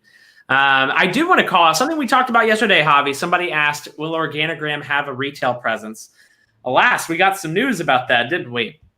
Organigram launches 2 new recreational cannabis lines, Indie and Edison Cannabis Company. So yes. Organigram, that is OGI on the NEWSDESK, I do believe. Yep, OGI on the NEWSDESK. Full disclosure, I am invested in them. But you never say that, Javi. You're like so confident. But I love OGI. I think Organigram in any of the stocks in the market. You do ETFs, right? No, nothing at all. I don't invest in cannabis stocks. Never have. The reason being, I get too much information before it hits the wire. I would never trade on it, but I don't even I don't want one flick of suspicion, right? You're too well connected, is what you're saying. You're too good at your job. No, but I'm covering so many news every day, right? And many of our articles move stocks 10, 15, 20%, right? I wouldn't want someone asking me, hey, were you long before this? Were you short? Were you shorting? Right? I just don't invest in cannabis stocks. I wish I could, right? Many of my recommendations from 2014, 2015 are up 500%, 1,000%. And I'm here kicking myself. But, it's ethical. And, in retrospect, I am very, very glad I always, I took this decision and always stuck by it, because it allowed me to build a respectable career, and it paid off in other ways, right? Amen, man. Amen. Also monetary, by the way. Building a good career means over time you get paid a lot more. So it's, Hey, I agree, Benzinga. Javier has great integrity. Guys, drop your stocks in here. Let's have a conversation. Throw some of your favorite tickers. Throw some of your questions. This is here for you as well. We love talking. I love hearing myself talk as much as you all. But let us know, what stocks are you interested in? What regions do you want us to dive into? Javi, you know what we haven't talked about in a while? California, and really just the West Coast. I mean, it's such a broad topic. Oh, we got a ticker, XXII. Oh, we got a couple tickers. Lexaria, I love Lexaria. Do you know much about Lexaria? Oh, you're muted. I am. Yes, Diego. I mean, they're a biotech company or bioscience company. Clinical stage. I love it. I think Lex is. I think if their science, obviously meets approval, the delivery system that they claim to have engaged in would be hugely transformative. I mean, they're helping the CBD absorption rate double from 6 to 12% within the human bloodstream. So that alone on the medical side is just going to increase the overall value of cannabinoids. And they're working with multiple, if I'm not mistaken, multiple tobacco companies as well are interested in their technology. I mean, they are some COVID research I'm seeing here. They're doing some. They're participating in a COVID drug research program utilizing their proprietary tech, Dehydratech. Yeah, their Dehydratech. That's the name of it. I mean, their Dehydratech is this. It's hugely. It could be hugely transformative, especially to the medical side of cannabis. I mean, full disclosure, they're preclinical, meaning they're not. Oh yeah, they got a ways to go to prove this out. But if it is possible, and if it is approved, just keep an eye on them. I actually think there's a lot of promise there, and they've actually come out with some studies, I believe, to support their claims. So Obviously not supported by maybe the organizations we want it to be. Let's see. XXII, 22nd Century. Wait, I want Aaron to quickly explain who is showing their screen right now. What sources do we have on Benzinga Pro? What resources? Are we diving into Benzinga What Pro? sources? Yeah. So we have a few tabs right on Benzinga Pro, and one of them is like you can filter sources. So right now I get signals, Benzinga Wire, press releases, and just like our general news, right? But I'm seeing, like, I was searching for Lexaria news and I wasn't seeing any, and I saw you found that press release or SEC filing. So I was wondering. I'm here. So I just pulled up my Benzinga Pro, and this is the default page that it takes me to. And I just typed in the ticker, and if I scroll down below the chart, it has all the news. You know, you can section it out by all news, SEC filings, press releases, the wire, signals, partner news, and all pertinent and relevant news around the ticker. I love the watch list aspect of BZ Pro. Makes it super easy for me to kind of to organize my own thoughts on the different industries we cover. Fantastic platform to keep up. Yeah. If you all don't use Benzinga Pro, reach out. Aaron, while you're here, what's the email for Pro if they're interested? Yeah, they can, go to the video description down below and check out the link to Pro. We are also offering a 47% discount with promo code YouTube47. So go ahead and check that out. How fortuitous. We also do offer a free 2-week trial to check it out. Why not get an edge? Why not get an edge on all your trades? Man, y'all 47% free 2-week trial. Benzinga Pro. I really love it, man. And I was testing out the new mobile functionality this week, and I was blown away. Yeah. Well, hey, Aaron, this is super awesome information. I do want to address Sky1187's comment. Planet 13 versus Sundial and MNKD. Planet 13. I have no doubts. Oh my God! Yes, Planet 13. That was fast. I mean, you know me too well. Mankind, I like too. Sundial, I think they're due for a turnaround, but it's for sure. Play. Like right now, anything that's Wall Street bets, you got to know the risks and you got to know the company and understand it well, not to get caught in a trap, not to get caught. Did you see what Viridian said today? They just released a report today on Planet 13. I loved what they said. They said Planet 13's Superstore, super dispensary in Las Vegas is the best asset in the cannabis industry. The best single asset in the cannabis industry. Planet 13. I'm quoting. That's not my opinion. I'm quoting. But regardless, Planet 13 also a 2020 top 50 performing profitable company on the OTCQX from year over year. So profit percentage raise. That's PLNHF. So listen, Planet 13 is awesome. In my opinion, I lean towards Planet 13 in that question.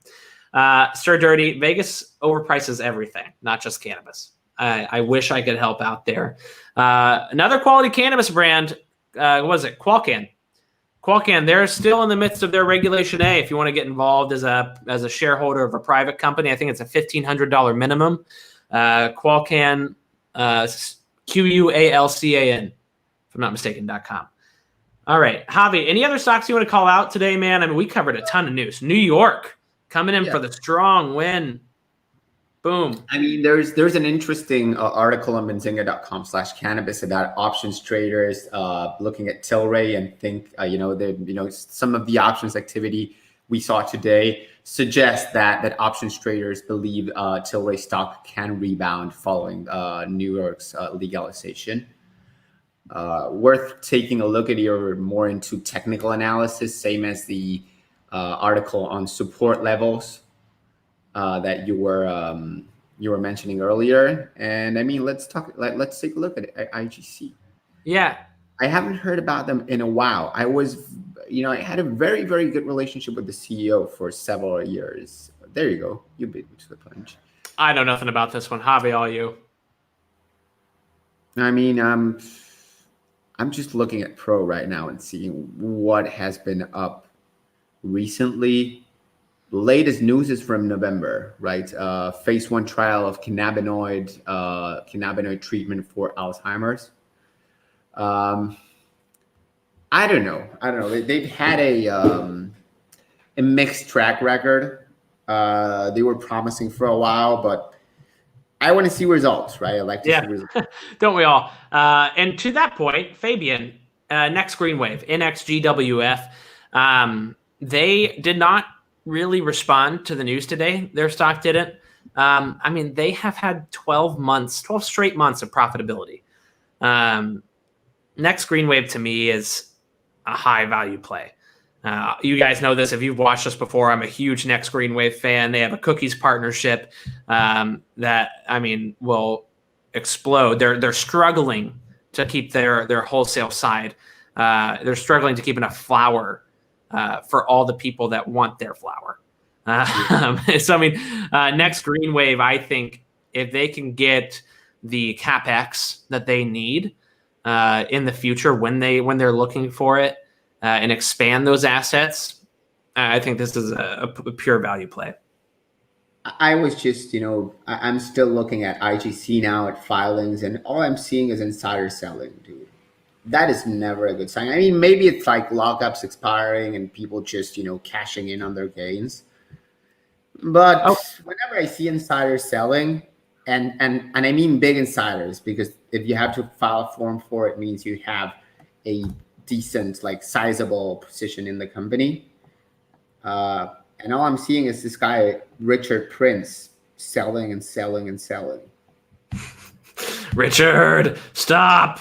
What are you doing, Richard? Hey, while we're here, and before we turn it back over, unless they're ready, still no Biden yet. While we're here, we have a couple requests for Clever Leaves. Not a good day. Listen, all these cannabis stocks have had bad days, probably really, really good days, and then a lot of bad days.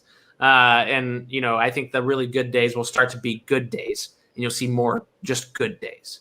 I think that's how the market will be stabilized and continue to grow, hopefully. If you see really, really good days, you're going to see bad days. So Clever Leaves, I think, has seen really, really positive trends. And then I think, Javi, unless you can speak to the 12% drop here, it's up, I think they're going to be fine. I mean, yeah, the results were not great, but like you were talking about that yesterday a little bit, the numbers are a little bit low, mostly because they don't have anyone to sell their product to, neither in Colombia or overseas. I mean, they have some clients, but there's just not enough demand, and logistics, the way to combine both is really hard. They are betting strong on international expansion, right? So that could be something interesting. I think you have to look at their footprint right now. I think when you speak about Latin American companies like Clever Leaves and Avicana and Chiron Life Sciences, you have to look at where they are and the future of those markets, because those markets altogether are not, you're not going to make as much money right now as in the U.S. However, as a lot of these markets and their surrounding markets start to legalize, like Mexico, that's when Clever Leaves is already positioned for huge growth. For sure. And they have the capacity, right? As you say, Clever Leaves, Chiron, Avicana, and Farmacielo certainly have enough capacity to supply very, very sizable amounts of the market, like pieces of the market down here. They're starting to open up. Yesterday, we were talking about Avicana exporting more than 20 kilograms of a THC product to Chile. Who else? Who was saying yesterday? Who was it? Someone interesting mentioned they had a deal. Oh no, Raul last week. Raul Elizalde from HempMed said, was mentioning they had the deals with Peru, with Argentina, with Brazil, with Paraguay. So I don't know. They're well positioned. You gotta be patient. It's something similar to drug development. This is market development. You're ready. You have everything in place, ready to go, but the markets are just not there yet. Yeah. Medical marijuana. Then we got Biden starting. Do we? Did we? Yep. Are we there? We're done. Cannabis stocks. This was your Wednesday. Come back tomorrow 4 p.m. for some awesome guests. We'll see you guys soon. Mitch, head to the Prez. Boom, boom, boom.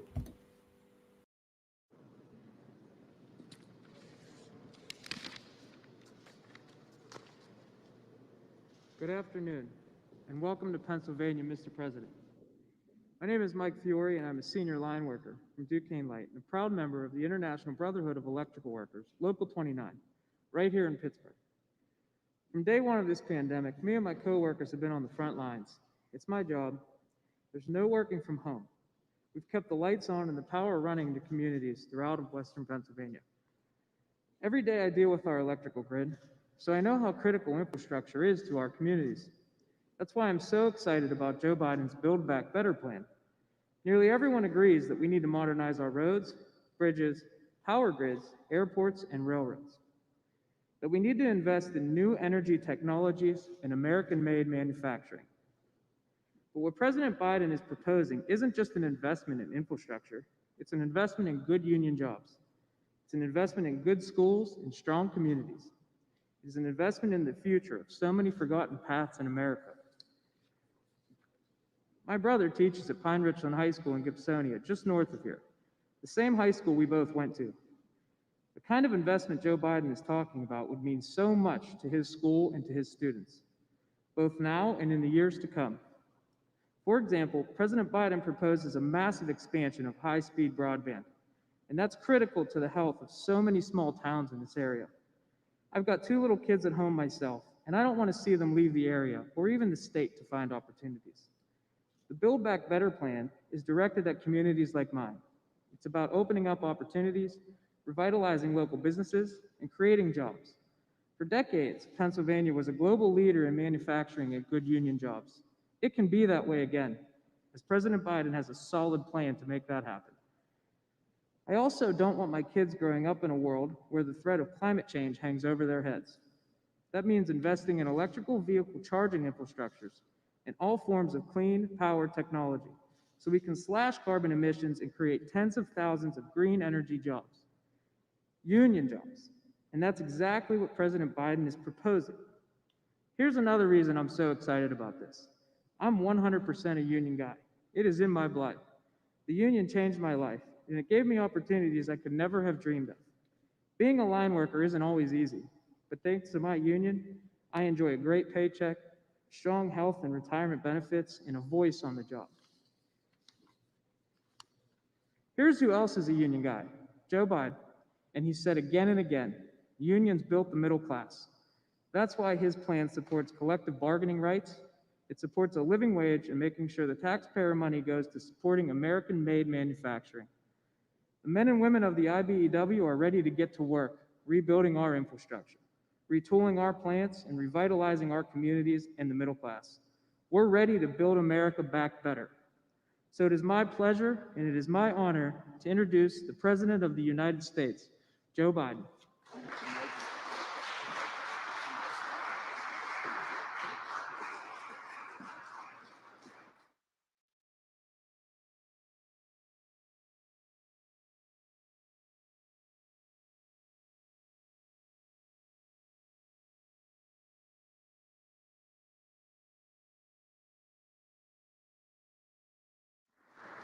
Thank you.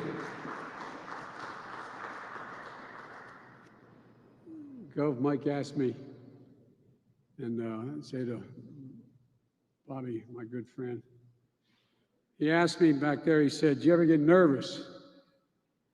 And he said, because I got up this morning and made breakfast for my kids, so I got to introduce the president.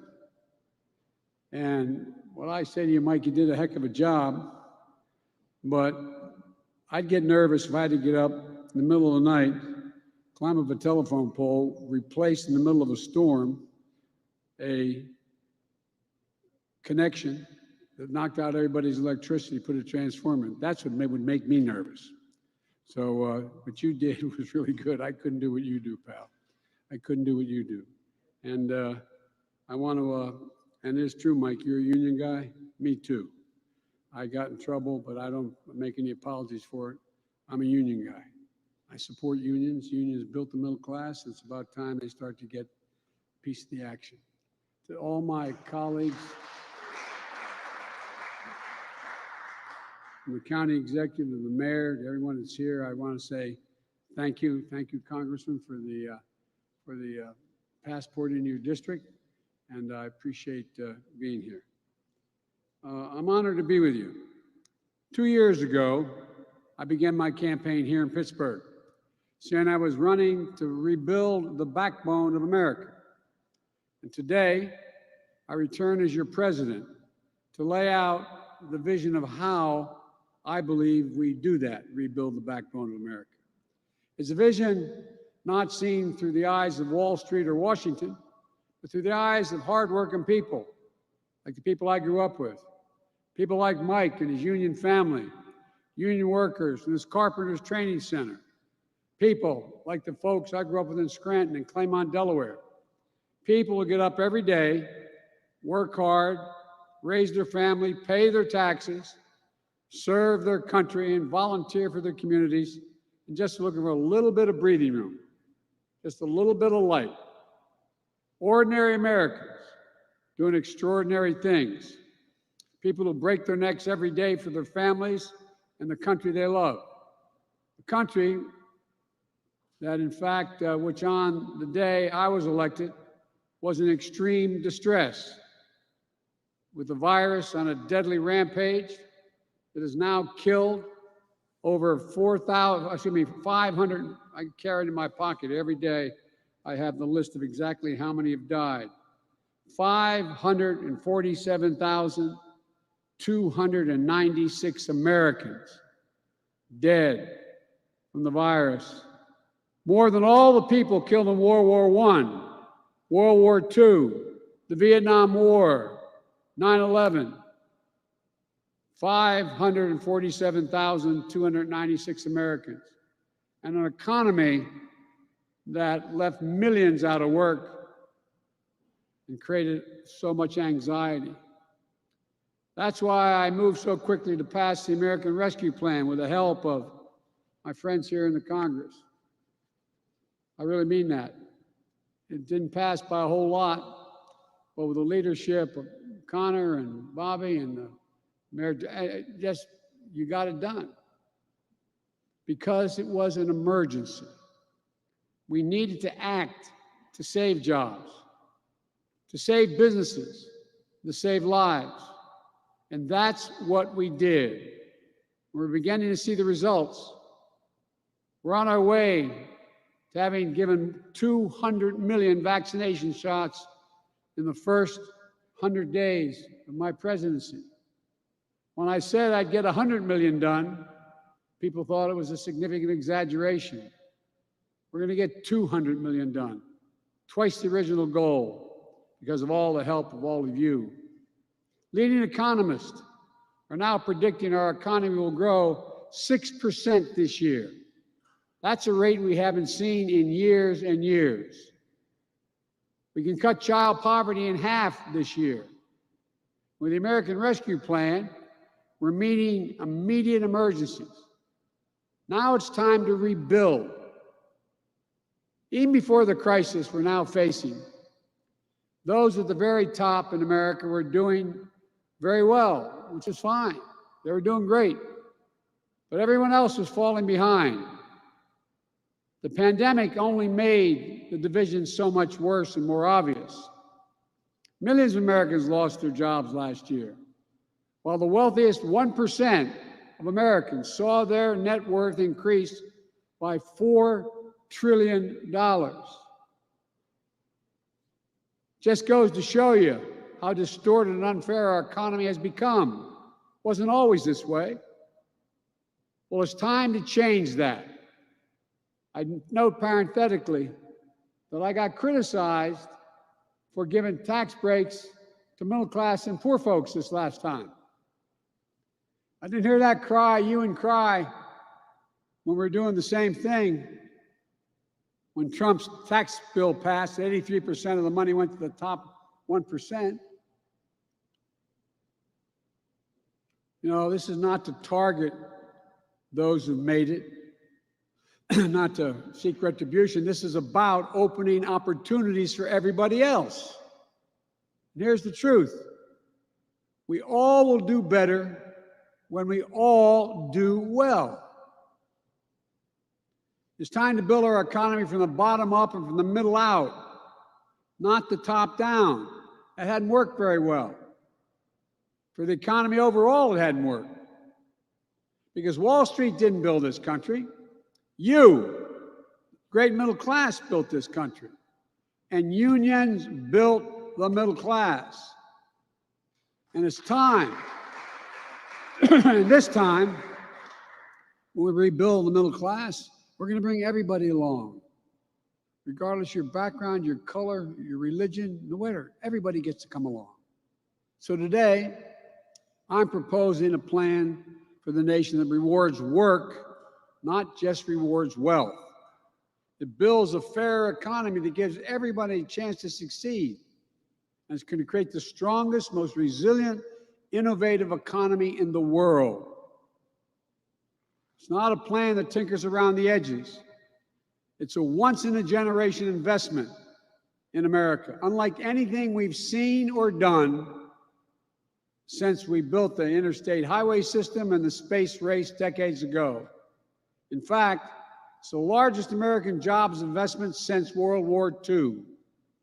It will create millions of jobs, good-paying jobs. It will grow the economy, make us more competitive around the world, promote our national security interests, and put us in a position to win the global competition with China in the upcoming years. It's big, yes. It's bold, yes. And we can get it done. It has two parts: the American Jobs Plan and the American Families Plan. Both are essential to our economic future. In a few weeks, I'll talk about the Americans' Family Plan, but today, I want to talk about the Americans' Jobs Plan. I'll begin with the heart of the plan.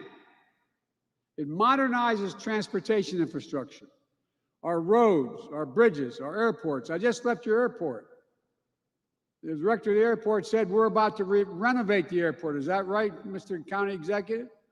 We're going to innovate. We're going to employ thousands of people. And she looked at me and said, I can't thank you enough for this plan. It grows the economy in key ways. It puts people to work to repair and upgrade that we badly need. It makes it easier and more efficient to move goods, to get to work, and to make us more competitive around the world. Some of you local officials know when someone wants to come in the area and a company wants to invest, what do they ask? Where's the first rail bed? How can I get to the railroad? What access to the interstate do I have? What's the water like? Tell me about it. It goes on and on. It's about infrastructure. The American Jobs Plan will modernize 20,000 miles of highways, roads, and main streets that are in difficult shape right now. It'll fix the nation's 10 most economically significant bridges in America that require replacement. Remember that bridge that went down? We got 10 most economically significant bridges with more commerce going across it that need to be replaced. We'll also repair 10,000 bridges, desperately needed upgrades to unclog traffic, keep people safe, and connect our cities, towns, and tribes across the country. The American Jobs Plan will build new rail corridors and transit lines, easing congestion, cutting pollution, slashing commute times, and opening up investment in communities that become connected to the cities and cities to the outskirts, where a lot of jobs are these days. It'll reduce the bottlenecks of commerce at our ports and our airports. The American Jobs Plan will lead to a transformational progress in our effort to tackle climate change with American jobs and American ingenuity, protect our community from billions of dollars of damage from historic superstorms, floods, wildfires, droughts, year after year, by making our infrastructure more secure and resilient and seizing incredible opportunities for American workers and American farmers in a clean energy future. Skilled workers, like one we just heard from, building a nationwide network of 500,000 charging stations, creating good-paying jobs by leading the world in the manufacturing and export of clean electric cars and trucks. We're going to provide tax incentives and point-of-sale rebates to help all American families afford clean vehicles of the future. The federal government owns an enormous fleet of vehicles, which are going to be transitioned to clean electric vehicles and hydrogen vehicles right here in the United States of America by American workers with American products. When we make all of these investments, we're going to make sure, as the executive order I signed early on, that we buy American. That means investing in American-based companies and American workers. Not a contract will go out that I control that will not go to a company that is an American company with American products all the way down the line and American workers. And we'll buy the goods we need from all of America, communities that have historically been left out of these investments. Black, Latino, Asian American, Native Americans, rural, small businesses, entrepreneurs across the country. Look, today, up to 10 million homes in America and more than 400,000 schools and child care centers have pipes where they get their water from, pipes that are lead-based pipes, including pipes for drinking water. According to scientists, there is simply no safe exposure to lead for a child. Lead can slow development, cause learning behaviors, and hearing problems. American Jobs Plan will put plumbers and pipe fitters to work, replacing 100% of the nation's lead pipes and service lines. So every American, every child can turn on a faucet of our fountain and drink clean water. With each $5,000 investment, replacing a line that can mean up to $22,000 in health care costs saved. Chance to protect our children, help them learn and thrive. We can't delay. We can't delay another minute. It's long past due. You know, in America, where the early interest was in internet, this thing called the internet that we invested. We invented the early internet. It was invented here. Millions of Americans, though, lack access to reliable high-speed internet, including more than 35% of rural America. It's a disparity even more pronounced during this pandemic. American Jobs will make sure every single American has access to high-quality, affordable, high-speed internet for businesses, for schools. And when I say affordable, I mean it. Americans pay too much for internet service. We're going to drive down the price for families who have service now and make it easier for families who don't have affordable service to be able to get it now. As we saw in Texas and elsewhere, our electrical power and power grids are vulnerable to storms, catastrophic failures, and security lapses, with tragic results. My American Jobs Plan will put hundreds of thousands of people to work, line workers, electricians, and laborers, laying thousands of miles of transmission line, building a modern, resilient, and fully clean grid, and capping hundreds of thousands of literally orphan oil and gas wells that need to clean up because they're abandoned, paying the same exact rate that a union man or woman would get having dug that well in the first place. We'll build, upgrade, and weatherize affordable, energy-efficient housing, commercial buildings for millions of Americans. Even before the pandemic, millions of working families faced enormous financial and personal strain trying to raise their kids and care for their parents at the same time, the so-called sandwich generation, or family members with disability. You got a child at home, you can't stay home from work to take care of that child unless you lose, the child's at risk, or you lose your job, or you have an elderly parent you're taking care of. And seniors and people with disabilities living independently feel that strain as well, but we know if they can remain independently living, they live longer. American Jobs Plan is going to help in big ways. It's going to extend access to quality, affordable home community-based care. Think of expanded vital services like programs for seniors, or think of home care workers going into homes of seniors and people with disabilities, cooking meals, helping them get around their homes, and helping them be able to live more independently. For too long, caregivers who are disproportionately women and women of color and immigrants have been unseen, underpaid, and undervalued. This plan, along with the American Families Plan, changes that with better wages, benefits, and opportunities for millions of people who will be able to get to work in an economy that works for them. Decades ago, the United States government used to spend 2% of its GDP, its gross domestic product, on research and development. Today, we spend less than 1%. I think it's 0.7%. Here's why that matters. We're one of only a few major economies in the world whose public investment in research and development as a share of GDP has declined constantly over the last 25 years. And we've fallen back. The rest of the world is closing in and closing in fast. We can't allow this to continue. American Jobs Plan is the biggest increase in our federal non-defense research and development spending on record. It's going to boost America's innovative edge in markets where global leadership is up for grabs.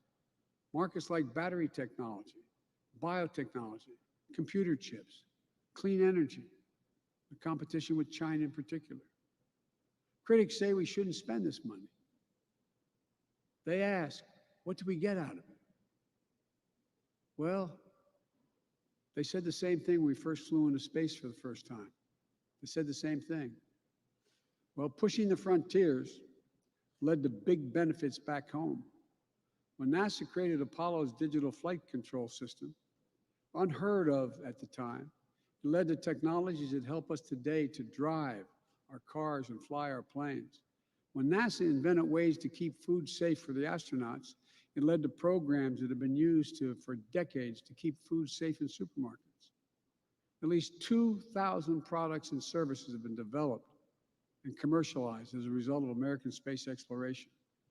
GPS has helped us find each other. Computer chips allow us to see and talk to one another, even when we're separated by mountains and oceans, singing happy birthday and watching the first steps of that new baby grandchild, comforting each other when comfort is needed. Think about what it means to you and your loved ones. We just have to imagine again. I had a long discussion with Xi Jinping, leader of China. He called to congratulate me. We still spent 2 hours on the phone. And he said, and I was astonished, my national security team and the China experts were on the line. He said, you've always said, Mr. President, that you can define America in one word, possibilities. That's who we are. In America, anything's possible. Like what we did with vaccines a decade ago that laid the foundation for COVID-19 vaccines we have today. Like we did when the interstate highway system that transformed the way we traveled, lived, worked, and developed. Americans could visit relatives anywhere in the country with just a family station wagon. Business here in Pittsburgh could load up a truck, get a product to Portland or Phoenix. To this day, about a quarter of all the miles Americans drive each year on one of those very original highways. Imagine what we can do, what's within our reach when we modernize those highways. You and your family could travel coast to coast without a single tank of gas on board a high-speed train. We can connect high-speed, affordable, reliable internet wherever you live. Imagine knowing that you are handing your children and grandchildren a country that will lead the world in producing clean energy technology and will need to address one of the biggest threats of our time. That's what we'll do. Altogether, along with the American Rescue Plan, the proposal I put forward will create millions of jobs, estimated by some Wall Street outfits over 18 million jobs over 4 years. Good paying jobs. It also works to level the playing field, empower workers, and ensure that the new jobs are good jobs that you can raise a family on, and ensure free and fair choice to organize and bargain collectively. That's why my plan asks Congress to pass the Protecting the Right to Organize Act, the PRO Act, and send it to my desk. This plan is important, not only for what and how it builds, but also important to where we build. It includes everyone, regardless of your race or your zip code. Too often, economic growth and recovery is concentrated on the coast. Too often, investments have failed to meet the needs of marginalized communities left behind. There is talent, innovation everywhere. And this plan connects that talent through cities, small towns, rural communities, through our businesses and our universities, through our entrepreneurs, union workers, all across America. We have to move now. Because I'm convinced that if we act now, in 50 years, people are going to look back and say, this was the moment that America won the future. What I'm proposing is a one-time capital investment of roughly $2 trillion in America's future, spread largely over 8 years. It will generate historic job growth, historic economic growth, help businesses to compete internationally, create more revenue as well. They are among the highest value investments we can make in the nation, investing in our infrastructure. But put another way, failing to make these investments adds to our debt and effectively puts our children at a disadvantage relative to our competitors. That's what crumbling infrastructure does. And our infrastructure is crumbling. We're ranked 13th in the world. What's more, it heightens our vulnerability to an attack. Attracts our adversaries to compete in ways that they haven't up to now. And our adversaries are worried about us building this critical infrastructure. Put simply, these are investments we have to make. We can afford to make them. Or put another, we can't afford not to. So how do we pay for it? I spoke to the majority leader. I guess he's no longer the majority leader. He has been for a long time. I spoke to the Republican leader about the plan. Everybody's for doing something about infrastructure. Why haven't we done it? Well, no one wants to pay for it. Less than 4 years ago, as I said, the Congress passed a tax cut of $2 trillion, increasing the national debt $2 trillion. It didn't meet virtually any of the predictions it would in terms of growing the economy. Overwhelmingly, the benefits of that tax package went to the wealthiest Americans. It even included new investments that would you profit by shifting profits and jobs overseas if you're a corporation. It was bad for American competitors, deeply unfair to the middle-class families, and wrong for our future. So here's what I do. I start with one rule. No one, we say it again, no one making under $400,000 will see their federal taxes go up, period. This is not about penalizing anyone. I have nothing against millionaires and billionaires. I believe American capitalism. I want everyone to do well. But here's the deal. Right now, a middle-class couple, a firefighter and a teacher, with 2 kids making a combined salary of, say, $110,000, $120,000 a year, pays 22 cents for each additional dollar they earn in federal income tax. But a multinational corporation that builds a factory abroad, brings it home and sells it, they pay nothing at all. We're going to raise the corporate tax.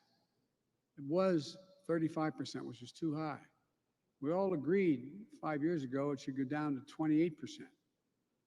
but they reduced it to 21%. We're going to raise it back to up to 28%. No one should be able to complain about that. It's still lower than what that rate was between World War II and 2017. Just doing that one thing will generate $1 trillion in additional revenue over 15 years. In 2019, an independent analysis found that there are 91, let me say it again, 91 Fortune 500 companies, biggest companies in the world, including Amazon, that use various loopholes so they pay not a single solitary penny in federal income tax. I don't want to punish them. That's just wrong. That's just wrong. Farmer and teacher paying 22%. Amazon and 90 other major corporations paying 0 in federal taxes. I'm going to put an end to that. Here's how we'll do it. We're establishing a global minimum tax for U.S. corporations at 21%. We're going to level the international playing field. That alone will raise $1 trillion over 15 years.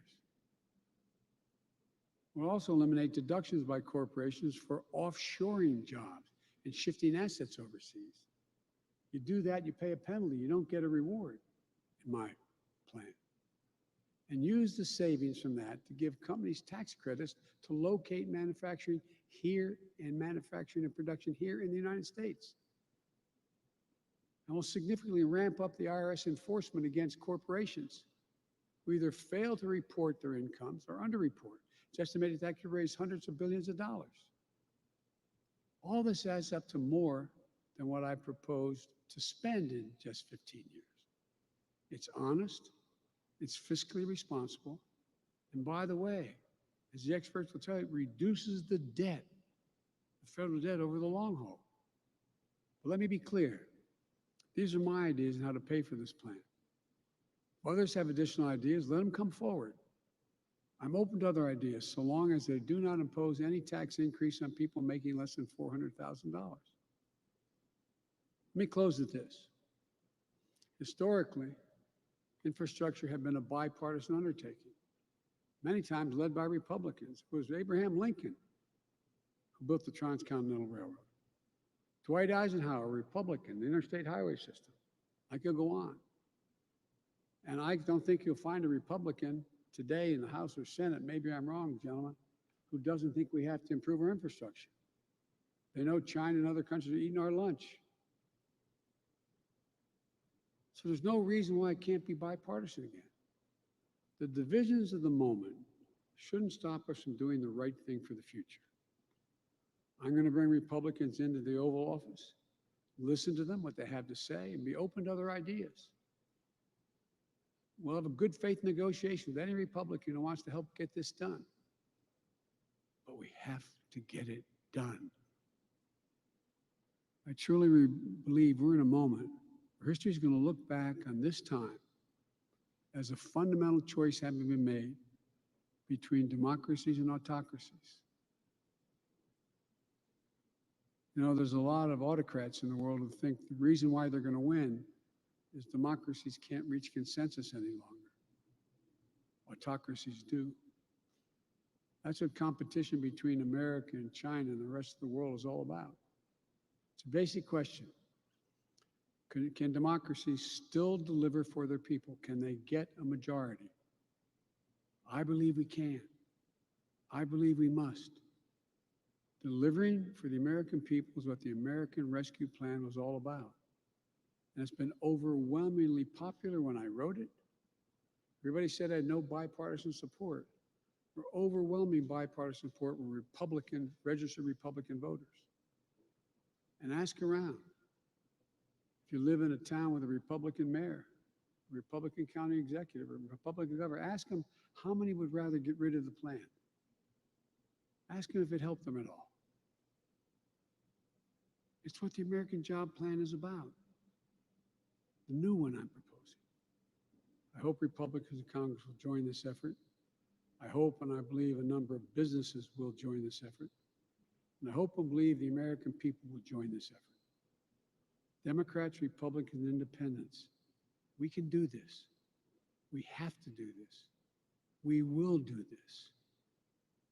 We just have to remember, this is the United States of America. And I've said it 1,000 times. There's nothing beyond our capacity if we act together. So it's time to move together. Thank you, and I hope I get to come back to see you folks after this plan is passed. And the question is, you have to attract even more apprentices, more people, because we're building so much. God bless you all, and may God protect our troops. Thank you.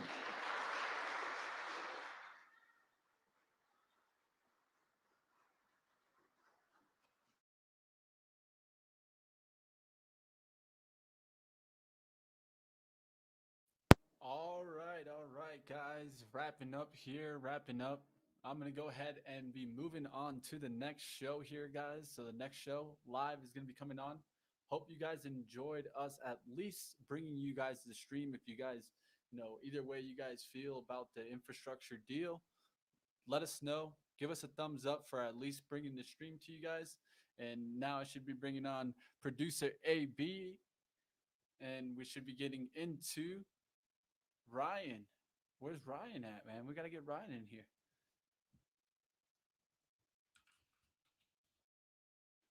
All right. So it looks like I got AB coming in here now. Let's change over the branding and get on over to the next show here. Looks like I do got a intro to play. Ryan needs to get up in here. AB, get Ryan up in here.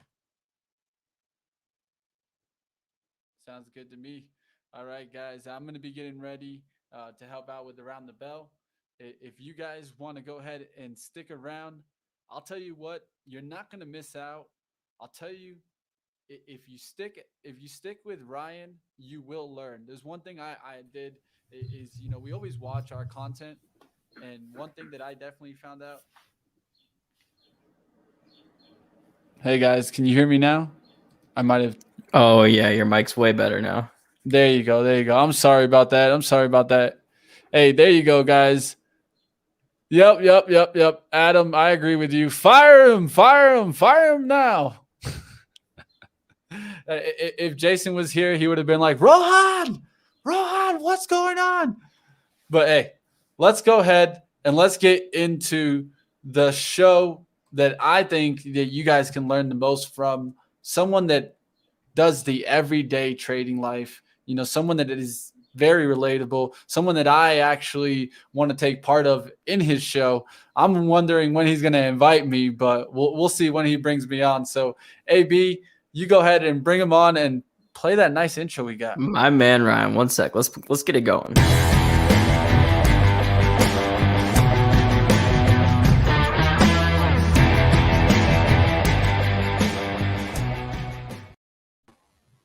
Ryan, how we doing, brother?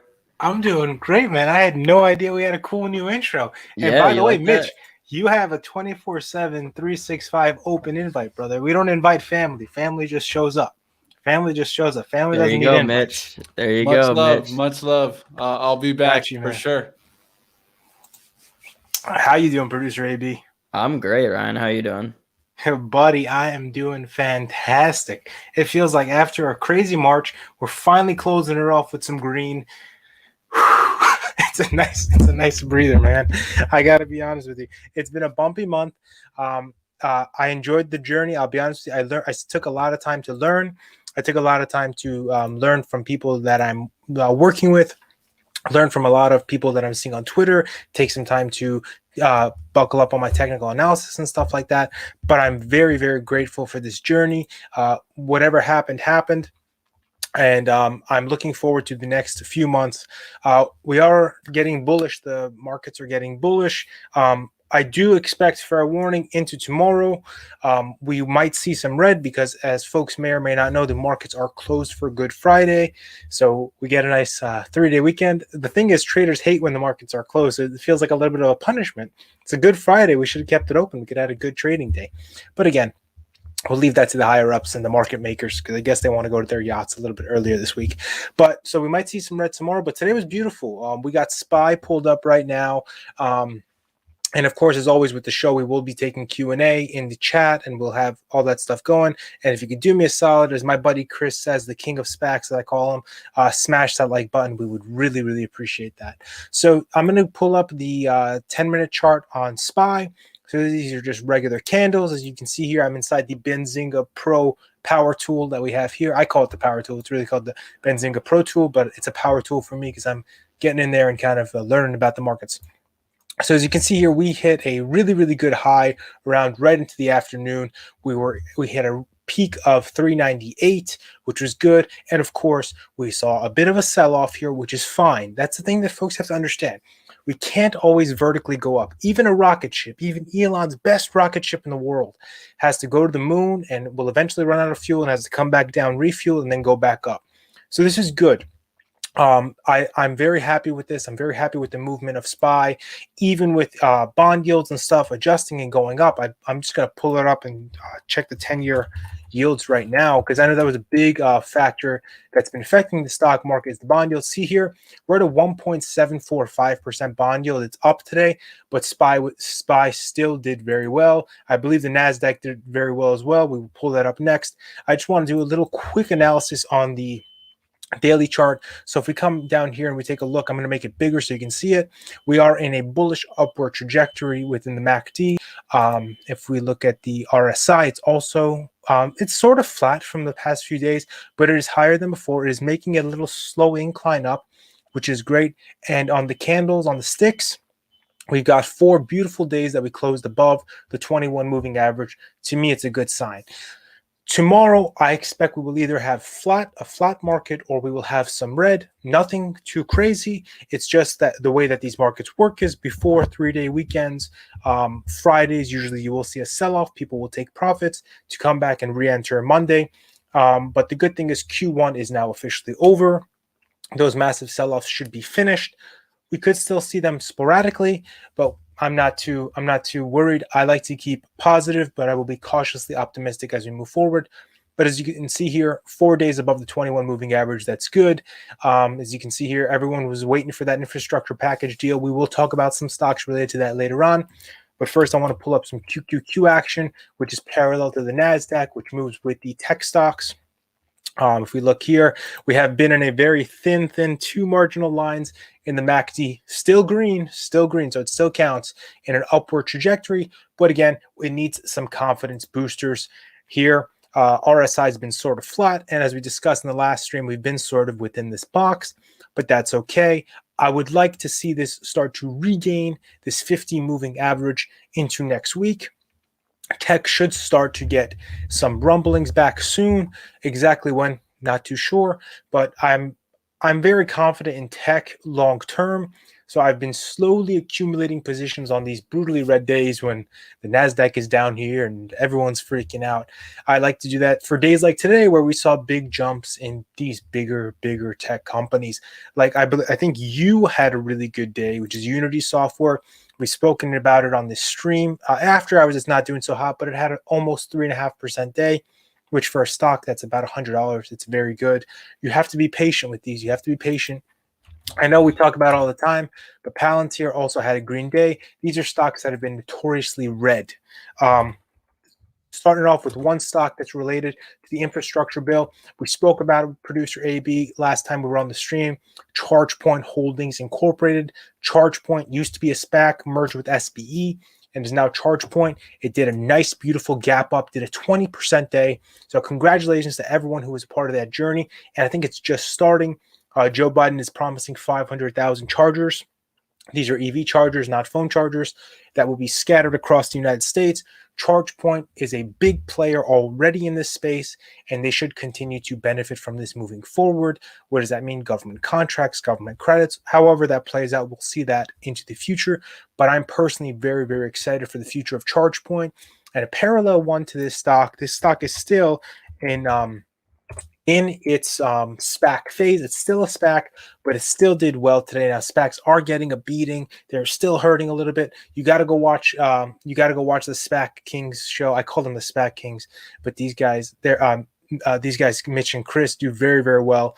They talk about these SPACs all the time. They're a lot of fun to watch. Those guys, the SPAC gurus and geniuses, watch them. But SNPR, if this might look familiar to you, Turquoise Acquisition 2, because Turquoise Acquisition 1 was highly on. Let's not talk about that stock or company. They're having a bit of a hard time. But I think SNPR will benefit from this as well, because Volta is no company to joke about. They're actually financially somewhat better than ChargePoint. Some might say they're doing better. They will get profitable earlier than ChargePoint based on projections, but we will definitely have to see how that plays out. But we will definitely talk about more stocks. So if you folks want, we can start machine gunning stocks into the chat.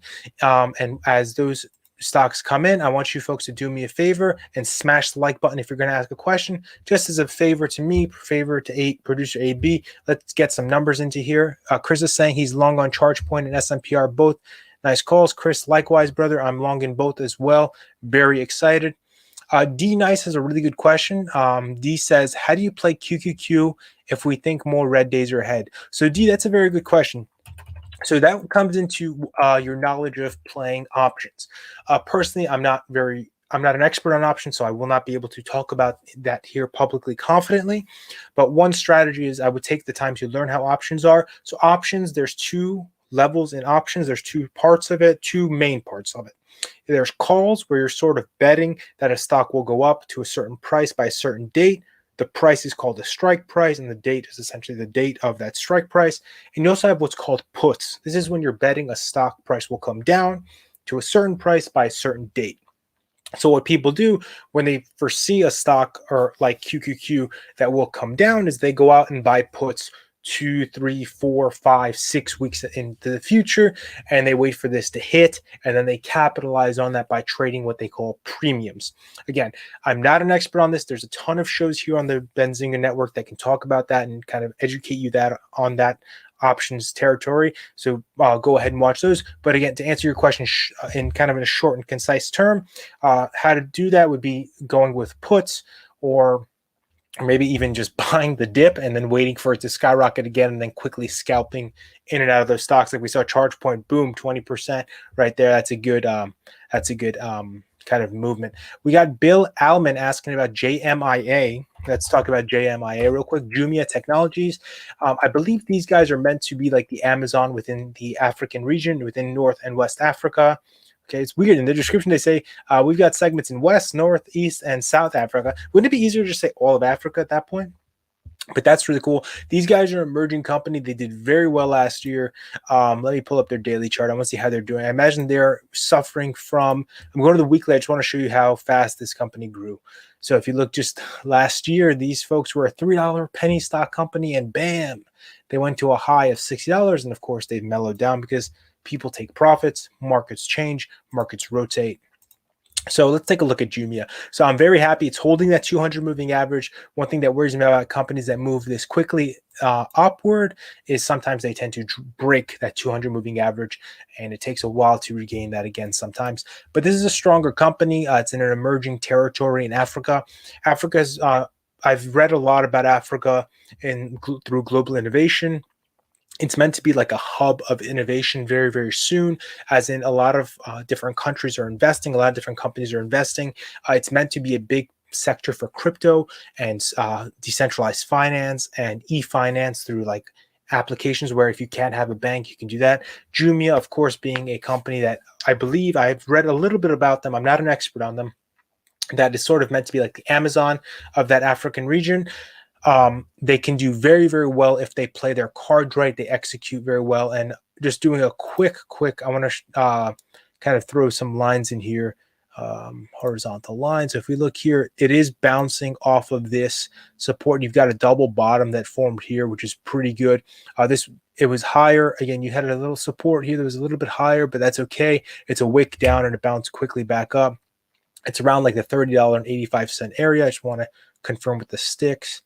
$31.60 here, $31.42. Okay, so my line isn't exactly on it, but you get it. It's between the $30 and $30.50 area is that support, which it bounced off of, which is good. You've got sort of a head and shoulders formed here, so you can definitely keep an eye on that and see where that goes. You can see it either go up or we can break that. The MACD, if we take a look at the MACD here to tell us how it's going, MACD is in a downward trajectory, but it is showing signs that it wants to kind of peak up and begin to reverse on Jumia. So we'll definitely have to see how that plays out. And the RSI it's been low, it's gone up, it's come down again, and we'll have to see how it plays out into the next few days. Volume wise, it's been on par with how the volume works. I just want to see how the float of this company is. We don't have float data. Let me see if I can find the float data elsewhere. But yeah, just take a look at the float. I don't imagine this is a high float company, so it should move fairly quickly. But it's in a sector, in a region where, for me personally, this would be a company that I would look to invest into longer term, because I believe in the future of Africa and where it's going. So in these bottoms here that you can kind of sort of catch, you might be able to use them to either scalp upward or be able to build a position for your longer term investments, however you want to play Jumia out long term. But it's a very exciting company, and the stock price shows it. Again, when you were just a sub $5-6 company a few months ago, and just back in June, and you went to $60, the fact that it comes down to $30 again doesn't bother me. This reminds me of another company I want to show you folks really quickly, Celsius Holdings. Full transparency, I own a position. I'm not trying to pump it or push it. I just want to show you that how these companies work. So you see here another sub $5-6 company runs up and then cools off. Again, this big gap down was due to bad earnings, and then slowly kind of churns its way back up and tries to get back up there. So it's nothing to really be worried about. But it's a really cool stock, and this is the first time we've talked about it on this channel. So thank you so much. I believe Bill was the person who asked about it. Thank you, Bill, for asking. So if you'd like, keep these stocks coming into the chat, and we will definitely talk about them. Someone's asking about NTLA. Let's take a look at that one. NTLA, therapeutics company. Okay, we're going with the expensive stocks. Usually we get a lot of penny stocks here in this chat, but let's see how it goes. Yes, smash the like button if you haven't. We really appreciate folks who do that. So it looks like NTLA had a really good day today. 11% day. Again, look, an 11% day, a 10% day, a 5% day for a company that's with a stock price that's this expensive is really good. For, I think if you're doing more than 1% a day, you're doing very, very well. You're beating the banks. So let's take a look here. So it's closed above the 21 and 50 2 days consecutively, which is very good. 4 days consecutively above. Let me see, 5 days consecutively above the 21 moving, or more than 5 days above the 21 moving average, but a wick down here. So we'll just take a look at this little progression here. MACD is showing positive signs, which is great. Hit an all-time high. I want to see if there was any news today that caused this bump up to happen. Let me see. No therapeutics, orphan drug status. Okay, so they won an orphan drug status. Again, I'm not a bio person. I'm not very familiar with this area. I'm more of a technical person that operates on tech stocks. But there's Bio Queen on this channel who's very, very good and very attentive to these. She calls out like stocks that run like 1,000%. So make sure to check out her channel. So subscribe here if you haven't already to get notified of when she goes live. I'm trying to look here. So it looks like this orphan status for the drug is what's causing this to jump up. I do know that orphan status is a good thing for drug companies, and stocks will reflect positively onto that. So take a look at it, see where it is. It did have previous highs. So we'll have to see if this rally continues into tomorrow, or will people begin to take profits. Let's take a look at the 10-minute chart real quick. So it looks like it rallied up, and it looks like the MACD is telling me here that the rally has not stopped one bit, and it will continue to keep going. So again, as always, with any stock like this, it's always very, very smart to take profits on the way up and then re-up on dips, because dips are 1,000,000% inevitable. Happens to every stock, believe me.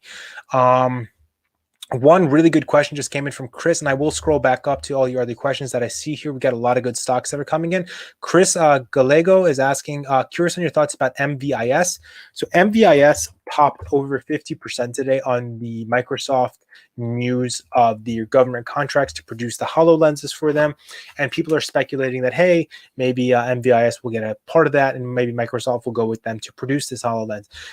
Okay, it's cool. It pumped up. It did very well. I'm very happy for you if you're in it. If you're in it and you didn't take profits, it might be a smart idea to take profits. Again, I'm not a financial advisor. This is all meant for education and entertainment purposes only. But it's always smart to take profits on a pump like this on something that's not confirmed. So Microvision shares are trading higher after Microsoft, which is a Microvision customer, won a U.S. government contract. Now, we don't know yet if Microsoft's going to go with Microvision to do this, or they might go with another company. So we'll definitely have to keep an eye on it. I'm very happy for everyone in it. This has been, again, this is another one of those companies, if we take a look at the daily chart, that was a sub like $5-6 company just a few months ago and has rallied with tech and gone up. And of course, it's having a very beautiful day today, about 46% so far today. So we'll definitely have to see. You can come back tomorrow and it comes back down to this area and gaps down and people take profits, or usually it's somewhere in the middle. But I would say if you're in it, play it smart. If you're not in it, it's probably a bad idea to chase the stock, because you have to remember all of this in a rally like this where the stock runs over 50% some part of the day, it's all being priced in. All this positivity is being priced in of people know the details of the Microsoft contract. They know how many lenses they're going to produce. Everything starts getting priced in. So be very smart. If you like the company long term, look for dips, look for days like this, look for days like this to jump in for your longer term positions and then play it out that way. But don't chase these stocks. You will end up quote unquote bag holding. And that's usually not a psychologically, it's not a really good thing to do on stocks that you're not sure of, but do some DD on it, see how you feel. And it's always okay to buy a stock at a higher price than where you originally saw it. The higher conviction you have, you'll be able to hold these stocks longer term, even if they come down lower. So I hope that answers your question. Chris says he sold at $19 on 219. So Chris, congratulations. You're doing very well. You did better than today. So that's awesome.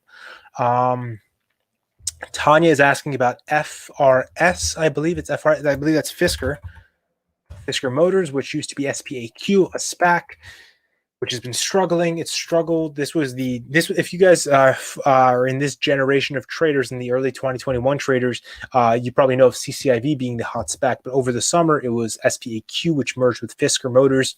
Fisker has a really, really beautiful car that they're developing. It's the Fisker Ocean. It's a really, really beautifully designed car. If you don't know what it looks like, take a look at it. But this stock it's been one of those that, man, it rallied up. The big thing here is everyone's like, hey, will they be working with Apple? Will this be going on? We don't know yet. That's the thing that a lot of people, it runs up on rumors and people sort of sell at the top and, well, it comes back down. So we'll definitely have to see. Again, this is a company that I like a lot. They will struggle until their cars hit the road, which is meant to be 2022. I thought it was 2024, but it's 2022. So we still have like 7-8 more months before we see a car on the road, maybe even longer. So with companies like this, as much as I like them, I would only accumulate shares if I can catch it on the lows, like $15, $13, something really, really cheap, and hold it long term. One thing I can tell you about Apple is Apple will not unveil or release any information about any partnership or anything going on until a product is ready to go out there. Like with their Beats headphones, with their AirPods, with everything that they do, it's under lock and key until the merger is ready to be announced. And when is that? It's usually at an Apple event or something really big. And it's a very, very complex topic. And betting on just one catalyst with a stock can be catastrophic. We saw that with Workhorse. We've seen that with many, many numerous companies before.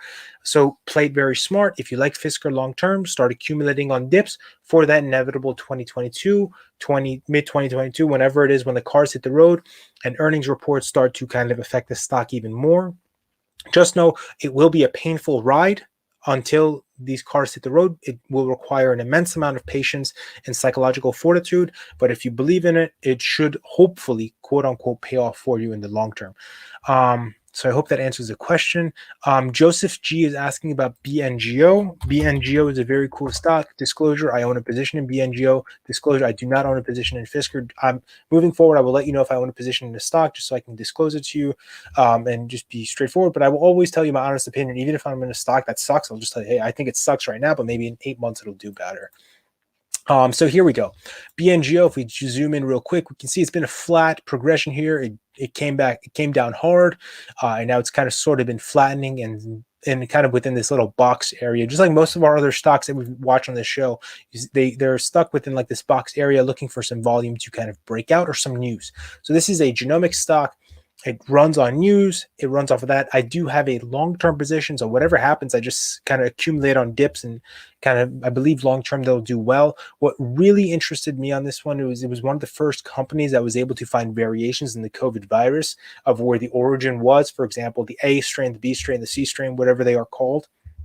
So I like this company a lot long term. I want to see if there's any news imminent. So here we are seeing that may offer and sell up to 350 million shares. So this came from Reuters. I have not seen anything from BNGO directly.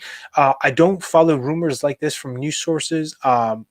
No shame to them or no shade to them. It's just that news like this usually hurts the stock price for no reason. Always look for SEC filings. We've discussed this on previous shows as well.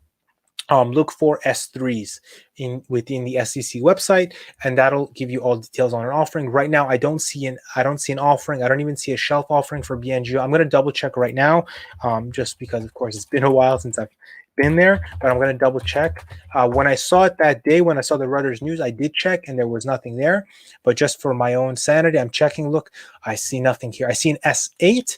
An S8 is not an offering. An S8 is an offering to employees to say, hey, if you would like to buy into our company's stock, we have X amount of stock available for you to be able to do this. It is not an offering. It usually does not affect the price and should not affect the price. You will see people irrationally selling off when they see something like this. But in my opinion, this is not a bad thing. And personally, I've never sold off around offerings of an S8 because it's not really a bad thing. But I'm looking around more and more. Okay, so here we go. So it looks like as of right now, thank God we checked, and I'm telling you the information. As of the 24th, there is an actual maximum proposed aggregate offering of 350 million on the table, and I believe that this is if I double check, this is an S3. That's the weird thing that I don't understand. Maybe there was an S3 registration that went into effect automatically with no information. So they just activated it and said, boom, this is no numbers, and it looks like they finally put out the numbers. So my apologies to Reuters. Maybe this is where they got it. So I fully apologize to them for that. I wasn't throwing shade at them either way. I'm just apologizing preemptively. But we have no number on what the stock price will be, so it looks like it's going to be an open offering. So that's probably why the stock is stuck in this box that we saw earlier, because this offering is kind of churning. But again, I think when the offering closes, just like most offering plays, you will see a jump in the price for BNGO. Let's go to somewhere else. That was good though. I appreciate that. So you can see, you just saw in real time how you can kind of go and verify your data and kind of learn and see how a news source, who anyone reports something, see if it's true, see if it's real, see if you can back it up, see where it is. You have all these tools available to you to kind of have a level playing field for all traders. Let me see. Adam Judah is asking about PSTH. PSTH, I'll come back to Adam, I promise. I'm just in there. I just don't want to make it look like I'm talking about all the stocks that I'm in. Travis is asking about Mara. Come on, man. You guys are asking about all the stocks that I own. Oh, we can't just do this. WFG. So someone's asking about WFG. I don't own a position in WFG. West Framer Timber. Timber, of course, as you folks may or may not know, is related to wood. These folks are a lumber company. Lumber, wood, whatever. I've never seen this. A Form FX. I know there's an FX channel, but I've never seen a Form FX. That's interesting. I'll have to look up and see what that is after the show. But let's take a look at the chart. Let's just go into a pure technical analysis. We know lumber prices have been going up. So that's been affecting it. We saw a big bump today, 8% bump in lumber. I imagine this has to do with the infrastructure bill. I'm not too sure. Excuse me. But it closed above the 50, 21, and 200 moving average with a nice bump upward, which is great. Going for that, I don't know about an all-time high, but it's going for that. It wants to take on this 52-week high that happened here just in mid-February of 78.83. So here we had a high of 72.46. So again, this is good if you're in it. I would suggest maybe taking some profits. Again, 100% up to you. But this is cool. This is the stuff that they talk, the commodity stuff that everyone talks about. You hear about the value stocks versus the growth stocks. This would be more of a value stock, in my opinion, where when the tech and stuff sells off, money starts to flow into these sectors. You'll see the algorithms start churning and saying, okay, we don't want Apple, we want West Fraser Timber. So you'll see the money move here. It's always good to accumulate some stocks like this to kind of hedge your portfolio for when tech sells off. If you're a tech-heavy person, to have it in here. But again, this is an interesting stock. I want to see some of their float numbers. Okay, no float here. I'm looking for some previous earnings. So they did a note round, it looks like it, which is not that bad. It wouldn't be weird. So let's see their earnings. EPS up from, okay, so they did very good on earnings. It looks like it. Yeah, they did very good on earnings. So congratulations to them. So yeah, chart looks good, stock looks good. I would do your DD on it if you want to know more about them. But again, it's lumber, so see how much of the market share of the lumber sector these folks own. See how they operate, their projections, their guidance for the next quarter, and then play it that way. X stock. What are your thoughts on X? What is X? X, I've heard about it. United Steel. Cool. Another material. So we just talked about lumber. Now we're talking about steel. Let's go. Steel. Man of Steel. Superman. Now we're turning into Eminem. We should not do that on this show. This is not that kind of show. I'm sorry. I'm having a lot of fun today. I had a green day, so I'm having a lot of fun today. Let's take a look at the chart. Steel is something that's discussed a lot, and you saw today. Today you got a doji here, which is weird, but it wicked to a high. Okay, so I think this is an error. It's saying plus 2.11%. I'm just going to pull it up here on go to Google and see what Google says. Stock, yeah, up. So this should be green, but that's okay. So think of it. I want you all to imagine this red candle is green. So it says the United States Steel shares are trading higher in sympathy of the Cleveland Cliffs, which issued a strong guidance for Q1 and Q2 of FY21, which is good. That means that means the stock is going to do well, and they assume it will do well into Q1 and into Q2 as earnings come out for those. So that's going to be good for them longer term. So look for dips, accumulate it. As you can see, the stock is very, very strong. It's doing very, very well in a strong upward trajectory, which has not hit any oversold territory yet. So there might be more room for this stock to run. But again, please be smart. If you look here, I don't know. Let me see if I can find. I always lose the box tool for some reason. I don't know what my deal is, but I always lose the box tool. There it is. If you look, just take a look here, and you'll see look at how much the stock is. Okay, now I'm having a lot of fun here. There we go. Let's move this. If you just look in this little short span of time, how much the stock has moved. Just if we take a look at it here. So it went from like $18.75 to $27.25. That's about a $10 move, almost a $10 move. That's a big move for this stock, which has a higher float of 240 million. It's not a low float. It's not accustomed to those kind of movements. So play it smart. Play and see where you can go. If you like it, look for dips like here, and see how you can kind of play the stock. But again, this is a commodity stock. This is a value stock that can do well, especially steel was mentioned in the discussion a lot. It looks like they're going to get some love. There's going to be they're going to be building railroads and stuff like that. So steel will do well there. Excuse me. Let's see what else we got. I promised PSTH. So PSTH disclosure, I have a position in PSTH long-term. PSTH, for those of you who may or may not know, is a SPAC with Pershing Square Tontine Holdings with the famous Bill Ackman. He is in charge of this SPAC. They promised us a Q1 target. Q1 closed as of today. That promise was not met. There's a lot of different qualifiers that these folks are looking for. I have them written down. Let me just pull them up real quick for you and read them off to you. And you'll see why it's so hard to find a target that matches all these. Of course, they could have done what everyone else did. Go out and find an EV company, go out and find something else that'll be like, all right, we're going to merge with these guys and make some money and then get out really quickly. And that's probably why you see so many SPACs suffer in the short term. But long term, they should do good because these are companies at the end of the day. So the factors, there's 8 targets that he's looking for, 8 factors in the targets that he's looking for. I posted this on my Twitter if you want to follow me there at Ryan Rozbiani. I'm going to really quickly retweet it as well. I made a little infographic for it. He wants a profitable, predictable, growing company. He wants it to be a company that's in a sector that has many barriers of entry. He wants limited outside factors that can affect it, that don't cause much of a shift in the company if something happens. He wants a very strong balance sheet. That's very, very hard to find in companies. For example, if you look at most of these SPAC targets that are being merged with, their balance sheets aren't so hot. You'll see like they're not profitable yet. They're not positively cash flowed. They have debt. So you'll see that. He wants a low capital market dependency. He wants us to have large capitalization, attractive valuation, and an excellent management team. So what does that mean? So one other thing that he said is he wants this to be a company that he can quickly bring on to the S&P 500. That is not a easy task to take with a company that you want to merge via SPAC. Most of these companies are like valued in the hundreds of billions. So we saw we saw Stripe was valued at 90 billion. This was a company he really wanted it to merge with early on, but it's gone now. There's just not enough money in the pipe investment for him to be able to do this. But again, with a SPAC like this started off, unlike most SPACs that start off at $10. This one started at $20, which means $20 is your NAV. Support. Let's take a look at where support has been. Again, these wicks make it a little harder. So let me see.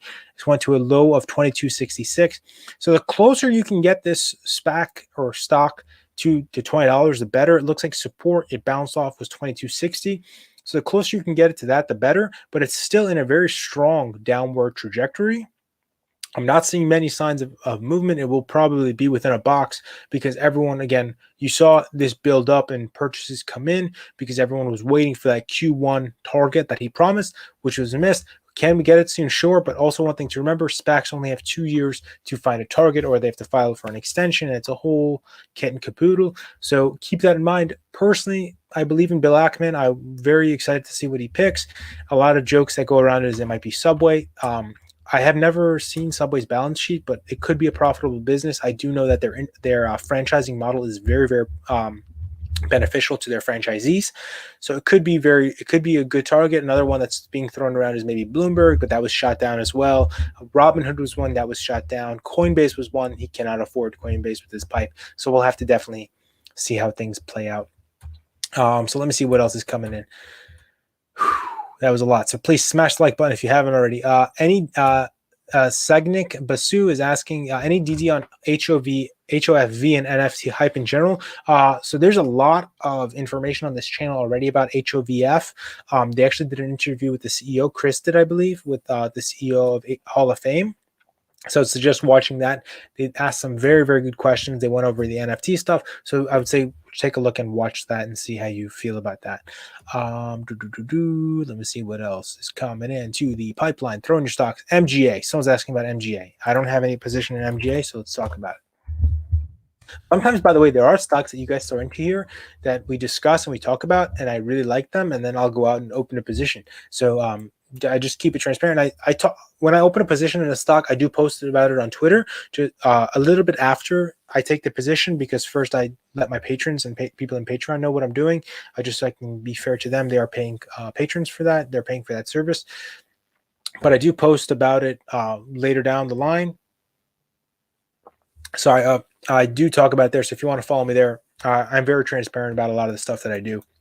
So let's take a look. So MGA, actually, not MGM. I'm sorry. What's Magnet? Oh, hold on. Did you say MGA? Oh, you said MGA. Yes. I'm sorry. I do own a position in MGA. I thought you said MGM.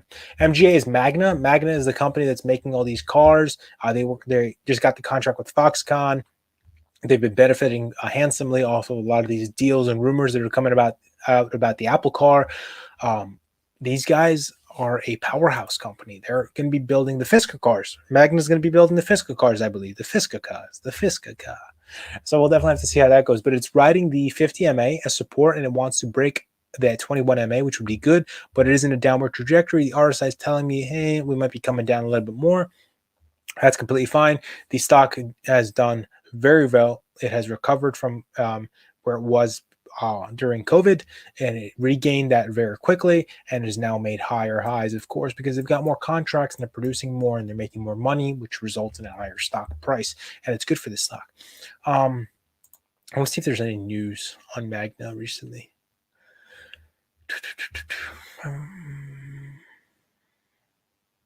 So one thing you'll see often is, here we go. Wells Fargo initiates a coverage, weighs an equal price target of 96. Okay, cool.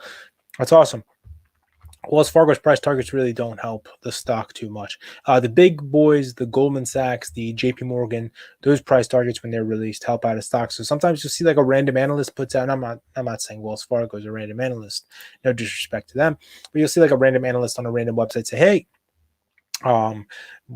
well, we're putting out $1 billion price target on this stock. And I say, okay, cool, let me buy it. We're going to get there. But it doesn't really affect. There's very few companies that put out price targets that really affect the stock price. So I hope Magna's a really good stock. I like it long term. I think that they're going to do very well, especially when these cars start hitting the production line. It will do really well for them. It's one of those bucket and shovel plays that we talk about on here. Okay.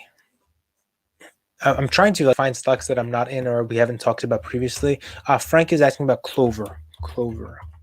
So this isn't Clover Health. This is Clever Leaves Holdings Incorporated. Is this a SPAC? Well, let me see. No, producer. Okay, cannabis. This is a cannabis company. The good old Kush Kush. We know New York passed recreational, I believe. I haven't been following it very closely, but I believe it passed. But why did this guy do red today? Why are we down 12%? Let me see.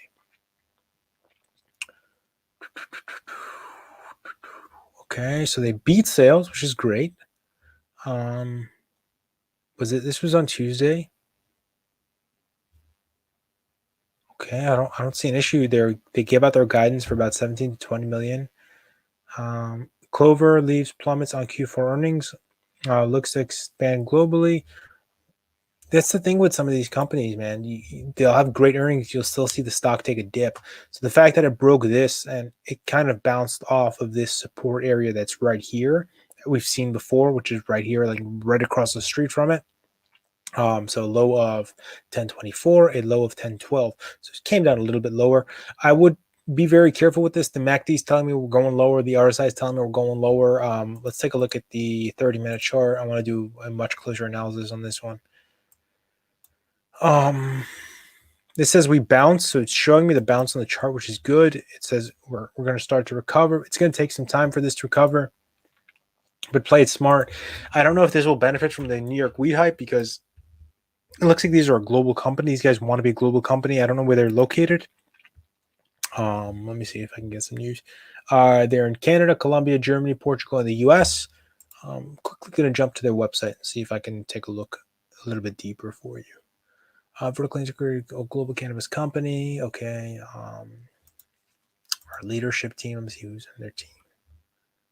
Okay, their site's a little bit weird. Okay, they got a buggy site. That's not good. No offense to them. Again, could be their IT team, could be just my computer's ad block, maybe blocking something. We've got a massive team.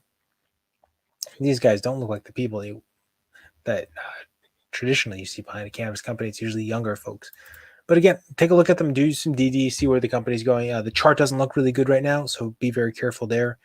And we can definitely keep going. Penn. Let's talk about Penn. We know Barstool. I'm a big fan of Barstool. We know Barstool, Penn. I don't have a position in Penn, but I love Penn. I love Dave Portnoy's movement, the Barstool Fund. If you haven't donated or if you can donate, might be a good idea to throw some love to the Barstool Small Business Fund. They're helping a lot of small businesses survive through this pandemic. So shout out to them. The stock price was introduced into the S&P 500 or is set to be introduced into the S&P 500. I'm looking for any news that we may have. Rises. I think Portnoy has always been an influencer, quote unquote. I think if you called him an influencer, he spit in your face.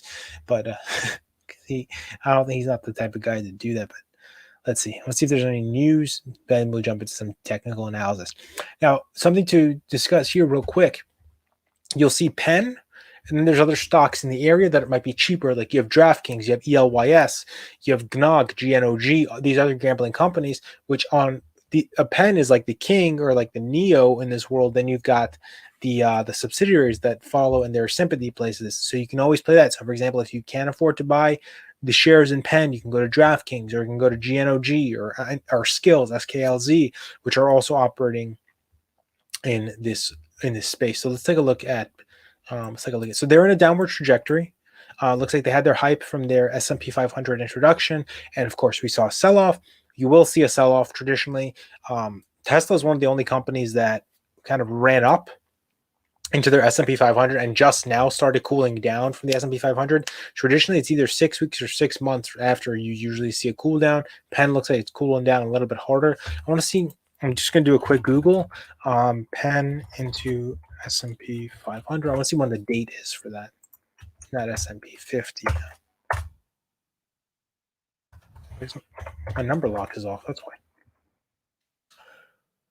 Yeah, see, it hit $142 ahead of its S&P 500 inclusion.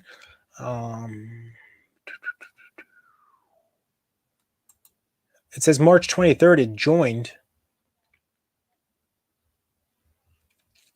Also note Penn joined the S&P 500 today. So March 23rd, it joined the S&P 500. So let's take a look at exactly where that is on the chart. Right here. So you can see right here, we're seeing the cool off occur slowly. Now, can this come back up? Of course, the RSI is showing me signs that, hey, we're curling up a little bit. We're trying to inch up. I do believe in the future of Penn. I know that gambling and sports betting legalization is coming down the pike just based off of everything that we're seeing state by state, because the government needs those funds to kind of pay for all this money printing that we're doing and all this stuff, and the government really needs the money. That's why cannabis legalization is coming out. That's why we're seeing gambling legalization. So Penn can do great long term, and this might be a great buying opportunity in these dips. You might see more dips, but again, play it smart. I like Penn under $100. If you can catch it under 100 like it was a few days ago, might be solid. But again, Penn again is another one of those companies that was very, very cheap just a few weeks ago. Jacob is saying I'm in it long, pretty excited. Jacob, I'm excited for that stock as well and its future. So see here, Penn is like a $20 stock.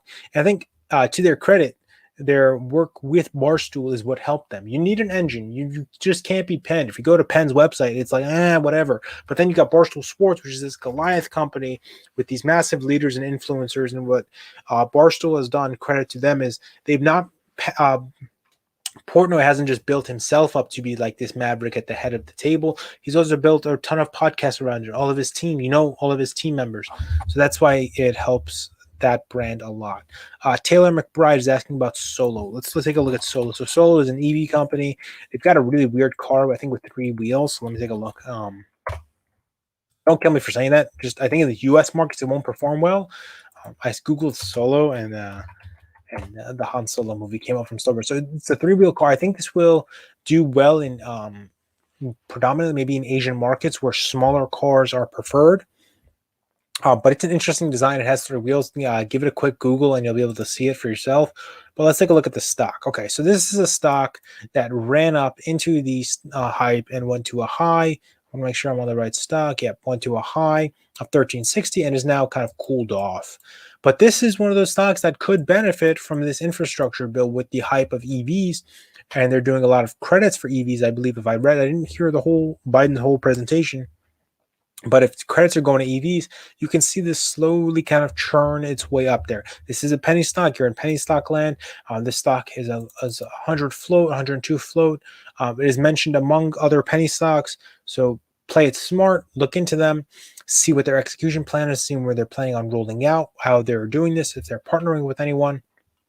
And play it smart. The chart is telling me it should start to reverse very, very soon, just based off of here. Look at the MACD, the RSI. But again, it broke the 200 moving average, and it wants to fight to get back up there. I would watch for that first. I'd watch for it to close above the 200 moving average for at least 2 to 3 to 4 consecutive days, and then I would start building like an initial position into this one. But again, 100% up to you and how you want to kind of handle that. Handle that and move forward and play that stock. So we'll definitely have to see how that goes on. So let's see what else do we got coming into the chat. Got a message in the private chat, which you guys can't say, but that's just for us on the other side. Ticker DAC. What is this? Is this daiquiri? I'm just kidding. Danos Corp. Let me guess. Oil. International owner, contains ships, seaborne transportation. Okay, cargo ships. It's looking like container ships, containers, shipping. So, okay, this was probably affected all by that Suez Canal. I'll be honest with you, folks. I never gave the Suez Canal a second thought after I read about it in like the 8th grade. So it's very funny to see how big of an impact the Suez Canal had on all of our lives because as traders, because it affected all that. But I like this. This is riding this 21 moving average very, very beautifully. It is in a downward trajectory right now because if you look at the MACD and RSI, it could break in the next few days. So keep an eye on it. But if it holds this 21 moving average, that's a positive sign to me. And again, this is one of those stocks. It's not tech, it's value. I would treat this as value, and as shipping and all that stuff goes around the world. Keep an eye on it. It's an interesting company. I would do more DD on it personally. I don't know too much about the shipping world. I know a lot of people throw into the chat CTRM. I don't really talk about that side because I don't know about the shipping world, and I don't want to talk about a stock that I'm not very familiar with the sector because I don't want to spew garbage. Nick is asking about SPCE. While I pull up SPCE, a lot of people have been asking about ARCX. I've just been seeing it all over the internet. Hey, what's going on with RX? I'm not sorry, not RX, ARCX. That's the space fund for Cathie Wood. Everyone's like, okay, why is Netflix in there? Why is Google in there? Personally, I think that these are just placeholders. I think she will eventually sell these and then start building a position into her space stocks. There's a $13,000 position in there as well as just US dollars, which is interesting. I've never seen that in any of her funds. So I'll have to see it play out. I am very bullish on Kathy Wood's funds in general. So that's always a thing that I like and want to keep in mind there. So we'll definitely have to see how that plays out. So it looks like this was our last stock we could talk about really quickly. It's holding the 200 MA. It's looking to go for an upward trajectory. SPCE was a SPAC. Producer AB, how are we doing, brother? I'm good. How you doing, Ryan? You're hammering away those stocks. Love to see it. Yeah, you know me. I love the machine gun. I love to be able to machine gun this stuff and have some fun. And I love interacting with the viewers. So I hope they all smashed the like button and had some fun with me. Yeah, you know it. You know it. Well, coming up, we got a special show, so stick around. We've got Around the Horn, Around the Bell. Around the Bell coming up. We just got hit with the trademark for that. Thanks a lot, AB. Oh God, it was an accident. You just ruined the whole day. There goes all the ad funding that came in for March. Thank Just you went for that. straight to the lawyers. Appreciate it. Oh my God, it was because in my head I was like, "Don't say." Like I had the one to not say in my head and the one to say, and they got switched. You know how it goes. Okay, we'll It's take okay, it out man. your check, man. Your you know. Facebook call. We can sell that one, and you can probably pay off the lawyers. Yeah. All right, Ryan. All right, thanks gents. a lot. Thank you, folks. See you guys soon. Bye bye. All right. It is time for Around the Bell, ATB, as I just started calling it 5 seconds ago. Let's do this shit. Mitch.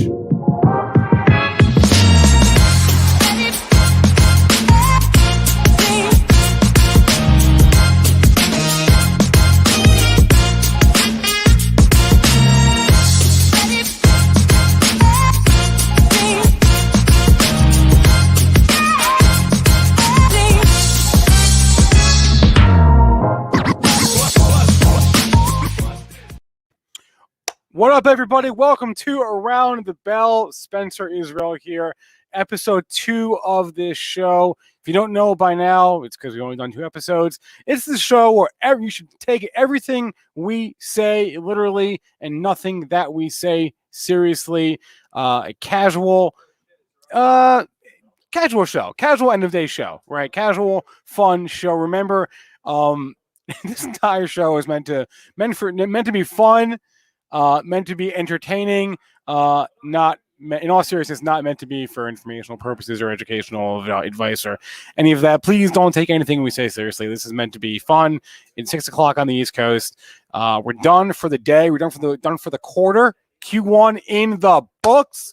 We made it, and this is how we're going to celebrate by doing Around the Bell. All right, let me introduce our panelists one at a time. I'm going to start.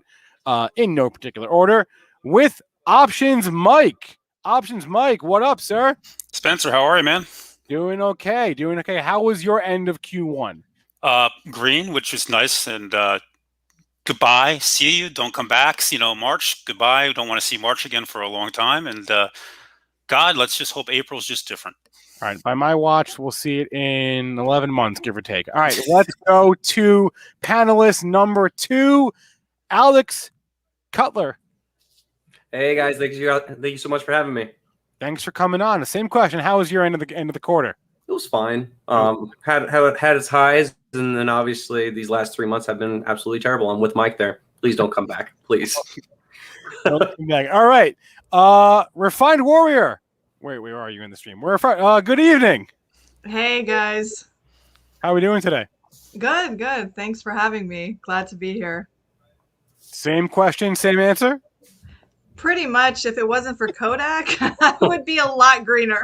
All right. And last but not least, the strongest reader of the bunch, dyslexic Drew. Drew, how are we doing today? Pretty well. It's been 3-4 hours since we've seen each other, but glad to be here. All right. Here's how the game is gonna work. I've got a scoreboard, I've got a timer, and I've got the score. I'm the scorekeeper, basically. So we're gonna have different categories, different questions. I'm gonna present a topic or an idea. Gonna give each of our panelists 2 minutes to present their case for the for their answer to my question. I will award points arbitrarily how I see fit. We will eliminate one person after round 1, eliminate a second person after round 2, and then we will find a winner after round 3. There is the scorecard. 2 minutes are on the clock. Everybody's at 0. Let's start this thing.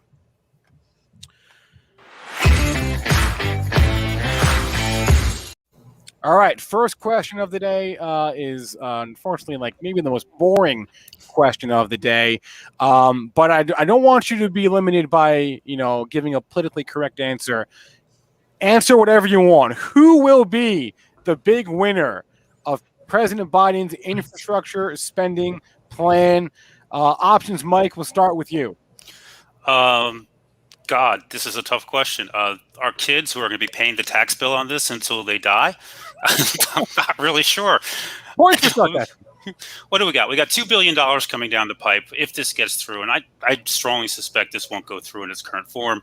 Oh, but not to be outdone, in the next couple of weeks, we can announce phase 2. So we may not really actually know who the big winner is, but I'm going to go with infrastructure here, and I'm going to go with building materials. If you really want to think about it, I think names like X, you could look at Cliffs, natural resources.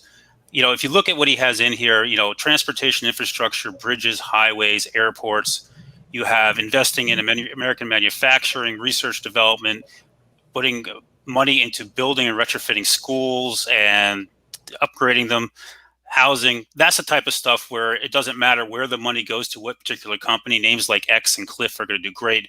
You're going to have a lot of steel going to that. So I think they could really do fabulously here if they go around. And then obviously the biggest winner is going to be Elon Musk. Oh, wait, no, probably not Elon Musk.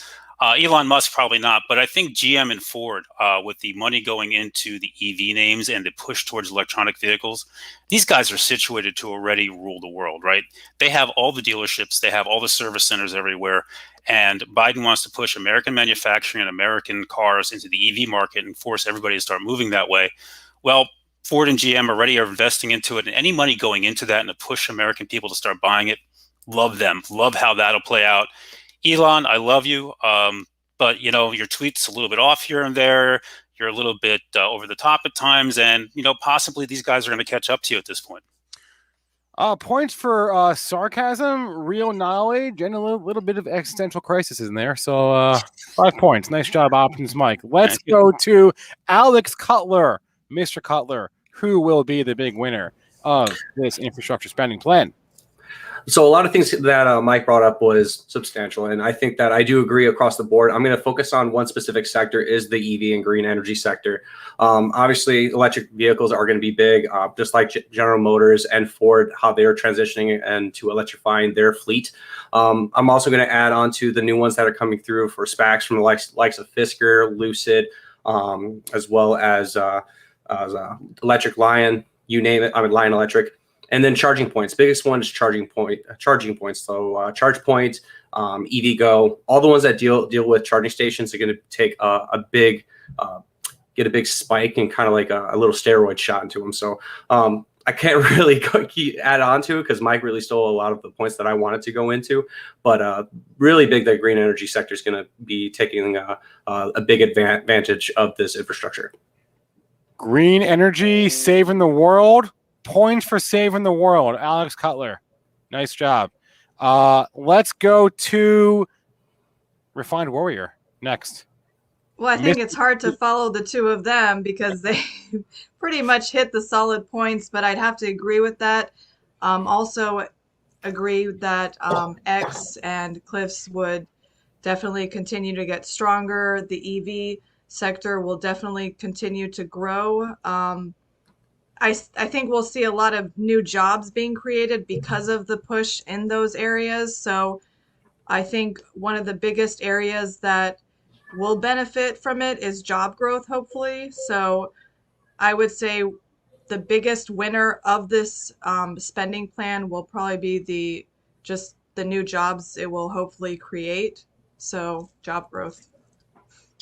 Points for keeping her eye on the real prize, which is about jobs. I like it. Where is your point scoreboard? There we go. Let's go to, last but not least, Dyslexic Drew. Mr. Dyslexic, I should say, who is going to be the big winner of this plan? That's on me. Yeah, so if you guys know me, you know I like some infrastructure plays out there. Trimble, Bentley, Autodesk. I think these companies are really poised to take over, right? They have that software aspect, a little bit of hardware, and they can really leverage their abilities, right? We got $621 billion coming just in for infrastructure. So I think these kind of software companies are going to have huge potential, right? They're going to see so much money coming in. It doesn't matter if it's going towards schools, if it's going towards highways. All these companies are going to kill it, and they've already done so well, right? Their margins are nice and fat. US Steel X, that company was hot, way ago, right? I haven't seen that thing move maybe double-digit percents, in a while. Sorry, I'm talking about numbers, getting tripped over them a little bit here and there. But I don't know. I'm not a big fan of that. I know building materials is at an all-time high already, right? You look at wood prices. It's so insane to build a house today. Building new homes is more expensive than ever before. So, those commodities probably will do well, get bidded up a little bit more, but I'm not a fan of buying at the high. I like to buy low. But I think those software plays are going to be nice. Dyslexic Drew, bringing the knowledge, continuing to prove his mother wrong in the process. Very nice job, Drew. Let's move on to question number 2. Jeff Lowe, a.k.a. the former business partner of Joe Exotic, a.k.a. the really creepy guy. No, there are many. One of the creepy guys from Tiger King, a.k.a. the guy you would not want to meet, definitely not want to meet in an alley, is launching a non-fungible token collection despite legal objections from Joe Exotic, who, as I understand it, is still in prison despite his own best efforts. Question for the panel. How do you feel about NFTs, this NFT, or NFTs in general? Alex Cutler, we'll start with you. NFTs overall, I think that NFTs are really something special. I think that it generates a massive amount of revenue for those companies that have the power to produce it, from the likes of NBA with NBA Top Shot, and now we're seeing the Hall of Fame Village start to be incorporated with it with Dolphin Entertainment. So I think that NFTs are something special. It's like you're having a little piece of your favorite sports, your favorite artist. I think that again, it's something special. It's something for you to hold on and have the rights to if you have the crypto to buy it. So with the Joe Exotic situation and Jeff Lowe, I think that to be able to purchase into this NFT, it's kind of like not worth my time. I don't think that you would want to get involved into the kind of drama that you're going to see with Joe Exotic. Once he does get out of jail, he's going to try to take the rights away from you. But again, it is what it is. Entertainment is entertainment. And I don't know. I think that I probably wouldn't touch this NFT, but any other NFT, I'd definitely be more than happy to purchase, because why wouldn't you want to have a little piece of history? All right. So bearish on Tiger King, bullish NFTs in general. Refined Warrior, what about you? I can say about the whole situation with the two of them, I'm not a fan of either of them. I wouldn't touch that NFT. However, as far as the NFT whole situation is concerned, I'm pretty bullish on it, and it can be pretty lucrative. I will say from an environmental standpoint, you can argue that they do play a role in the whole carbon emissions that they're given off to be used to buy and sell them. But I am very bullish on them, and I see them being playing a big role in just giving a lot of these artists an ability to I guess generate more income for themselves, and for the customers to retain something that no one else can have a copy of. However, I'll just add this one last thing.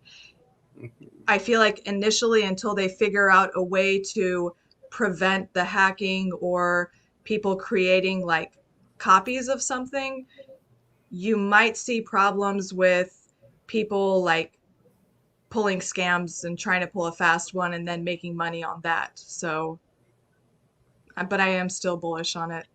All right. Points for thinking about the environment. Always appreciate that. Drew, Dyslexic Drew, thoughts on the Joe Exotic NFT or NFTs as a whole? Yeah, so I'll start off with NFTs as a whole. I'm a huge fan of NFTs.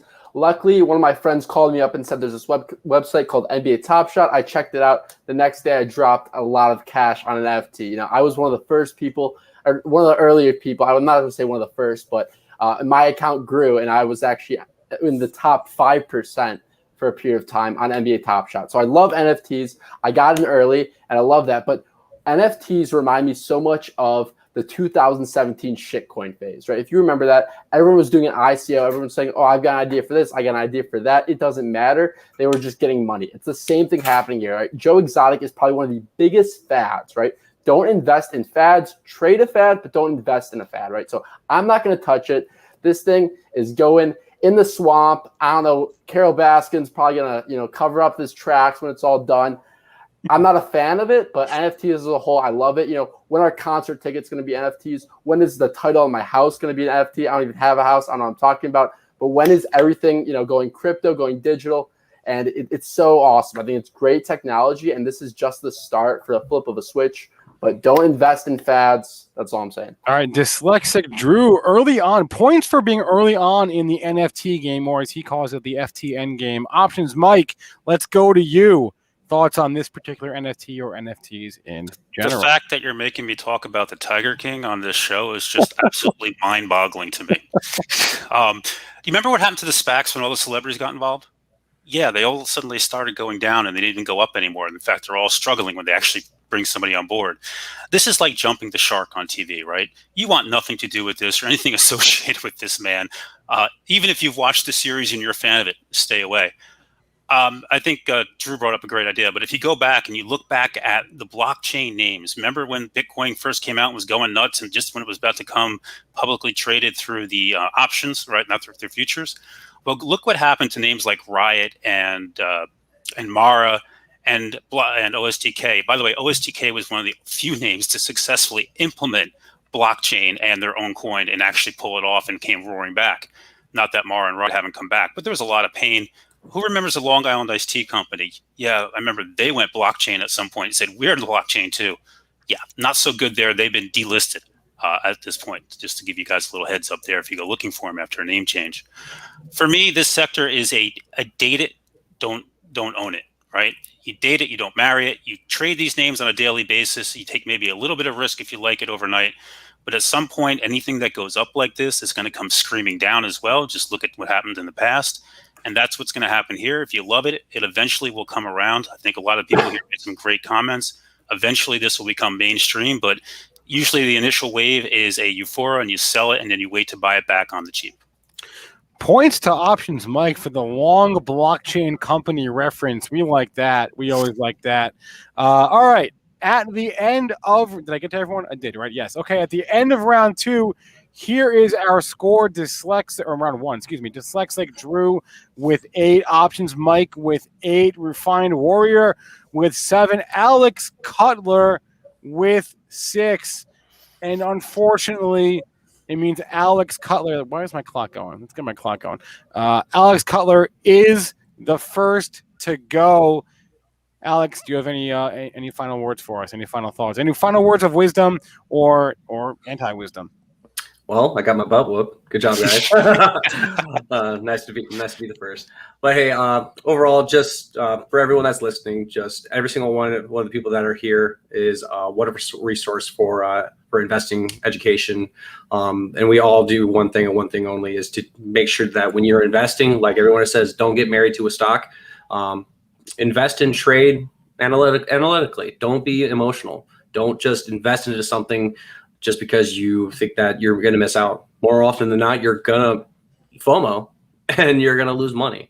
Just invest, pay attention to the catalyst events, the current events, and just always pay attention to chart analysis. Just focus on the facts. Don't get emotional. Listen to your mind, not your heart. You know what? Can I call an audible? Yeah. Let me call an audible here. I'm being told from producer Mitch that I skipped a question. Tesla. False start, Spencer Israel. What am I doing? Negative. I'm alive. Negative points for me. Negative points for your host. Let's go back to Tesla. All right, Alex, you're still alive, baby. Let's start with you. Tesla. is expected to miss Wall Street's estimates for deliveries in the first quarter. So says Luke Ventures' Gene Munster, due to near-term headwinds. Give us your take on Tesla rest of year. Alex Cutler. Tesla's Tesla. You can't really argue against Tesla and those that are investing into it. Tesla is a superpower overall. I understand that the deliveries, they won't be able to hit it because of multiple situations. Biggest thing is the semiconductor shortage. That's not only affecting themselves, but as well as many other companies. So I think that investors are going to be understanding of the delivery shortage, of not being able to hit expectations. But there's many other things that are going to be bringing into this company.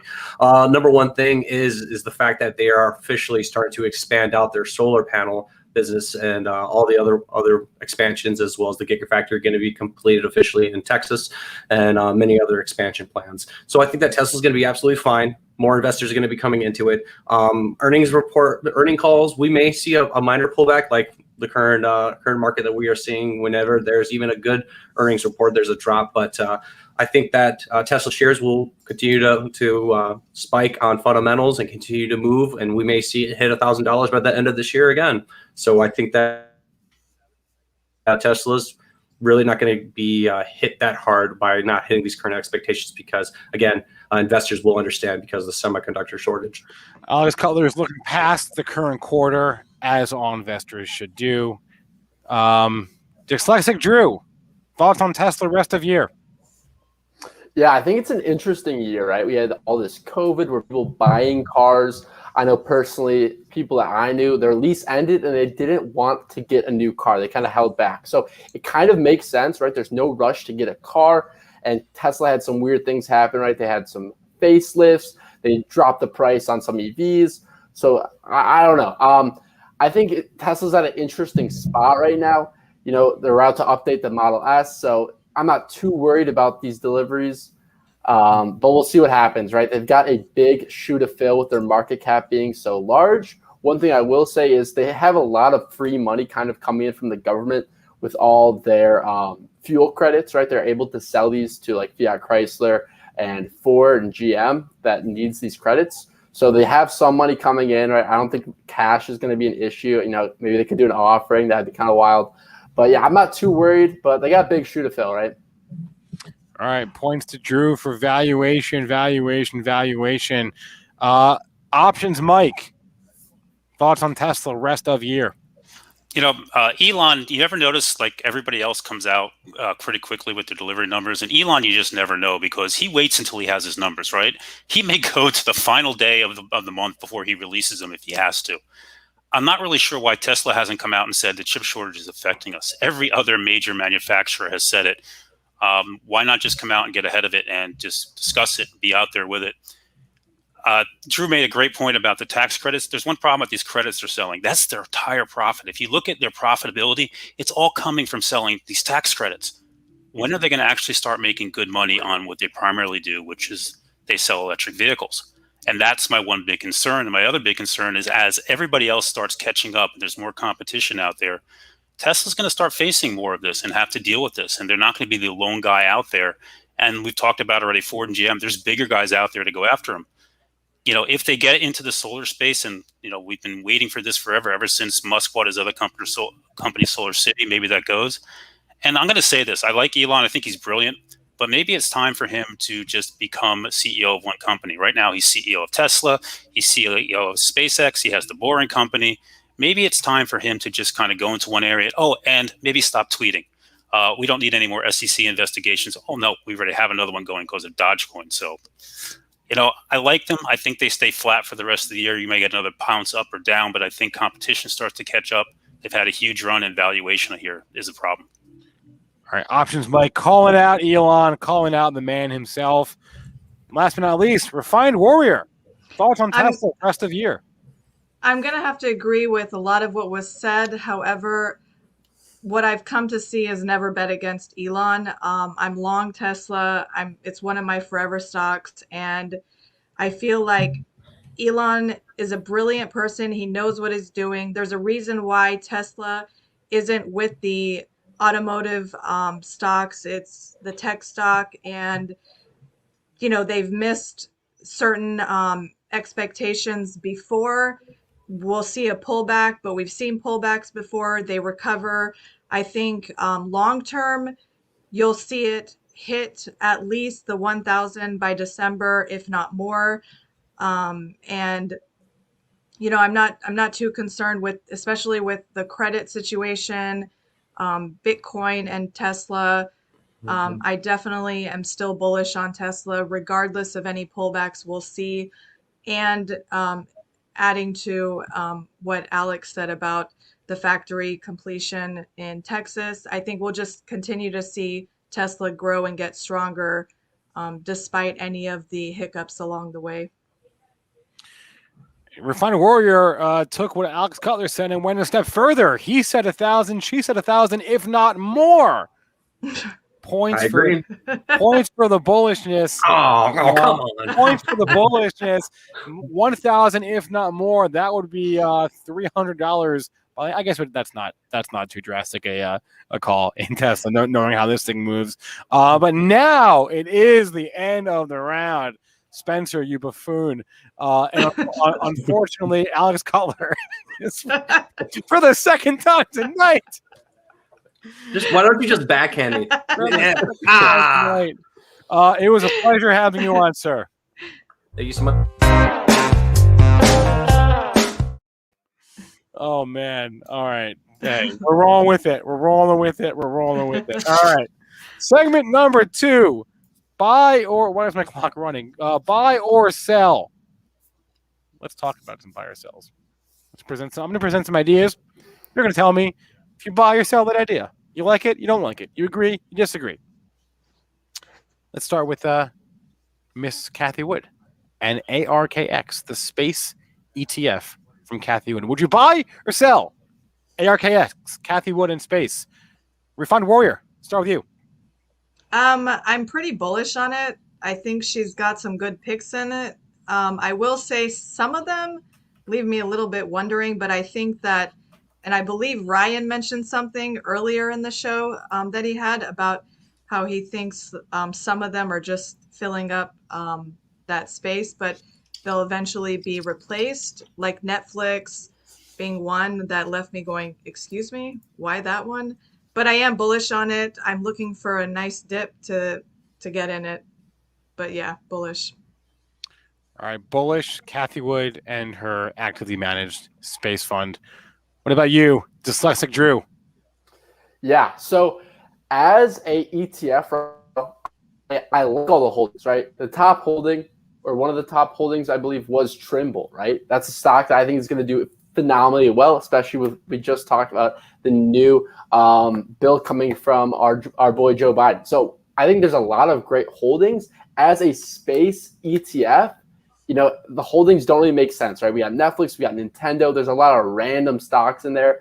But I think overall, it's going to do well. I think investing in space right now is a little bit too early, right? There's only one company that I'd ever buy right now in the space industry, and unfortunately, it's private, and that's SpaceX, right? So maybe if that SPACs to Bill Ackman SPAC, I'll buy that. But, Virgin Galactic, it's too wild, right? People doing space travel, I don't know, that seems a little bit far-fetched for me. But I think all the names in it sound really well, right? But as a space ETF, that's not really how it looks right now. I think it's way too early to start trying to invest in space in the publicly traded markets.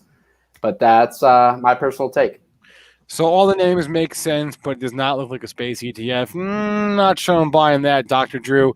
What about you options, Mike? What do you think? Buy or sell ARKX? I'm selling the hell out of it.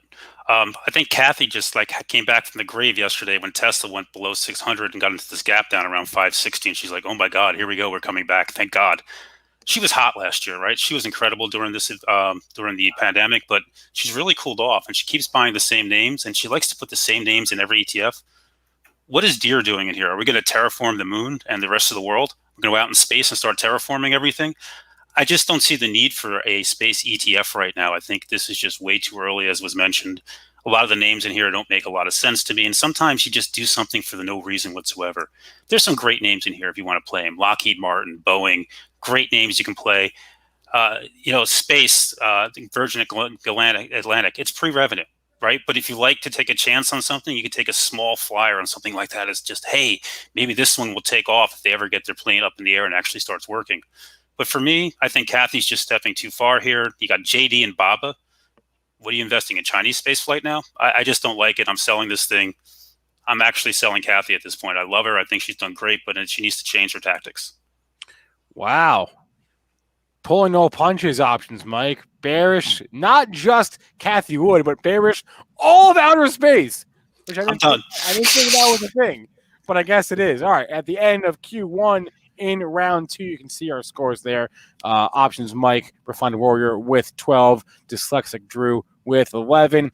Question number 2, we just finished the end of the first quarter, as I mentioned at the top of the show. My question for you all, and we'll start with you, Options Mike. Q2, better or worse for the S&P 500 than Q1? I don't care if it's better or worse, as long as the action is better.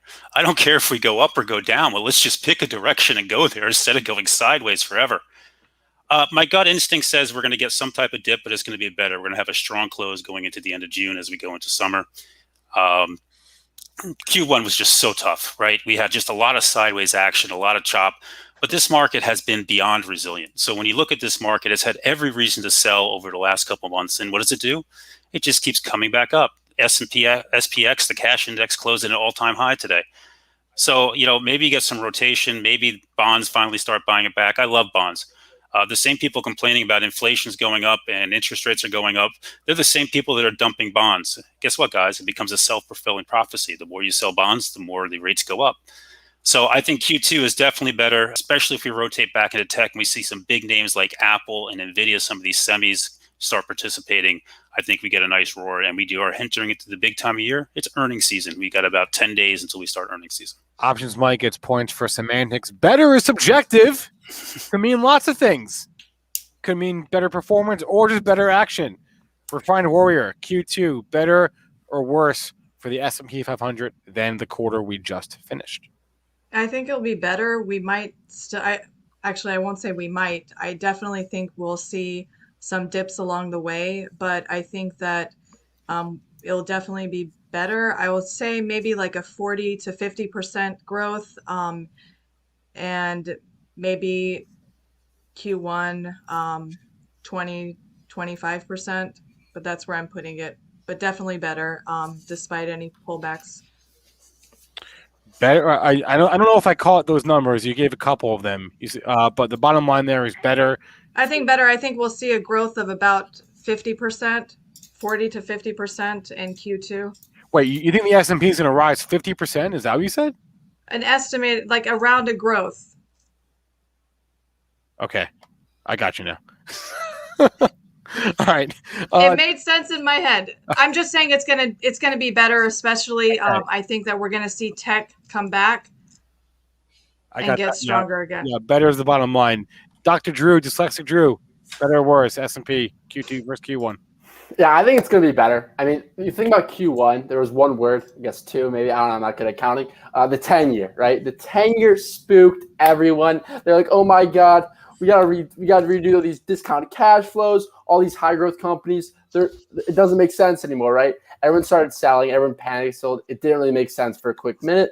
But now everything's like, all right, like maybe we'll start buying again, right? A few of my favorite stocks saw almost double-digit returns today, right? So I think people, they forget things. They're going to forget about these interest rates. They're going to forget about yields. They're going to forget about inflation unless we really see some wild stuff happen, which, we haven't really seen too much stuff. So I think it's going to be a lot better. I think there's $1 trillion on the sideline still. There's a lot more money to come into the market, and people, they want to buy. As we saw, people want to buy, and with Q1 earnings coming out, I think they're going to actually be very strong. Dyslexic Drew thinks we all have as poor memories as him. I'm about that. All right. Let's move on to question number 3, the final question in round 2. Saw a report today. Robinhood is apparently going to stop with the confetti when you buy a stock on their app. No more raining confetti when you buy a stock on Robinhood. Agree or disagree?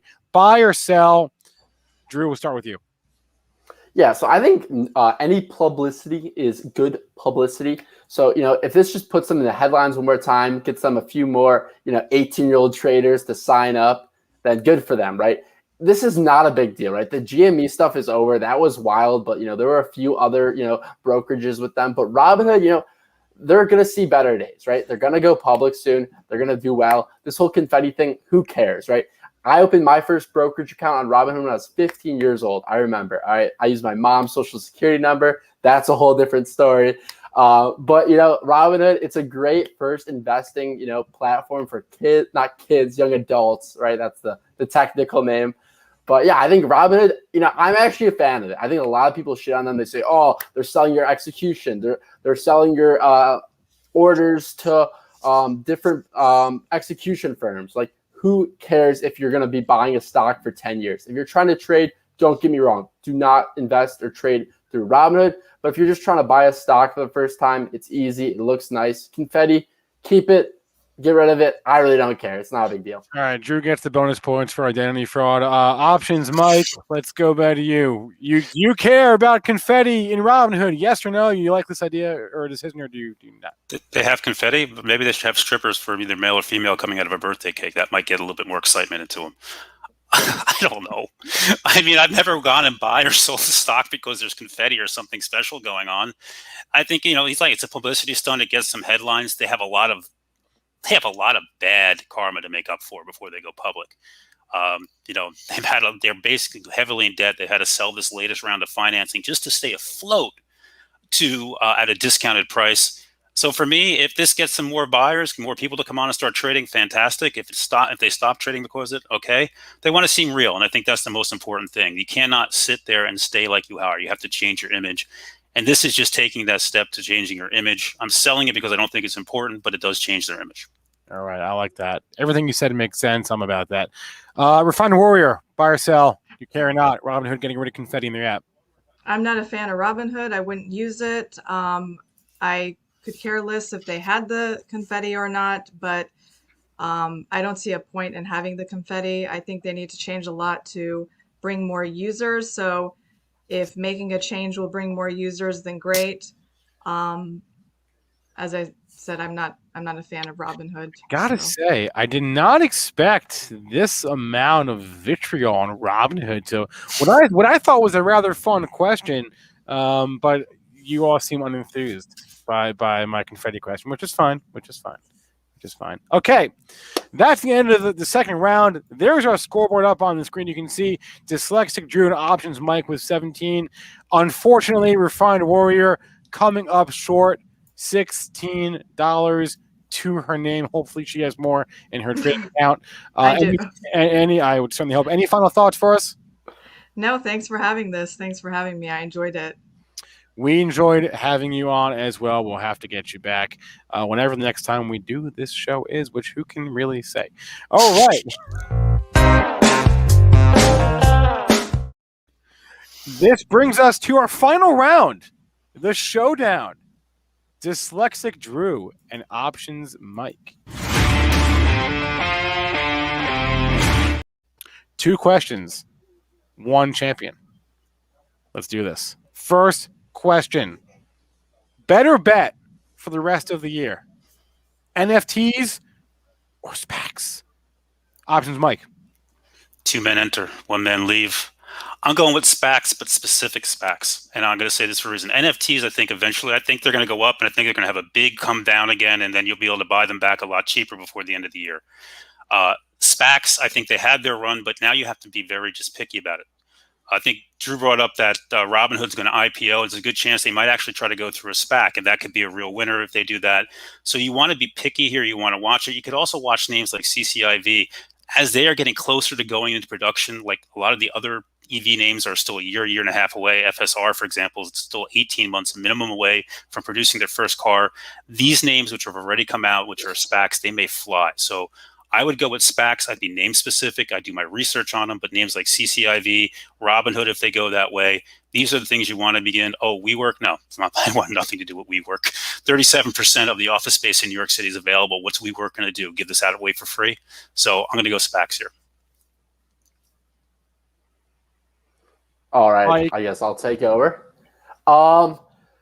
I think, there definitely are some good SPACs out there. Don't get me wrong. I'm a big fan of PSTH right now. I think it's pretty reasonably priced. But I think NFTs still have a great room to run up, right? Look at the SPAC man himself, Chamath, right? He sold a lot of his positions, right? Is he going on to do other ventures? Sure. But, he was the SPAC man. If he's getting out, maybe I should too. I don't know. NFTs are just getting started, right? NBA Top Shot just raised $300 something million at a $2.3 billion valuation. This is just the start, right? We're seeing a lot of publicly traded companies try and get in with the hype. Who cares about that? There's a lot of big things coming, and I think that this technology is going to be flipped on its head. There's going to be a huge transformation, right? And it's really just the start in my eyes. So NFTs, let's see this run. Let's see this run. All right, 3 points for option. Oh, my camera's off. 3 points for options, Mike, for that, and we'll give Drew 2 points because YOLO. That's why. All right. Here's a headline I saw that caught my attention today. Miley Cyrus is teaming up with Cash App. They're going to give away $1 million in free stocks. I want you both to give your pitch for your favorite stock that Miley Cyrus and or Cash App should give you for free. Your favorite stock. Give me your pitch. Drew, start with you. Yeah, I got to say Palantir, right? Peter Thiel. He's my guy. I love that man. It's just no competition, right? They are in an industry of their own. They're selling data to the government. I almost said government to the data. That would have been a true dyslexic move. But they're selling data to the government. They're selling data to corporations. They are in a field of their own. And yeah, are they a little bit highly priced right now? Sure. But I'm investing in them for the long term. I'm trying to get in with the dip that just happened. And I think this thing is going to literally 10x in the next 5 years, right? They have so much potential. I think it's a great kind of meme stock too, right? It has so much hype around it. So I think it would be great for Miley Cyrus and Cash App as well. I'm told that Miley Cyrus is watching this show and she's listening to your pitches. And so give her your pitch. Options, Mike. Your favorite stock and why? I could go like really wild here, like LAC or Vail, some lithium plays, which I think will be great. But if you're just getting started, you want a free stock, you got to go with something safe. So I'm going to say Apple. And, I know Apple sounds boring, but Apple is now about $25 off its high. It's just sitting above the 200-day moving average. Nothing's changed with this company. This company's still as good as it was if not even better when it was at 145. They're cash rich. They're hitting it on all cylinders. Why did they get hit last quarter? They didn't guide. Well, guess what? Half the S&P 500 has an ish guidance in the last year, so why should they get hit any harder than anybody else? They're a great stock. They have a huge dividend. They're constantly doing buybacks. You want a safe stock as your first purchase. So if Miley's going to give me a free stock, give me something that I can hold on to, can sit in, and this stock is probably going a lot higher. They like to do reverse splits. They do this for a reason. They want their investors, their people who use their products to be able to buy it, unlike Google or Amazon, who, those stocks are just ridiculous. You can't own them anymore. You have to just use options on them. So for me, give me some Apple. Hey, you can give me a free phone too, Miley. I'd really appreciate that.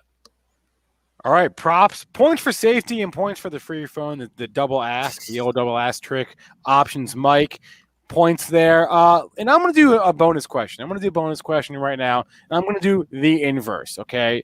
You just pitched a stock that you both love. Tell us about a stock that you really hate. I'm calling an audible right now. Tell us about a stock that you really hate for whatever reason and why. Drew, we'll start with you. Ooh, that is a hard one. I don't know what I'm going to say here. Honestly, kind of not expecting this. I'll say US Steel because it was brought up. I think that's a company. Steel was huge and still has a lot of room to go, maybe. But, it's at an all-time high. Construction prices are an all-time high. What's going on with them? I don't really know. But I think if you're going to invest in commodities, invest in wood, invest in renewables, steel is something old. Carnegie, he was a robber baron back in his day. We're seeing stuff go wild. All these new things come out. I'm not a big fan of U.S. Steel. All right. I called the audible. Good props. Points for being quick on your feet. Dyslexic Drew. Nice job. Options, Mike. Give us a stock that you really, really hate. Yeah, I'm going to go weird place here. I'm going to go with CCL, Carnival Cruises. Everybody loves these names. Everybody's like, oh, cruise ships are coming back. It's a reopening play. Got to get on the cruise ships. Not only do these guys get no stimulus money or no bailout money because they're not American companies, they have issued millions and millions of shares of stock to stay afloat, completely devaluing their actual net worth from where they were. So everybody's like, these names should roar back to the highs where they were pre-COVID. Their valuation's not the same. They don't have the same amount of stock. They have like 5 times more the amount of stock they had now. I don't have the number, I'm making it up, but they've been issuing stock left and right and center to stay afloat. But I can't figure out who the hell's buying it, right? If you issue stock to me, I wouldn't be buying it. And yes, they're going to get back in the water. Hopefully, probably within the next couple of months, we'll see cruises starting again. But you don't think you're going to see everybody flooding back. I don't think you're ever going to see, like within the next year or two, the same amount of cruises going on, the same amount of people full boats. So I think you sell the cruise ships, you stay away from them from now. And if somebody wanted to give me that stock, I would take it and sell it the next day for whatever I can get for it. Carnival Cruise, of course, the owners of Diamond Princess Cruises, which is where this whole thing kind of started. So thanks a lot, Diamond Princess. Points to Options Mike for not just hating the cruise lines, but like we all know, let's be honest, the cruise lines for like dumb spring breakers, right? Let's just be real about where go to Florida, where they stand in the pecking order.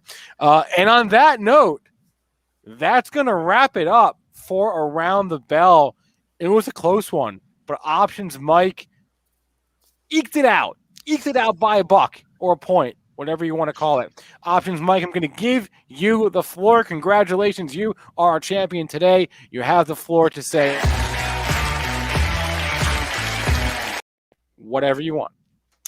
Thanks, guys. Love being on the show. Tremendous amount of fun. To my fellow competitors here, great cast, great bunch of people, great ideas. So I say this to you guys. A lot of people complaining, and Q1 was really, really tough, right? I want you all to go home tonight. I want you to think about this. Tomorrow's the start of a new day. It's a new week, new month, and a new quarter. Forget what happened this quarter. Put it beside you. Put it behind you. Move forward. Don't compare what you did to last quarter. Just move forward, no matter how bad or how good it was. Start over again, start fresh, get focused, and look for the setups, as this market is going to find its footing one way or the other and give better trades and better trade ideas. So however you're doing right now, I hope you're all well, you're staying healthy, stay COVID-free, and catch you next time on the show. All right, Options Mike saying to go home and think about your life, everyone. Think about your life, think about your trading, think about your quarter, and or drink heavily. Now, let me just, before we go, I'm just going to bring everyone back. I'm going to bring back Drew. I'm going to bring back Alex. I'm going to bring back Refined Warrior. Everyone, thank you so much for joining. We did ask the chat if anyone had any questions. We got one question, and of course it was about GameStop. I'm going to open the floor. No. If you want to punt, you can punt. But if you have any thoughts on GameStop, the floor is yours. Whoever wants to start, if anybody. It's not worth this. It's not worth where it is right now. Don't own it. Trade it. Needs to die. Yeah. Needs to die. Refined Warrior, do you have thoughts? Or Don't FOMO it. Just let it go. Let it go. Don't FOMO it. Let it go. Drew? I'll say I really like Ryan Cohen. When it was at $20, I was a huge fan. But oh my god! But listen, don't get me wrong. I'm not buying it. I'm not buying it at this price. I'm not touching it. I'm not trying to trade it. Options are way too expensive. There's no need to trade it. Look for the next thing. Don't worry about what happened yesterday. I really like what Options Mike said. Put everything behind you. Look forward. All right. Thank you, everyone. Thank you to our panelists, all of our viewers. Please remember, once again, I said this at the top, I'm going to say it again, all the information from this show meant to be used for entertainment purposes, not for investing or educational advice. Thanks to Dyslexic Drew, Options Mike, Refined Warrior, and Alex Cutler for spending about an hour with us tonight. We appreciate you. Smash that like button, please, everyone. That's how you tell YouTube that you like us. And we will have to get you guys back here on the show again soon. But thanks a lot for the time today. Bye, guys. Bye, guys.